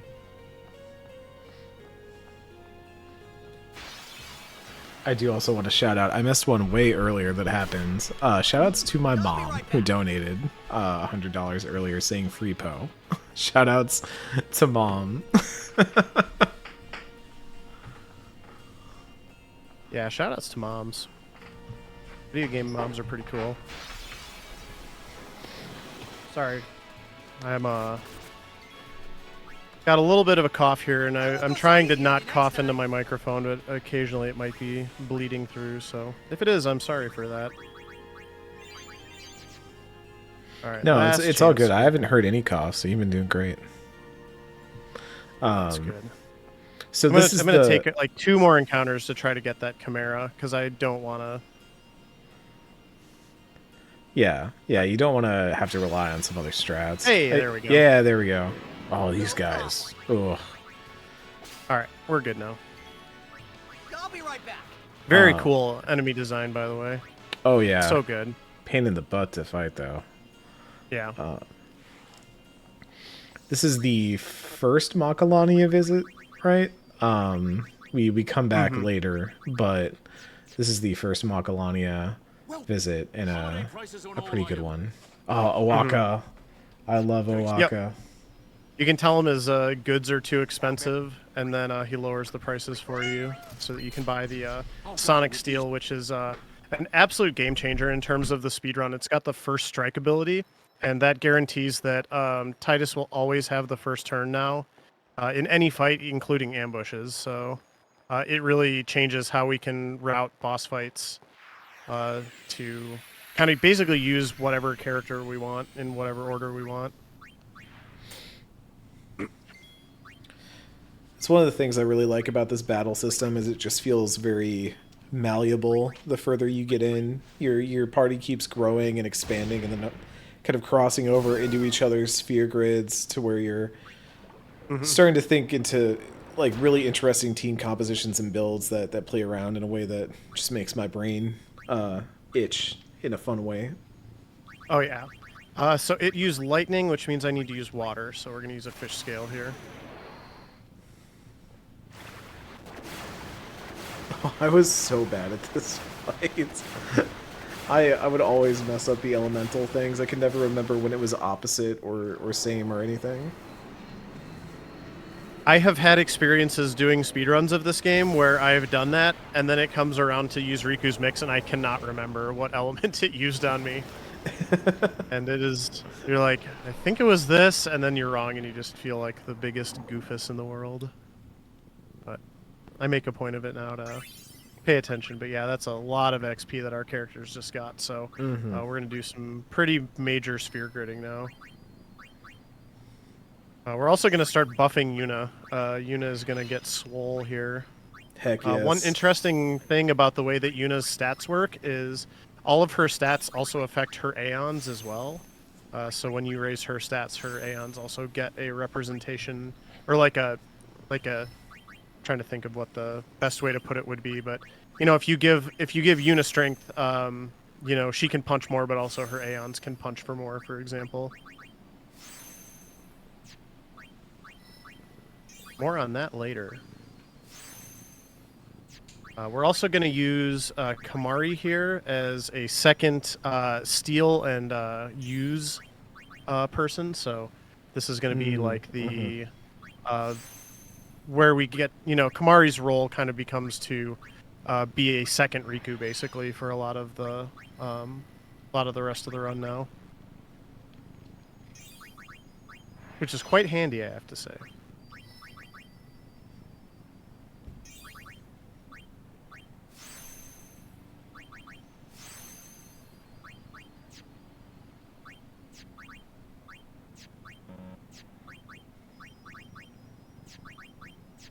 There we go.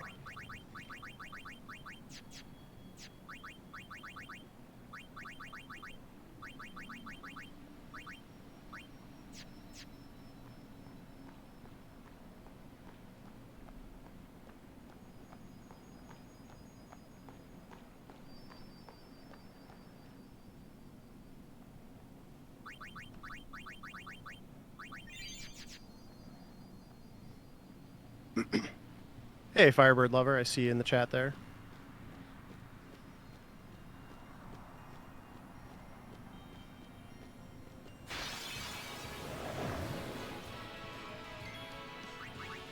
I'll be right back.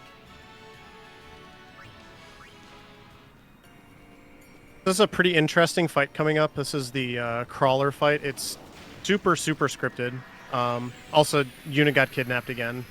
So that's 3. Up to 3. Let's go for those keeping count at home. So we're going to bring Riku in. Oh, hopefully this thing will... Yeah, this enemy. No, I loathe that enemy specifically for what it becomes in 10-2. The spotter thing. Oh man. Yeah, that needs to go down.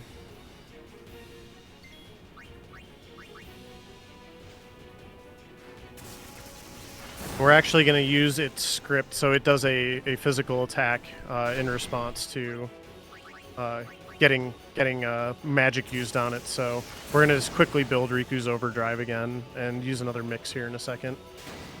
Because it doesn't really do anything else, this is kind of like the countdown boss of the run. This is a good opportunity to get Lulu the rest of the levels that she needs, hopefully. Okay. Firebird Lover gave $10 and said, "Heard you were feeling a bit under the weather. Hope this lifts you up a bit." Oh, thanks, Firebird. Yeah. Heck yeah. I've had a Been dealing with a cold for the last couple days, and it really kind of settled in last night, which was pretty unfortunate. But I'm doing good right now. Throat's a little tickly, but I'm making it. I'll be okay. I think we're getting to miss the this point. if I didn't have to. So I think we're getting to the point where we need to give away another Theat Rhythm code pretty soon here. Oh heck yeah! I love that game so much. For another Final Fantasy music trivia.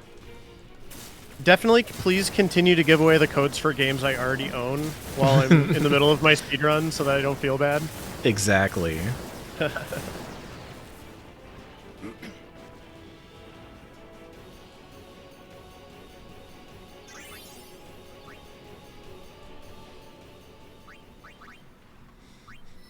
Alright, so now it is time to do a little sphere gridding here with Titus. Because he's going to kind of be the man for a little bit now.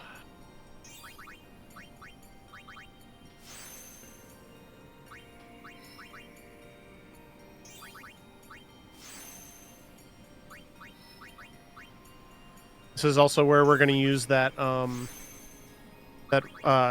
strength sphere that we won playing Blitzball. So we get an extra 4 strength here, which makes a pretty big difference in this game.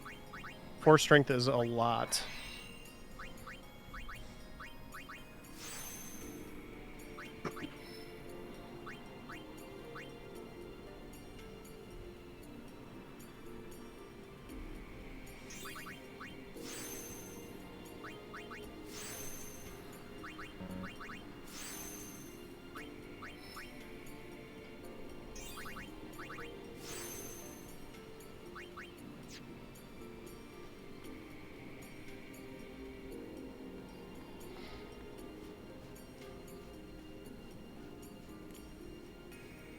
And then we're running down here to, this is the Makalania Temple. We're gonna get our first Seymour fight here, which is first of many Seymour fights. Mm-hmm. Plus a cloister, kind of all comboed together here. So.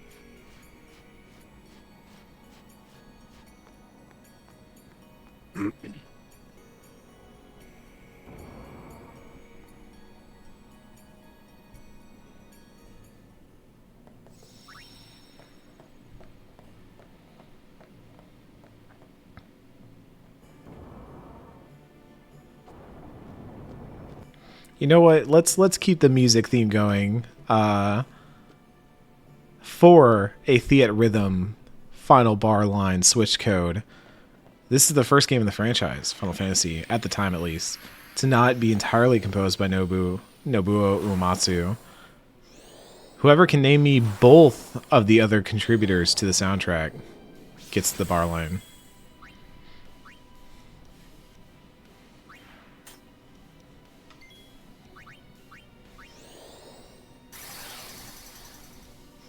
There are 2 of them. I am looking for both.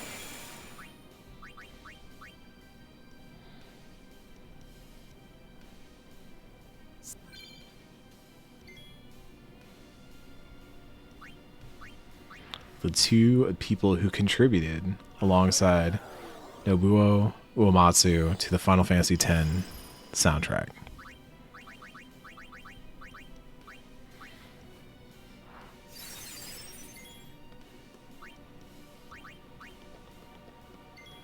That is one correct one. I see one correct one.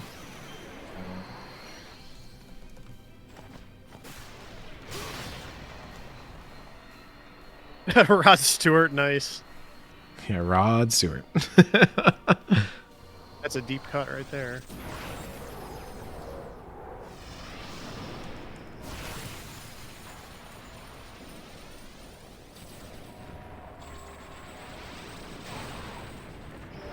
Fulcrum got one of the answers right.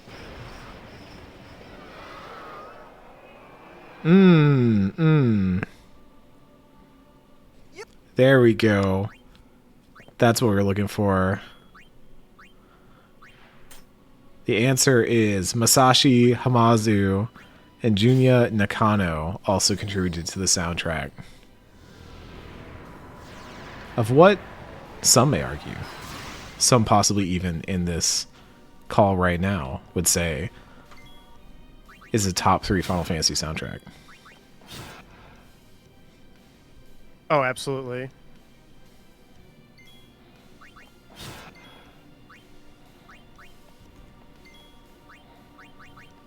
And I got my 6 silence grenades, so I am a happy camper. It's makes things a lot easier later on.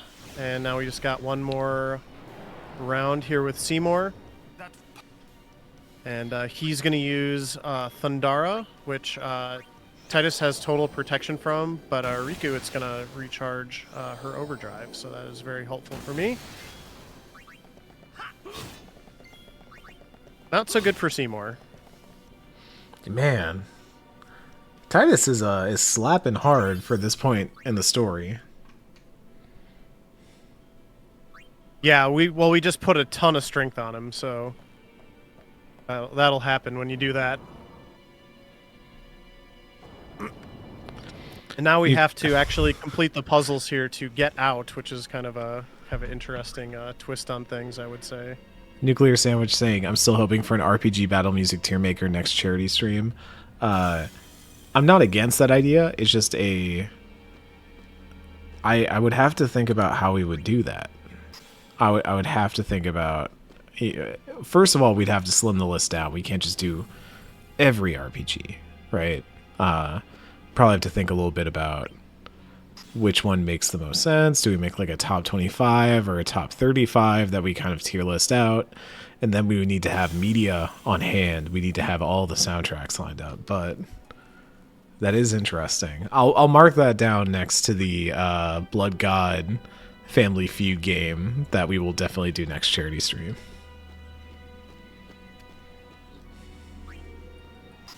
You'd have to stream audio, Eric, and that seems hard based on streams earlier. Yeah, so I mean, a peek behind the production curtain is that I'm doing a lot of internal routing because last charity stream I had 2 PCs, and so I was basically using one as my stream machine, and then a lot of the audio was coming in through external sources. In this one, I'm using a single PC, which has proven to be a frustrating experience. I don't recommend it. And at least not for something of what we were doing here. And that required a lot of using virtual cables to internally move stuff around. Yeah, not quite voice meter. Voice meter is like finicky with me. I don't know why it doesn't like me, but me and voice meter don't hang out together. But I do use virtual audio cable to move stuff around.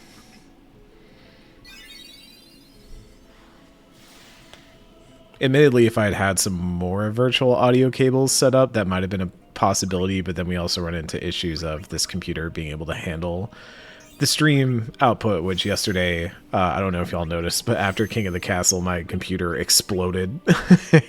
And I had to reboot it before we did the Pantheon. So that was thankfully the one time that my own personal computer caused a problem. Everything else, it has handled swimmingly, and I am proud of it. It is a brave little toaster. This is not an insignificant amount of production that is going into this. It's been really cool to see, and as somebody who puts on events, I have a sense for what goes into all this, and even just the time that you're putting in. 24 hours in 2 days is a lot of time. So shout outs to you for being in charge of the tech. It's not easy. So I missed.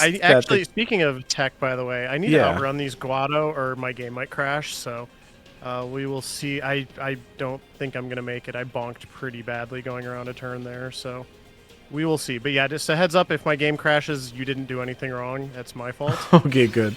Yeah, we'll see what happens here. It's like a 1 in 3 chance, depending on what gets summoned here.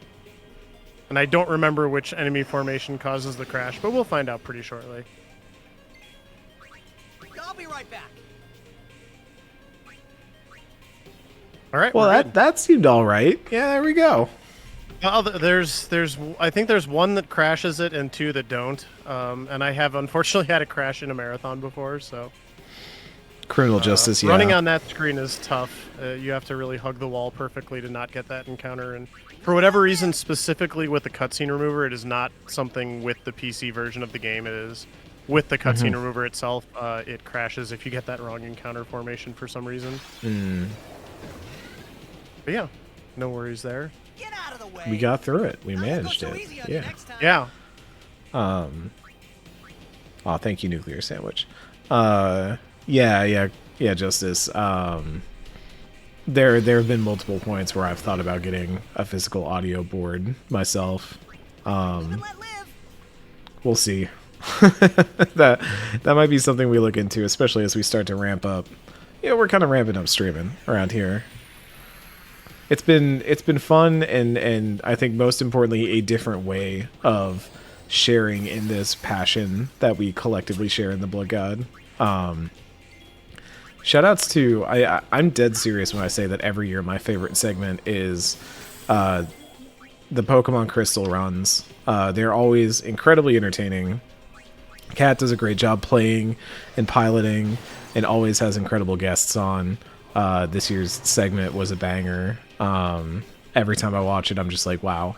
A lot of incredible people, a lot of great talk about Pokemon, so much knowledge, but also very casual, chill time. I also like it because I get to sit back a little bit. Kept the drama of lots of time in the red. Yeah. Teeps, was that Teeps the second? Teeps the second got close there.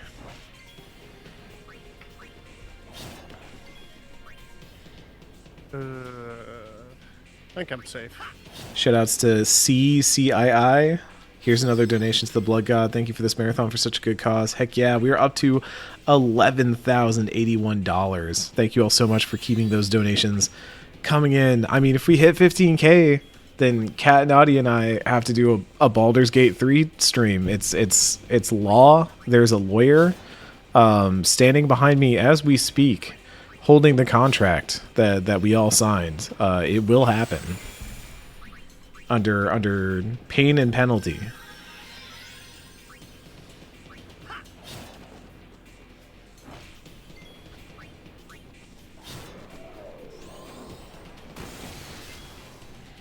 Y'all complained earlier about me making a donation goal that was something that was good, as in playing Chrono Trigger. Now you can make us play a really long campaign in which Nadia will definitely subject us to all kinds of horrors and then probably try to romance the bear.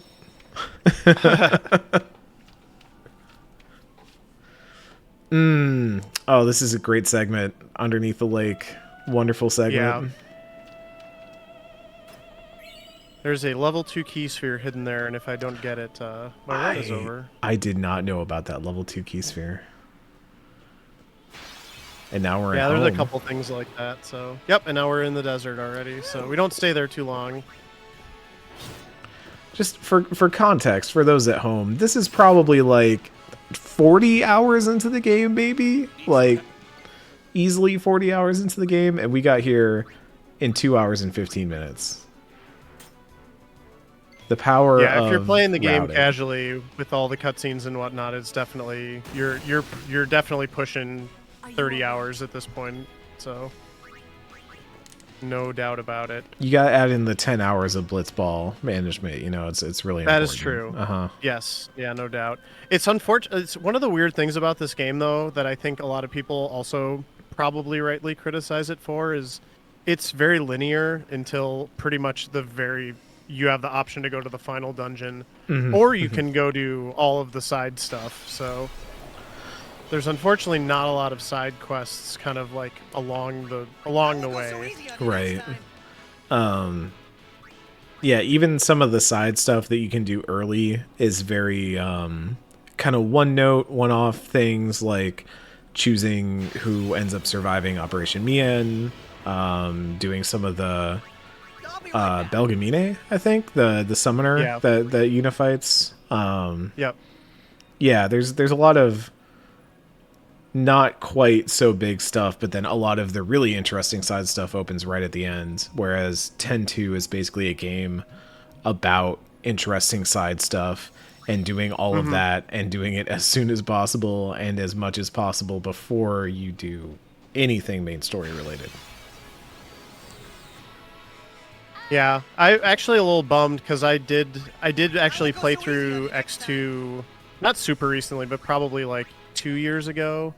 And I will say I was a little I tried to not play it with like a walkthrough, and I was a little bummed that it's like I missed out on stuff and I just couldn't go back and do it. And it's a game that you really do want to 100% if you can, so that was a little bit of a bummer. I played with a walkthrough and missed the like super ending mark because I missed like one thing. I like one tiny thing in one place barred me from getting the special ending, and I was like, wow, this is I don't know that I would say it's necessarily a game that was made to sell Prima guides or anything like that, but it definitely feels like a game that you do need some sort of guide at some point, whether that's the first time you play it. I mean, the first time you play it, I remember I rented 10-2, and I played through up to like the 60 or 70% mark in a weekend. Because if you just play the main quest, you can fly through that game real fast. I was like in a matter of a single weekend, I was up to the part where you were doing the concert on the airship and all that, which is pretty far into the game. And it wasn't until I was playing it for normal DFM that I really realized how much of that game is on the periphery, how much of that is in extra stuff. People are talking about how in the remaster it includes the international edition content, so you go back to old areas and you have to fight the most ridiculous super bosses. Oh, Dark Veil 4, infamous.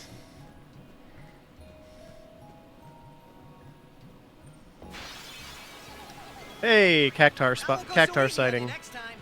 Love to see it.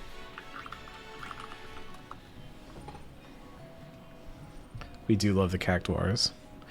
Cactuar probably should have been on our weird little freakos list. Yeah, I think so too. In that was a retrospect, missed shot. Yeah. Well, Tonberry was a good inclusion, I have to say. I love the Tonberry. Definitely the premier weird little freako enemy. All right, so if you want, I have one fight here, and then I get to do the one cool speedrun thing in this run. So all right, let's see it. Hopefully, I can get it. But yeah, this fight is not that. But here, I just need to not screw up Horn's shooting star.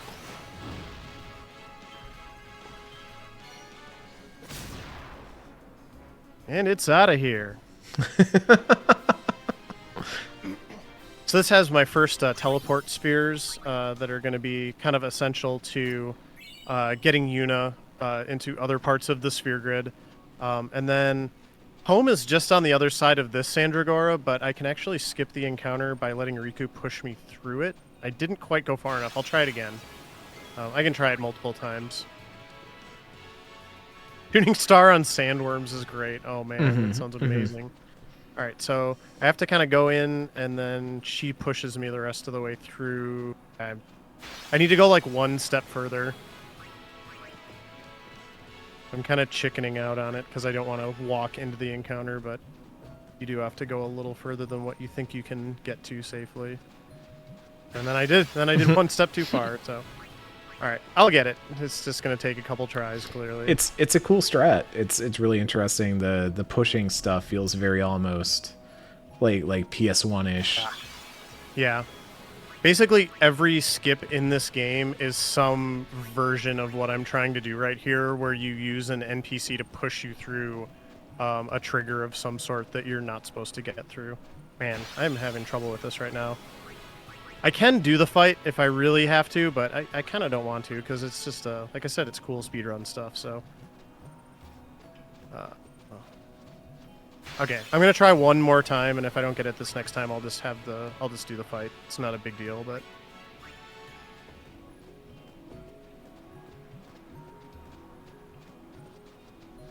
Yeah, I'll just do it. I'm a little out of practice because I've been playing too much Chained Echoes lately and not enough of this game. But I can just use Stone Breath on it. That also works. Oh. Yeah, no, that works. The nice thing about skipping that is you also use Stone Breath on several of the encounters here in home, and it makes it so you don't have to recharge it again. So it'll be a little slower here in home because I didn't just like save Stone Breath for the fights that I need to use it on, but it's all good. Why did you do this? This should be quick. Yeah, so we've got 3 forced encounters here. This one is just going to be Titus whacking on these things, and we'll let Lulu get the rest of the XP that she needs for the rest of the run. Same with Orin. And then we'll use Kamari on the next 2. Let's find Yuna, quick!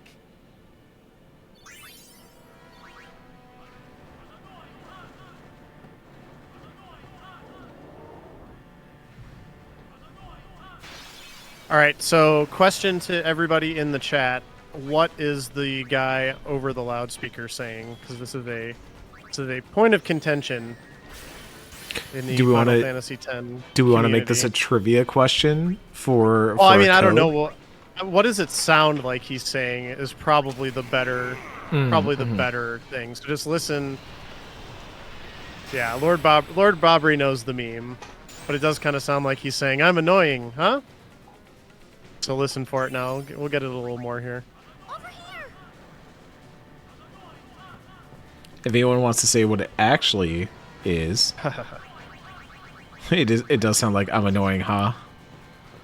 But if anybody wants to say what it actually is, translate the Albed into English, I'll give you a code for whatever we got left. We got a few left. We got like a Dragon Ishin. We got Monster Hunter Rise. We got some Remnant 2 on Steam, actually. Folks might be interested in that. So Soul Hackers 2 on PS5. An Exo Primal. Who doesn't want to shoot some dinosaurs?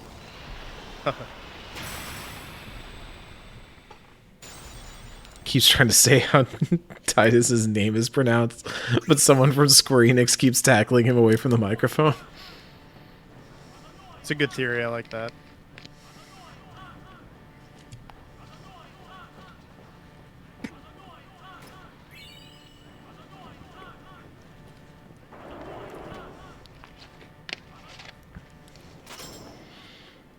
BJ Peaceball is right. It's all bed for everyone under. Nice. I'm gonna slide into your DMs there. We can get you hooked up with a code.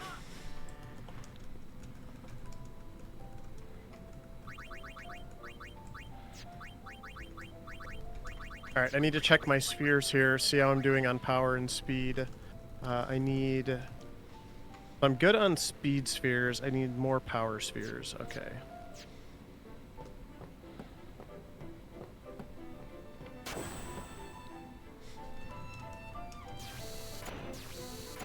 Oh, Yuna's been kidnapped again, by the way. That's 4. Oh, good. Good. I was worried. We'd gone too long.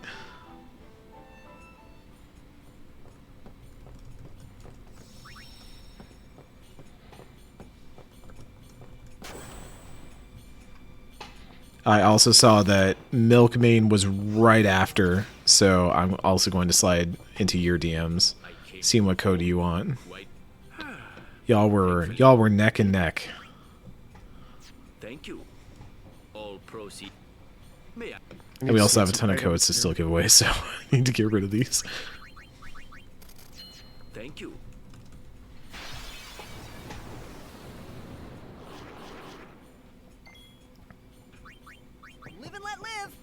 Alright, so I'm going out to the Evray fight now, which is a little bit of a weird fight in the speedrun.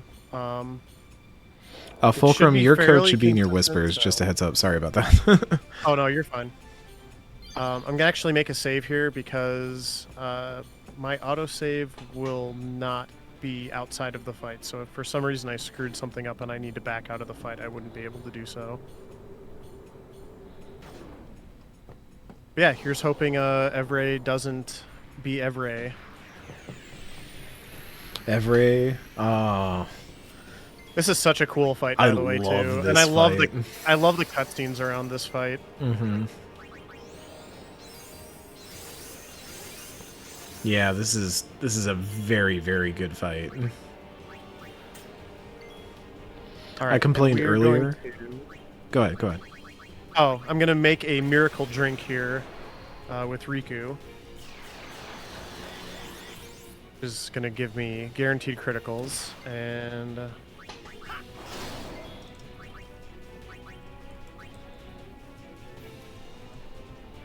Okay.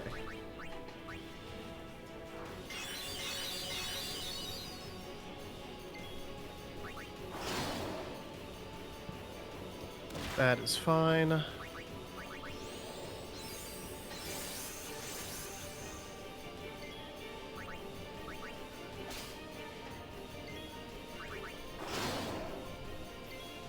Now it should do haste and then kind of a recoil, and then I'll be able to finish it off with Titus here. If you get off script in this fight, it can go very badly because it uses like this poison stone breath attack. That is just a pretty nasty one. So, all right, we got through it on the first try though. Very, very nice.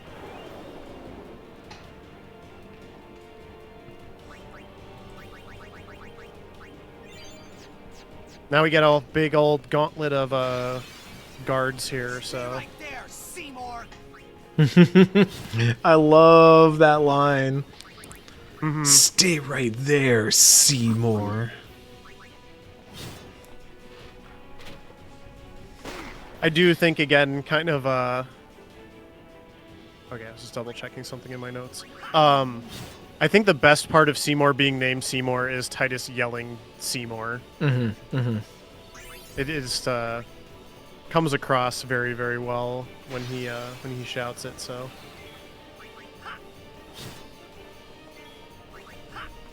Alright. Now we're going to use some items here, because these flamethrower guys are actually pretty nasty. So we want to put them to sleep so they don't get a turn.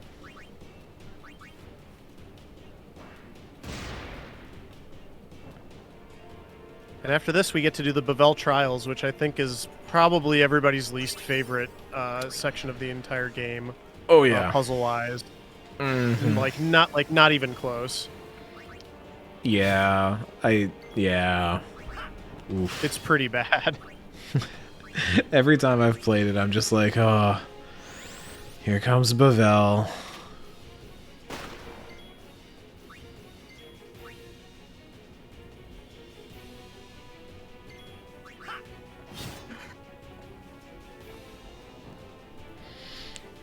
I'm gonna throw out 2 more.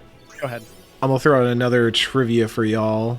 We still have 2 Double Dragon Gaiden PlayStation codes, one for Switch as well. We've got a Soul Hackers code, an Ishin on Steam code, a Rise PlayStation code, and 3 Remnant PC codes.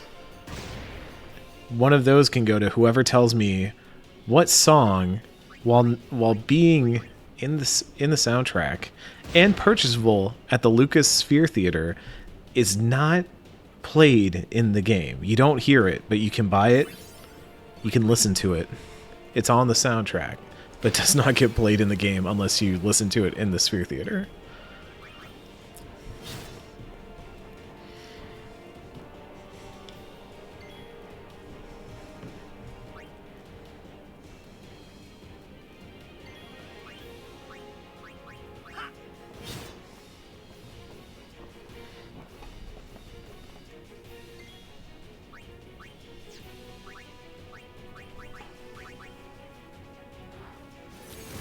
Simple and Clean is a funny guess. It is, I will tell you, it's not a song from another Final Fantasy or another game. It is for this game. I'll even give you a hint. It is a theme.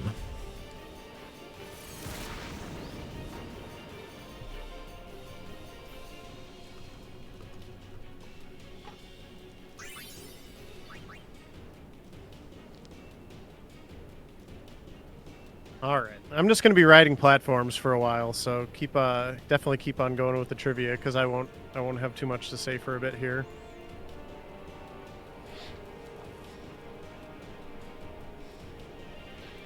Oh, Tree Falls, got it. It is Waka's theme.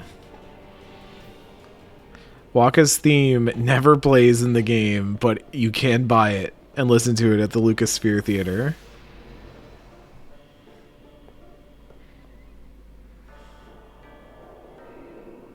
Just goes to show how unimportant Waka is in the grand scheme of the story. Waka doesn't deserve a theme. That's what the developers are saying.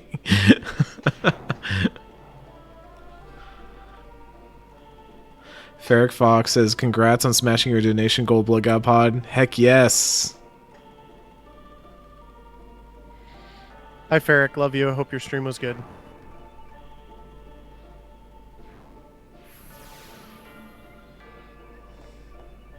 Donations are still open if you want to give. We have an anonymous that gave $20 just 2 minutes ago. If we hit 15K, which is way past our goal, but we will do a Baldur's Gate 3 co-op run.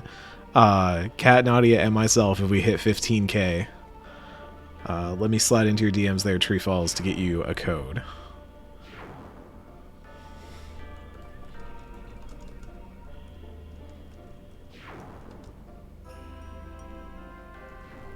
And it sure sounds like Nadia is going to be in charge of this Baldur's Gate 3 stream if it happens.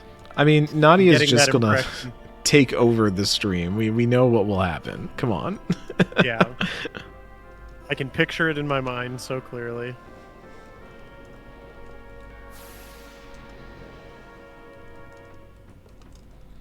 Yeah, Lance, it's pretty miserable, and honestly, like, the most frustrating part of it is when I get down to the second tier here, if you don't start the platform at the correct cycle, you literally cannot get to this part. Like, if you want to go a particular way, you actually can't do it.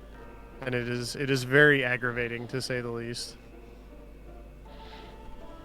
Yeah, there's all the ones that you have to, like, ride to certain distances, and they will, like, just turn you and spin you, and there's not really, like, a good... I feel like I never know where I am in here, and not in, like, a good way, not in an interesting way. It's just... Yeah. Ugh. Yeah, the thing that's frustrating, I think, and maybe poor design on their part, it's like it's just very easy to get frustrated with it, is on that top tier you learn that, you know, you can time your hit so that you can go either direction, and then you come down here and the platform actually moves so fast that you actually can't do that, so you will just sail right by. Oh yeah, this one right here, yeah.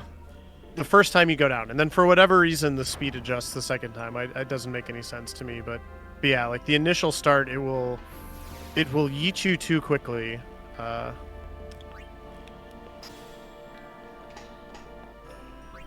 So you have to know to kind of like look ahead, or you literally can't go where you want to go, and yeah, that's just not good puzzle design in my IMO. So the one interesting thing I will say about this this trial is we're gonna get the destruction sphere. This is the only one where the destruction sphere, I believe, is actually just required to finish the puzzle. And the nice benefit of that for the speedrun, which I didn't realize until I started asking questions about why this game worked the way that it did, is when you use a destruction sphere in a particular temple, in a particular cloister of trials, that is what actually breaks the damage cap for that Aeon. So because... I wanted to make sure I got that right. So because we are using the destruction sphere in the temple here in Bavel, which is required, that is why Bahamut's damage cap can actually get broken.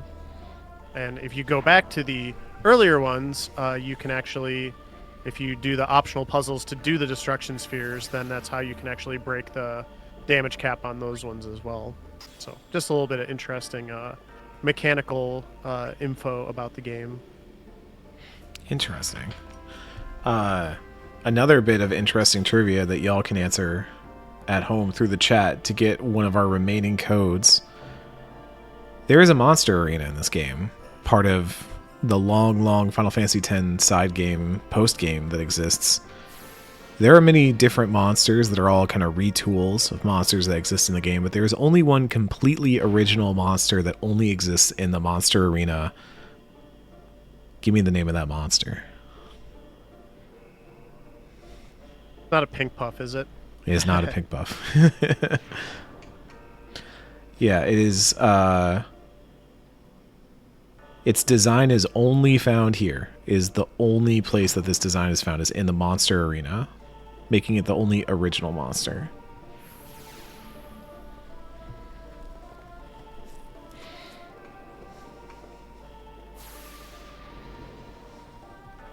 Is not Monster Seed or Rod Stewart. I like that Rod Stewart just became the meme from this. That's pretty great, yeah. Nodding Rod Stewart.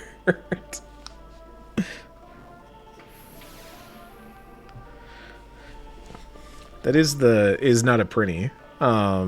It is not from another Final Fantasy, I will tell you that. So it's not like there's a secret Moogle or something like that hiding in there. And we're gonna name Bahamut here. Poe. It's named Poe. P-O-E. Time for Poe to join the fight. Criminal Justice. To join the resistance. Poe, welcome to the Resistance. Criminal Justice got it right. It is Nestslug, a giant mutated slug monster. I hope I got that. Okay, good. I need to get shot forward to meet Orin. There must be an exit somewhere. Alright, so I have to do a pretty long sphere grid here. We're actually going to bust Yuna into Orin's sphere grid. This is actually the only time I do any sphere gridding with Orin for the entire run. It's basically just to get a path to the spot I want to be at.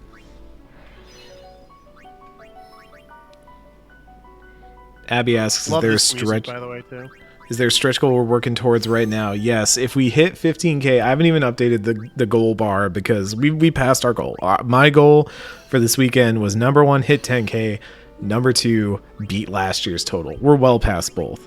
But if y'all want to keep pushing, if y'all want to hit that 15K, then Kat, Nadia, and I will do a Baldur's Gate 3 co-op stream where we play the entire campaign of Baldur's Gate 3 in co-op. It will obviously not happen all in one sitting. It will take place over many, many days, but we will fully commit to it. We'll play a co-op run of Baldur's Gate 3 together. Speaking of, we have several new donations. Sardin gave $30. Shoutouts to you, Sardin. Contribution to Lulu belt budget. Yeah. Nice. Ferric Fox throws in $25 and says, a great charity stream for a great cause. Love the podcast. Keep being awesome. Thank you, Ferric Fox. Alright, I'm done sphere gridding. Yeah, Ferric is my partner, by the way, and I've gotten Ferric hooked on Axe of the Blood God as well, so... Excellent. Oh, man, I have to remember what everybody's names are now. Alright. So, Bub, get in there. Yeah, Bub is Ixion. Poe is Bahamut. Poe's That's on deck. right, Poe. That was adorable. Poe heard his name. He did. Come here. You want to see you? You want to see you? Come here. Come here, baby.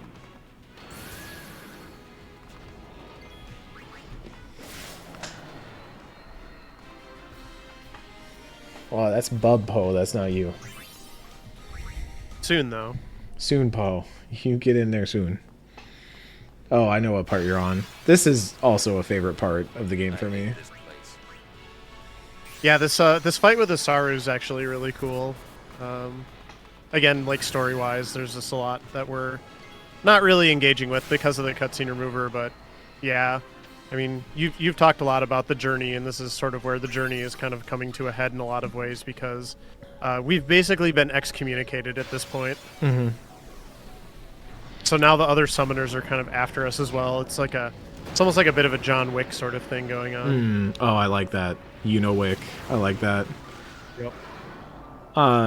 Yeah. I think the really cool thing about this part for me is this is when Yuna is... So all the other summoners are having, like, crises of faith because they're realizing that, oh, they are working for a corrupt organization that is trying to perpetuate this cycle of death within Spira. It's not actually going to solve anything. They're kind of realizing that their sacrifices are fruitless and they're not going to really do anything, and they're kind of falling into despair, while Yuna is kind of finding something new to fight for and something new to stand for. Orin delivers like the coldest line to Isaru after this fight. Yep. Just devastating. I would uninstall this game from my hard drive if I lost to Yuna like this, and then Orin delivered that line to me over Xbox Live.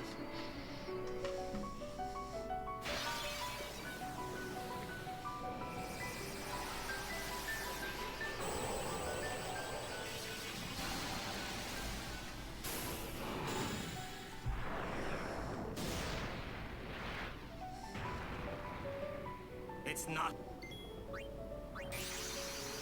Oh, you're getting in there, Paul. Yeah, you are.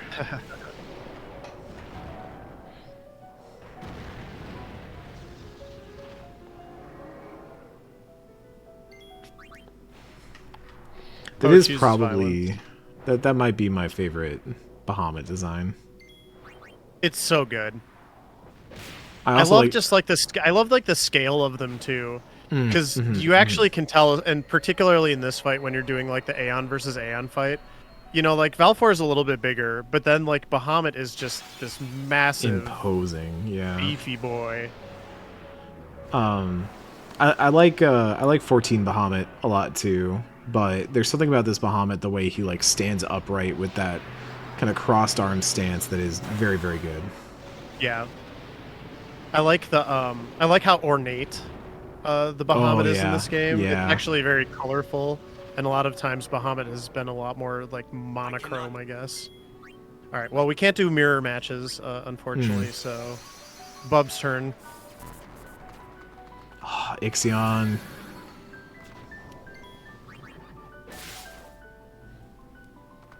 No shade on Ramu, but Ixion is so much more interesting than Ramu. I don't know why they keep going back to Rama. It's like, I get it, I guess. It's like classic, but Ixion's such a cool design. Yeah.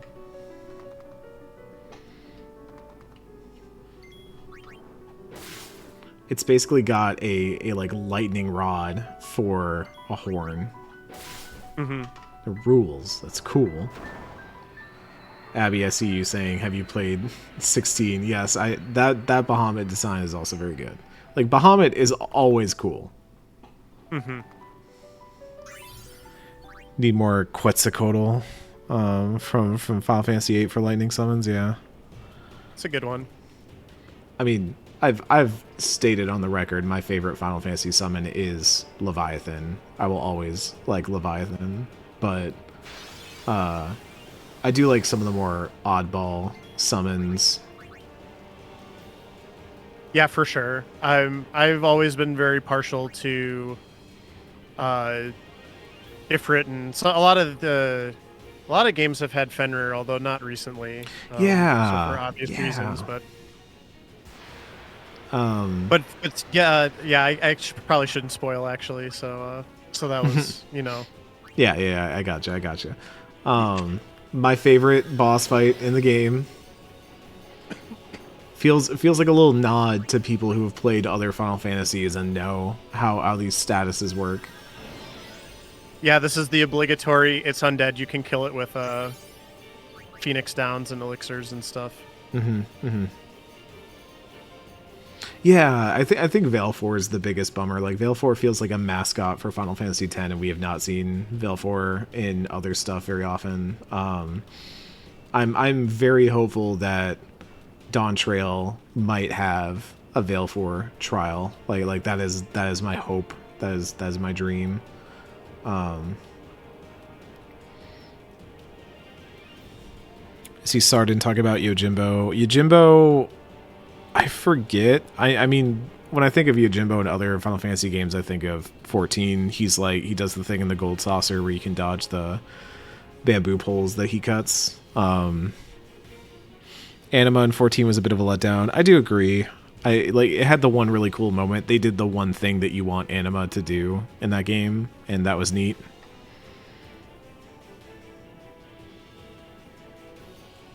I don't know why this sequence is in the game, by the way. This is so dumb. Like, we're just swimming through this tunnel with no encounters or anything. I think it's that long because if you try to fight the previous fight, like an actual fight, there's a whole thing where you're going through different gates and shutting it off and attacking it and stuff. I just have not engaged with that version of that fight ever because once you know that you can just throw like 2 Phoenix downs at that boss and kill it. Oh, that's right. Yeah. I forgot about that. like the boss fight ceases to exist, but you can't actually like fight that boss legitimately if you want to. It's just, why would you bother, right? Mm-hmm. Oh. That's a good pull. We're getting a lot more strength on Yuna here, so and that's mainly going to be for Poe's benefit. Aw, you're getting stronger, Poe. I went through the gates like a fool. It's okay, Sergeant. I feel like I knew about that before I got to that part of the game my first time through, but I think that might have been my era of like going to Barnes & Noble and I would grab the strategy guide and read a bunch of it on whatever sections I was doing next. Yeah.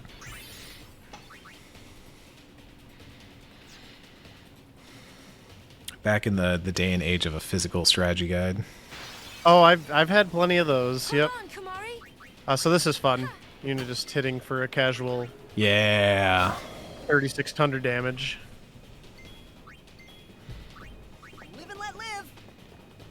So why'd you take out the kick bot but not the others? Was it for specific items? I just need a certain number of kills to make sure that Yuna has enough sphere grid levels, and those are the easiest to take out in 2 swings. I am a guardian too, you know. Wow, Warren doesn't usually get to shout like that. That's kind of cool. That is kind of neat with the voice acting that they did include like those kind of battle shouts. Yeah, those were pretty common these days, but back then that was not a typical thing that you would see. Sarden says, at least I've never not taken the stairs in Shinra. That's true, that's true. NY Snark Exchange, rating with a party of 12. Hello, everyone coming over. We are Axe of the Blood God, an RPG podcast. We're doing a charity stream for Trans Lifeline. We have raised a ton of cash already. We're pretty high up there now. We are current total at $11,156 raised for Trans Lifeline. We've been going all weekend. It's been a wonderful time. If y'all want to pitch in and help out, we have a donation link I'm dropping in the chat, but you're also welcome to just hang out and watch. Moonblaze Wolf here is doing an excellent speedrun of Final Fantasy X that has been very entertaining.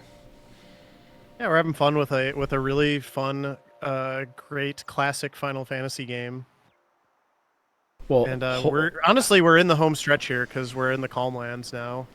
It's not a whole lot left, honestly. We probably got about an hour left at most. So hold on now, NY Snark Exchange. I have to clarify something. You say see y'all at LI Retro in a few weeks. Nadia was invited to LI Retro. Kat was invited to LI Retro. Meanwhile, I am sitting at home wondering where my invitation was. You know, curious about this snub.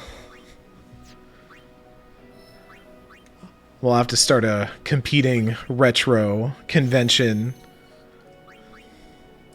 Yeah, Jeremy Parrish boxed me out. They're afraid of my youth, my vitality.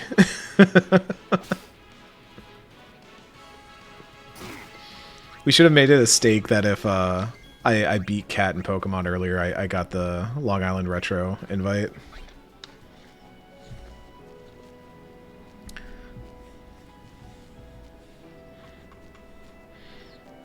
they need to do a Minnesota Retro. I would totally go do something like that. It sounds like a really fun event.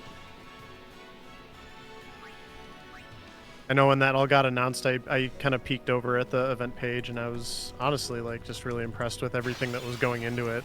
It was totally like the kind of thing that would be my jam for sure. I've never been to a retro focused con. There was actually one. That's funny, Justice. There was a con down here in Austin recently that I'd meant to go to. It just fell on a bad weekend for me. But I've never been to a retro focused con, but I think I'd like to, because it, part of it is obviously just seeing a bunch of stuff, and people have a bunch of obvious collector's items and things to see, potentially buy. I'd probably spend some money that I wouldn't be proud of out there. But yeah, what is the what is the RetroCon vibe like for those who have been? What's the RetroCon vibe? Also, just mentioning to John Carson, I am actually a 2D Con veteran multiple times over, because we used to do a Midwest Speed Fest event as part of their convention. I never really got that vibe that it was very retro focused, but I guess I was always pretty busy with the speedrun stuff, so it's possible that I was mistaken there.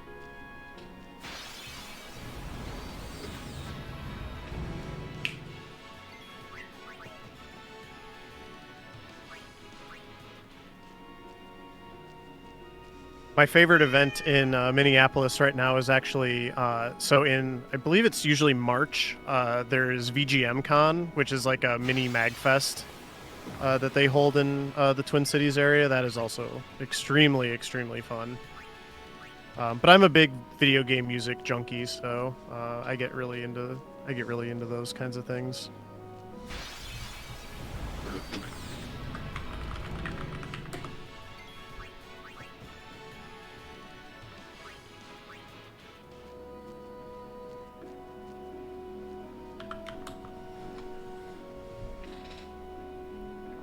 All right, so we're gonna get Kamari's. Oh, actually, before we do that, we get this fight. I always forget about this fight because I don't even have a split for it.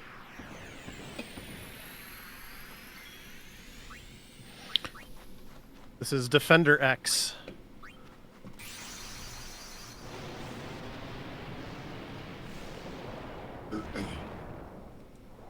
Quick music question: what's your favorite game track from this year? So technically dipping into last year a little bit, but Chained Echoes has the best video game soundtrack I have heard in a very, very long time, on the whole. I actually really like the music in FF16 though, so there's some banger tracks on that. The 16, the song that plays when you fight. I don't know how open we are to spoilers, like in terms of the name of a boss that you fight in that game that is not like a story related boss, but is like the name of something you fight. Anyways, there's something you fight at about like the halfway point before a big jump forward in the story, and the song that plays during that is very, very good. I do also. So here's the thing, Lur. I see you saying Octopath 2. I think the music I like in Octopath 2 was also a lot of the music that was present in Octopath 1, and that's kind of the weird part. Because I do love. I really, really love the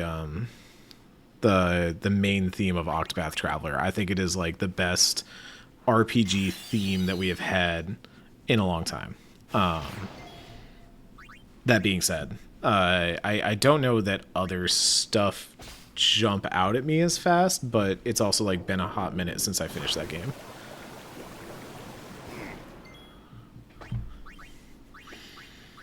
Tears of the Kingdom, of course, has great music, but I would kind of categorize it under the same thing, where I think a lot of the great music carries over from Breath of the Wild. I think the sound design is what I particularly like about Tears of the Kingdom, especially in the depths.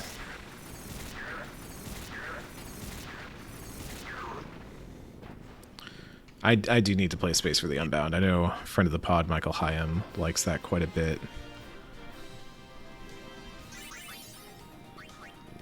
Oh, yes. The horn sound when you play that plays when you go into the depths is the best.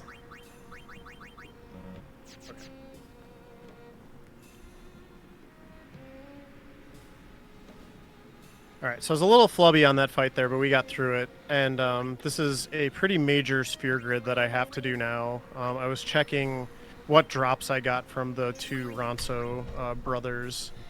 And I got 4 return spheres, which is the most common thing that you can get there. 6, 7, 8, 9. And so this is where Yuna is just going to start flying around the sphere grid.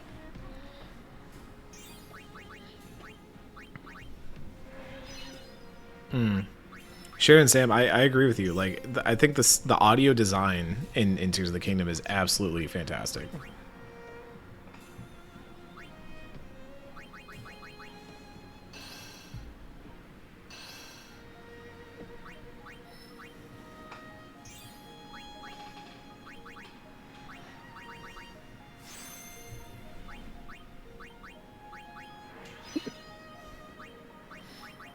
Hello to all the raiders chatting in here. Love seeing y'all. We are doing... Oh, okay. We got another raid from Cara Miami. What's up? We are Axe the Blood God. We're doing... We're at the tail end right now of a 2-day, 24-hour stream where we have been raising money for Trans Lifeline. It's a fantastic charity that we've been happy to raise so much money for already. We are well past our goal, but still happily pushing forward if y'all have anything you're willing to give. Also, fun fact, since we passed our 10K goal, we do have a Nintendo Switch OLED, a Pokemon Nintendo Switch OLED, the Scarvi one, as well as a copy of Pokemon Scarlet and Pearl that we are going to do a raffle for at the end. So if you donate to that link that I put in the chat for Trans Lifeline, minimum $5 or more, you're entered in the raffle. So if you want to give to a good cause and potentially win a Switch, it's all there. We'll do the raffle at the end of the stream after the Final Fantasy X speed run has ended, but it has been a fantastic weekend. We've had so many excellent guests. Just earlier we had the wonderful Jackbox party with the one and only Ben Starr, voice of Clive Rossfield from Final Fantasy 16, who is guesting in Jackbox. We had Tom Taylorson, the voice of Scott Ryder from Mass Effect Andromeda. We had Victory Hunter, friend of the pod, who hosts our Charlene Dropouts and is voice acted in many things, including, I always get it wrong, it's Dragalia Lost. I keep wanting to call it something else, but it is Dragalia Lost, the now former mobile game. So many wonderful voice actors came on to play some Jackbox. We played some Tears of the Kingdom earlier with Game Informer's Alex Van Aken. We did some Pokemon showdowns. By the way, the Tears of the Kingdom was so funny. The Tears of the Kingdom run was laughing watching that. It was bonkers. For those who didn't catch it, we were playing a game I'd invented called Lord of the Koroks, where Alex Van Aken and I had to try and get a Korok and dunk it into Death Mountain. I kept wanting to call it Mount Doom. Into Death Mountain. You had to get a Korok and dump it into the peak of Death Mountain. You were not allowed to glue it to anything. You could build, but you cannot like Ultra Hand glue the Korok to anything. You had to carry it loose. I was inspired by those egg drop things you used to do in school. And what ensued was just something even more terrible than I could have imagined when I first came up with it.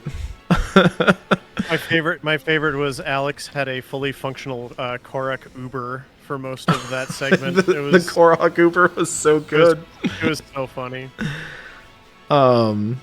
Yeah, it took me forever to find a backpack Korok, and then when I finally found one, I built this elaborate rocket ship for it, and then hit the fly button, and it just took off with the Korok in tow, but flung me off of it, so I was just watching the Korok disappear in the distance. It was a really good time. Yeah, the VODs are on the Twitch channel. They will go onto our YouTube later on for anybody who missed segments and wants to check them out later. The Jackbox one was especially rowdy. Good lord. Watch Toonami and spit in my mouth, ? I have that t-shirt image saved. I might try and talk Kat into making that Blood God Pond merch. It was quite the segment. And yesterday we had a bunch of great stuff too. We had the Street Fighter 6 Fight Club with Blessing Adeoye Jr. and Imran Khan and Leo Vader from MinMax. We did some Pokemon Crystal. Kat played with Red Valentine and Merritt K hanging out on the couch. Played King of the Castle with Janet Garcia, Cam Hawkins, and Steve Bowling. We had the Pantheon where Tom Taylorson came on and Miriam from Digital Extremes was hanging out too. We talked about Shin Megami Tensei Strange Journey. We had Tier Maker last night that was completely unhinged where we tier ranked pasta and we got really into it. We fought. We argued. I have to go back and watch that because I tapped out after the weird little guys tier maker, which was also fantastic. So Oh yeah, Jesse Vitelli, friend of the show, who has been a huge help during this entire stream, both on air and off the air, created a tier list that was just weird little freakos from various RPGs. And I need to pause talking about all the great stuff we've done because fuck this boss specifically, fuck this boss in particular. The bane of every Final Fantasy X player, the Seymour Mount Gagazet fight.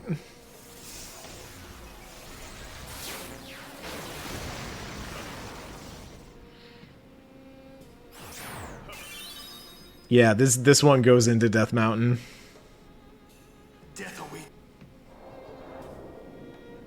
Yeah, the game really starts throwing stuff at you around this time.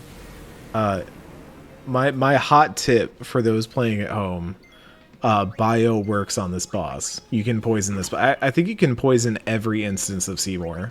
I like never used bio otherwise, but that is very handy here, as is the silence that Moonblaze is currently using. Yeah, if he's not silenced, you just die. Mm-hmm.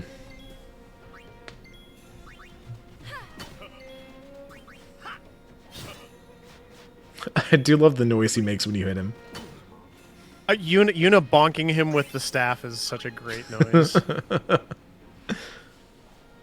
right, and it was a little slower, unfortunately, because of the return spheres that I got, but we got through it, and Yuna got the overkill, so that keeps me on track in terms of XP. And hey, we're back in Xanarkand now. Mm-hmm.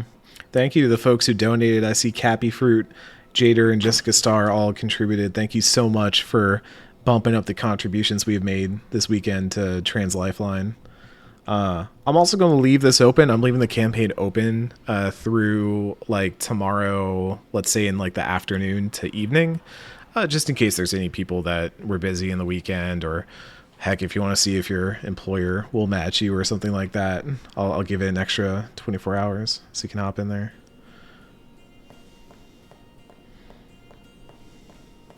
Start getting to see some of the really cool bosses. Hey, right on cue, there's the behemoth. I love this behemoth design. Yes, this is a good behemoth. I have to get Yuna out of there. She's too fast.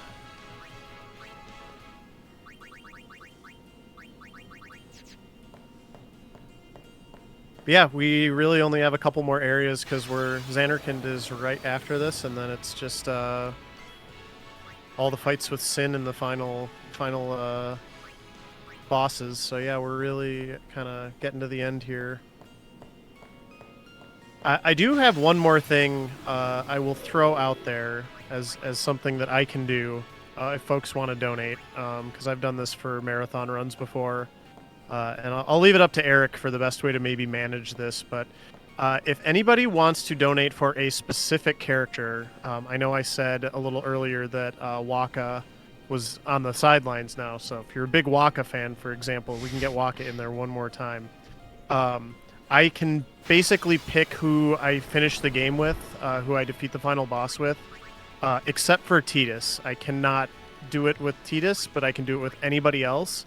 So if you have a particular character that you want to see close down the speedrun, we can donate for that, or we could do like a poll or something. I don't know how you want to manage that, Eric, but if somebody wants to throw in for that, I can make that happen. I think the way we'll do it is we will take donations for any characters we want to see. They will count as votes.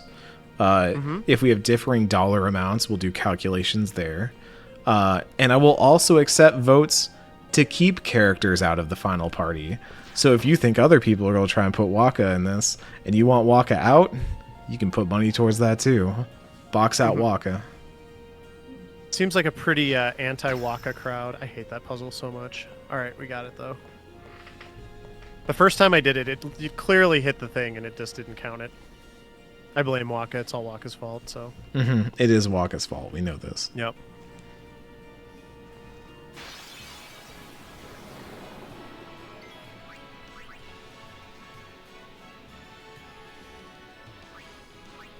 This is a little bit like a cloister, a little bit like a puzzle section, I guess. And there's a part of me that I find it really, really silly that because there's the water, the game actually forces you to use Titus Riku and Waka because they're apparently the only ones that can swim well enough to do this. But then like they get like the most basic puzzles involving blitzball and stuff, and I always sort of joke or think that it's like these are the puzzles for the jocks. These are the puzzles that the jocks can handle. Finally, the jocks get puzzles. I mean, the next one coming up, if you don't know it, it's like it is absolutely just the dumbest puzzle. I don't know how you could actually get it wrong. Wow! Say, is that edible? I like Riku's attitude there. Wondering if you can eat the giant toxic flan. Channeling some real Queen of vibes there.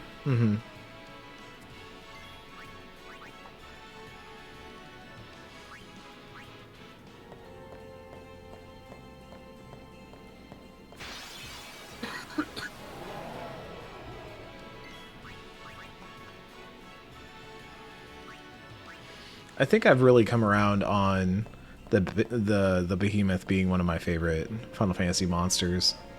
Oh yeah. I think that would be a fun tier list to do, would be the Final Fantasy monsters.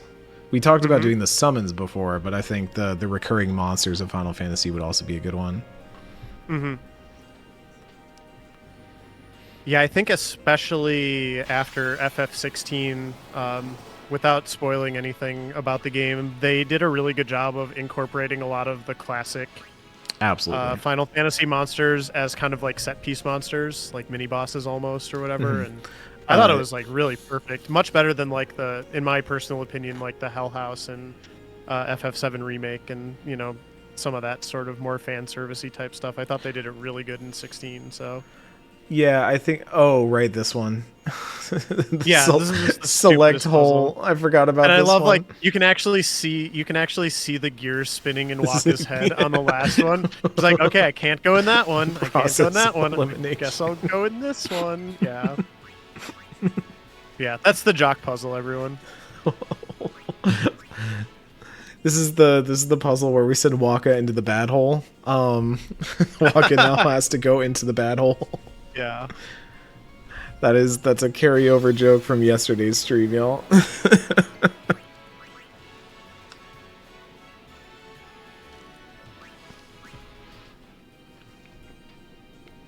Puzzle is a generous word in this case. Yeah. They're sized and color coded basically to the characters' like primary colors. It's like I'm not sure how you could mess that one up. Although I'm sure somebody probably has, and then like they saw the solution and they're just like, I feel like the biggest idiot. But it happens. I was gonna say I would not mess that up today, but I could absolutely see how young dumb Eric, as opposed to old dumb Eric, would have messed that up. Oh my gosh, that is such a good mental image. Tree falls. The MXC challenge, yes. Oh my gosh. Oh, the Takeshi's castle slamming into the door. Yep.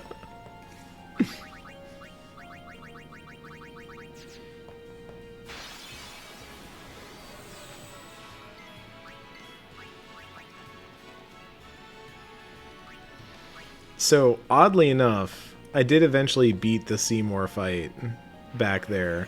It was this boss that for some reason when I was playing when I was younger just boxed me out for a solid week. Okay. I'm not gonna lie, I don't even remember what this boss does. So that's the thing. Every time I tell somebody this, they're like, I don't even remember this boss. And I'm just like, great.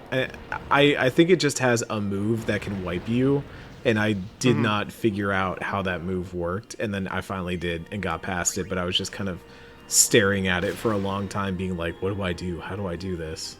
Yeah.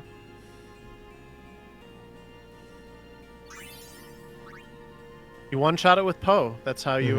Yeah, you one-shot. How we it do with a lot Poe. of stuff. That's how we do a lot of stuff the rest of the way. So. Yes. Yeah. One for me that we'll get Yeah. there. Unalesca walled me for a very long time. Unalesca's and a tough fight. The annoying thing about that particular fight is you have to rewatch the cutscene beforehand. Yeah. If you fail, actually, several of the fights are like that. The eject fight at the end is also like that, and yeah, I'm very, very familiar with those cutscenes from refighting those bosses so many times when I played this the first time. So this is gorgeous.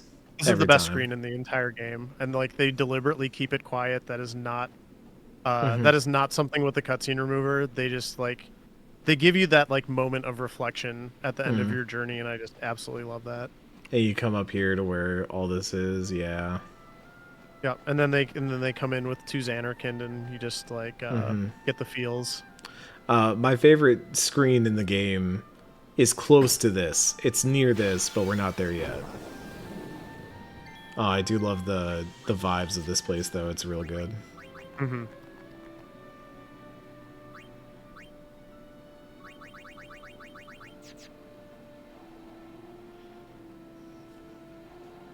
Yeah, Unalesca was one that I had to figure out how to beat, probably by using aforementioned Barnes & Noble strategy guide, and then went to a friend's place to teach him how to beat it. Okay. And I remember sitting there with him and being like, okay, we're on this stage, and it does this, and this happens next. And this is definitely, I think, a surprisingly intimidating boss fight, even by like Final Fantasy standards. I don't think of Final Fantasy as honestly a challenging RPG. I think of them as pretty approachable at the end of the day. And you know, I think the more difficult bosses you're going to find in something like a Shin Megami Tensei, but yeah, 10 throws some curveballs right at the end. Like, I think that this last run of bosses is a pretty formidable one by the series standards. Yeah, and a lot of the strategy that goes into it does involve status effects, which if you've played a lot of Final Fantasy games, I think most people that play them casually don't care too much about status effects. And this game just makes you care about them.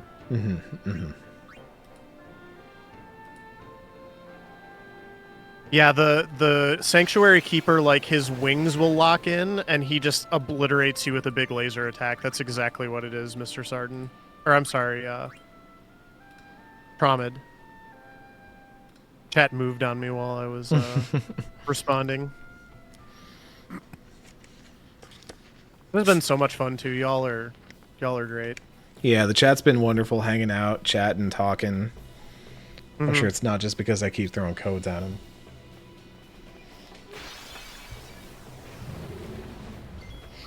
Y'all remember who that musician was that Nobuo Uematsu joked about singing the theme, right? We're not going to forget that one. I will never forget that. We have to remember that one. This is our story. This is Rod's story. this is Rod's story. Rod Stewart really said, "Young hearts be free tonight." He was talking about Final Fantasy X.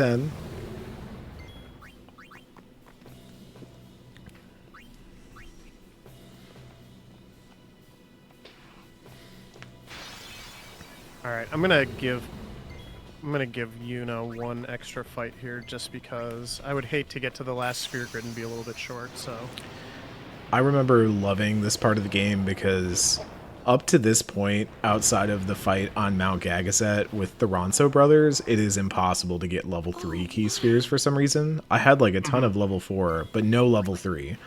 And this enemy right here, I think, is one of the ones that gives you level 3 key spheres. And, oh, godsend. This arrived at the perfect time. Yeah, things really kind of escalate quickly. Yeah, I just got 2 of them. Mhm. I think that was part of the, like, when I was playing this game casually, I don't think I changed gears to sort of appreciate all the goodies that the game was throwing at me right at the very end, because it's actually wanting you to kind of break it. It's Mhm. encouraging you to break it at this point. Yeah, Like, you have hey, so many here's all the toys, go nuts. friend spheres, return spheres, teleport spheres, like all the different key Yep. spheres that you're just getting in huge drops. Yep. I do like that you fight some of the same enemies from when you were in Bavel, but they're like ghosts. They're like Faith. Yep. Great, Yeah. great reuse. I think 10 and 10-2 both do a really good job of reusing assets for like actual effect. Yeah, agreed. All right. I have a big sphere grid to do here. Kal-El, fun fact, Rod Stewart was the original vocalist for Suteki Dane, but had to drop out due to scheduling conflicts. Yeah, Rod Stewart almost sang that song.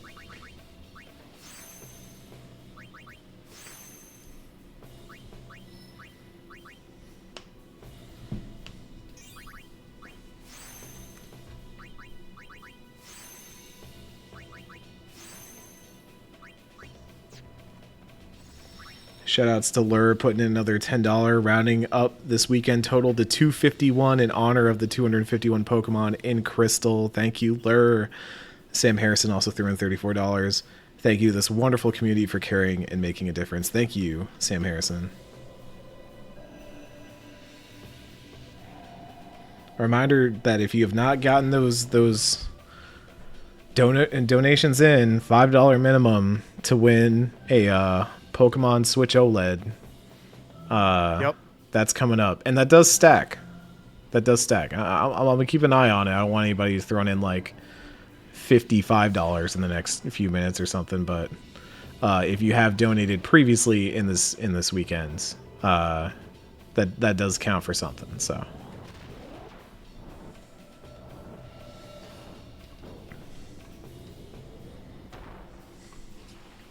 So am I weird for actually liking this cloister right here? I need chat to tell me, because I actually really like this one. This is the one where you match the shapes, right?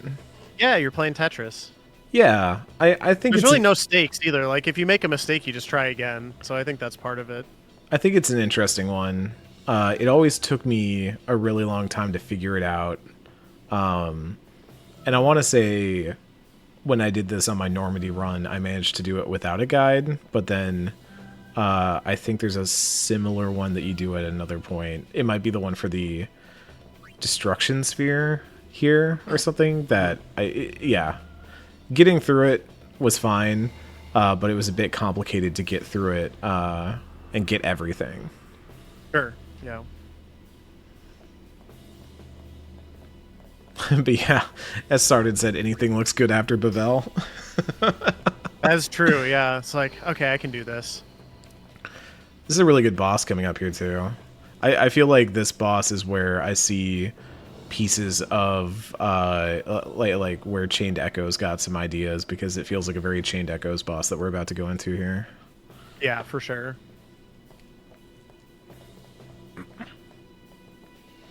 A Chained Echoes boss that we're just gonna punch in the face. Very, very likely, yeah. You're catching on quick. Uh-huh. Yeah, Chained Echoes has some pretty amazing boss design, I have to say. It I really still need to go does. back and do the optional super boss, some of that whole bonus content for that game, but yeah, they really nailed it on the bosses. They're all very very cool.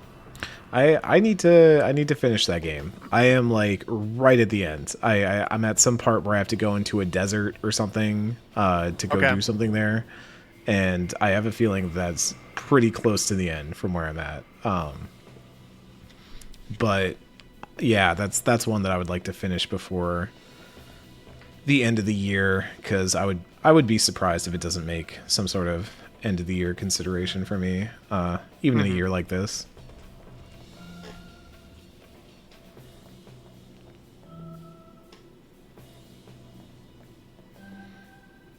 I just got so caught up in getting all those extra characters and doing reward board stuff, and Oh yeah, I totally understand.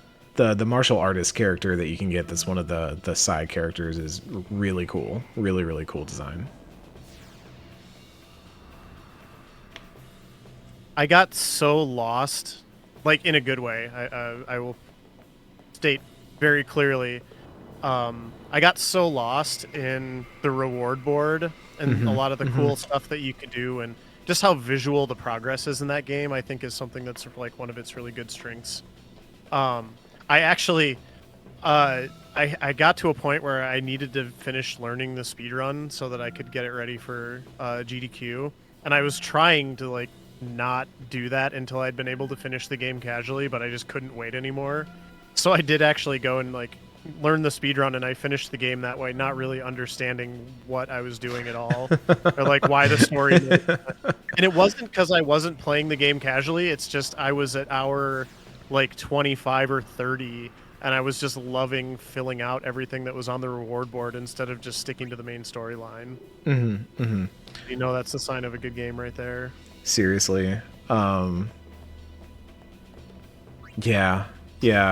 Someone earlier mentioned Chained Echoes deserves to be on the 2023 lists, even if it was December 2022. Fun fact, at Destructoid, we actually, the way we handle Game of the Year stuff is we basically do what the Game Awards does, which is December falls into the next year. And we go December to December, or December to November, basically, for yearly consideration. So that was why I think Halo Infinite was a weird one for us. It was for the Game Awards too, but it's always kind of a weird thing when you try to do like base year on calendar versus just basing it on whatever month makes sense, because you get to December and everybody starts trying to put out their Game of the Year lists earlier and earlier and earlier. Yeah. Because there's a reason you want traffic on any sort of like best video games of the year list. There's a lot of people buying Christmas gifts around that time and stuff, but I especially feel with the way that the releases of video games have stretched out to where we don't really have dry spells anymore. Yeah, you just punch the bejesus out of that monster. Yeah. No mechanics. No. Yeah. Especially this year. I do think this year is going to go down as one of those, like, S-tier years for RPGs. Like, we're not even to Baldur's Gate 3, Sea of Stars, Starfield. Now they threw Super Mario RPG Remake in there. And I'm sure there's tons of... Someone was on the Discord was talking about Front Mission 2 earlier today, which is the one that I really want to play. P5 Tactica is going to be later this year for those tactics fans, or even people who like the Persona Q series. It seems like a spiritual successor to the Q series. I don't think we're going to see Rebirth this year. It's going to be like February of next year, I think. Yeah, they said like winter or something, and yeah, I think we're going to see winter on that one. But even with that, we've had so much, even just Octopath this year, Chained Echoes within this year. We've had such good stuff already. Yeah. This is a year where we have 2 Yakuza games, or like a Dragon games. Like we had Ishin, and we're getting the Gaiden game later this year. Although a year without Pokemon, I guess, right? No Pokemon, the DLC, but no mainline Pokemon or side game that we know of yet. Yeah, they kind of doubled up last year, though. So yeah, wasn't it last year? Yeah, Arceus and Scarvi was last year. Now I'm gonna go ahead and I know I was mentioning I was listening to the Pantheon podcast for this game earlier, and we're skipping the cutscenes unfortunately, but you talked about the line, which is also one of my favorite lines in the game, which is Orin. And before I started the stream tonight, I went ahead and got the script pulled up, so I had the exact line right here in front of me. So right before you get into this fight with Unalesca, Orin says, "Now, this is it. Now is the time to choose. Die and be free of pain, or live and fight your sorrow. Now is the time to shape your stories. Your fate is in your hands." Yeah. It's such a good moment, especially like the context in which this is happening. For anyone who doesn't want 10 spoilers, you're watching the game get speedrun, so to some element, yeah. But just a quick warning. But this is where Orin failed. This is where Orin failed originally. Yeah. Like he's here and he's like, this is where you've got to do what we never could. You've got to become what we could never become and change this world. And I love the moments that you get after that. You have Orin giving the big speech, but then everyone else starts doing their speech where they have become resolute in their own beliefs, and it's great. Yeah. Well, and like you spend the entire game with Orin to him alluding to this exact moment and kind of hinting at it, but being very careful and respectful not to kind of impede on the decision making of Yuna herself, and I love that about him. I do have to say we're coming up to my personal favorite screen. All right. We're close. We're close. It's coming. Those at home might be able to guess it. I do like this music playing over the top too. Yeah. It's the serious like go time music. No, it skips it because it's part of the cutscene. Okay, when you walk out of the temple in Xanarkand, you actually have control of Titus, and as you're walking out, the camera starts to like pan over, and you see Sin like looming in the distance, and it's such a good moment. Like that, it gets me every time. This game used camera angles.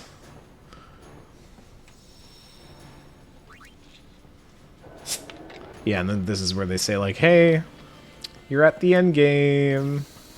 Here's fast travel. Yep, you finally can take this airship anywhere we want to go.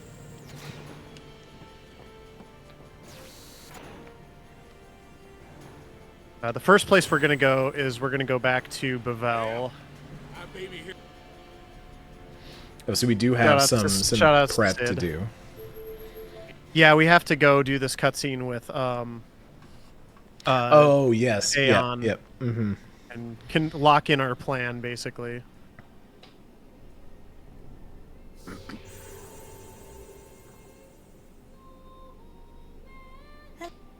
There's also this whole moment in this scene. I don't remember exactly how it works, but like Shalinda's like in charge of the church now, and you have to like tell her that Mike is gone because he finally like isn't, you know, he gets sent or whatever, and she's like, oh okay. Yeah, it's like he's not here. Oh okay.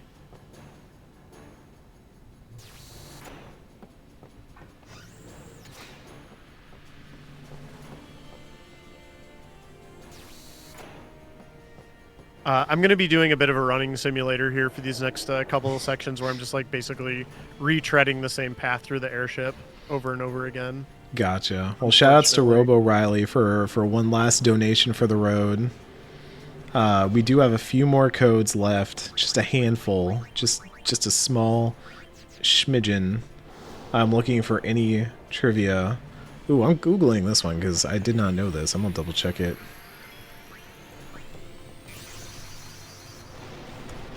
And we can also still do the thing, too, where y'all help decide who gets the final attack of the game in.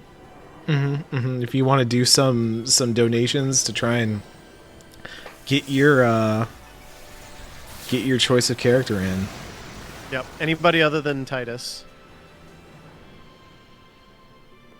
Which actually reminds me, I forgot to check when I beat Unaleska if I got a weapon or not, so... I will probably just be doing that strat anyway, so... More on that later. Yeah. That trivia bit seems like a stretch, so I'm not going to use it.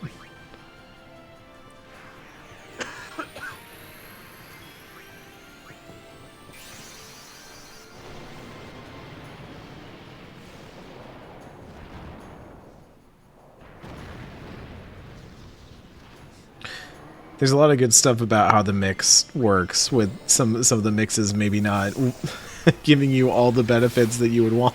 It's very fun. Yeah, this Bahamut route is actually fairly new in the grand scheme of things. This speedrun used to rely a lot more on Riku, actually.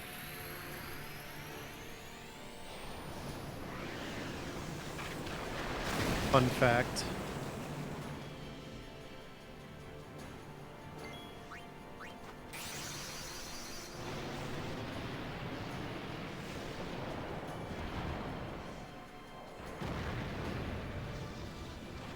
I'll tell you what, there is one of my favorite voice acting lines in this entire game. When you are in Besaid, you can walk around, everyone's having a little celebration after a big event has happened, and you can walk up and try to talk to somebody only to be given a certain line by a certain lady. It is one of my favorite voice acting bits in this game.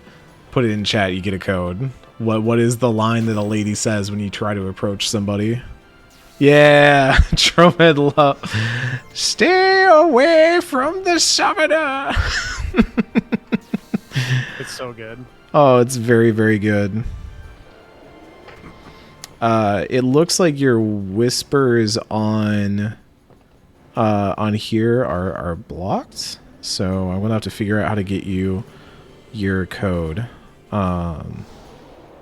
Yeah, if you're a Normandy FM fan, you might remember it. I only brought it up like 12 times.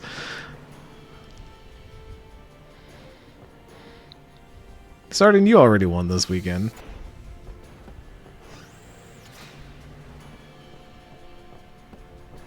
That is the preferred way to bless the run for the non-cutscene remover version run of this game, is to speak to that NPC, by the way, and get that line.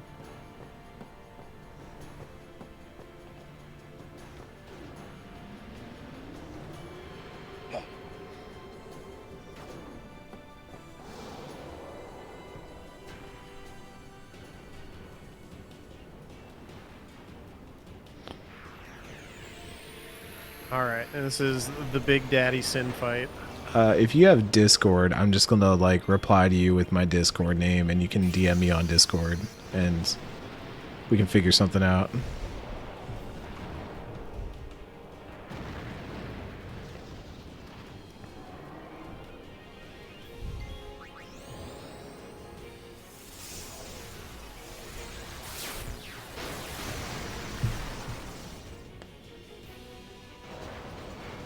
I love all the big numbers in this game. Mm-hmm. I'm a fan of the 5-digit big numbers. Although that's another thing about FF16, just completely going over the top with like the hit point totals and stuff like that. I have to admit I kind of geeked out a little bit with. Oh, Robo Riley, I think I know what you're talking about. There was like a Bahamut figure that was made that was really sick. I do remember. I seeing remember that something, one also. I think. Yeah. I Yeah. hate There's. this, by the way. Oh no, this part's brutal. Because it's just a giant. It's like the game practically telling you, "Hey, go do other stuff. This place is bad. You only want to be here if you want to end this game." Because at this point, you can still go do other side quest stuff. I don't think you're locked in at this point. Nope. There's a couple more sections still, but it's like the game actively trying to get you lost and turned around, and yeah, not fun. Don't have the map while you're doing it, so. Yeah, I think starting the fight with Sin is not a point of no return. I think the point of no return is later. I'll point it out when we get there. It's a spot called Nucleus. Yeah. It's kind of like the last save point in the game. 10-2 has a weird thing like that too, where it seems like there's a point of no return, but then you can still kind of go in there and double back. Yeah. I think that one is a more egregious one too, because I want to say that 10-2 has some stuff where you do have to kind of like start the end game and then bounce back out. But that game was, as much as I love it, as much as I do think it's a great RPG, oh man.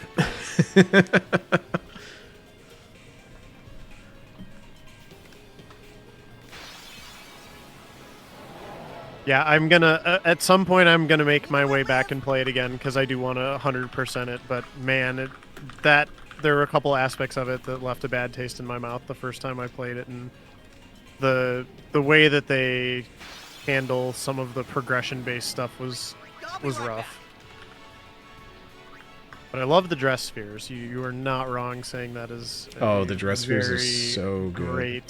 Great system. Yeah.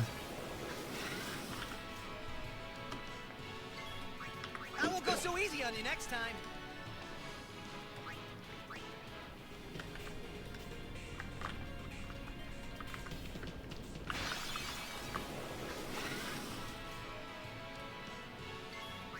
I won't go so easy on you next time. All right, we're almost there.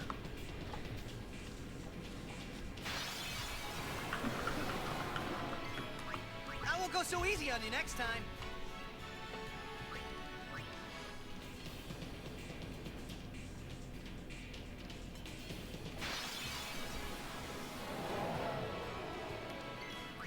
I'll be right back. Oh, the monster collecting in 10-2 is an entirely different game as far as I'm concerned, because you can get to a point where you start collecting like party members from 10, and then eventually like other characters from like the 10 universe, and it gets really in depth in a way that is kind of frightening, honestly.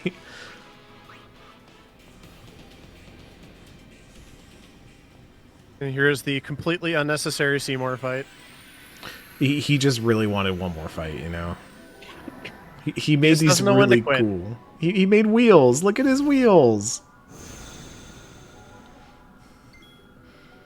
This is also one where I just continually feel too stupid to beat video games.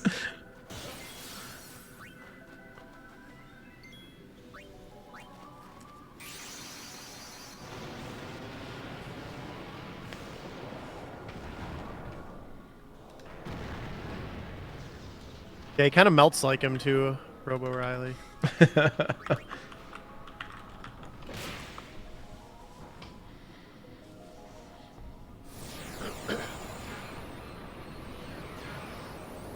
We got Jamo put in $100 contribution saying Angel Hair Boston can go in the bad hole, please. Also, great job this weekend. You're all wonderful. Great speedrunning, Moonblaze. Oh, thank you. Angel Hair can go in the bad hole. Wow. I have to admit, me and my partner do not see eye to eye on spaghetti types. I am much more of a traditional spaghetti person, and he is a angel hair enthusiast, and yeah, it's a little rough sometimes. I just think it's different noodles for different times. There's very few noodles that I feel adamantly against. Elbows are one of them. Not a huge elbow fan. I just feel like there's always a better noodle awaiting. But most other noodles, you know, from Gaba Good up to Noodle Madness and into Mamma Mia, all excellent. Those were our tier names for those who were not there last night. Very nice.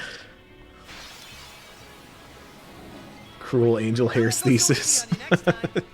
Oh my god. Very good. Yep.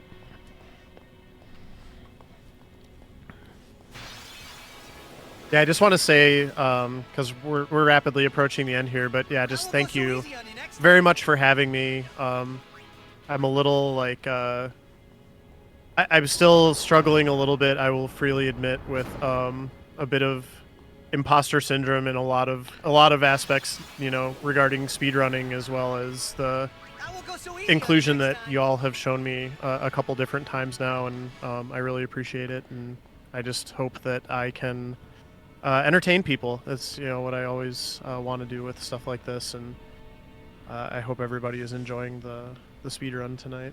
Moonblaze, I get that. I understand that. I come from a world where I understand feelings of imposter syndrome very much, but I just want to let you know you've been a joy. You've been an excellent speedrunner. You've done incredible work here. You like, seriously, it has been wonderful to have you on the pod, to have you guest here. It has just been a joy, and you've been doing great. This is a fantastic segment, a fantastic run. Yeah, thank you. It means a lot. So now I'm past the point of no return. This is Nucleus. Yes. We have to run around. This is a very infuriating map. I don't know why they did this.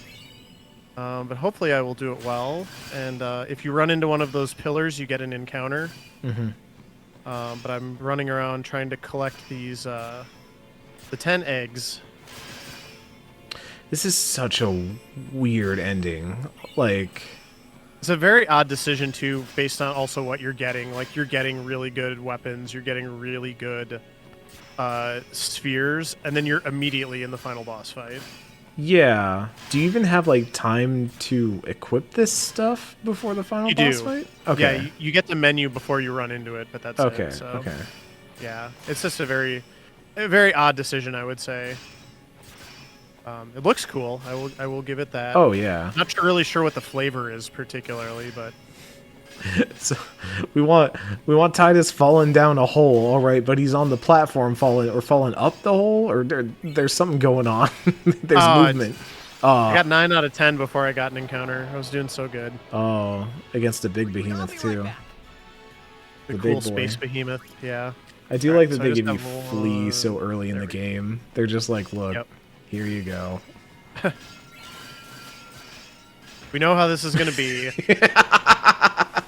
The way he falls in that always gets me. Yeah. It's the Peter Griffin fall. It's the Family Guy ass tripping over himself. Oh. Oh, this game's so good. Oh, and his stare there. He's so mad. Yep. All right. So we got one last sphere grid here. All right, get those donos in. This raffle locks the second we kill the final boss.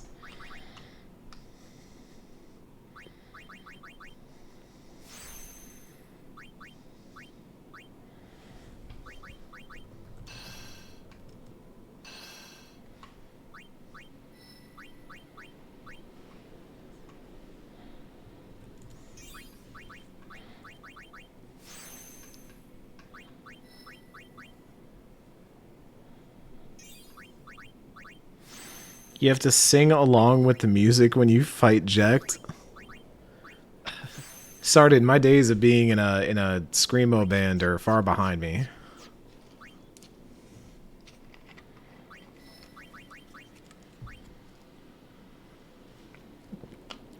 After 24 hours of streaming, I don't know if Eric's throat can take that. It barely got through the ha ha ha ha ha. I'm surprised I don't have hate mail from my apartment neighbors yet. You said you disturbed like a dog or something. Too, I did the like the ha ha ha, and I heard the dog next door barking, and I was like, uh-oh.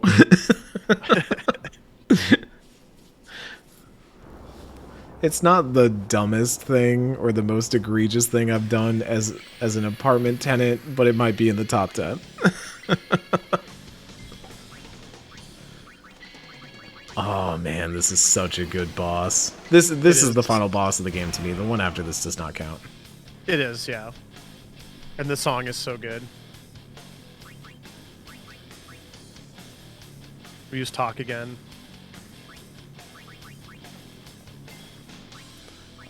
All right, Poe, bring it on home. Let's go another one over it, too. It's a good... No, it should not get hate. Anything this earnest should not get hate. That's the thing, is I am so much more willing to listen to something that might be slightly, like, embarrassing but has an earnestness to it than anything that's just, like, overly packaged and... Yeah. They went for it. They went for it.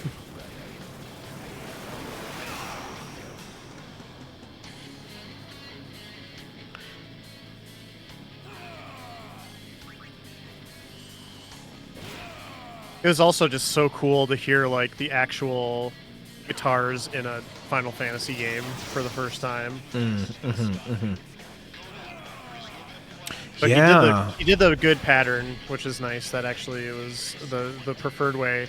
Otherwise, the pagodas both come back to life and they waste like 90 seconds. So that was a nice little thing there. But anyway, yeah. Now we are to the really in the grand scheme of the story, this is a pretty wild sequence, I would say. Oh, it's so good though. So for Yeah. those at home, what we are doing here is we're destroying sin, like the concept of sin itself, which has been held up by you, Yevon, the faith that is in this game, and part of you, Yevon, is the power of all these aeons and these faith that support it. So we basically have to summon Yuna summons that we spent the entire game acquiring and kill them one by one, which is just great. It's really good.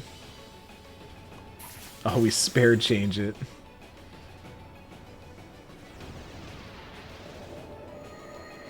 Yep, this game, and I think FF5 speedrunning uses spare change. A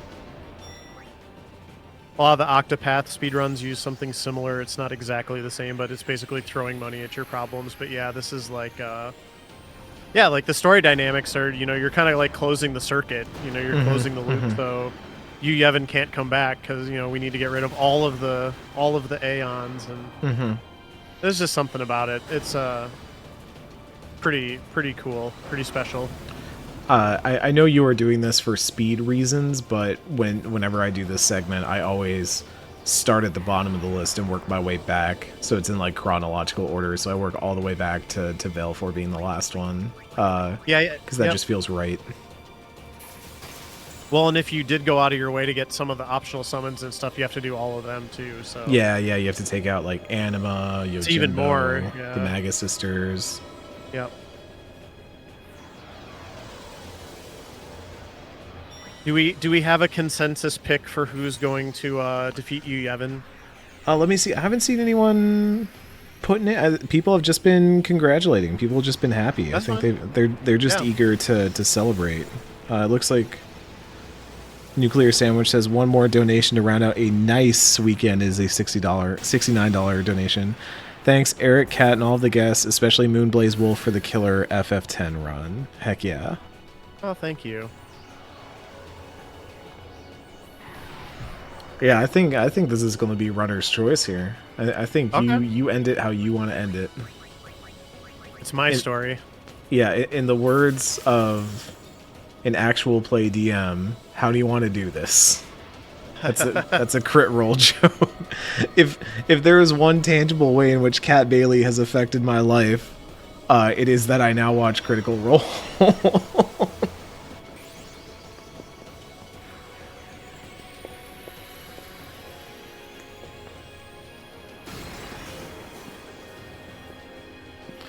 Oh, Tree Falls is saying that Yuna should take the final shot. That does feel right.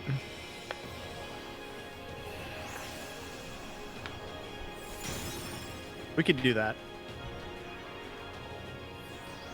I like that choice. Yuna has, as I've spent more time